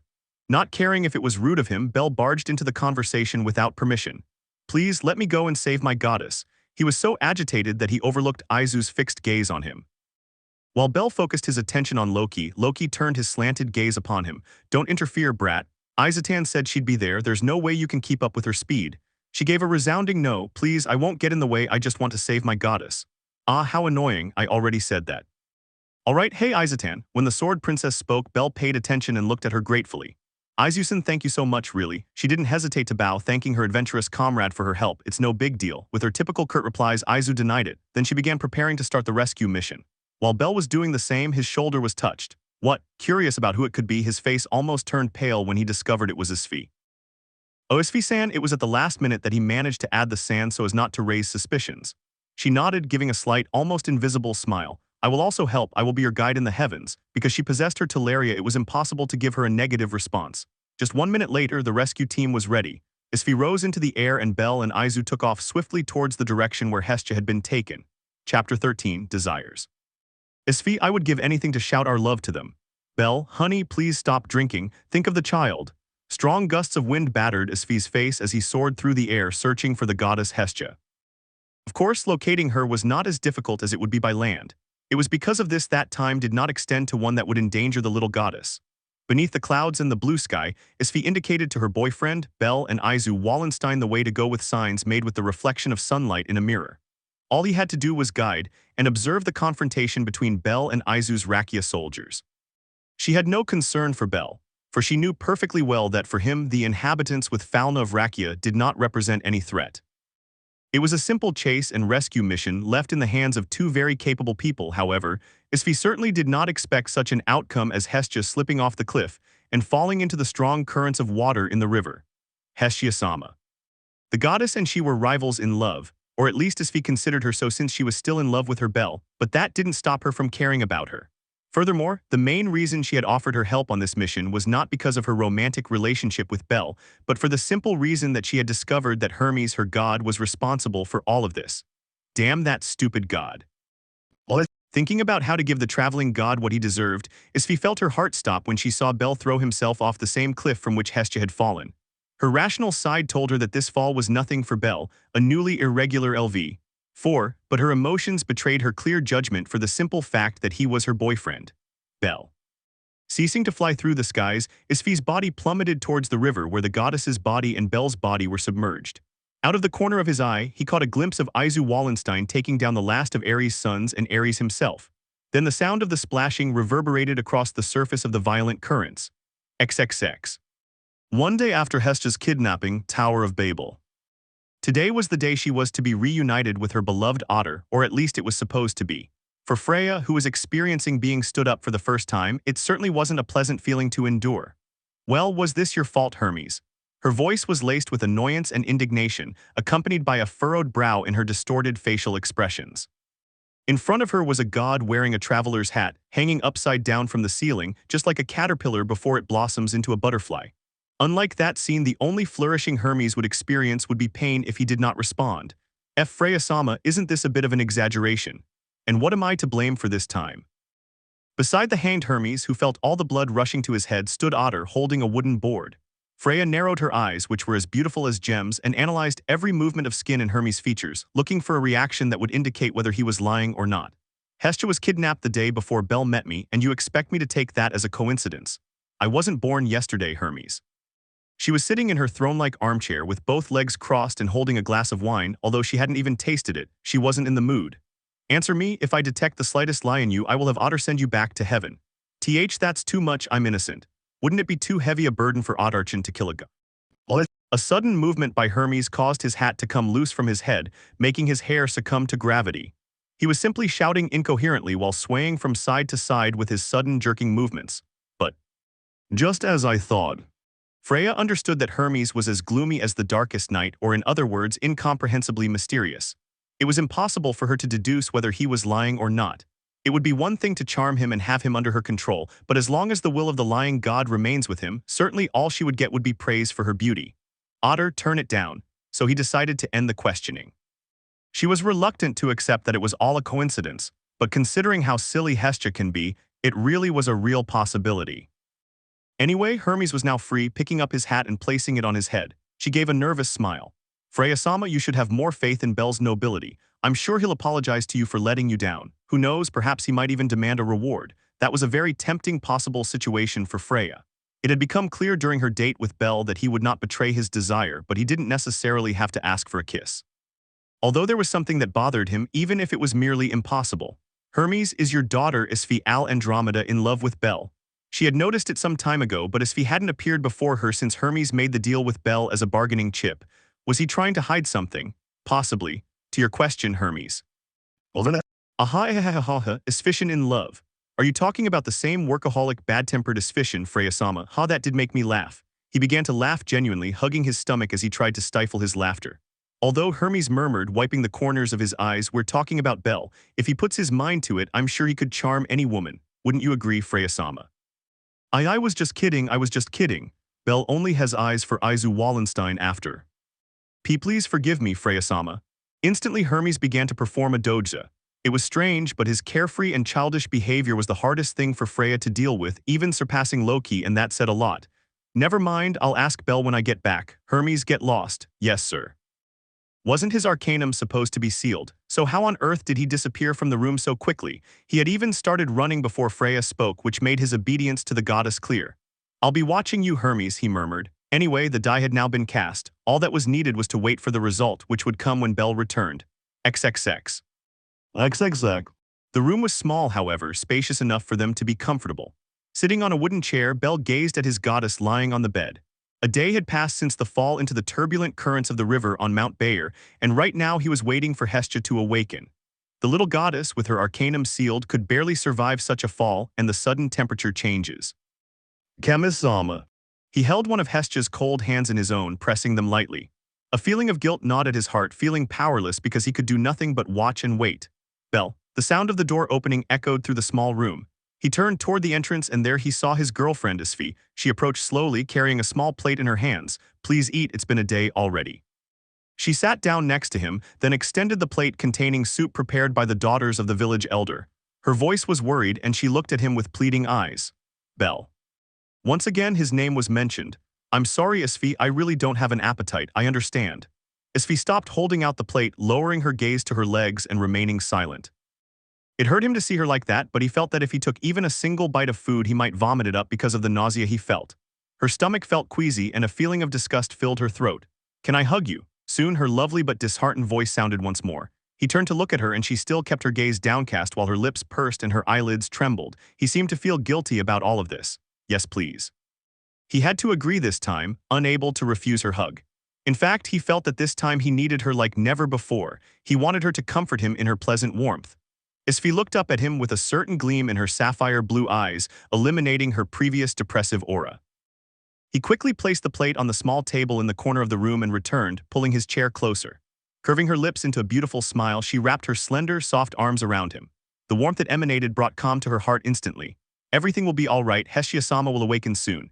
His words of encouragement elicited a scornful smile, making it clear that he did understand, but it was still his fault. If only I had been faster, Kamisama wouldn't be.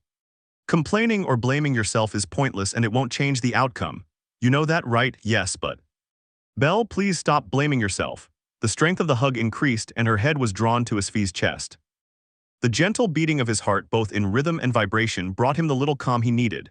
The minutes passed and Asfi kept him on her chest, stroking his hair and giving him light kisses from time to calm him down. As he had thought, he needed her warmth to escape the tension that trapped him. Thank you, really. He could hear a soft giggle escape Asfi's lips as she gave her thanks, then another short kiss was given on his hair.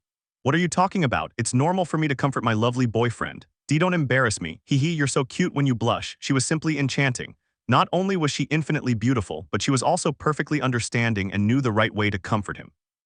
Furthermore, if you added her perverted side to all that, he was sure that no one could surpass her. Of course, she was a little jealous and possessive to the point that it became worrying, but Bell understood her in a way. After all, he would surely be the same if he saw another man near her. That's why she loved every part of Asfi. I had no doubt when I thought she was the perfect woman, and I was grateful every day for having been the lucky one to have her. What luck I have, he thought. Her lips formed a smile, and then she felt a sigh that shook the strands of her hair. The sigh belonged to Asfi. Actually, Bell, there's something I want to tell you. He had a bad feeling. He continued to stroke her hair and press her face against his breasts, but his voice was no longer sweet and soft. It had become serious. What is it? You sound worried. You see, it's about the culprit behind this whole incident. A dry sound escaped her lips upon hearing her. She couldn't help but lift her face from the breasts that acted as her pillows and look directly at Asfi. What did you say? Naturally, he was confused. His beloved's words implied that Hestia's kidnapping had been premeditated or in this case planned. Who was it? He finally asked the essential question, as he seemed a little reluctant to confess it, causing his desire to slowly consume him. Only one person came to mind, or rather a goddess. It was Hermes. Conclusion, I was wrong. His eyes widened in disbelief. XXX. Naturally, he needed to apologize to Freya for having suspected her, but that issue was really the last thing on his list of problems. Hermes was also a perfect candidate, although I would never have thought of him as a suspect. That's how great my trust was in that god. What was your first feeling after learning who caused Hestia to be unconscious on a bed? Gunna. A feeling of annoyance emerged from the depths of his being, which genuinely led him to think of unpleasant ways to punish Hermes. Sometimes his kindness acted as a double-edged sword, as in the case where he was even willing to send Ishtar to the heavens for Haruheim's sake. He was someone so kind that he would become so cruel for the sake of his loved ones. That was the kind of kindness he possessed. Then, as that feeling of anger grew, Asfi fully explained to him the reason why Hermes had done what he did. Knowing that it was to prevent Freya from discovering her relationship with Asfi only served to redirect the anger directed at Hermes towards himself. It is because of my weakness that Kamisama is gravely ill. I couldn't overlook Hermes' actions, but it was true that if he weren't so weak, none of this would have happened. If only. If only I could defeat him. If only I could be strong enough to stand up to the entire Freya family, the story would be different. Sorry. After thinking about all of that in complete silence and being observed by a worried and quiet Asfi, he apologized. That should be my line, why are you apologizing? She looked confused and incredulous, then took his hand in hers. Her long, slender fingers intertwined with his, conveying a gentle warmth. Because I was unable to protect you and our son. He could perfectly feel the trembling in Asfi's fingers as well as closely observe her trembling sapphire blue eyes. The fragile voice coming from Asfi's trembling lips made her throat go dry, just as a burning sensation appeared on the surface of her rubbered eyes. You're not weak, and I'm sure you can protect us, both our son and me, but for him, she who gave him a fleeting smile was his greatest treasure. I told you, didn't I, that I wouldn't be left behind and I'd leave everything to you. After all, I'm your girlfriend, she smiled. It was so beautiful and captivating that I swore I would burst into tears if I lost my concentration. It was a smile as beautiful as the ones he always gave her on the few occasions when he slept with her and when the first thing he looked at upon waking was that smile. The memory of the day he revealed his relationship with Asfi to his colleagues at Familia came to mind. If you say so, I'll try my best too. After all, I'm your girl, I can't just sit back and leave all the work to you. Asfi, wearing an apron that enhanced her beauty, had said that, and just like now, she was giving the same smile. Oh, really? It was inevitable for him to curl his lips into a smile that exuded irony. Seriously, I love you. Eek. This time he wrapped his arms around her, resting his chin on her right shoulder and enjoying the scent emanating from her short, light blue hair. Love, it's not fair that you launch surprise attacks. She seemed embarrassed, but she hadn't broken away from the hug. In fact, he soon slid his arms down and used his hands to gently stroke her back. I love you too, silly. With a lovely smile, Asfi murmured, XXX. Hours later, the afternoon had passed, and now the townspeople were beginning to return to their homes. They had been holding a festival that would take place tomorrow night, which also served as an opportunity for Bell, along with Asfi and Aizu, to help out as a way of thanking them for the hospitality. Of course, now that night had fallen, Hestia had regained consciousness and was currently resting in the same room as before. The little goddess had given a silly smile to Bell, who was showing excessive concern, and gone back to sleep a minute later. I'm sorry. She had managed to murmur a few words before falling asleep from exhaustion. After seeing her mostly recovered, Bell's anxiety and worry completely disappeared. It was already later in the evening, time to go to sleep. What trouble I'm in. Letting out a sigh, Bell murmured. I was in a guest room, lying on my back on the mattress and gazing at the wooden ceiling with a contemplative expression. Many scenarios were unfolding in his mind, preventing him from sleeping. Freya's suspicions towards him and Asfi, Hermes' unpleasant conspiracy, and Hestia's delicate state. The latter had already been almost completely resolved, but it was still a point to consider. Perhaps I should return to grandfather's cabin, then I would come back when I was strong enough. He smiled ironically. He knew perfectly well that the way to quickly and safely become stronger was in the dungeon, and there was no other place besides Aurario that possessed one. What a misfortune. He cursed his luck for the 10th time that day. Then, as he covered his eyes with his right arm, he heard a slight creaking sound. He lifted his upper body and sat down on the mattress, then fixed his gaze towards the entrance of the room he was in. The door was opening. Although in a different situation that would be quite normal, Bell was surprised that there was no one on the other side when the door opened completely. The word ghost crossed his mind, but then. I apologize for the intrusion. The door was locked, and a second later Asfi appeared. The Hades head on his right hand made it clear how he had sneaked into the room. Asfi, naturally Belle was surprised. As far as she knew, she had been granted a double room that she would share with the sword princess Aizu, the one and only. When he mentioned her, she flashed an amused smile and quickly walked over to the bed and jumped up to hug him. He was laid flat, falling back onto the mattress while Asfi cornered him from above. Soon she was straddling him, smiling as she gazed at him with great affection.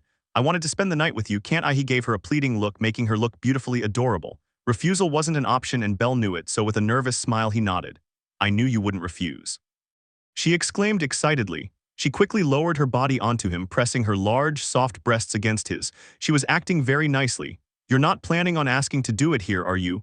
What kind of pervert do you think I am, Belle? I'm not the kind of vulgar woman who would do that in a place where we're guests." She sounded annoyed, as if her previous aura of flowers had suddenly changed to black feathers. "All right, sorry, I didn't mean to imply anything. Hee, I know, silly." Again, his attitude changed. He was being peculiarly bipolar at this point, which could only confuse Belle. Finally, after receiving a surprise kiss, Asfi lay down on his right side, resting his head on his arm. She was using her fingers to stroke his chest, which tickled him. "You know, you look very handsome tonight, love." Once again, the atmosphere changed. He began to suspect that she was drunk, but by smelling her breath, he realized that it was not possible. "Are you okay? You're acting strange." He decided to stop guessing and asked Asfi directly, who was looking at him with great love. Her sapphire blue eyes gave off a captivating glow. Yes, I myself have noticed my behavior," she admitted. His declaring his oddness so openly only confused Belle further, who had no idea what the reason for all this was. "Don't you want to try to guess, my love? Come on, I'll give you a reward when we get back to Arario." "A reward? Correcto, maybe a schoolgirl outfit." Guggly. He swallowed. The mere thought of Asfi wearing a short skirt above her large buttocks and a t-shirt tied above her navel with the buttons of her neckline undone, revealing her breasts, made him swallow hard. The cherry on top was that she wasn't wearing underwear, neither on the bottom nor on the top. Imagination exploded. "So are you playing or not?" Of course, spirits were high and Asfi smiled, pleased by Belle's attitude, who looked like a child buying candy. "Okay, you have 3 chances. If you fail, forget about having sex while wearing a schoolgirl outfit." She smiled in a playful and mocking way, which made Belle look at her very seriously. Although she had many problems to think about, the priority at the top of her list would always be Asfi. "You're on your period." He gave the first answer, and the one he was sure could be the correct one. However, Asfi smiled mockingly. "No." Upon hearing her refusal, he could perfectly imagine how the collegiate Asfi, a product of his imagination, was moving away from him. She mentally extended her hand, trying to keep him from walking away. That's it. Your emotional state is unstable because we haven't done it for 2 days." Now he was sure he had guessed right, and his suspicions grew when Asfi's soft giggle sounded. "Foo-foo." He seemed to be enjoying himself as he slid down and brought his lips close to her ear, perhaps to whisper that she was right. However, an electric shock coursed down Belle's spine as his earlobe was gently bitten. Asfi, and he didn't stop there, as he had begun to use his tongue to lick the inside of her ear, then sliding it over her skin until he reached her neck and began to suck and bite it. Asfi. He was losing control, which caused his voice to drop several decibels. Then, finally, after a couple of minutes, Asfi's unexpected mischief stopped. Lying to his right, she leaned in until their lips touched and whispered, "I admit I'm a nymphomaniac who loves every part of you, my love, but foo-foo, you're wrong." Finishing his verdict, he stole a kiss, their tongues intertwining in a fast-paced, passionate dance. Her bold personality was reigning supreme at this moment, and it lasted a couple of minutes until the kiss was broken. "So, am I wrong?" I still couldn't believe it. Asfi nodded, smiling mischievously. "That's your second mistake. One more and you can say goodbye to your chance of bucking me while I'm wearing a schoolgirl outfit." I didn't understand anything at all about this extreme personality change. Belle was at a crossroads, one where he couldn't help but get excited by how daring and erotic Asfi was being, and where despair was consuming him over the possibility of losing the college version of Asfi. The mental image of the cute student Asfi Al Andromeda walking further and further away slowly broke his heart. It made his head hurt from thinking so much. No matter how many reasons I searched for, I couldn't find any. Furthermore, she was supposed to be pregnant, so it would likely harm her if she changed so radically in personality or mood. Something inside his head seemed to have produced an electrical spark. Wait. He did not consider himself an expert on the subject, but he remembered listening to Mother Maria on one of his visits to the orphanage. Pregnant women can become very capricious and compulsive. At the time he hadn't understood, but now that the events were happening right in front of him, it was impossible not to understand. "Is it because of your pregnancy?"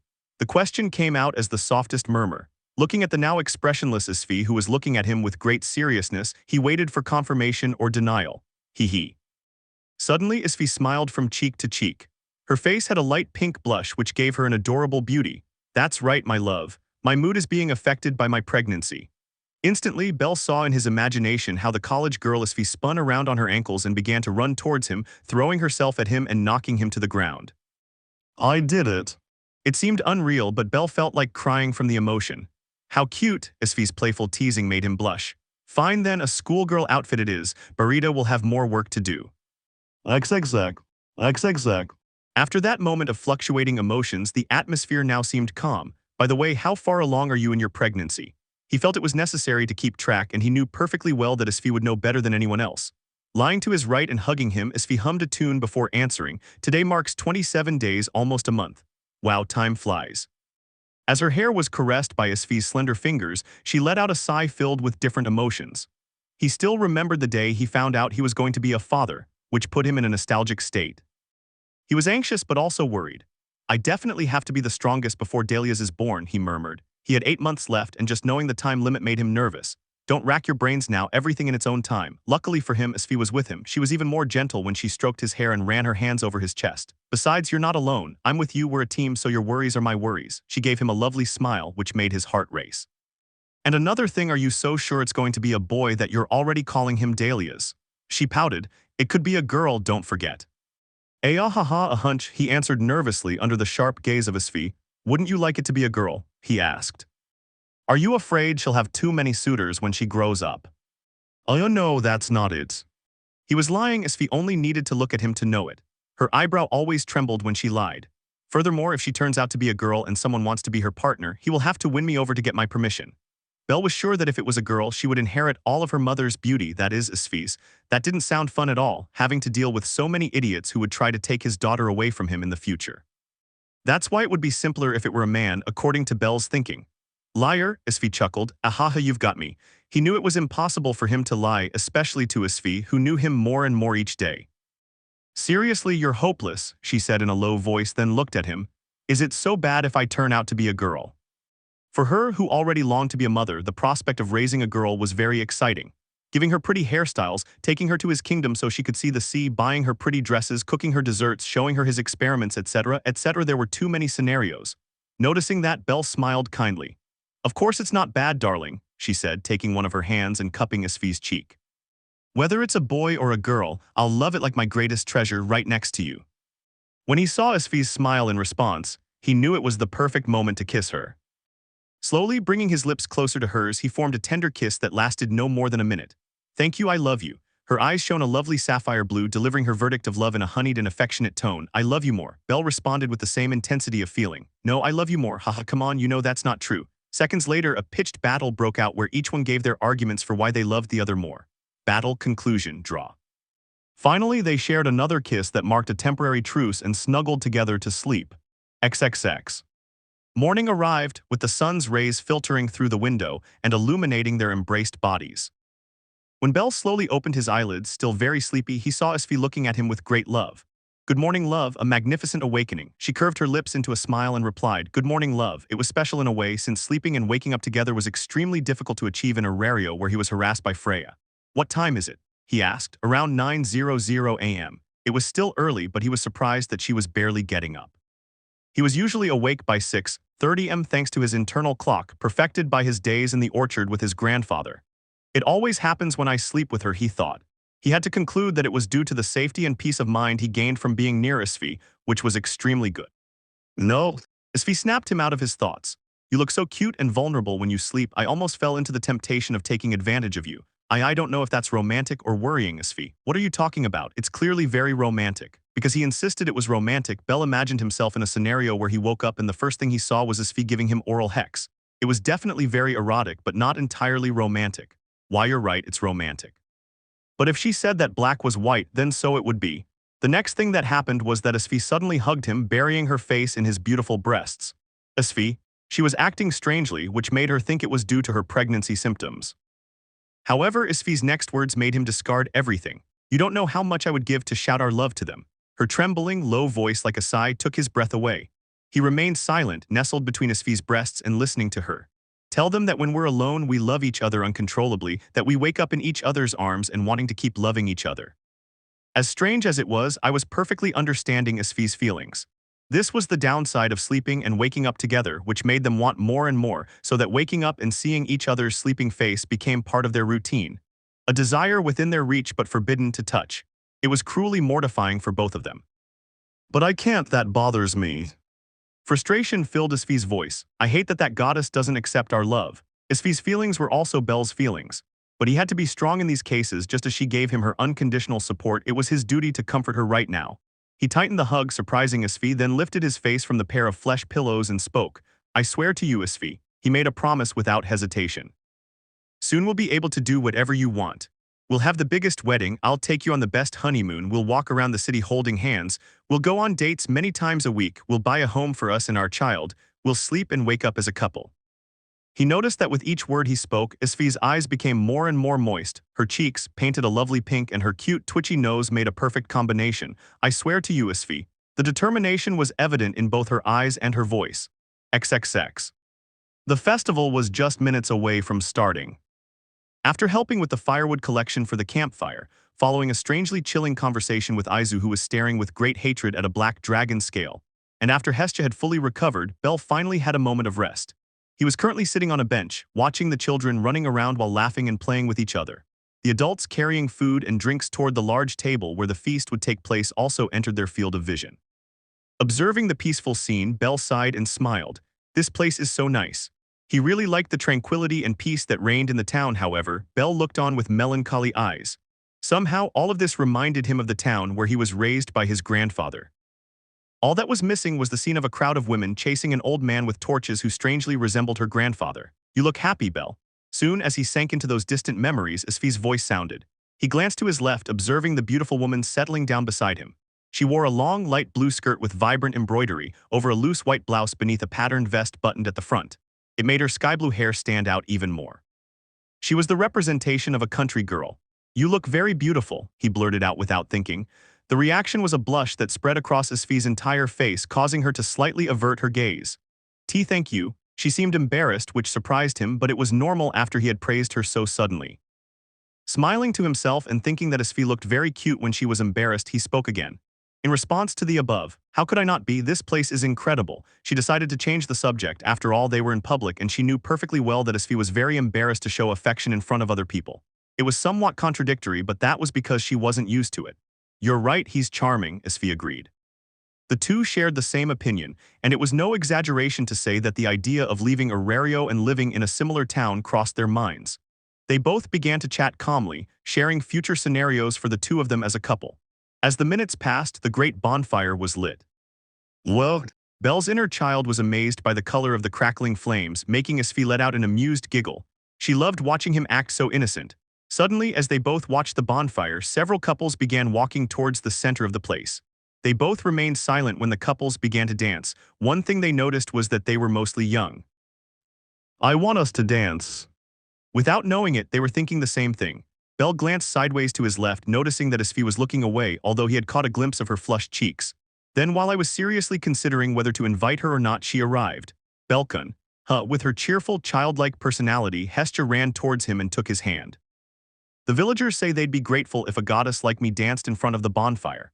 They say it brings abundant harvests, so dance with me. Really? Bell showed his disbelief, being ignorant of the emotional state of Asfi sitting next to him, who was looking at Hestia with murderous intent. Seriously, look, hey villagerkun, explain this to Belkun, please. As if to justify her plan, Hestia called one of the villagers who were nearby. He approached with a kind smile and spoke. Goddess-sama is right. We would appreciate it if a goddess danced in front of the bonfire to bring good harvests. The middle-aged man pointed towards the large bonfire, whose flames rose towards the sky and danced slightly in the gentle breeze. Besides, it's not a law in our village, but it said that when a single man invites a woman to dance during the festival, it's the same as a declaration of love. If she accepts, they will both be blessed with a lifetime of happiness as lovers. That's how the story goes. Lo? Bell felt a penetrating gaze upon him, and he didn't need to turn around to know who it was. But for some reason, Hestia was acting in a disturbing way. Many villagers, both women and men, approached the place. Please dance with us, Goddess-sama. Today is our fertility festival after all. Please grant us a reward of blessings. It was a bit silly to put it that way since Hestia wasn't a fertility goddess. Even knowing that, Bell looked at Hestia in a complicated way, who was smiling foolishly with great anticipation. You see, Belkun, it's for the sake of the village's fertility, help them and dance with me. I was in trouble. He wouldn't really mind dancing with Hestia, but things changed after hearing that story of couples in love. Asfi's gaze upon him took his breath away. After thinking about it for several minutes and listening to the villagers' cheers encouraging him and asking him to accept, Bell sighed. I will accept my punishment when I return to Arario. She knew she would possibly die at Asfi's hands, but since Asfi herself said nothing about it, she concluded that one piece wouldn't hurt. Moreover, it was to help the people. His kind heart broke at the pleas of the men and women around him. Okay, let's dance. No. Instantly, as he tried to stand up, Asfi pulled his arm and sat him back down on the bench. Hestia, who was radiating happiness, showed irritation when Asfi interrupted Bell and sat him down. You pedophile. What do you think you're doing? Let go of Bellcun. Bell, you are forbidden to dance. Asfi ignored Hestia's outburst and looked seriously at Bell, declaring her ultimatum. Bell, who was the target of many glances, swallowed hard. His only option was to nod under the cold gaze of the sapphire-blue orbs. Hey, don't ignore me. While he obeyed her orders, Hestia did not remain silent and protested. What right do you have to forbid Bellcun from dancing, huh? I won't explain that to someone incapable of understanding it. Soon, a war broke out. Hestia argued and shouted while Asfi ignored her and remained silent with words difficult for the goddess to understand. The battle escalated to such a degree that Bell had to tell the villagers that he would soon find a solution, prompting them to retreat and enjoy the festival. After a few minutes, Hestia proclaimed, Fine, you leave me no choice, you pedophile. Bellcun, yes, dance with me, it's a divine command. The worst possible scenario unfolded both for Asfi and for Bell. As Hestia smiled triumphantly, Bell looked towards Asfi, whose eyes were covered by her hair. Now that a divine order was involved, he needed to find the words to explain to Asfi that he had no choice. However, when Asfi looked up, a shiver ran down Bell's spine. I didn't want to resort to this, but you leave me no other choice. She glared fiercely at Hestia, who had taken a step back in intimidation. You're forbidden to dance, Bell. It's an order from your girlfriend. Checkmate XXX. Somehow the divine command was able to be repelled by the bride's command. So looking for a solution, Bell was looking for someone. He looked towards the corner of a cabin just behind a stacked mountain. I finally found you. Sitting with her arms around her legs, watching the scene of people dancing and having fun was Aizu. Seeing her like that so far removed from the party made her look like the ugly girl at the dance. Worried, Bell approached her. Aizu-san, yeah, don't you want to dance? It'll be good to have some fun. Everyone's having a good time, I don't want to ruin their fun.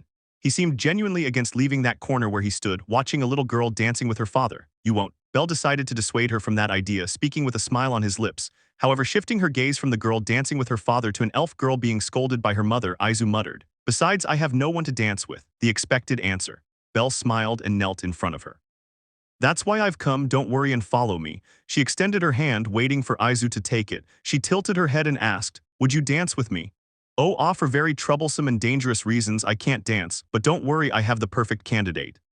Candidate, yeah. She seemed reluctant, as if her spirits had sunk even lower than they already were when Bell refused to be her dance partner. Having no other option, Bell stood up and took her hand to help her up. Come on, at times like this, it would be a sin not to enjoy the festival. Okay, XXX. Note she's not wearing her glasses here in case you thought it was the same as the first one. XXX. Bell smiled contentedly as he watched a couple dance. One of them, a lovely young goddess, the other, a beautiful young woman with a mysterious air about her. Two black pigtails and long golden hair swayed around the two figures, shimmering in the bonfire light. Dressed in the same style of clothing, they looked like close sisters. The dazzling dance between the young goddess and the elegant young woman received great applause from all the villagers. And yet, he slowly glanced to his left where Asfi was silently observing the festival. She didn't seem angry, but she didn't seem happy either. She simply kept a longing look in her beautiful eyes as she watched the various couples dance under the bonfire light. Damn, this is the moment I need to take the initiative, but there was a problem. Bell had never danced in his life. Because of that, he was very unsure about asking her to dance and in the end ruining the dance because of a mistake of his own. Asfi. That's why he decided to talk to her. It was the only way to break the silence. Yeah. Even her tone of voice didn't make it clear whether she was upset or happy, but the fact that she kept looking longingly at the others dancing while she was talking to him wasn't a good sign. Does the idea of her dancing with Kamisama bother you that much? Not finding another topic to talk about, she decided to mention something that might give her clues about Asfi's strange behavior. Or maybe a punch to the face. Do I need to answer? I told you before, I'm not excited about any woman other than me touching you. The possessive tone mixed with the indifferent one, making everything more difficult. Alright, you said so. And you had said that you didn't mind if it was just me who touched you. Asfi spoke once more, reminding him of their conversation from more than 2 weeks ago at the Chimney Mansion. Alright. Now she wondered if it had been a good idea to have spoken, but there was no going back. Besides, Asfi spoke again, would you accept that I, your girlfriend and yours alone, danced with another man? This time Asfi stopped watching the couples dance and stared at him. Bell swallowed at the piercing gaze. He couldn't help but imagine the scene of a stranger inviting Asfi to dance with the latter accepting the dance. His hands were taken, the hands that only he had the right to touch. Her waist was encircled by that man's arm, the waist that only he had the right to touch. Asfi's lips gave the man a smile as they turned in sync, a smile that only he was meant to receive. Jealousy exploded. Of course not, he exclaimed. In her imagination, a Minabelle entered the dance floor, shouting Beelzebub, to consume the man and taking Asfi in its arms like a princess, then escaped. Hey. It was frightening when his possessive side suddenly came to light. Sorry, I got carried away. He apologized to Asfi, the victim of his outburst, but she didn't seem surprised or offended. Instead, he smiled at her. Don't worry, it's the reaction I expected. Bell couldn't help but widen his eyes. Honestly, I would have been saddened if you had answered that it didn't bother you. I might have stopped talking to you for a week to teach you a lesson. Now he was giving her a playful smile, amusedly looking at the incredulous expression on Belle's face. Watching him, she brought her face a little closer and murmured, I love your possessive side, how you let me know that only you have the right to touch me, it's charming. After whispering like a devil in her ear in a seductive tone, he sat back down and watched the festival. It was surprising how quickly she managed to change her daring personality to a serious one. Still in a trance, Belle watched her and thought, he loves my possessive side, huh? He glanced to the other side and saw a handful of young men, possibly in their 20s or 19s, looking in Asfi's direction. His intentions were as clear as day. Bellcranel isn't the type of man who's intimidated by not knowing how to dance. I would never allow another boy or man to ask my Asfi to dance. If I don't know how to dance, I just have to learn right now. He stood up quickly, his eyes radiating a flame of determination and will. As the adventurer he was, he had to adapt to the circumstances that presented themselves with him with what little he had. Are you going to the side? Asfi, still sitting and looking up at him because of the height difference, asked. In this case, Bell didn't think about it too much and stood in front of her, who looked at him confused. Asfi Al Andromeda, will you dance with me? He extended his hands in front of his face, bowing slightly. Asfi's eyes widened considerably, observing him with pure disbelief etched on her beautiful face. A second later, her face, cheeks and ears were covered in a beautiful blush. Her lips opened and closed, unable to speak in response to Bell's unexpected and sudden question. Seconds passed, and while Bell kept his hand outstretched in anticipation, Asfi inhaled a little air to regain her composure. I would love to. She reached out and took Bell's hand, getting up and being led to the dance floor. Exact. As they walked towards the bonfire, Asfi was still amazed. Her slender, soft fingers were intertwined with Bell's, leading her by the hand until they reached the bonfire and joined the ring of dancing men and women. Her body was pulled until her chest was close to Bell's, holding her waist with his left hand and her hand with his right. He looked at her, somewhat nervous. I'll confess that I've never danced, so I apologize in advance. His words surprised her. Have you never danced? She was astonished and naturally very happy to be the first and last person to enjoy a dance with Bell. Well, there were festivals in my town and I did receive many invitations, but I was a bit more shy as a kid. I'm glad to hear that. No, it makes me happy. His confusion made him look very cute, so with a smile he spoke. Being the first to dance with you, I can say it's a dream come true. Thank you, Bell. You're welcome. The boy's lips formed a nervous, silly smile which made Asfi smile. He was too cute. Don't worry about not knowing how to dance, I'll guide you. Those words alone were enough to make Bell's smile disappear. Have you danced before? He asked. With their bodies pressed close together, it was easy for Asfi to feel Bell's racing heartbeat. He knew perfectly well what it was due to. What surprises you? I'm a princess, or I was, but I was raised to be a queen, so obviously I would take dance lessons. Replacing the smile, a grimace appeared on Bell's face. I see, he replied. Asfi smiled. He looked for a few seconds at the silent Bell, who seemed irritated or annoyed. What, are you jealous? No, not at all. Foo-foo, really? I think so you think it's wrong. He looked away but showed no signs of ending the dance before it had even begun. Seeing the pout on her boyfriend's cheeks, Asfi couldn't stand it and let out a giggle. Ahaha, you look so cute when you're jealous, honey. Asfi moved her hand over Bell's shoulder to take his cheek and make him look at her, but the boy resisted. I don't see what's so funny about it, he muttered. Thinking that enough was enough, Asfi decided to confess something to him. Well, even though the dance teacher was a woman, I've never danced with other men. She said it so casually that it took Bell, who had turned his gaze back to her, completely by surprise. Looking at their disbelief, Asfi smiled and declared, That's what you think. It's my first time dancing with another man, and luckily for me, it's with the man I love. Doesn't that make you happy? What? He gave her a mocking smile which caused Bell to blush. Weakly, with her lips moving slowly, she murmured, It makes me happy. After accepting his feelings and admitting that he had become jealous, they began their dance. Bell followed Asfi's instructions and with a little difficulty adapted perfectly. XXX. Sparks from the bonfire danced in the air. Our shadows drifted from the nearby trees and hillsides. I felt their warmth through my hands. With the bonfire light illuminating half of her beautiful face, she smiled at me, genuinely happy as we twirled in time with the rhythm, and I felt the warmth on my cheeks. I couldn't help but smile. The older villagers along with Kamisama and Izusen were watching us, with the former singing and clapping as we danced. Kamisama had a complicated face and Izusen had her typical expressionless face, but she was staring at us. The dance she shared with Asfi received the loudest applause of the night. It's embarrassing, but I'm happy. She looked down shyly, then looked back at me with a radiant smile. Dancing with you in front of other people makes me happy. I got lost in the glimmer of her sapphire blue eyes. The calm, intellectual expression she always wore in public was gone, replaced by a beautiful smile. I was pretty sure she was smiling. She was very happy, and I didn't know if she was making a strange expression. She smiled, her eyes slightly trembling but intensely longing. With my hand on her waist and hers on my shoulder, we continued to sway to the rhythm of the melody. We danced until we were tired. Her sky-blue curls flowed in perfect sync with the rhythm of the music. The sound of crackling flames consuming the wood echoed as we danced under the moon and its starry night. The moment felt like a dream. For a time, however short it may have been, we managed to touch that untouchable desire that we both longed for. I love you. His voice surprised me, but I didn't lose the rhythm of my steps. Leaning our foreheads against each other's, making our noses touch, I answered him, I love you too. We smiled at each other, radiating an aura of excitement and happiness. After the melody stopped, we both stood in front of the bonfire. The blazing flames cast our shadows on the ground. Our breathing was rapid from the constant movement, but that didn't diminish the joy that consumed us. Watching her, I couldn't help but smile one last time. I want to kiss you right now, I murmured. Her beautiful sapphire blue eyes opened slightly in surprise, but a second later her lips formed a smile. I was just thinking the same thing, how strange. We burst into laughter, then she rested her head against mine. We were currently the only couple in front of the bonfire, so everyone was staring at us, anxiously waiting for something. But, yes, I know, I agreed instantly. Out of the corner of my eye, I managed to sing to Izusen, tilting her head while staring at me.